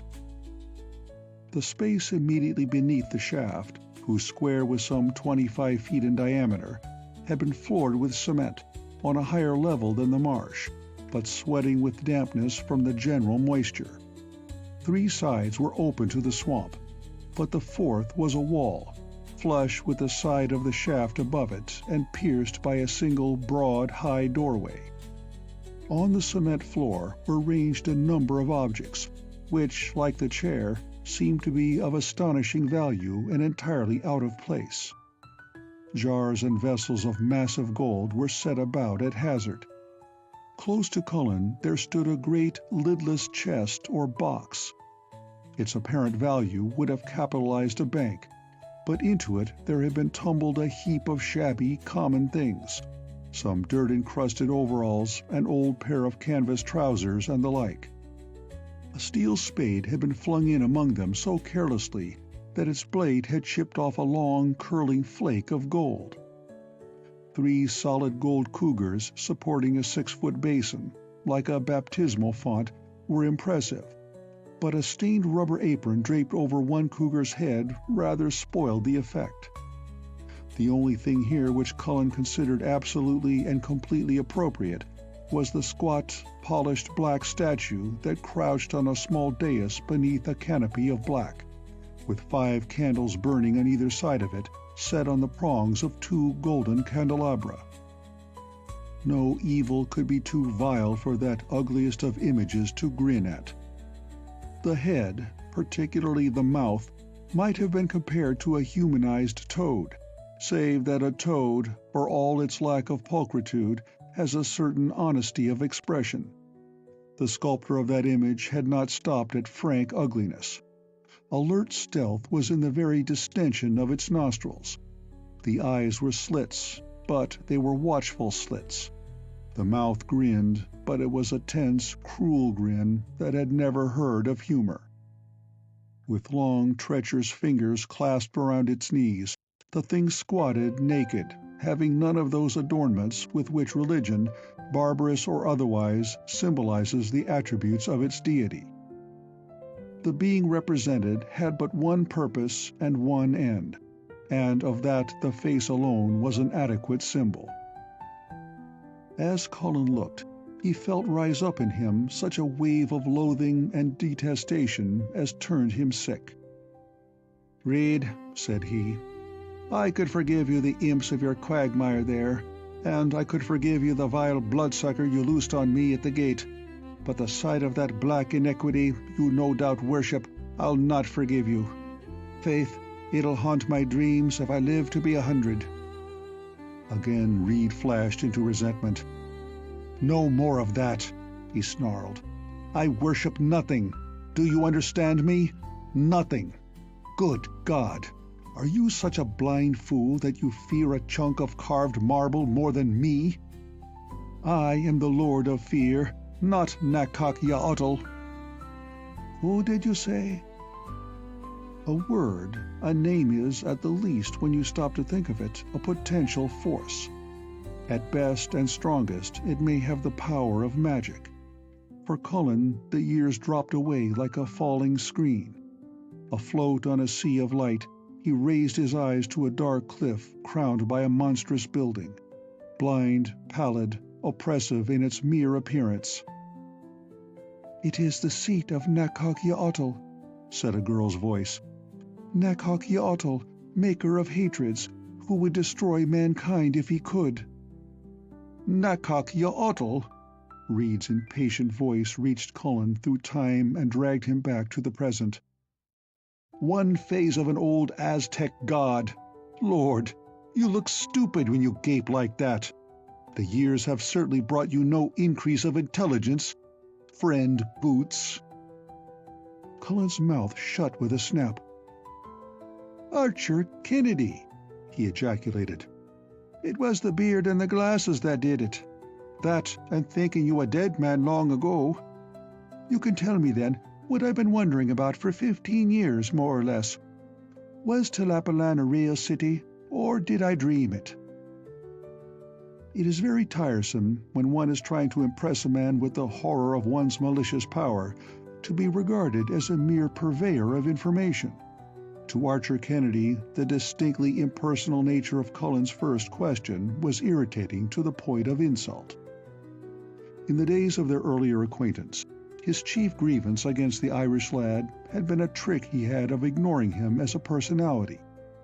As Chester Reed, man of mystery, Cullen had given promise of at least according him the respect of hatred. Identified as Kennedy, that old manner had instantly returned. A pinprick, of course, but this man's nature was not only malicious. Its malice was of the shallow type that resents pinpricks more than blows. "Tlapallan," he said between his teeth, "was real once, but it's nothing now. Do you know who destroyed it?" "Nakak-ya-otl?" inquired Cullen with deep interest. Rather to his amazement, the reply was a heavy blow across the mouth. "You utter dolt!" raged Kennedy. "Mention Nakak-ya-otl again, and I'll have you dragged to the middle of that swamp and left there bound for my servants to devour. I caused the ruin of Tlapallan, and I drained it first of a knowledge that makes me your master, as it will make me master of the world in my day of triumph." Cullen said nothing. The man who had struck him he remembered as too insignificant and absurd even to be seriously angry with. As for the grandiloquent claim he made, Cullen took no stock in it. But Nakak-ya-otl was another matter. From the haunting glare of the goblin creatures, he looked to the slit-eyed watchfulness of that more terrible, though seemingly inanimate demon, and he knew that this business was between him and them. What was it Bjornson had said before he turned him out to die, as he thought, in the desert? to prevent a possible thing that I dare not speak of, I would condemn myself as readily as you, for I know that Nakhakiotl grows restive. Was this what he had meant? Had the evil power that laired in that pallid, enormous building above the lake desired a freedom greater than Tlapallan allowed? And had it achieved that desire? "There is a prophecy," the Moth Girl had said, "that someday Nakhakiotl will destroy Tlapallan, but I do not believe it. Quetzalcoatl, noblest of all the gods, is stronger than he." But the city that swam in a lake of light was no more. He himself had beheld the dark tarn that filled the hollow of the hills it had glorified. And Quetzalcoatl, the rival god, the image he had brought thence, twice broken and the third time utterly shattered through invasions which he now certainly knew to have emanated from this house. Cullen's imagination was racing now. It produced a dozen half-lost memories and flung them together in a most appalling pattern. And back of all the horror, a joy was hiding. A joy that in the flying confusion of his thoughts he could not at first identify. Then suddenly the pattern was set. Everything fell into order, and seated as he believed between the devil and his fiend-eyed offspring, Cullen caught the greatest joy of his life and knew the most rapturous relief. His dusk lady was not mad. Were anyone crazy, it was himself for so believing her. The strange, elfin look of her beauty, the low, musical voice that was if a thrush should speak, the fine, level courage of her, to be disconcerted neither by her own danger nor the killing of a man she loathed. Only one girl he had met in his life had shared those qualities, and though to Cullen the Moth Girl had been a pretty dream, where the Dusk Lady was an all-engrossing reality, the race resemblance was strong enough for him to have placed and understood her, had he not been such an utter and prejudiced fool.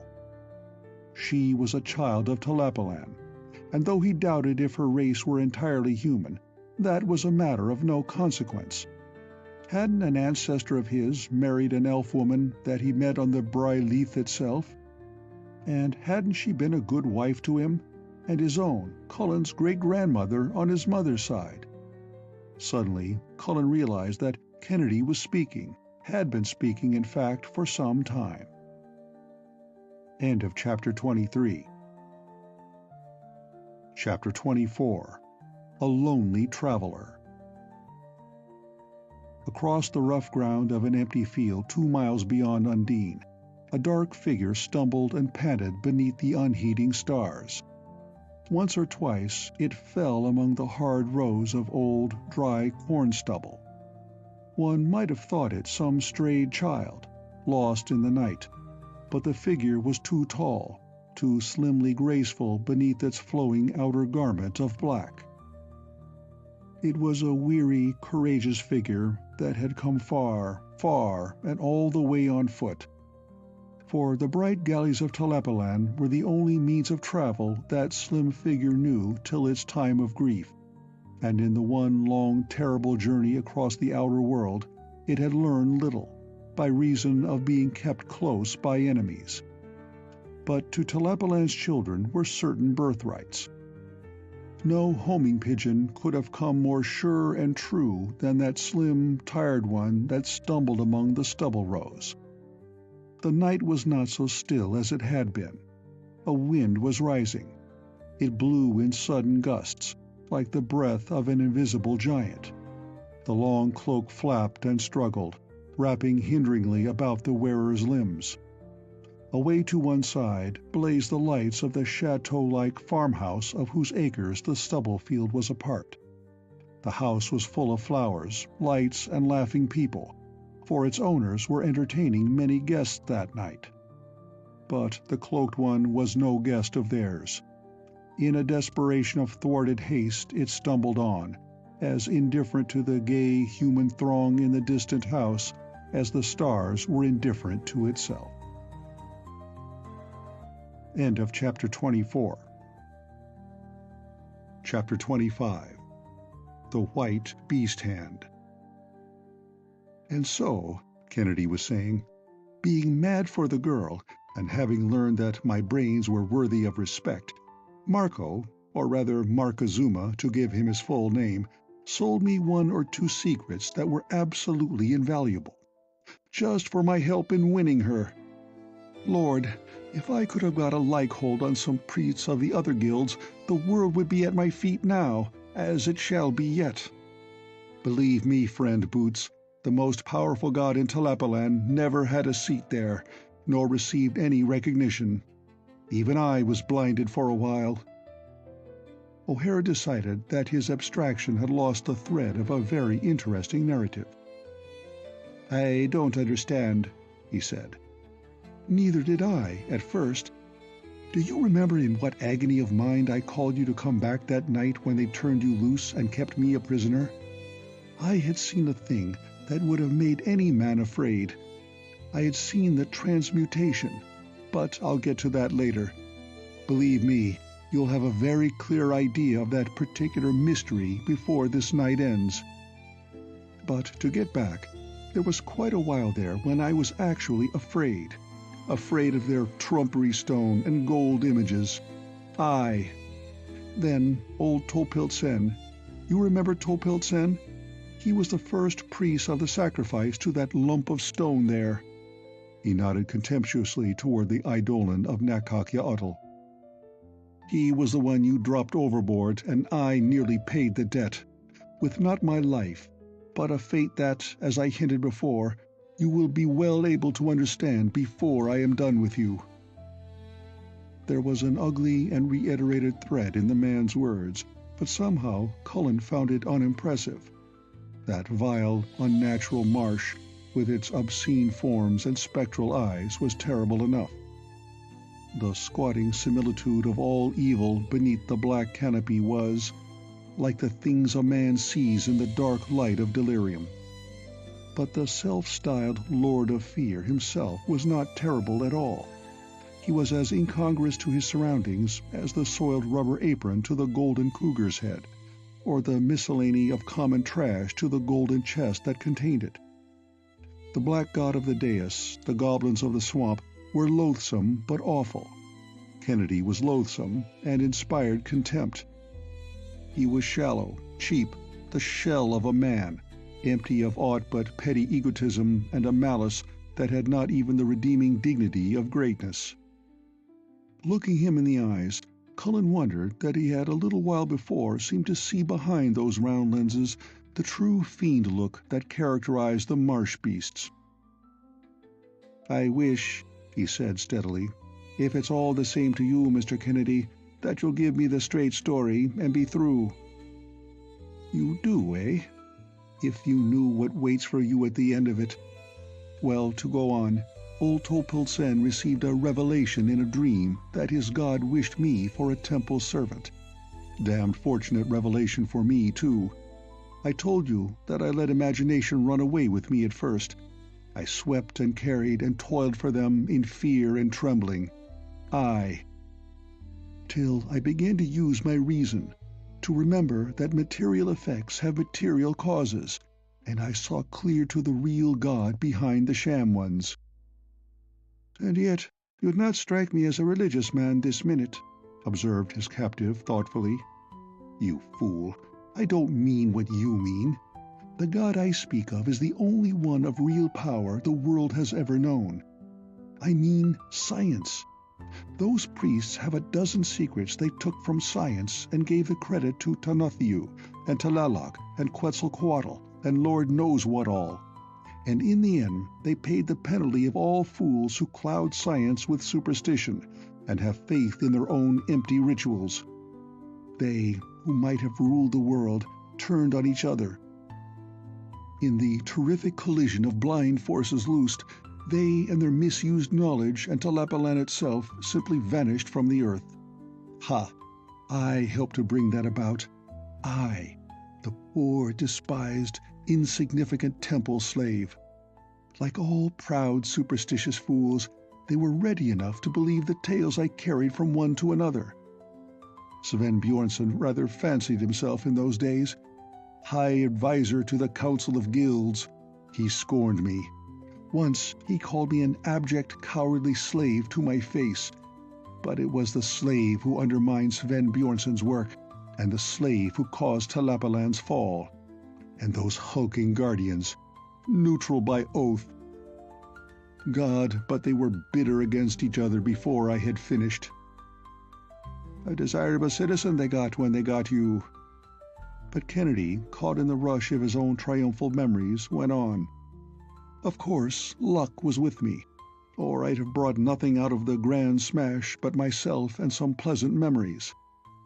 Markozuma, he was an under-priest of Nakakiatl, is one. Yet, in fact, what, Marco? I call him that, yes. The other's too long for convenience and too odd. We haven't been anxious to make people ask questions of any sort. Even you can understand that. But Markozuma he is, and still a priest of Nakakiatl, in his own silly opinion. Cullen had cause to doubt it, but if Kennedy had not discovered the albino's demise, there seemed no good reason to enlighten him. As I was saying, Markozuma had already got in pretty deep with me. Then he was kind enough to have a revelation of his own, or say he had one, in which his black ugliness there expressed a desire to escape into a wider field of activity, and named me as his chosen agent.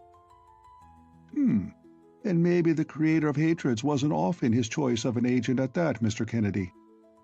Will you shut up, or do you prefer to be gagged? You're wise for once. Be silent and listen.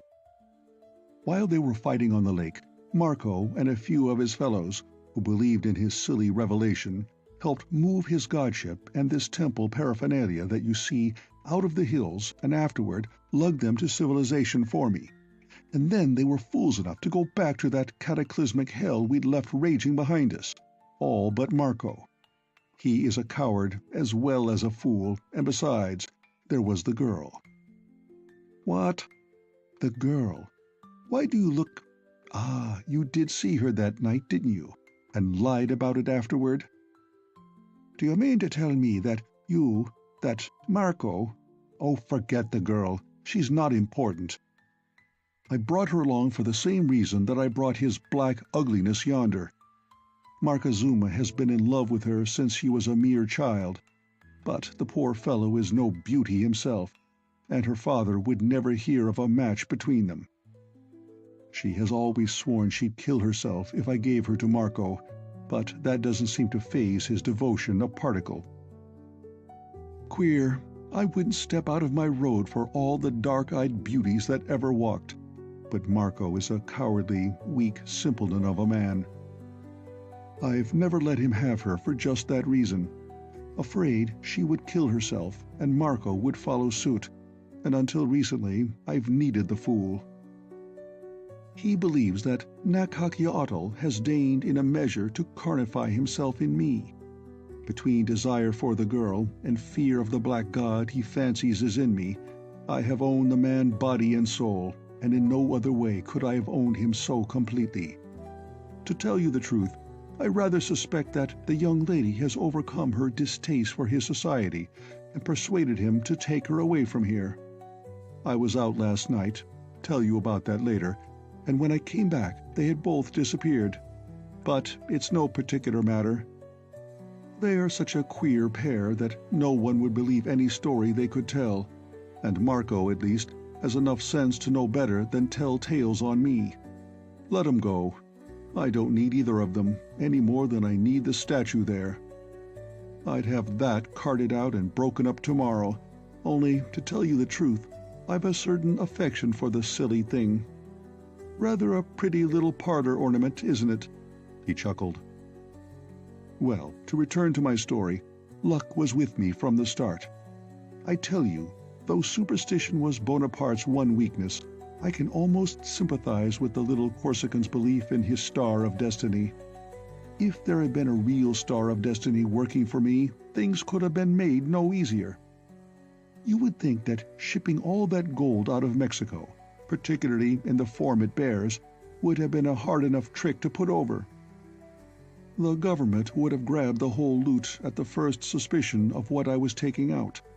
It isn't worth my while to tell you the full history of that trip, but it fairly ran on greased rails from start to finish.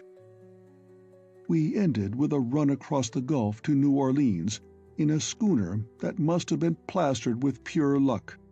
I don't know of anything else that could have held her rotten old timbers together. Her skipper knew me in other days, helped me out for the sake of old times, and one of the gold ingots Marco had looted from the temple supply of raw material. I rather expected a knife in the back, but Diego Rosales must have become quite a reformed character in the years I spent in Tlapallan. He told me he had never seen so easy a run as we made, nor one he was so glad to see the end of. Complained of frightful dreams through the entire voyage, and stuck on deck without sleeping all the last 48 hours. I asked him why, and all I could get out of him was, tengo miedo malo. But what he was badly afraid of, unless it was the dyspepsia that gave him the dreams, is a mystery to me yet. If anyone had reason to be afraid, it was I. That old rip of a schooner, with her leaky hold full of my gold, and the original 16 pirates of the 16 men on the dead man's chest song for a crew. Queerer yet, if you knew Rosales, he deliberately took the ingot I'd given him and dropped it over the side, just after we came to anchor. Those pirates looked on, wooden-faced, and it was their gold as well as his, mind you. I came back on board that night after the stuff was landed, and I'll be darned if they hadn't dug out a relico of Santa Maria from somewhere about the ship and set it up near the bow, and the whole gang of 'em on their knees to it. To purify the ship of its passenger, Rosales said. I might have felt personally insulted if there hadn't been 3 of us, and one such a queer-looking beggar as Marco. Maybe those red eyes of his got their goat. 4 of you, corrected Cullen O'Hara softly. No, 3. The girl and Marco and I. But I didn't bother much to find out what particular superstition was troubling Rosales. The old contrabandista had landed my stuff so that the customs authorities never got a look in, and that was enough for me. Done up in straw and gunny sacking it was. Never even had wooden cases till I had it in a warehouse, and from there I took it to another as mineral specimens. And by George, I shipped it north as freight. Plain, common as dirt freight, and never lost a piece. Chances? Of course I took chances. But the difference between a fool and a wise man lies in the kind of chances he takes, and I rather fancy that success is the last criterion of that. Even if Rosales had suffered a change heart and told tales of me on the other side of the Gulf, there was little connection between Archer Kennedy, one time of Campeche, and Mr. Chester T. Reed, who signed bills of lading at last for several cases of worthless bits of stone. Kennedy paused. After a moment, he kicked reflectively at one of the golden urns. Lord, he said, there was a time when just owning so much yellow glory would have turned my head, and look how I use it now. To me, it is merely a non-corroding elemental metal, necessary to a certain process, and which it amuses me to utilize in the traditional forms it was carved into in Tlapallan. But if I should ever need money, you would find how sacred the temple vessels are to me. Not that I expect that need to come. By the time I've run through what raw gold we brought away, I'll have a stronger ruling power than gold in my hands. Supernaturalism is only dangerous, continued Kennedy, if you believe in it. The priest made that mistake. I didn't. With the one little mystery that I managed to bring out of Tlapallan, I shall establish such a dominion as the world never saw before. Men bow to 2 powers, gold and fear. In the day when I am ready, they will bow to one only, and that will be in my control. Gold. What's gold beside fear? Again he kicked contemptuously at the urn. Then he stopped speaking abruptly, and a queer, dazed look came into his face. He passed a hand over his forehead. "Strange, too," he muttered, more to himself than Colin. "I could do a lot with all this wealth here. Mastery of the world. What will I get out of it more than the gold will buy me?"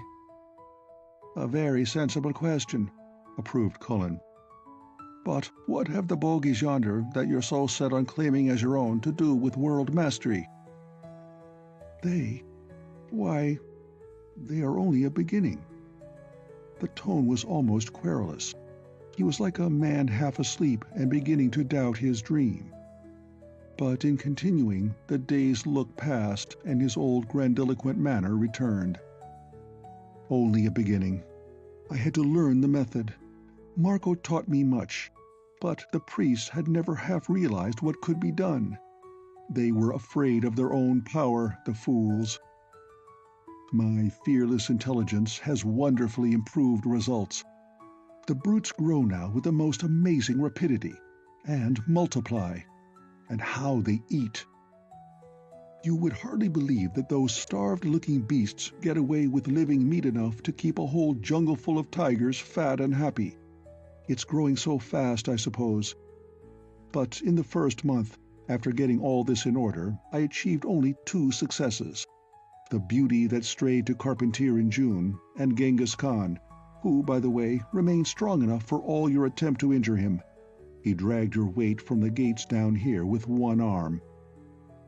As for the other, my firstborn, as you might say, your sister killed it before it was half grown. It strayed away one night, and I fancy you can guess the answer now to your famous bungalow mystery. The poor brute crawled home up the creek and died before morning. Lord, but I was angry. Then, in a few short weeks, came all these." He gestured with that left hand of his in its bulky white glove. "Came from where?" asked Colin.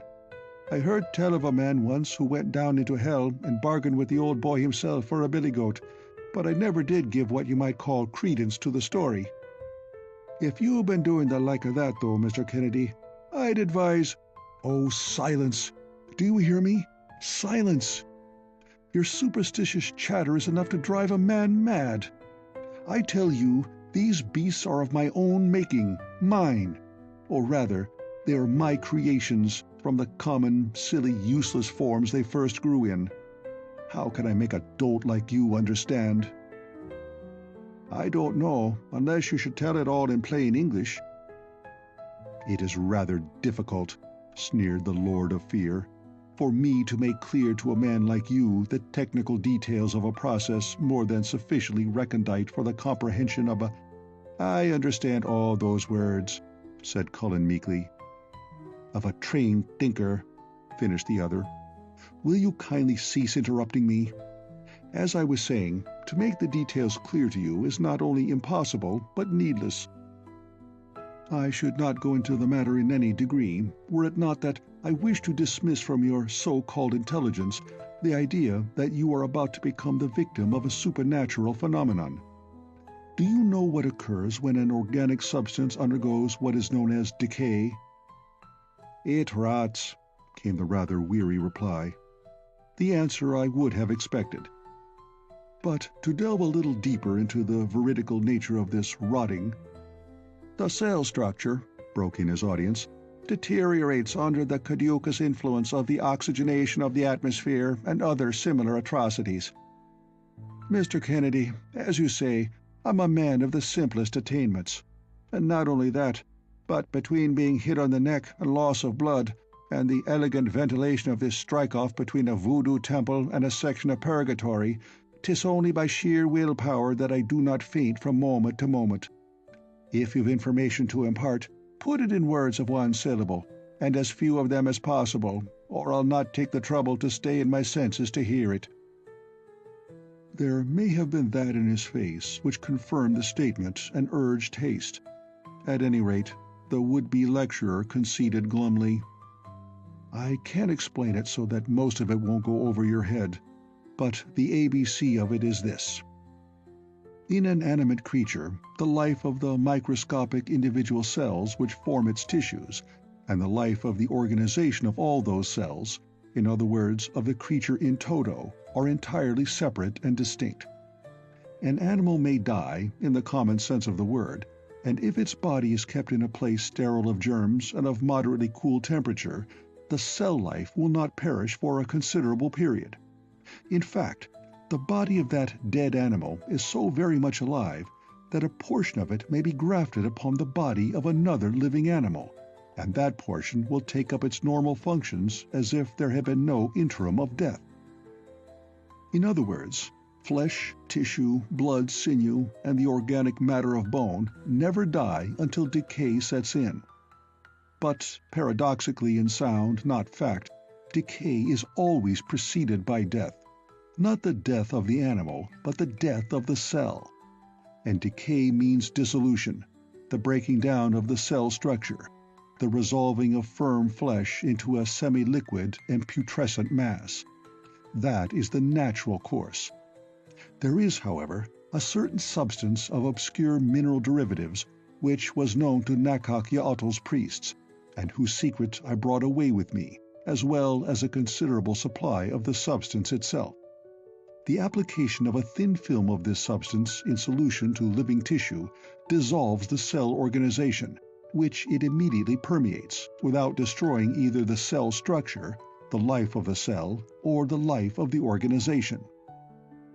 One might call this portion of the process pseudo-putrescence, false decay. As it goes on, the entire being of an organization melts, as it were, into a homogeneous, jelly-like mass, and yet remains in every sense alive. Kennedy paused impressively. Cullen saw that for once comment was really desired.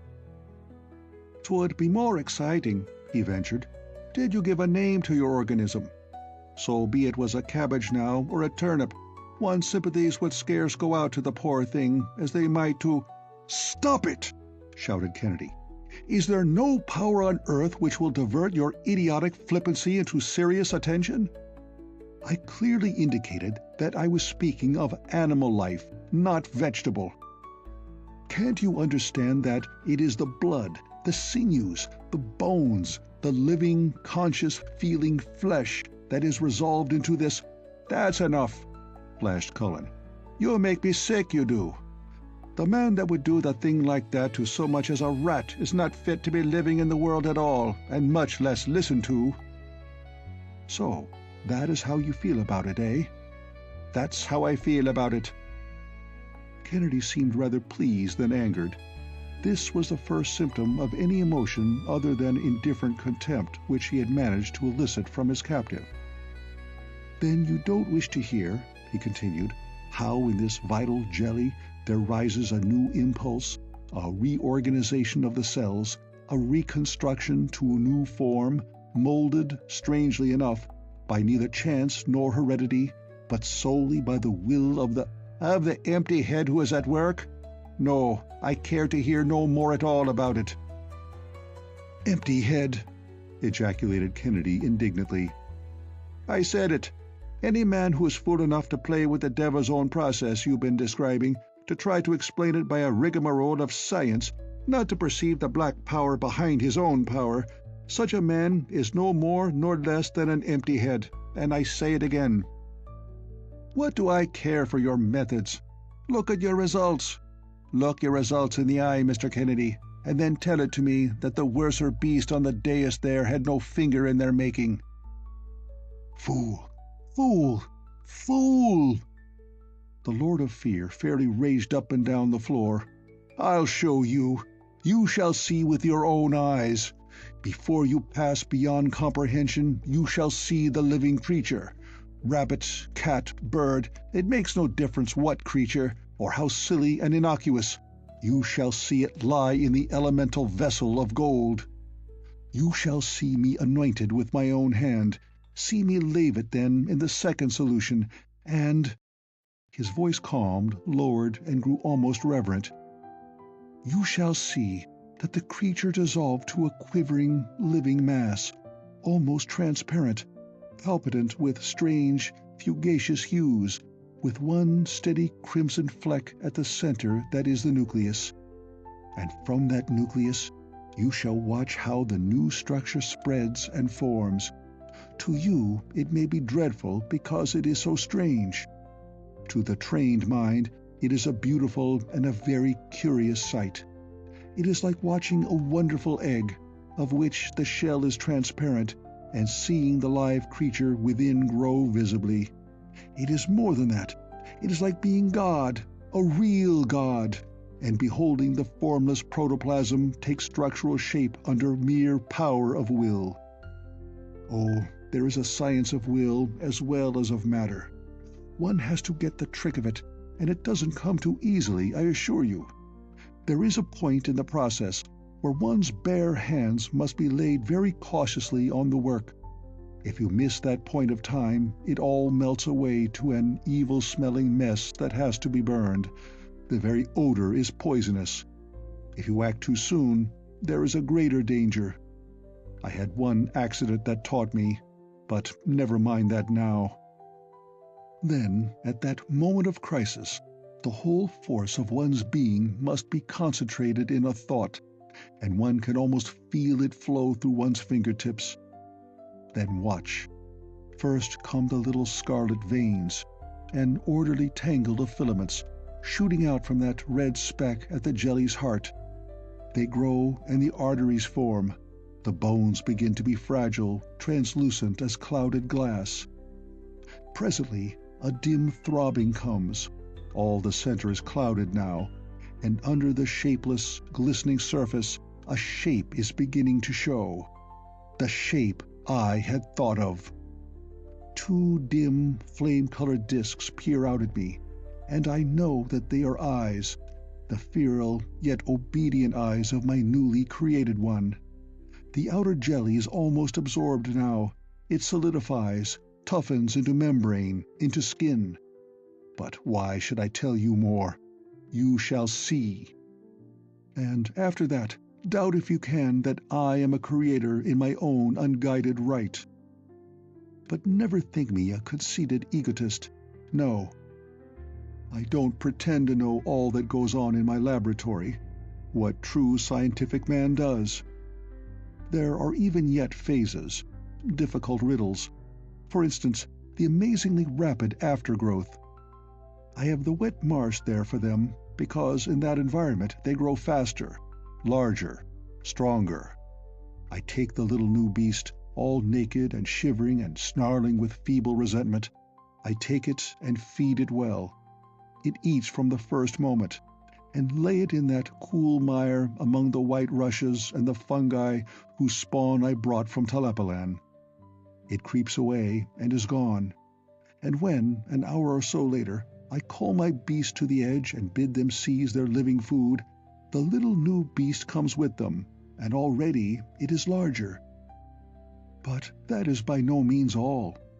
These beasts have a faculty that they share with no other creatures save the simplest organisms. They do not multiply slowly, but split in twos as easily as— Master Kennedy, can you not realize that 'tis a nightmare you're talking, not science? I tell you they do. They must.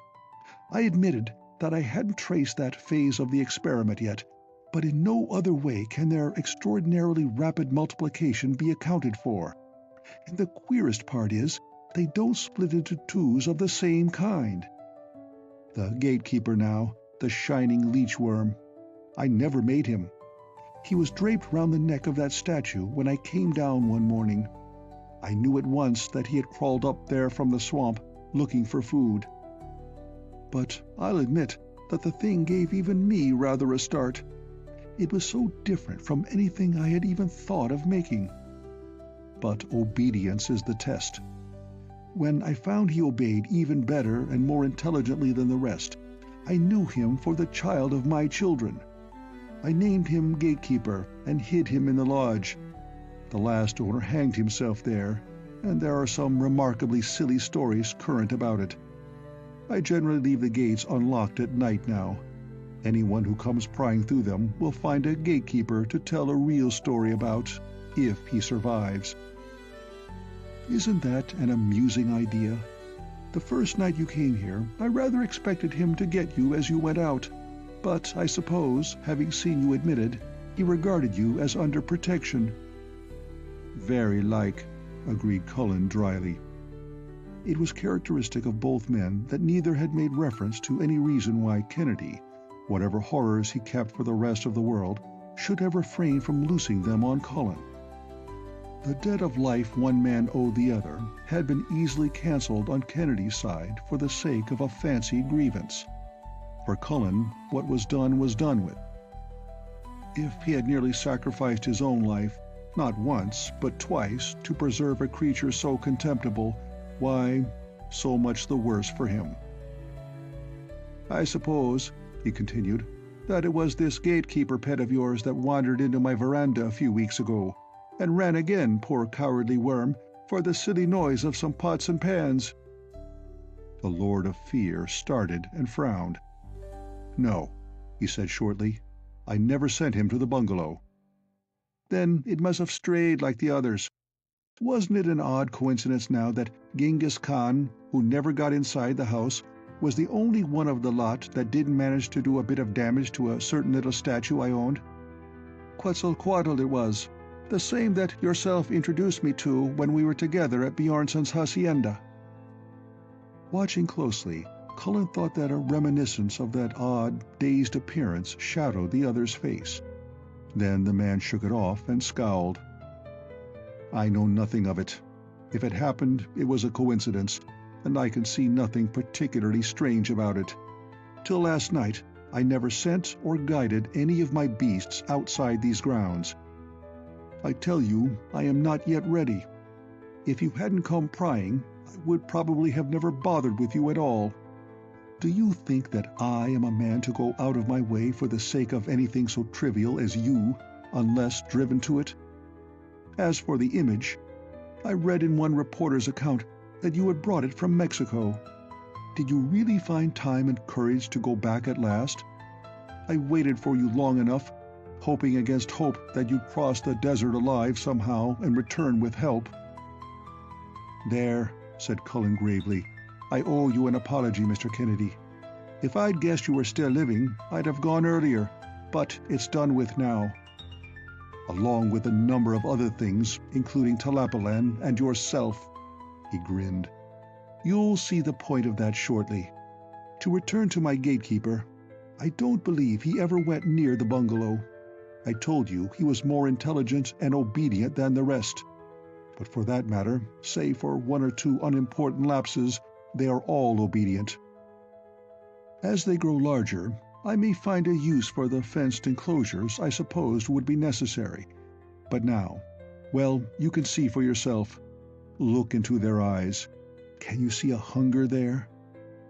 And yet not one of them will cross the deadline after that first beast's rebuff. And the gatekeeper, think of it, loose in the lodge and attending his duty more closely than any human. There's a science of will, I tell you, as well as of matter. Those I made, my will went into, and their procreations recognize me as master. Think of a horde of such, when I am ready, ravaging the countryside by night, slaying whom I will to slay, and always multiplying, increasing, growing in numbers faster than men can kill them off. And they won't be easily killed. They die hard at best, and besides, man is lord of the beasts only because he is more intelligent. These will have the intellect of man himself behind them. Had I directed that poor brute in June, there would have been no trail of its blood to set folks gaping. Have you seen the bungalow today? It is rather fortunate that you weren't in it last night, for after considerable thought, I have decided to use you in a much better way than by killing you. I had seen a danger in that eternal curiosity of yours, and thought it best to get rid of you quickly, and in your own house rather than here. But having you alive in my very hands, there is another temptation which I find quite irresistible. But if you had been in the bungalow, wasn't the wreckage there pretty thorough? My newer servants are very strong and easily directed. Do you wonder that I call myself the Lord of Fear, and say that I will someday rule the world? You'll rule the inside of a condemned cell, said Cullen coldly. "You have done nothing that I can perceive but make a warlock of yourself, and at that no self-respecting man would be afraid of you. You're not the first to trade your soul to the old boy for promise of the world and all, but of them that ever did it, you do look the most foolish. Take my advice, little man. Smash the black one there before it's too late. Clean out your swamp with a shotgun and start fresh. Free my arms, and I'll find strength to help you to the doing of it. Is it a bargain?" The self-styled Lord of Fear glared pure exasperation. "You will help me," he snarled, "but not in that way. Do you see my hand?" He thrust it under Cullen's nose. "I see an uncommonly ugly glove, from one of your pet's paws by the talons of it." "Glove?" The man pushed up his cuff to disclose the wrist. "Look closer, fool. An accident did that to me. A moment's carelessness when I was attempting my first recreation. Do you remember those white hounds you fought in the pass? I'll never forget the minute when I first discovered their origin. You'll help me, I say, and that great lumbering body of yours will be put to good use at last. I'll dissolve your living flesh and remold it to such a shape as will frighten even your brothers of the swamp. And after that you'll kill and destroy at my bidding. Yes, though I sent you against a friend or those of your own flesh and blood, you'll hate and rend and kill and die, ravening at last in some midnight battle fought for my sake and glory." "No," said Cullen. Had that beast hand closed on his heart, he could have hardly been more sickeningly shocked. Somehow the final inference of all Kennedy's wild talk and vague threats had not come home to him until this moment. They had been talking of the transmutation of beasts into other beasts, of the lower order of creatures, for which even the kindest-hearted of men feels a sympathy rather patronizing. Cullen had thought to be killed, fed to the monsters of the swamp, perhaps, a fate bad enough. But this... And yet Cullen's voice, though still hoarse, sounded very sane and cool. "No, you can't do that with me, Mr. Kennedy." "Why not, pray?" "One of the rabbits that went to making those stalking terrors yonder could be no more in my power than you are." "No," said Cullen again. "A rabbit, maybe. Yourself, I don't doubt. 'Twould take little at best to bring the beast out of you, Mr. Kennedy. But a real man, no." "You flatter yourself. Again, why not?" "It won't be allowed, that's all. If you were really the clever devil you think you are, you'd know that. Ask Nakaki Otto there. By the eye of him, he's had a wider experience than yourself, and he knows why not." Before Kennedy could reply, there came a slow, shuffling sound from somewhere outside the cellar. It stopped, and that one door in the wall was pushed open. Something, it was hard to see what, bulked palely in the dark beyond. Then it came on slowly, shufflingly. It came into the light and across the floor, and it laid the burden it had half-dragged, half-earned hither in the space between Kennedy and his prisoner. Of all the horrors that Cullen had met since entering the gates at dusk, only one had really shaken him to the soul. Not the real gatekeeper coiled around his chest had been so bad as that first moment when he thought the drooped oval of its head was Marco's face. And just so, not the sight of goblins, nor the black, brooding genius of goblins, nor even the beast paw that Kennedy bore for a hand. Not one of these things had moved him as did the sight of Marco's body, dragged in and laid gravely at his feet by Genghis Khan. If Khan were not a real ape, he had all the appearance of one. He had the short, bowed legs of a simian, the thin arms, the tremendous chest and almost neckless head. But above all, he had the infinite simian sadness in his face. No human accuser could have equaled the solemnity of Khan's manner in that act, which he performed as one who does the last sad duty by a departed friend. Then, with startling abruptness, he turned a back somersault, landed on Nakaki Otto's sacred dais, and crouched there, chattering and nursing the broken arm he had probably forgotten when he attempted that acrobatic feat. The grotesquerie of it was the final straw for Cullen. Marco had lain heavy enough on his conscience. Having learned the full history and become cognizant of the monstrous crimes toward which Kennedy's work, made possible by Marco, was directed, Cullen might reasonably have felt the burden lighter. But so far, this view had not struck him. For 24 hours he had agonized in spirit over the killing of this weakling, and those hours had left their mark. To be presented with his victim's corpse by a white monkey thing that turned somersaults afterward was the strain too much. What strength had been left him fell away like a dropping tide. Dimly he heard a voice say, "Marco, and dead. Well, by George, I thought he and the girl had run off together. I wonder what's become of her then." But Kennedy's further speculations went unheard, for his prisoner had fainted. End of Chapter 25. Chapter 26. To Undine. Far toward the heart of the city, a car sped silently over the asphalt, with a greatly perturbed young man at the wheel. The car was Cleona's, and this late expedition was Cleona's, and Cleona herself was in it. By the time she and Sven Bjornson had finished, comparing notes and jumping at the maddest conclusions Rhodes had ever heard spoken in sober earnest, that young man was in a semi-dazed condition. He scarcely retained spirit to protest when Cleona commanded him to run out her car, to place in it his shotgun and what other firearms were in the house, and prepare instantly for a sortie in force against the house of a man he had never heard of 24 hours earlier. His suggestion of police was met with a scorn to take his breath away.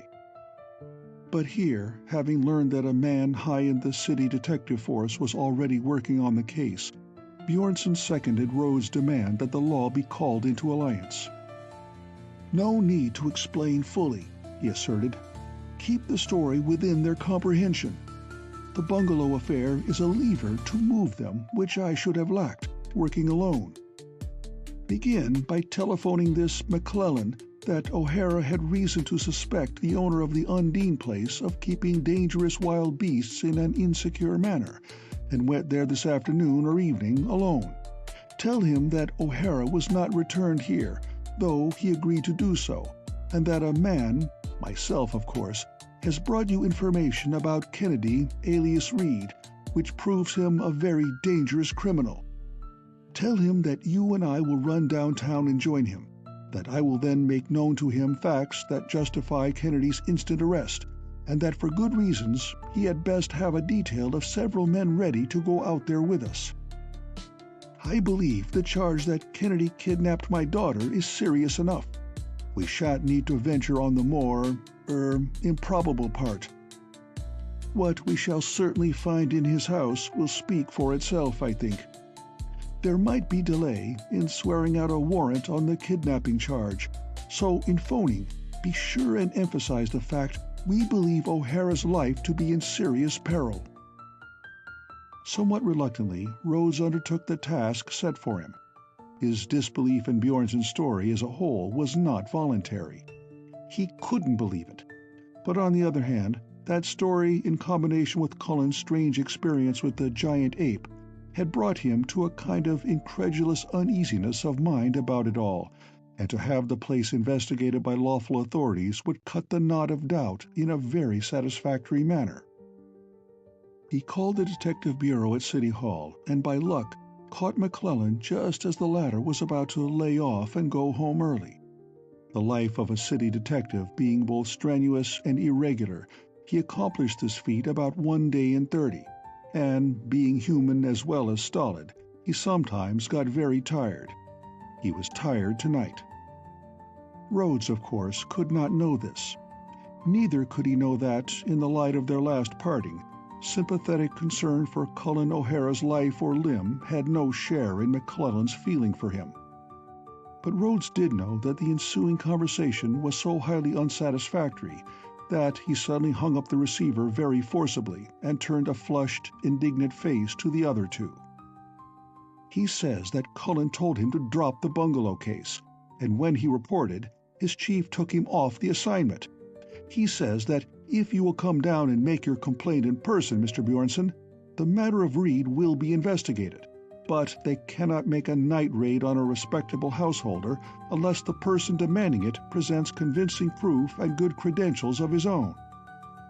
He seems to ignore the fact that I myself am a respectable householder. He said he was extremely insolent, snapped the young lawyer, breaking off into sheer indignation. He deserves to be reported to his chief. I think I'll do that little thing too. He reached again for the receiver, but Cleona caught his hand and fairly dragged him away from the telephone. Tony, my Cullen has gone to Undine, and you waste time arguing with the police? I know he's gone there. Didn't Mr. Bjornson see him in Carpentier and see him put the car to the Undine Road at a speed to frighten one? I've known it all evening. He's gone there in search of her, and from what he said, 'tis sure as the world that she's traveled the same way in search of him. And it's there we'll find both of them, so be they've not been murdered before this. And so, almost before he knew it, Rhodes found himself, his wife, and a stranger in the car, bound apparently on the armed invasion of another utter stranger's residence. "Hurry," came her voice in his ear. "We're making enough speed to cost me a fortune in fines, if every policeman we've passed has taken our number. What's that in life or death? Mr. Bjornson, have you a plan for us when we reach there?" "No," he said simply. "If what I know might be is true, then our going alone in this manner is mere suicide. And yet, that detective's attitude was rather indicative. We've no hours to waste. How could we convince the police in time? Or where else could we raise a force of men tonight?" End of Chapter 26. Chapter 27. Strange Victim, Stranger Conqueror.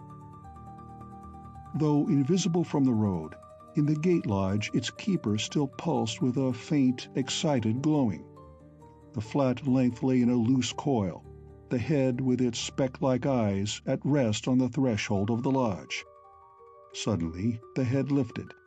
With a swaying motion it rose upward some 5 feet, to droop and poise, a luminous oval, as when Cullen had first seen it to his sorrow.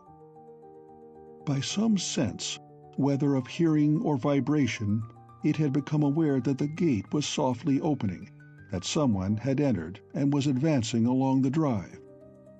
Into the keeper's range of vision, if it had vision and were not guided by some other unknown sense, there flitted a dark figure. The obscuring mists of earlier evening had been blown away by the gusty night wind. Had the figure turned, it would have seen clearer than had Cullen that floating, menacing oval in the lodge. But it did not turn, and when the keeper shot out in pursuit, the rustle of straightening coils was lost in the swish and clash of wind-torn, bare branches. Unwarned, the dark figure hurried on up the drive, and like a writhing white flame the keeper followed. In a moment it was almost upon the heels of its second quarry. There came one of those freakish gusts, like the breath of an invisible giant. It crashed through the branches and swept the black cloak out like a sail. Something came whistling down through the air with the speed of a flung spear. The keeper's intended quarry hurried on, but the keeper itself no longer followed. Writhing, lashing, a fury of pulsing fire, it whipped its length again and again about the enemy that had pinned it to the path. But the enemy was only an old dry branch, broken off by the wind and hurled endwise. Let the impaled creature fight as it would, a dry branch is to be neither terrorized nor slain. In a frantic tangle of flashing coils and snapping, splintering twigs, the gatekeeper remained wholly engaged with its conqueror. End of Chapter 27. Chapter 28. Rival Claimants. Cullen O'Hara had a vision. He thought that again he lay stretched on the workroom floor. Though his eyes were closed, he thought that the lids grew transparent, and by this phenomenon a great clarity of sight came upon him, so that all about him was thrice clear, and without stirring a muscle he could see every part of his surroundings. He and Marco lay side by side, very stiff and straight. This seemed just, though unpleasant. When Kennedy came with Genghis Khan to roll and drag him away, had he been able to speak, he would have protested. They had no sense of what was fitting. Or perhaps they were ignorant of who had slain the poor weakling. With his one good arm, Khan was trying to lift him now. They had dragged him to the golden font, and he noted, with no particular interest, that the stained apron no longer draped the third cougar's head. Then he perceived that Kennedy was wearing it, and was also trying to fit a glove, yellow and shining a soft, flexible gold, over his right hand, but the taloned white paw that had been his left retained no skill. At last he motioned the great ape to aid him, and Khan did. The ape's hand was clever enough, for all the fur on the back of it. Did that prove the created beast its creator's superior? Cullen pondered this deeply, but ere he could reach a satisfactory conclusion, they were at him again. Kennedy began untying the knots of his bonds, but left off suddenly. "No," muttered he. "To be on the safe side, I shall have to anesthetize before stripping him. The faint may be only a sham. Let him stay tied for a while." This amused Cullen, who knew himself to be dead. How cautious the little man was! Now Khan was lifting at him once more. This time the master helped, and though his strength was comparatively feeble, the two of them managed to raise Cullen to the font's level. Tumbled over the edge, he subsided into the font and lay there uncomfortably. The thing wasn't long enough. His neck was doubled at a painful angle. Marco's body now would have fitted much better. If they must have a corpse to the font, why couldn't they have chosen Marco's? Then, for though his face was below the basin's edge, he could see as well as ever what went on. He perceived that Kennedy was taking some jars, some boxes, and a small flask from the depths of those golden vessels by the wall. He came presently and set them out on a kind of shelf that extended from the font. The flask he took in his hand, and it was a thing of gold and great value, and carved all over with writhing, lizard-like forms. The stopper of it, which was glass or crystal, fitted tightly, and Kennedy had some trouble in removing it, but it came out at last.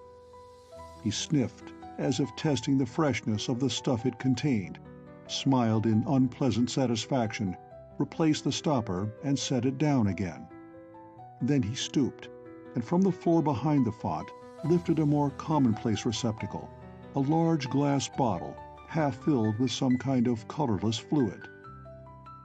After that, there were 2 or 3 things done, but exactly what they were Cullen was not sure, because the strange sight that had come on him blurred for a time and was all confused, shadowy, and not to be remembered.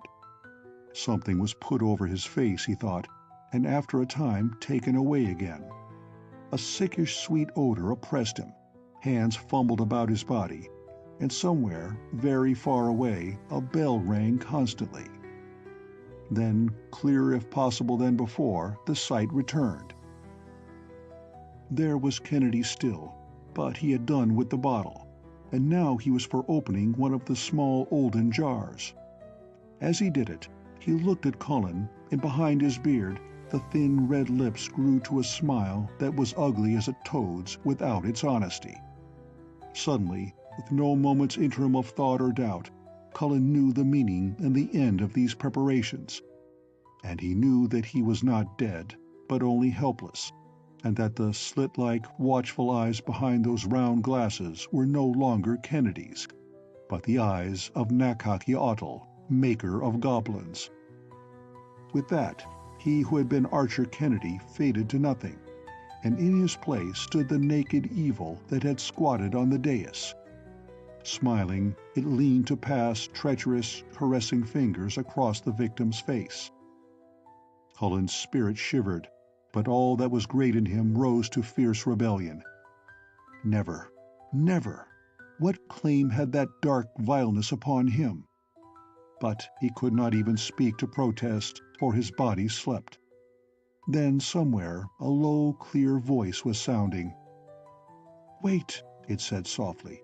"Nekhakiotl, you who were once my brother, wait, lest you break the law that must not be broken and destroy yourself with the world."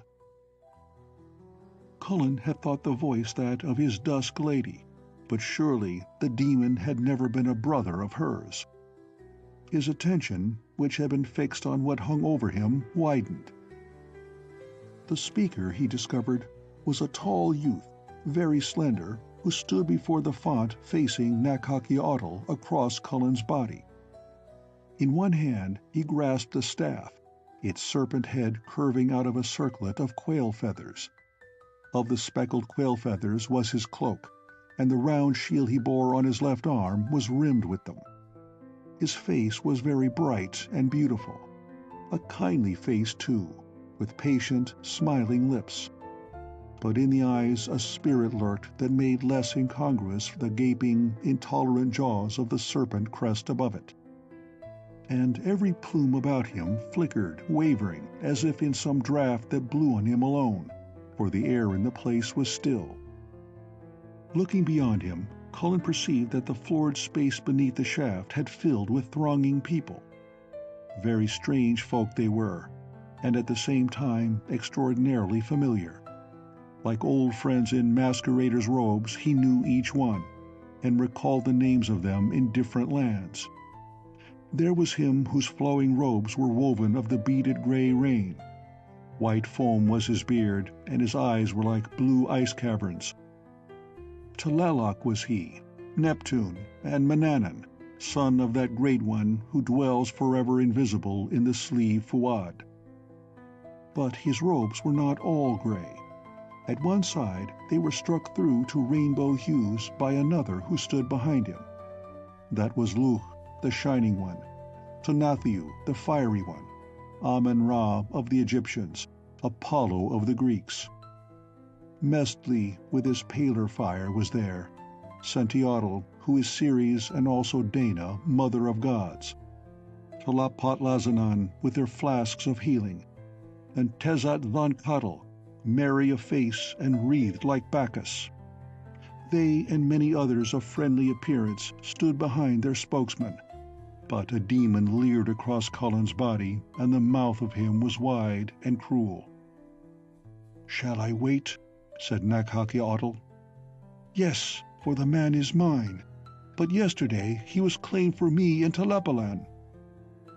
"But yesterday he was claimed for me also, and but yesterday Tlapallan fell. Did you save your servants?"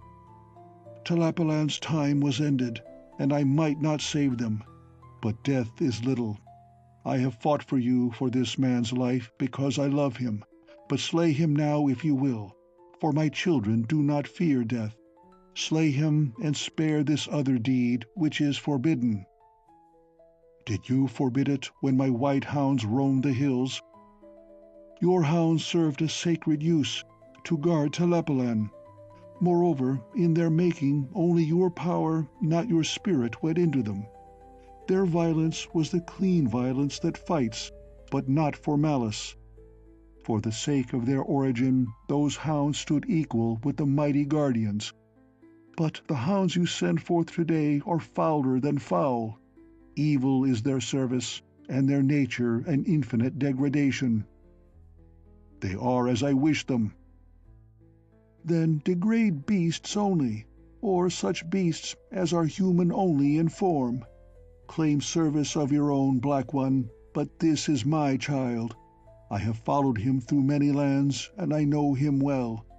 His spirit has flamed to the courage of my breath. I have sung to him on the plains, and lulled him to sleep in the forests. He is one of my clean-hearted children, and you may not corrupt him." "He has traversed my waters," muttered a new voice, deep and thunderous as distant breakers. "In our play we hurled great billows, the Lord of the air and I. We hurled them against him, and he was not afraid." "I have set my burning mark upon him," Tanathew spoke, a hissing whisper. "I have tested him well, and the fire of my own spirit was not more steadfast than his. Beware of us, O mine enemy." The feathered one's countenance grew bright and fierce, even as the glory of Tanathew. Wildly waved his turbulent plumes, and raising his serpent staff, he shook it like a spear. "Beware of us, for our patience is nearly ended. Tlapallan fell, but its time was finished. Think not that we will stand idle forever while you destroy our children. The Lord of the air guards his own." "There is a house on a hill," sneered the demon, "that you did not guard." "You know otherwise.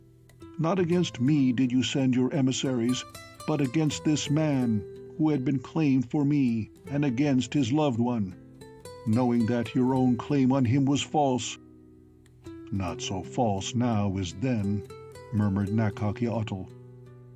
"I say," continued the other sternly, "knowing that you might not corrupt him, you sought the lesser satisfaction of killing. Not against me were your emissaries sent, but was it not my staff, my little broken staff, that sent back the first crawling up a blood-stained stream? Was it not my shield, my little broken shield, that kept the second, the glimmering worm, at bay till my child should awaken? For the third, no ward of mine was needed. But the fourth, was it not my great voice roaring in the trees that called my child away from a force too strong for him?" "There is no question," retorted Nakak-Yaotl, and there was a sneer in his tone that was very like Kennedy's. "There could be no question that before you were Lord of the Air, you were a man. So do men boast of their most trifling deeds. The end of it all is, your child, or this that was your child, lies here. What protection do you offer him now, most powerful one?" There came a pause and a silence. The other gods stirred restlessly, as in anger, but Quetzalcoatl's face grew patient again, and when he spoke, it was in a voice of pleading, gentle as the wind of spring. "He is not yours. O Nakak-Yaotl, once you were called Telpukli, the young, and Tezcatlipoca, shining mirror. You rewarded the just, and for the wrongdoer you had mercy to bestow. Remember your youth, Telpukli, and be merciful." But the evil god only grinned wider. "Men made me what I am, and for that I hate them. And in all Anahuac there was no mercy among them. In the shrieks of the bloody sacrifice, in the cries of babes murdered upon my altars, in the steam that arose from the unspeakable feast, the mirror of Tezcatlipoca was fouled and dimmed, till Pukli grew black, old, and cruel. I am Nakak-Yaotl, creator of hatreds, and why should I alone of the gods walk unrecognized? To Tlaloc are the rains, floods, clouds, and the billows. All these are his visible servants. Tonatiuh is seen of all, and you, Lord of the Air, you are heard in the forests. In the day of your anger, men know you and bow down in fear. But I, who am stronger than any, must work in secret. My own bond-servants deny me. Many centuries I sat patient in Tlapallan, working in secret, restricted by the very priests that served me, till there came to our hills a man who was mine from birth. Even he, being man, I must delude, lest in full knowledge of its service the weak vessel be shattered. The Fortress of Fear he has named this, but it has a truer and more secret name, the birthplace of corruption. Yet he has been an apt tool. Look about you in this, the seat he prepared for me unknowing. Free runs my will today, and freer shall it run tomorrow. Hate breeds hate, and demon produces demon. How fast have their numbers increased! He is pleased like a child, and believes that he shall rule the world. He, that empty, hollow reed through which my will runs. But through all, and despite his coward soul, I have brought this blind slave of mine to dare that for which I waited through the centuries. We have come at last to the utter corruption of man. Here lies the first who shall wear my outer livery, because he has worn it once in his heart, but he is not the last. You have said that in the deed about to be performed I break an immutable law, and I know the law you mean. It is the right of the soul, which may not be utterly damned without its own consent. We will test that law. Here, in the person of one man, lies the fate of all mankind, whom I hate. If I succeed, as I shall succeed, then a barrier goes down which has long withheld me from my own. No longer shall I need my blind and foolish tool, who has thought to use my power to further his small and futile ambitions. From that hour I am free indeed. He whose heart I may stamp but once with my seal, I shall claim for my own. All, body and spirit together, as I claim this man. He has slain at my bidding, your perfect one. Protect him if you can. And when you fail, as you must, for you are weak cowards all, who fear to overstep boundaries and lose your godhead, when you fail, think well on this.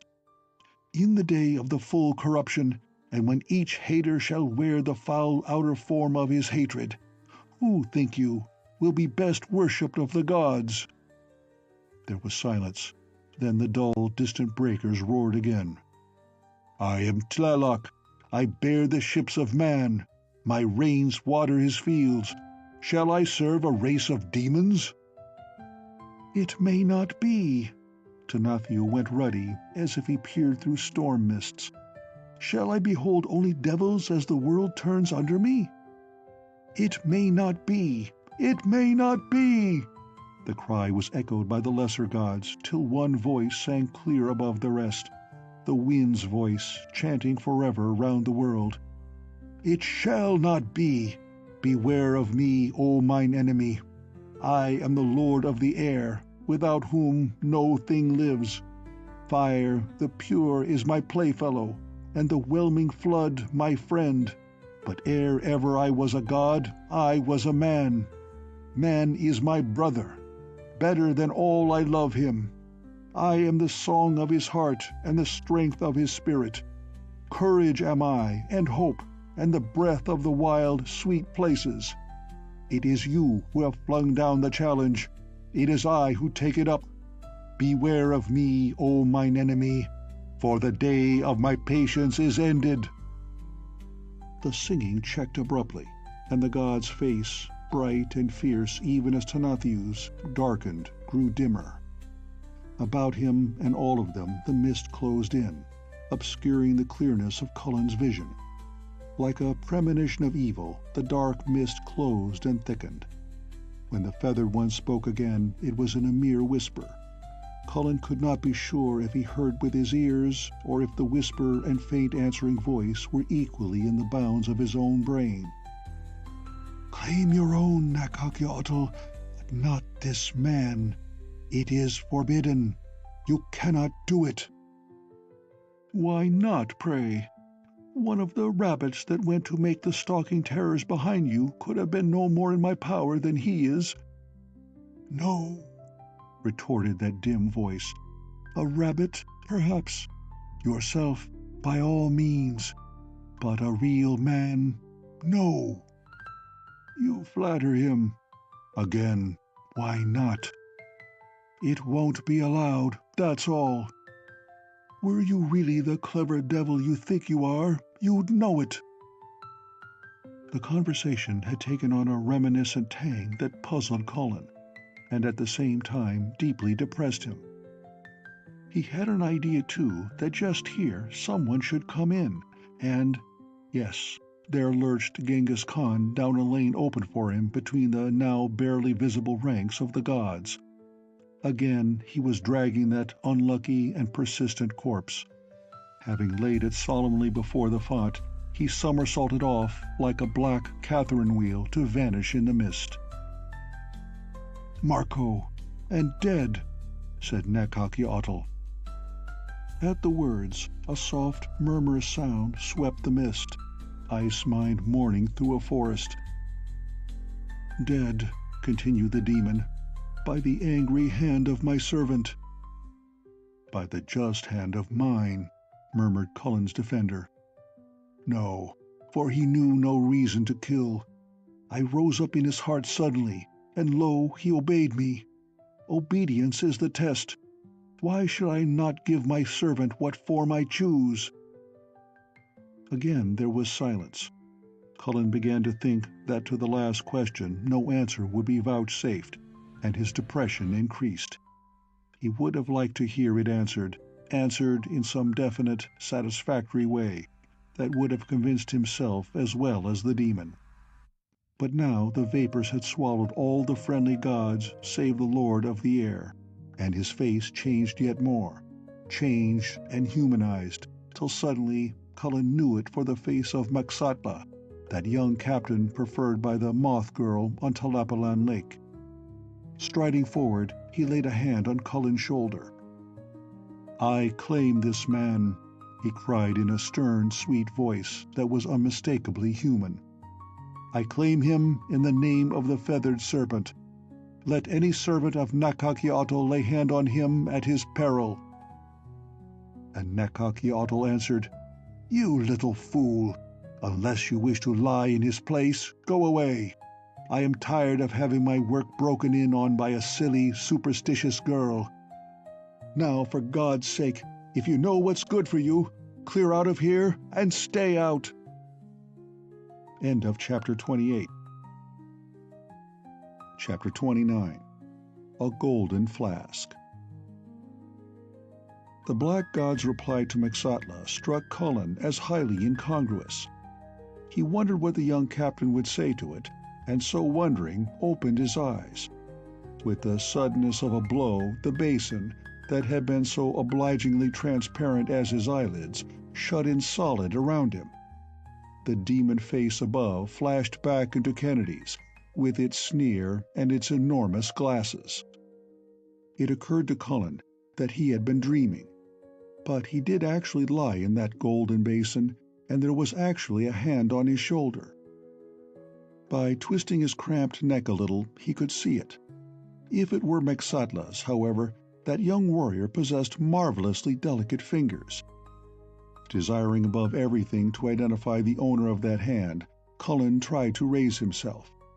The ropes which had been on his arms were gone, his coat had been removed, and the flannel shirt under it half unfastened.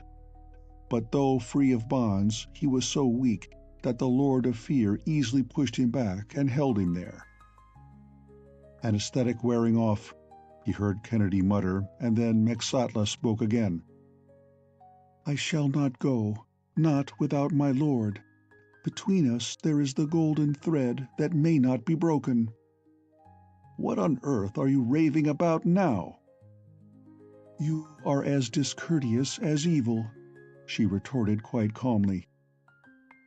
"When first I saw my lord, that night he came to your pitiful fortress of fear, and I knew that its end was destined, when first I saw him in the passage outside my door, great and kind and noble, then I saw that which glimmered between us. Sentiotl, who weaves the fruit fields on her looms, spins also the golden thread, or a sign between those who are destined. To not all is it given, but none who receive it may break it. Through all the distance I felt his need calling me." "Distance," sneered Kennedy. "You can't have got very far away from here in that costume."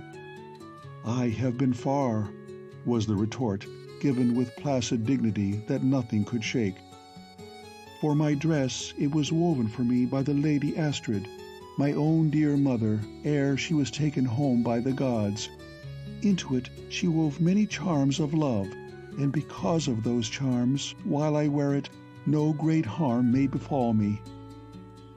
"Oh, is that why you've hung on to it like grim death all this time?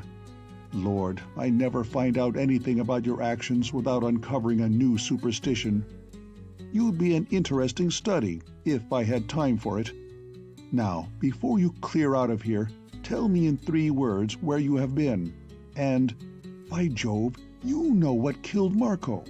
Or did you do it yourself?" "I had no need, because I spoke some thoughts of him and the vile passion he called love. Because I promised to die before I would mate with him, he loosed upon me the devil-man there. So he was slain by one whom my prayers brought to aid me." The leisurely, quiet statement brought an impatient grunt from Kennedy, but for Cullen, something at last slid off his conscience that had lain like a deadening weight. Repent Marco's killing? There had been cause, and to spare, for it. He had never supposed that Khan's murderous attack on the girl had not been only countenanced, but commanded. Weakling? So are the rattlesnake and the Gila monster, but men hardly hesitated to crush them for that. Cullen stirred again, and Kennedy's attention came back to him. "You go," he said to the intruder. "I'll attend to your case later. Go, or I swear I'll loose that on you which prayer won't save you from." "I shall not go," she repeated. "Is there no warning that you will heed? Have you forgotten how, upon the first visit of my lord, your fortress of fear quivered, groaning in every stone and timber? To one less blind than you, it would have been sign enough that his coming presaged the end. You little fool, this house is centuries old. A place so old as this will often shake and settle by its own weight. You have made it the seat of Nakak-Yaotl, and only a god could shake it. The Lord of the Air is patient, but I think that tonight he will set his foot at last on his enemy's neck. A great wind blows without, a great and awful wind. I tell you, the feathered serpent tears even now at the roof beams of this temple of evil. The end is near, and... ah! Even Kennedy started, drawing back from the font and casting an anxious eye about his workroom. As on the evening of Cullen's first visit, a long-drawn, grating moan was shaking the very walls, a strange, ominous, vibrating sound that seemed to come from everywhere at once, and brought with it a feeling of nausea and vague terror. It was answered by a hideous, concerted wail from the monstrosities of the swamp. At his master's back appeared Genghis Khan, chattering and cringing. Released for a moment, Cullen sat up. Where he got the strength for that act he did not know, unless it had flowed into him from the fragile fingers on his shoulder. There she stood, his dusk lady, the cloak flung back from her beautiful, worn green gown, one hand still laid on her lord, and on her face the look of a pale young prophetess. "Warning!" she cried. "Warning! Maker of hatreds, the end of patience is upon you!" Like a pale young prophetess, the dusk lady stood, but her voice rang on silence, for the groaning sound had passed. And with its cessation, the creatures of the mire had resumed their habit of quiet. All seemed as before, save that the swamp's level seemed strangely higher, and over its edge at one side the head of a serpent had appeared. It crept forward a very little way and lay still. Unlike the gatekeeper, this serpent was black with a polished gleam, black like the Teotetl, the sacred marble from which had been carved a body for the maker of hatreds. As the sound and vibration ceased, and Kennedy's hasty glance discerned nothing come of them, he turned angrily toward the girl. Then he swore, and a moment later had flung both arms about his resurgent captive. But from some source Cullen had certainly derived an influx of energy, enough at least for a struggle. Kennedy addressed a sharp command to his apish ally, but Khan held off, cowering back toward the dais, and at last springing upon it to crouch beside its deity. Cullen had one leg over the basin's edge. The immense weight of the font prevented its oversetting, but some of the gold containers set on its ledge went spinning down to roll across the floor. After one futile effort to aid her lord by loosening her captor's grasp, the girl stooped for one of these containers. She took it without selection at the hazard of desperation. All she knew of them was that they held stuff of diabolical power, and a desperate woman is not particular about her weapons. She rose, a gold flask in her hands. It must have held about a pint, and it was carved all over with writhing, lizard-like forms. It possessed a crystal stopper that stuck but could be twisted out. She proved it.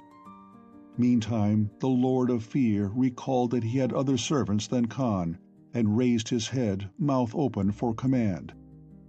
It was well for Colin that in the same moment he had wrenched himself fairly free. Calm as she seemed, his dusk lady proved capable of an impetuosity as unconsidered as had more than once carried her lord into trouble. To fling the contents of a flask at two struggling men, trusting to hit the one and miss the other, requires either great recklessness or supreme faith in one's own aim. But impetuosity for once was justified. Because of his sudden efforts and wrenching away, only a few minute drops of the stuff sprinkled Cullen and they on his hand. Though he hastily wiped the hand on his trousers, it was painful for days afterward. Kennedy, however, was less fortunate. He released his prisoner and staggered back with a short, stifled shriek, and it was the last sound, save one, that was to be heard from him. He had clapped both hands over his face, the human hand and the paw, but not before Cullen caught one glimpse of it. A dripping, darkening, purplish expanse, of which the features in that flash of time had assumed the most curiously blurred appearance. A strong odor as of bitter almonds filled the air. It is likely that the liquid in the flask was what Kennedy had referred to as the second solution.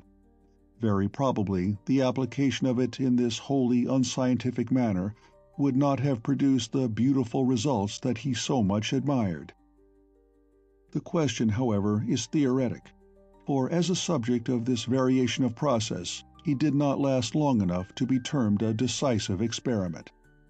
As he reeled backward, there began a recurrence of that great, inexplicable vibration, and with its coming, a wild rage appeared to seize upon the marsh's grisly inhabitants.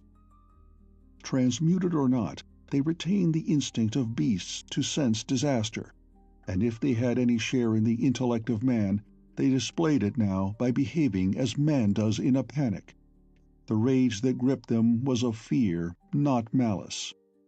Archer Kennedy, head in arms, limbs wobbling like an animated straw man's, staggered blindly to the pavement's very edge, and instinctively Cullen shouted a warning. But this third effort to save a worthless life was vain. Out of the rushes beyond, a slimy mass heaved, lashing out with a dozen squid-like arms. It was hard to conceive how such an acephalous mass of squirming tentacles had ever known a master, but the grace to obey was whelmed under now in a more natural instinct. Panic makes no discriminations. Round the Lord of Fear, a tentacle whipped, clung and contracted, and as it caught him, a last sound passed what was left of the man's lips. Cullen heard. The word was pitched in a key so low and different from the other noises. God. Prayer, perhaps, but much more likely habit. It was his favored ejaculation. Cullen, who, not being God, could not help him, turned away his eyes, and when he looked back, a score of nameless, fighting creatures were at the edge, with Archer Kennedy somewhere under them, wallowed down in mud. As he had lived, so he died, without comprehension. But he was an empty, negligible thing, and behind him he left the real master, the black, discarnate hate for whose will he had been the blind channel. End of Chapter 29. Chapter 30. The Gate Lodge Again. "McClellan! Well, upon my word!" Rhodes descended from the car and advanced, hardly knowing whether to be amused or indignant. They had come through Undine a few minutes earlier, and by following the pike had found Reed's place without difficulty. But they were not the first on the scene. 2 cars were standing outside Gerard's ill-omened gates, one drawn up by the wall, the other fairly blocking the road. As Rhodes' car halted, a man had turned away from the first car, and under the road light Rhodes had no trouble in knowing him. The stout detective gave something very like a guilty start, but recovered instantly. "Ain't this your car, Mr. Rhodes?" he demanded, as casually as though their meeting here was the most natural event. The other 2 passengers from Rhodes' car had descended now. "Cullen did come here," exclaimed Cleona tensely. "That is our car that he left outside." "I knew it." McClellan seemed affably triumphant. "Forrester," indicating a second man who had emerged from the car's shadow, "he says she ain't, but you can't fool me on a car I've once rode in. I says—" "Mr. McClellan, pardon me, but did you come out in search of my car, or because you changed your mind about the possible dangers of the house behind those gates?" "Now don't get sarcastic again, please. I'm a conscientious man, and I thought, since you were so worked up over it, we might as well run out and look things over. But seeing you've brought your wife along, I guess you drew it a little stronger than you meant over the phone, eh?" "Tony," Cleona pulled at his sleeve, "my Cullen's in there, and we stand talking." "The gate is unlocked," Bjornson called over his shoulder. "I've left the shotgun for you, Rhodes, and taken the rifle. Coming?" He was already pushing through the gates. "Rifle?" snapped McClellan. "Hey there, mister. I don't know who you are, but you haven't any license to walk in that man's grounds carrying weapons. Come back here." "Mr. McClellan, please, please!" In her distress, Cleona caught the stout detective's hand. "Don't stop us. I tell you, the things may be in there that left that awful trail of blood down our hill. Do you want my brother's death on your soul?" "If your brother had seen fit to tell me of his suspicions," began McClellan, but was interrupted by a series of sharp, quick reports. "That fool!" he ejaculated, and sprang for the gates. But once inside, his intent to check Bjornson and confiscate the rifle underwent sudden alteration. Behind the gate lodge a curious scene was being enacted. The Norseman stood there, beating with the rifle's heavy stock at what seemed a tangled mass of writhing white fire. "Can't kill a thing this with bullets," he shouted against the wind. "Got that shotgun, Rhodes? Quick! Oh, watch out there! Watch out!" The tangle of fire had fairly rolled away from him and toward the drive. An automatic spat viciously from McClellan's hand. He didn't know what he was shooting at, but even his conservatism admitted a need of shooting. Rhodes turned, only to have the shotgun thrust into his hands by an excited little figure that had dashed out to the car and back again while the men were thinking about it. A second later, the mar of a 10-gauge duck gun shattered the night. Rhodes, who had let go with both barrels at once, staggered back, but the double dose of number 4 at that close range had been very effective. The writhing fire fairly flew asunder and quivered almost instantly to darkness. "What is it?" McClellan's voice shook suspiciously. "For heaven's sake, what is it?" Young Forrester, who had stood his ground though unarmed, bent forward. "Some kind of big white snake," he said coolly. "All tangled up with a tree branch. It's still wriggling. Going to plug it some more, Mr. Rhodes?" For that gentleman was hastily shoving fresh shells into the gun's emptied chambers. "No need." Bjornson had stooped for a closer inspection than Forrester's. "It's blown into 3 pieces now. When I came past the lodge," he continued, "I heard a rustle, and then this creature came rolling out the door. Odd about the branch. Look here." The end of it was driven clean through the thing's body, just behind the head. Humph, I wonder who did that now. O'Hara, do you think? He would have finished the job, not left the thing alive and dangerous, judged Rhodes. Alive, but not dangerous. I think this is O'Hara's work. Above them, the naked branches lashed, as if blown by the gusty laughter of some invisible giant. The gatekeeper's hard-dying fragments writhed feebly, but there was no light in them now. "Golly, watch it bleed," said Forrester. He obeyed his own inelegant recommendation cheerfully, but the others turned aside, rather sickened. "Come away, Cleona," pleaded Rhodes. "Let Forrester stay with you in the car while the rest of us go in. I suppose," he queried of McClellan, "that you are convinced now?" "Guess something's wrong," conceded the detective heavily. "Any man who keeps an illuminated boa constrictor like that in his gate lodge will bear looking at." And just then, through the shouting wind, a mighty reverberation shook the air, a long, dull, roaring sound, followed by a kind of tearing crash. Both noises came from deeper within the grounds, and before Rhodes could interfere, Cleona was off up the drive. She had not even a pistol for self-protection, but self was not concerning her. In a rush to the rescue, she no more stopped to consider what she would do on arrival than the Dusk Lady had thought twice before returning here after her lord. The main consideration was to get on the spot as quickly as possible. But unlike Tlapallan's child, Cleona was followed by human reinforcements. What might otherwise have been a justifiably cautious advance was made at a reckless run that only caught up with its feminine leader in the shadow of the porte cochere. End of Chapter 30. Chapter 31. A Strange Battlefield. Somehow, Cullen got out of the font and onto his feet. Did the floor really heave under them, or was it the dimness of his brain that made it seem so? "The door! The door!" cried the Dusk Lady, and clutched at his arm to pull him toward it. But Cullen was looking to the marsh. Would its inhabitants regard a former command of their masters as more sacred than his person? They were already at the forbidden boundary line on all sides, and only the fact that they were fighting very energetically among themselves hindered their crossing it.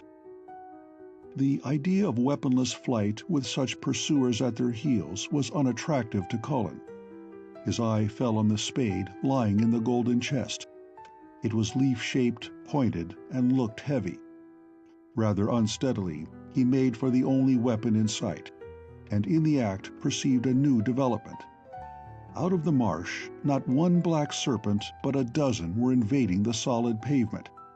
They writhed, crept, advanced, flowed into one, and suddenly, under that sinister invasion, a whole section of the floor sank away and was swallowed.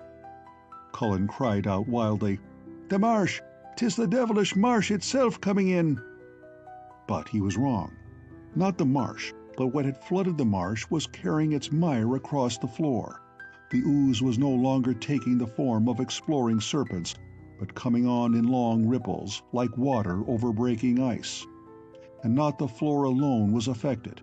The old granite piles of the house were sinking, crumbling, while the rotted beams they supported sagged and bulged downward. But another force than water was at work tonight. Above the roofs, like the blow of a giant's fist, something struck the cupola. The candles burning beside Nakakiottl's dais flickered wildly.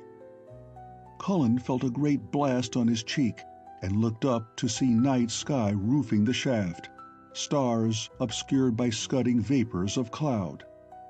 The outer gale had lifted the cupola bodily, had flung it far and shattered, and its afterbreath struck down the shaft like an eager promise of freedom. The foul mist swirled and cleared. All had happened so swiftly that Cullen, stooping for the one visible weapon, had barely time to raise it before the first goblin brute crossed the line. Combat in the open would have been folly, and sweeping his Dusk Lady with him, the Irishman made a rush for the doorway. Under their running feet, The floor had a give and resilience like thin, tough ice. Reaching the door, Cullen would have closed it, but lacked time. On the very threshold he turned to meet the first assailant, a thing of innumerable legs, rather like a magnified centipede, but whose head belonged somewhere in the mammalian scale. It was a hybrid of fancy worth looking at, but Cullen was unappreciative. He was very weak, and the spade seemed not only heavy, but heavy as lead. When the many-legged brute came at him, he struck out feebly. It dodged like lightning, came at him from another angle, and the end came near being immediate. But the floor, an inch deep in water now, chose that opportune moment to subside altogether with a long, gurgling swish. Cullen had pushed the dusk lady through the doorway, and himself stood just inside it. The footing there remained solid enough, but the creature of too many legs found itself wallowing in thin mud and much impeded thereby. The floor had gone to pieces under it like a breaking floe. Cullen thrust with his spade, and this time was lucky as to bury its point in one of the beast's eye sockets. It screamed horribly and plugged its bleeding head in the liquid mire. Cullen looked for its mates, but in looking beheld a sight so strange that he nearly forgot the peril. More than the floor had gone under. The font and every other piece of gold in the place was gone, but the dais of Nakakyaotl with its black canopy had not sunk. Like a somber islet on a surface of rippling ebony it lay, not floating apparently, but solid as if supported by a column of stone. There still crouched Genghis Khan, and there the black god sat unmoving. But that last was not strange, for how may marble, however sacred, move of its own volition? The strangeness was above the dais, above the canopy. Though the candelabra had sunk out of sight, though the livid vegetation of the marsh had been crushed under the inundation by its inhabitants, the place was by no means in darkness. Something hung in the mid-air now, globular as had been the evil fungi, transparent, pale as the ghost of an old moon against the sky of day, but growing brighter with each passing moment. Hung in mid-air where only vacancy had been. Out of nothing it had come to illuminate all with a sweet light, mellow as a sunset's afterglow. It was bright as a clear winter moon in a black sky, brighter, not transparent at all. A great gust roared down the shaft, circling the dais with the sweep of a whirlwind. It sucked the breath from Cullen's lungs and drove it back again. He straightened. That was clean air. Air to breathe and be strong, but hot as the desert sand wind. That fireball, so mysteriously appearing from nowhere, was giving off more than light. Having passed in a few seconds from pale shadow to dazzling brilliance, it hung less like the moon than a fiery replica of old Sol himself, and the hot wind circled the shaft. "My lord! My lord!" cried a sweet, excited voice in Cullen's ear. "I think the gods battle tonight. The gods! So have I seen T'Nathiu grow to glory in the heart of his temple. The rushing wings of the feathered serpent beat fiercely by. Tlaloc of the floods is with us. But the black god is strong, strong. See how he sits unharmed. The flood may not rise further, nor the fire descend, and his servants lie on in the flood. Oh, my lord! Back there! Get back!" Cullen had wrenched his eyes from the fierce focus of light that overhung Nakakyaotl. Whether the Dusk Lady were right or no in thinking this a battlefield of gods, he knew for sure that battle for a man was toward, and that man himself. The liquid blackness before him was suddenly all asplash with swimming terrors. Heads came up at him from every direction, no longer tearing at one another's throats, but reaching toward his with a unanimity of purpose that called for instant defense. The Dusk Lady came of a warrior people. At his rough command, she sprang back out of his way, and the fight was on. The fire globe grew more radiant. The hot, pure wind circled the shaft. and Cullen strangely forgot that he had been drained of strength. In his hands the heavy spade was like a feather, like a living feather of fire, like a sword of fire. There came to him a great joy and exhilaration. He smote and thrust joyously. The strength of 10 was in him, and a vigor that was endless, undying. The great wind circled the shaft, and across the black water, beneath Nakak-Yaarl's canopy, 2 slit eyes had opened wide and glaring in a rage more frightful than any mortal anger. End of Chapter 31. Chapter 32. The Battle of the Doorway. "Everything's dark as a pocket," complained McClellan, "and this flash won't work. Batteries wore out. Say, Forrester, give me your flash." "He's outside with my wife," said a voice in the dark beside him. "No, I ain't," contributed another voice cheerfully. "Here you are, Mac. Sorry, Mr. Rhodes, but your lady here would come along." A white beam snapped into existence, disclosing a quiet, orderly-looking reception hall. They had entered it from the porch through a door that stood invitingly open, and though Rhodes had begged Cleona to remain outside, and hastily asked the younger detective to see that she did, neither request, it appeared, had been respected. The two had followed close on the leader's heels, and now the whole party stood together near the hall's center. "Don't believe that crashing noise came from here," began McClellan. "Hush," said Cleona. "Listen." "Sounds like a crowd of people yelling from a long way off," Forrester commented after a moment. "From beneath our feet," corrected Bjornson sternly. "And those are not human voices. Say, do you smell smoke? And, say, the floors shake." McClellan's exclamation was drowned in a vibratory roar, like that they had heard earlier, only now they were fairly above its source. Through the heavier noise there ripped a long, shattering crash. Something had happened to the room they stood in. What it was, they did not pause to find out, with only a vague notion that in some way the room had become much larger, and that this enlargement, together with the jarring quiver of the floor, meant instant peril. Rhodes fairly snatched Cleona from her feet and led a rush for the porch. They were barely in time. As Forrester, last out, crossed the threshold, a great noise of splintering wood and beams that cracked with an almost explosive uproar followed him. His companions had not paused on the porch, but Forrester was a young man of that reckless sort of cool-headedness which, though it run from danger, will turn again at the very edge of safety. The porch felt solid to him. He instantly stopped there and stuck his head back through the doorway. The reception hall, or rather the space it had occupied, was no longer dark. He had a brief glimpse of a huge open space, billowing with clouds of lime dust and black smoke shot through with ruddy flames. The floor level had apparently dropped some distance and was no longer level at all, but a steep, uneven slant descending to... what? From the rolling clouds, a fierce white focus of light shot blinding rays. The smoke filled his eyes with acrid tears, and as he raised his hands to dash them away, crashing doom shot down from above. The end of a flying beam just missed his face, and he withdrew it hastily. "By George!" he exclaimed. "The whole darn house is caving!"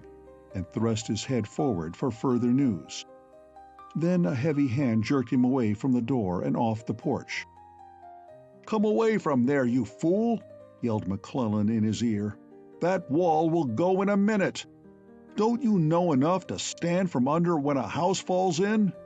Now you beat it over to Undine and turn in a fire alarm. Phone Deering at... No, phone the Lilybank station, that's nearer. Tell them to chase a patrol load out here quick. Don't wait for them nor the department. Get hold of any men you can pick up in Undine, and axes, and back here on the jump. Got me?" "You bet," came the young man's informal acknowledgement, and he was gone into the darkness. He intended to make his absence from this fascinating scene as brief as was humanly possible. McClellan turned to his companions, only to find himself alone. By the light of a ruddy, sullen glare newly sprung into being, he glanced from side to side, but none of the three was visible. The wall before him had not fallen, but through the open doorway smoke poured, only to be beaten back by the wind. Behind it glowed a redness like the very heart of hell. Never in his life, save once, had he seen a fire develop with such amazing celerity. That other conflagration, though, had occurred in a sash and door factory, and had been encouraged by the bursting of a 50-gallon tank of varnish. One does not expect a stone dwelling house to flare up into easy flame. The roar of the falling debris warned him that other walls were proving less staunch than the one which faced him, but the collapse had begun too early to have been caused by the fire. The entire catastrophe was as incomprehensible as sudden. McClellan dashed off, searching at hazard for the three reckless ones who had come in the car. He had called himself a conscientious man, and it happened to be true. The stout detective felt personally responsible that his party did nothing rash in an effort to rescue that wild Irishman O'Hara, who most likely lay dead now in the flaming ruins. He had half encircled the house before he found any trace of those he sought. To his increased surprise, not a single outer wall had fallen, though the windows, heat-broken now and belching smoke, betrayed what a stone-sheathed welter of flame they enclosed. He knew nothing of the reconstruction that had metamorphosed the Gerard's time-honored residence to so strange an inward form. As a matter of fact, the rear walls of the reception hall and two rooms on either side of it were contiguous to the shaft's inner sheathing, and when the piles beneath finally gave way, that entire wing of the house, including the shaft's side, collapsed, leaving only the outer wall to stand. The two other sides of the shaft overhanging the marsh were not long in following, but the fourth, the solid wall in which was the doorway where Cullen fought, did not fall. It abutted upon a one-story wing built on as an addition, and which covered no portion of the cellar. The doorway led through a passage to a flight of stone stairs, opening in turn upon a suite of rooms reserved by the Lord of Fear for his own use. When McClellan came to an outstanding wing, whose windows were dark and cool, and where a low veranda bespoke possible entrance, he had no reason to think this what it was, a point of greater, though different danger than that from which he had peremptorily snatched Forrester. Seeing the figure of a man just disappearing into the veranda's shadow, he dashed hurriedly after him, still bent on dissuasion. It was no use to shout. His voice wouldn't have carried 10 feet in that uproar. Once inside, he snapped on his borrowed flash at the same instant that someone else struck a match. The long, narrow room he had come into was fogged at one end with thin smoke, but McClellan saw at least 2 figures immediately ahead of him, one of them holding a match above his head and peering anxiously about. Cleona had again played leader, and with such an instinct for directness as had carried her this time clean out of touch with her anxious support. Just as McClellan reached them, his flash disclosed another pair of wide doors standing open in the room's far wall. Instantly, both Bjornson and the lawyer fairly hurled themselves toward that black aperture, and again the conscientious one was forced to follow or give up his mission. He followed. A stone stair led steeply down, ending at a blank white wall. The first 2 plunged down, their pursuer involuntarily lending the air of his light ray to their descent. But at the blank wall, they turned to the left and abruptly disappeared. The stairway was almost free from smoke, but a wave of heat came up from it.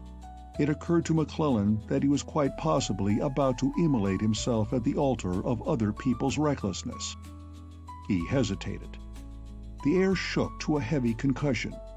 It came from beyond the stair-foot and sounded as though a bomb had exploded. All 3 of his party were probably down there. McClellan swore and ran down the stairs 3 steps at a time. He hardly expected to come up them again. The whole house would go in a minute, and the recklessness of people throwing away their lives in hopeless attempts at rescue was very trying indeed to Mr. McClellan. When, a minute or so earlier, Rhodes and Bjornson had arrived at the stairfoot, they discovered that a wide passage opened there, and some 5 yards along it there seemed to be a large rectangular opening in its wall, through which beat a light so white and fierce that even its reflection was dazzling. Dark forms moved against it. The newcomers had hoped for little but to drag Cleona back to safety. But on racing along the passage, they found not one but 2 women at the end of it. And in the center of that brilliant rectangle, a huge wild figure of a man that thrust and struck outward desperately. What he was striking at, however, they could not make out till they were fairly abreast of the glaring doorway. The opening was broad and difficult for one man, however powerful, to guard against such assailants as were besieging it. Even as Rhodes arrived, somewhat in advance, a head came thrusting through beside Cullen and under his guard.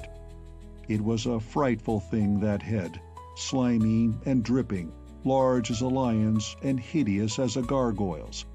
It thrust through with a writhing motion at the end of a neck unthinkably long and snake-like.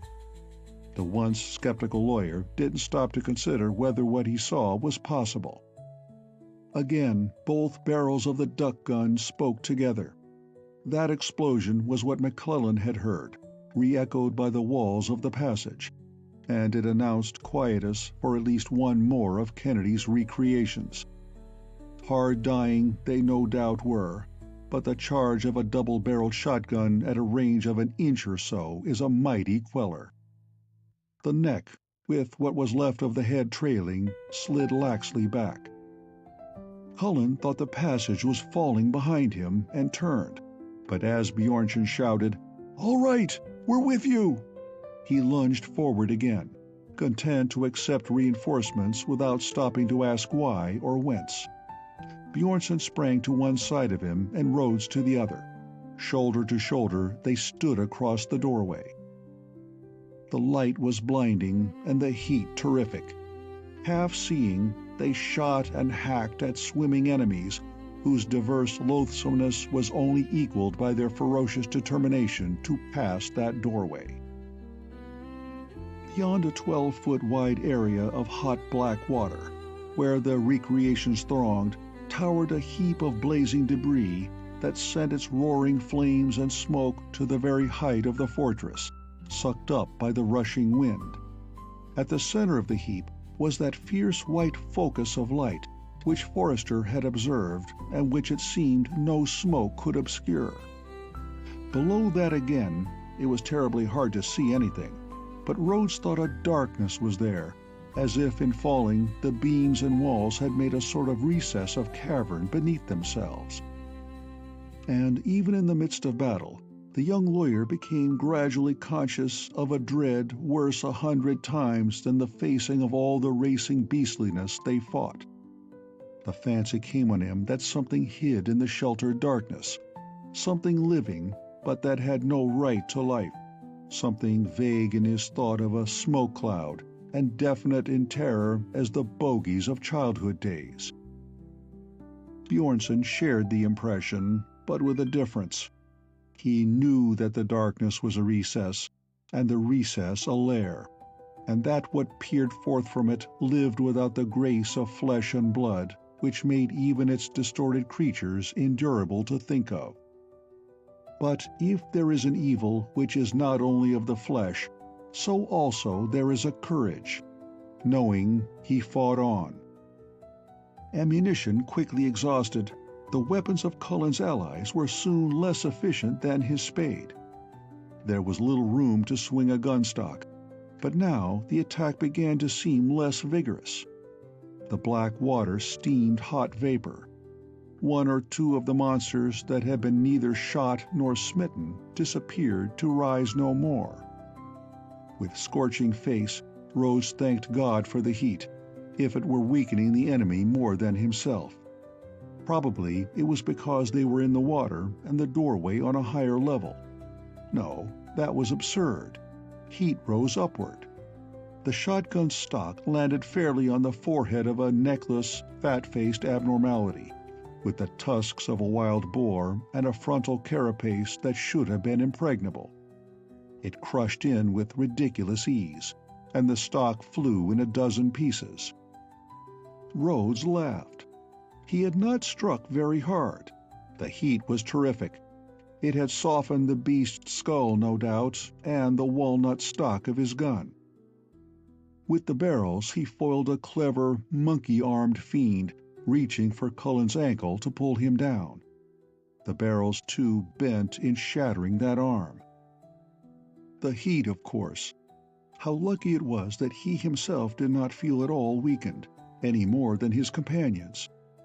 There was a glorious wind blowing from somewhere, a hot wind, but laden with vigor. Rhodes was conscious of a kind of enormous vitality in himself, as if he were larger than himself, much larger and stronger. His brain swam dizzily, but his vigor was tremendous, endless. Fire, fire everywhere, and he in the midst of it, part of it, elemental, deathless fire. Demons swam in it, drowning, and he struck at them joyously with a sword of fire. But at this point, regrettable to state, the testimony of Anthony Rhodes became valueless, because he was later quite unable to remember what happened next. In fact, since an unbiased account is desirable, it seems best to fall back upon that unprejudiced, if bewildered witness, Detective McClellan. He arrived on the scene only a few moments after Rhodes and Bjornson, and was present at the final attack. And that he adhered to facts in reporting the affair next day to his chief does him great credit. A less conscientious man would have saved his reputation for veracity by lying. "That was one scrap that had me guessing, Chief. I didn't know what was happening, nor what had happened, nor what was due to happen. These three guys stood across the door beating and shooting at something beyond. It was hotter than a river tug stokehole, and the light was awful. I tried to squeeze in the doorway, but there wasn't room, and those two women were there, and I couldn't get 'em to come away. I'd have gone back afterward, but I wanted to get them out of the house where they weren't doing a bit of good. No use. I might as well have been a phonograph 5 miles off playing the end of a perfect day. Then all of a sudden, something come flying through the whiteness beyond the door like a shadow against it, and the next minute, this guy O'Hara smashed over backward with a big black thing on him that looks to me like a big monkey. He says afterward, it's a live marble statue. Maybe he's Bughouse, and maybe I am. I dunno. There might as well be live statues as some of the other nightmares I saw afterward. Well, anyway, Mr. Rhodes had phoned something about a big monkey out there, so I thought it was that. And here they are, this thing and O'Hara rolling all over the floor together, and me hopping around the outside trying to keep the women out of it, and wanting to shoot, but scared I'd hit the wrong one. Then Mr. Rhodes and this Bjornson party wheels around to see what's going on, and right away there comes scrambling through that doorway an aggregation of what is it? 8-legged, 4-legged, 3-legged, and no-legged, that, well, when I try to think of them, I just can't seem to get my mind down to details, Chief. But honestly, Ringling Brothers would have paid $1 million just for their pictures to slap on walls. O'Hara says they were white-colored, and the monkey was white too, and so it couldn't have been the monkey that jumped him, because what jumped him was black. But the whole bunch was so messed up with mud, they might have been pink or baby blue underneath for all anybody could tell. They came plunging through, and Rhodes and Bjornson went down under 'em.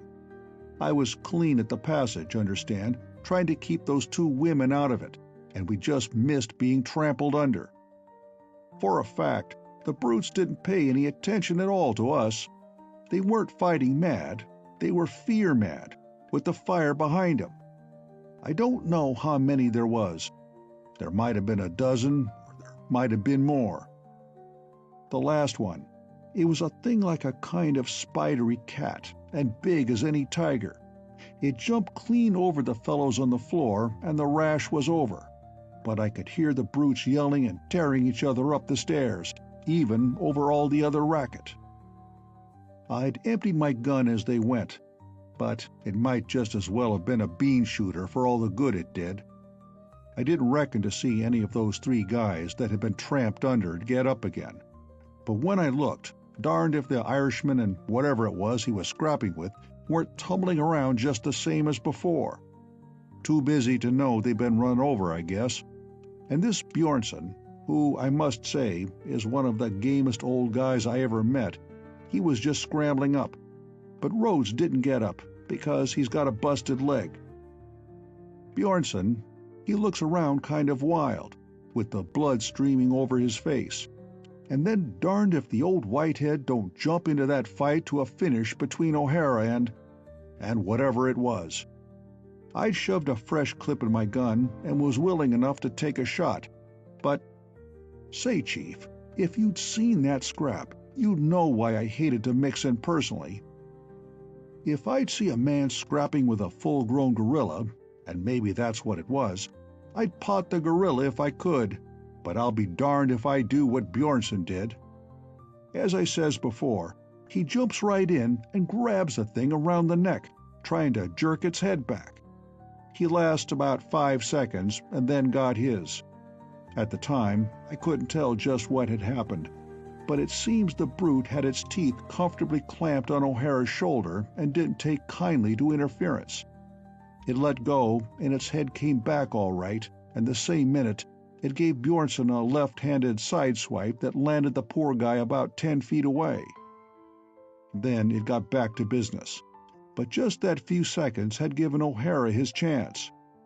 And I want to say, Chief, that anything I ever said against that big Irish Mick, I take back here and now. Fight. Say, I wish you'd seen that scrap. And in the time its head was up, he got one hand on its throat, and the next minute the other. And, say, Chief, come to think of it, you couldn't strangle a stone statue, even if it was alive, now could you? Mac, said the Chief very solemnly, I am listening to a story on which comment would be, cruel. Proceed. All right, don't believe me then. McClellan's tone was more dogged than injured. I knew you wouldn't anyway, but I have to make my report, and this thing happened just like I'm telling it. Didn't I say at the start I thought it was a gorilla? Though I'll be darned if anybody even saw a gorilla with a face like... Well, anyway, it could be choked, for O'Hara did it. That was when I got my first good look at the thing, and... Say, I don't like to think about it even now. Makes me kind of sick. No use. You'd have had to see it to understand. I could have plugged it easy then, but I give you my word, I forgot I had a gun in my hand. I just stood there staring. I wanted to run, and I couldn't, not with those women behind me. I'd had my arms out, so, keeping 'em back. Isn't it the devil the way women are? If they've got a man in a scrap and think he's getting the worst of it, they'll rush in and never think twice about getting hurt. Back to your animated statuary, Mac. You're wandering. Well, these two had stopped trying to get past me. They were struck still, just like me. He strangled it with his hands. And that's enough said. If it was a bad living, it was a worse dying. I've seen a few messy scraps in my time, but this was different. Can't tell you. Makes me sick to think of it. I was never so grateful to anybody in all my life as I was to O'Hara when he straightened up all of a sudden and dragged that thing up with him and pitched it out of the door. He didn't pitch it any little ways either. It was near as big as him, and he just took it neck and ankles, gave it a couple of swings, and sent it flying across about 12 feet of water right into the heart of the fire. I give you my word, the flames flared up like he'd slung a bag of gunpowder into him. Then O'Hara drops back against the wall and starts laughing, like he'd gone nutty. "Claim on me," he gasps out. "Claim on me, is it? The claim that he had is the claim he collected. And I think," he says, "there's one demon will be making no more claims of any man." "I tell you just what he says," the detective added rather apologetically, because right then, I guess I was pretty excited myself, but just then it seemed like he'd done something big. Not ordinary big, but tremendous. Like saving a country, or, oh, some darn dangerous thing that everybody ought to pin medals on him for. McClellan paused. "Well," said the chief with suspicious calmness, "then we got out, that's all. There were some other things I was going to tell you, but I'll be hanged if I will when you look that way. You ought to know me well enough." "Wait a minute. Think it over, Mac. Never mind this statue gorilla business. We'll be quite open-minded about that. But could a dozen or so ferocious, gollywogs such as you describe, have been turned loose last night, and no one, absolutely no one, have sent in a complaint to this office since?"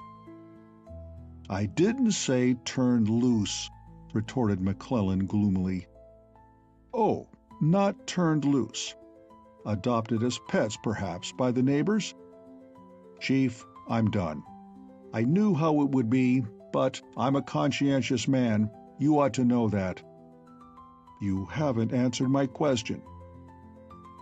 "All right. When we went out, there was a heap of nasty purplish jelly on the stairs, and some more in a room on the first floor, and some more clear outside the house. A lot of people saw it besides me. Forrester saw it, for one. If you don't believe me, ask him." "Oh, I do believe you, Mac, I do. But it's the gollywogs I'm interested in. Where are they?"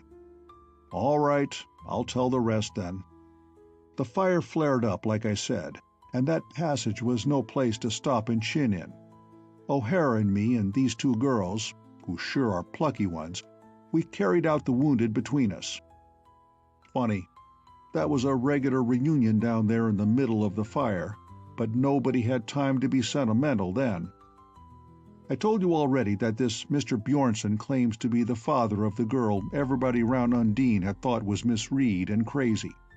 She ain't crazy, only brought up someplace in Mexico where there seemed to have been a lot of queer white people, and her mother was one of them. You can get all that straight from Bjornson if you want to. And he says afterward, when he came to, that once he tried to kill O'Hara down in Mex, and here he finds him rescuing this kidnapped girl of his. Or she rescuing him, it seems to be a toss-up which.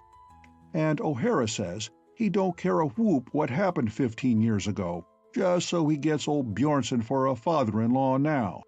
And a very romantic situation, cut in the chief. But aren't we again straying from our gollywogs? Leave marrying to the minister, Mac, and trot out your animals. Hang it all, you make it so darn hard. I'll tell you in a minute. We got out of the house, and just in the nick of time, too. As we jumped down the steps, there was a flare of flame licked after us that singed the back of my coat. That wing of the house had got so hot from the rest of the place that it must have exploded into flame of itself. Spontaneous combustion, you understand, like the trees do in a forest fire. We get away from there quick, believe me, and then it strikes me as funny that there ain't any string of fire engines around, nor anybody at all but us. I starts cussing Forrester, but 5 minutes later he's with us with bells on and pretty near every soul in Undine at his heels. He says he ain't been gone over 12 or 15 minutes.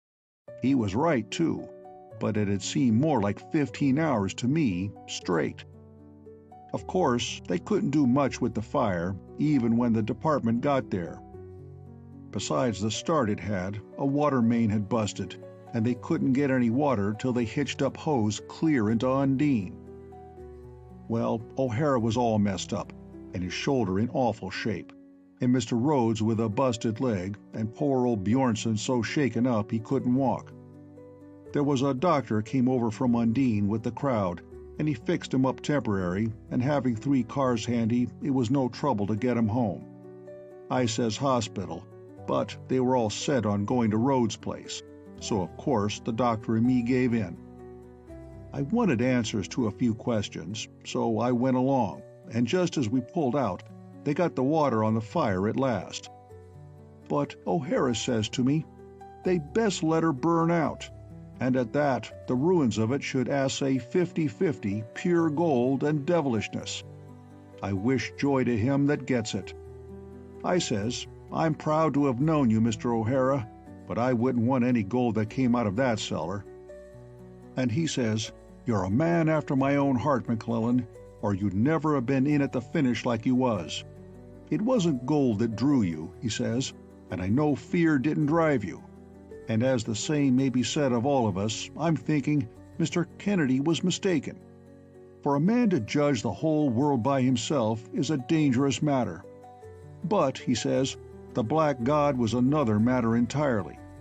And then he goes on to tell me all that had happened to him before we arrived. It was like this. McClellan, snapped the chief, are you or are you not intending to answer my question?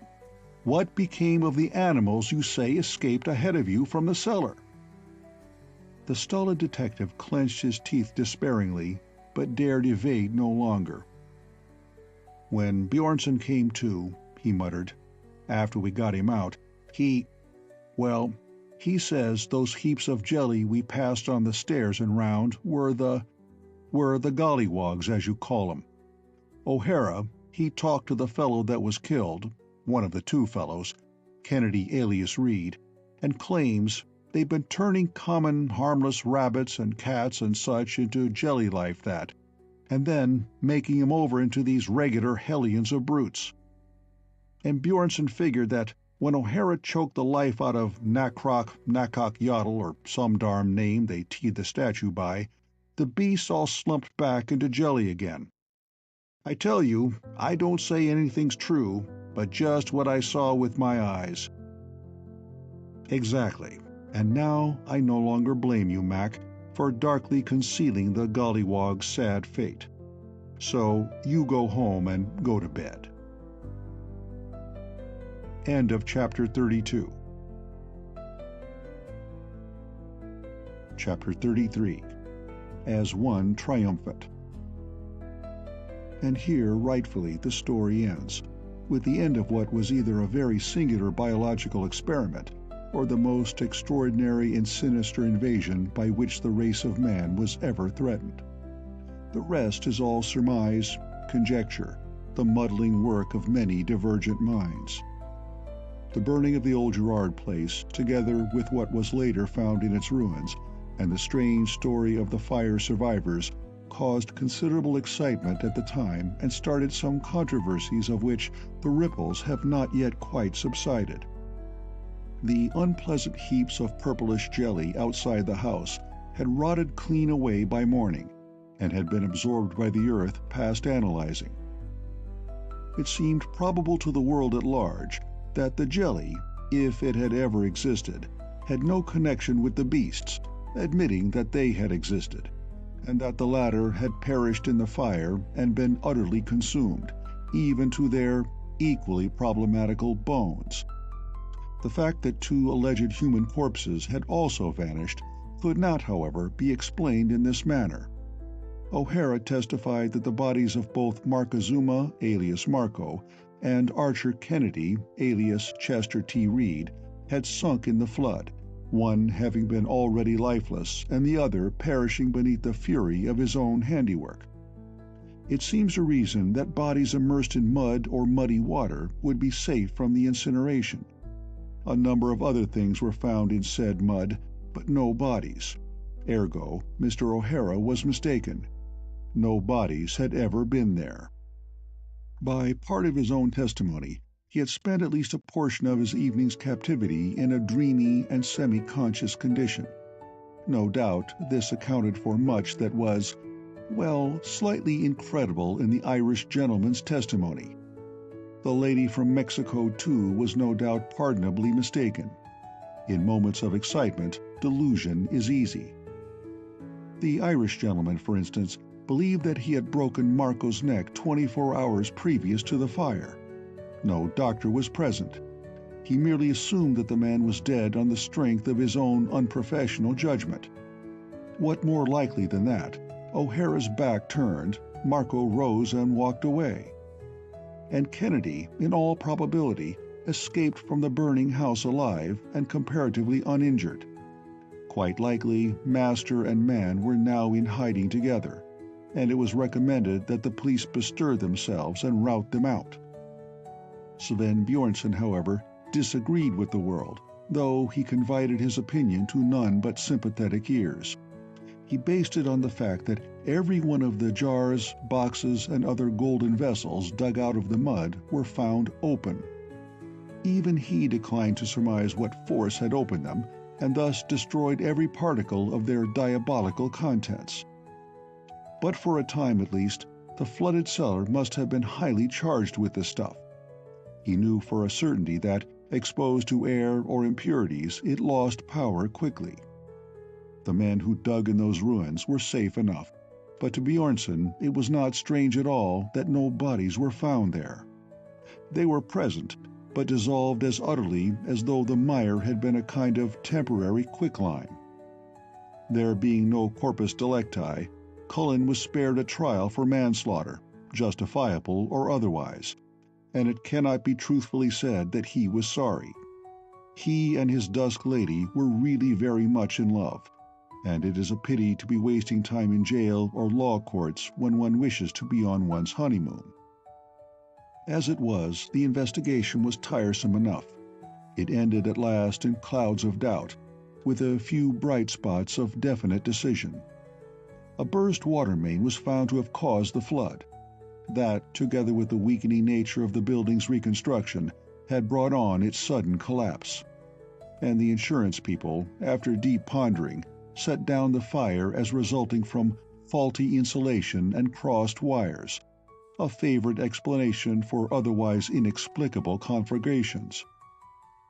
As to the Golden Temple vessels, the state fell heir to them in lack of any other claimant. They may be seen today in a certain national museum, though their value is considered dubious. Authenticity as Aztec relics has never been properly established, and their gold was found to be a thin coat laid over solid copper. Besides them stands an object of still more dubious value, a black stone, in fact shapeless, yet with an odd suggestion of having once possessed a shape, as if the marble of some old, wicked idol had been melted in a hotter flame than science has ever fanned to being.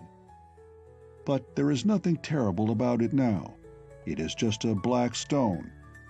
Of course, it may be that McClellan's first surmise was correct, and that Genghis Khan, magnified and distorted by excited imaginations, was the antagonist conquered for a second time by Cullen. Certainly, the pseudo-ape had crouched on the dais, and when it grew too hot beneath the fallen debris, such a brute could have leaped the intervening 12 feet of water as it had leaped the forest glades from tree to tree. At the time, Cullen himself believed otherwise. To him, the whole matter seemed simple enough then. A demon had claimed him. He had conquered the demon in a satisfactorily personal manner, and as to fire out of nothing, flood that wrought swift miracles, and whirlwind that lent the strength of a Titan with its breath, why, he had never denied that under the Almighty were powers of good to aid a man as well as evil to crush him. Having met nothing to shake his faith in either his universe or his God, he remained a good Catholic, and the Dusk Lady was duly baptized into that church, loving her lord too well to quarrel with his religion. But though he is sure of her love today as he was then, he is not so sure of the nature of that last battle.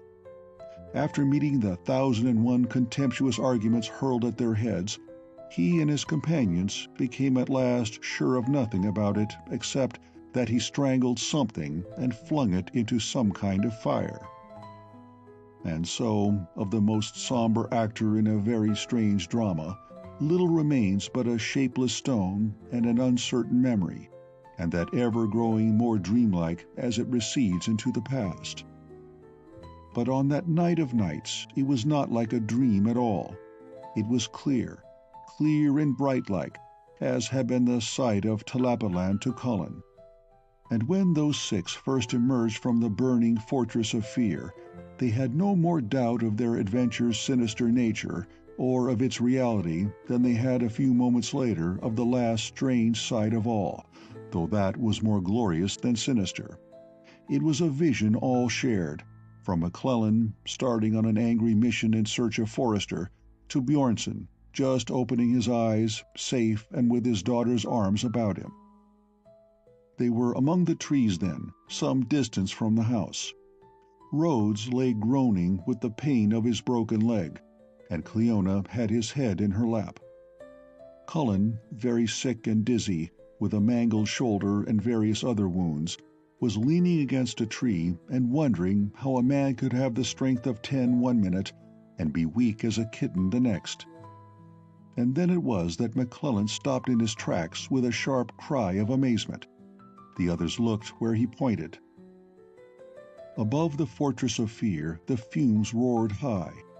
In a lull of the gale, fire crested it with a fuming tongue of scarlet. And as that fiery tongue soared skyward, a vast diaphanous form plunged through the lashing tree branches, plunged through and up, and flung itself on the flame that bent roaring before it.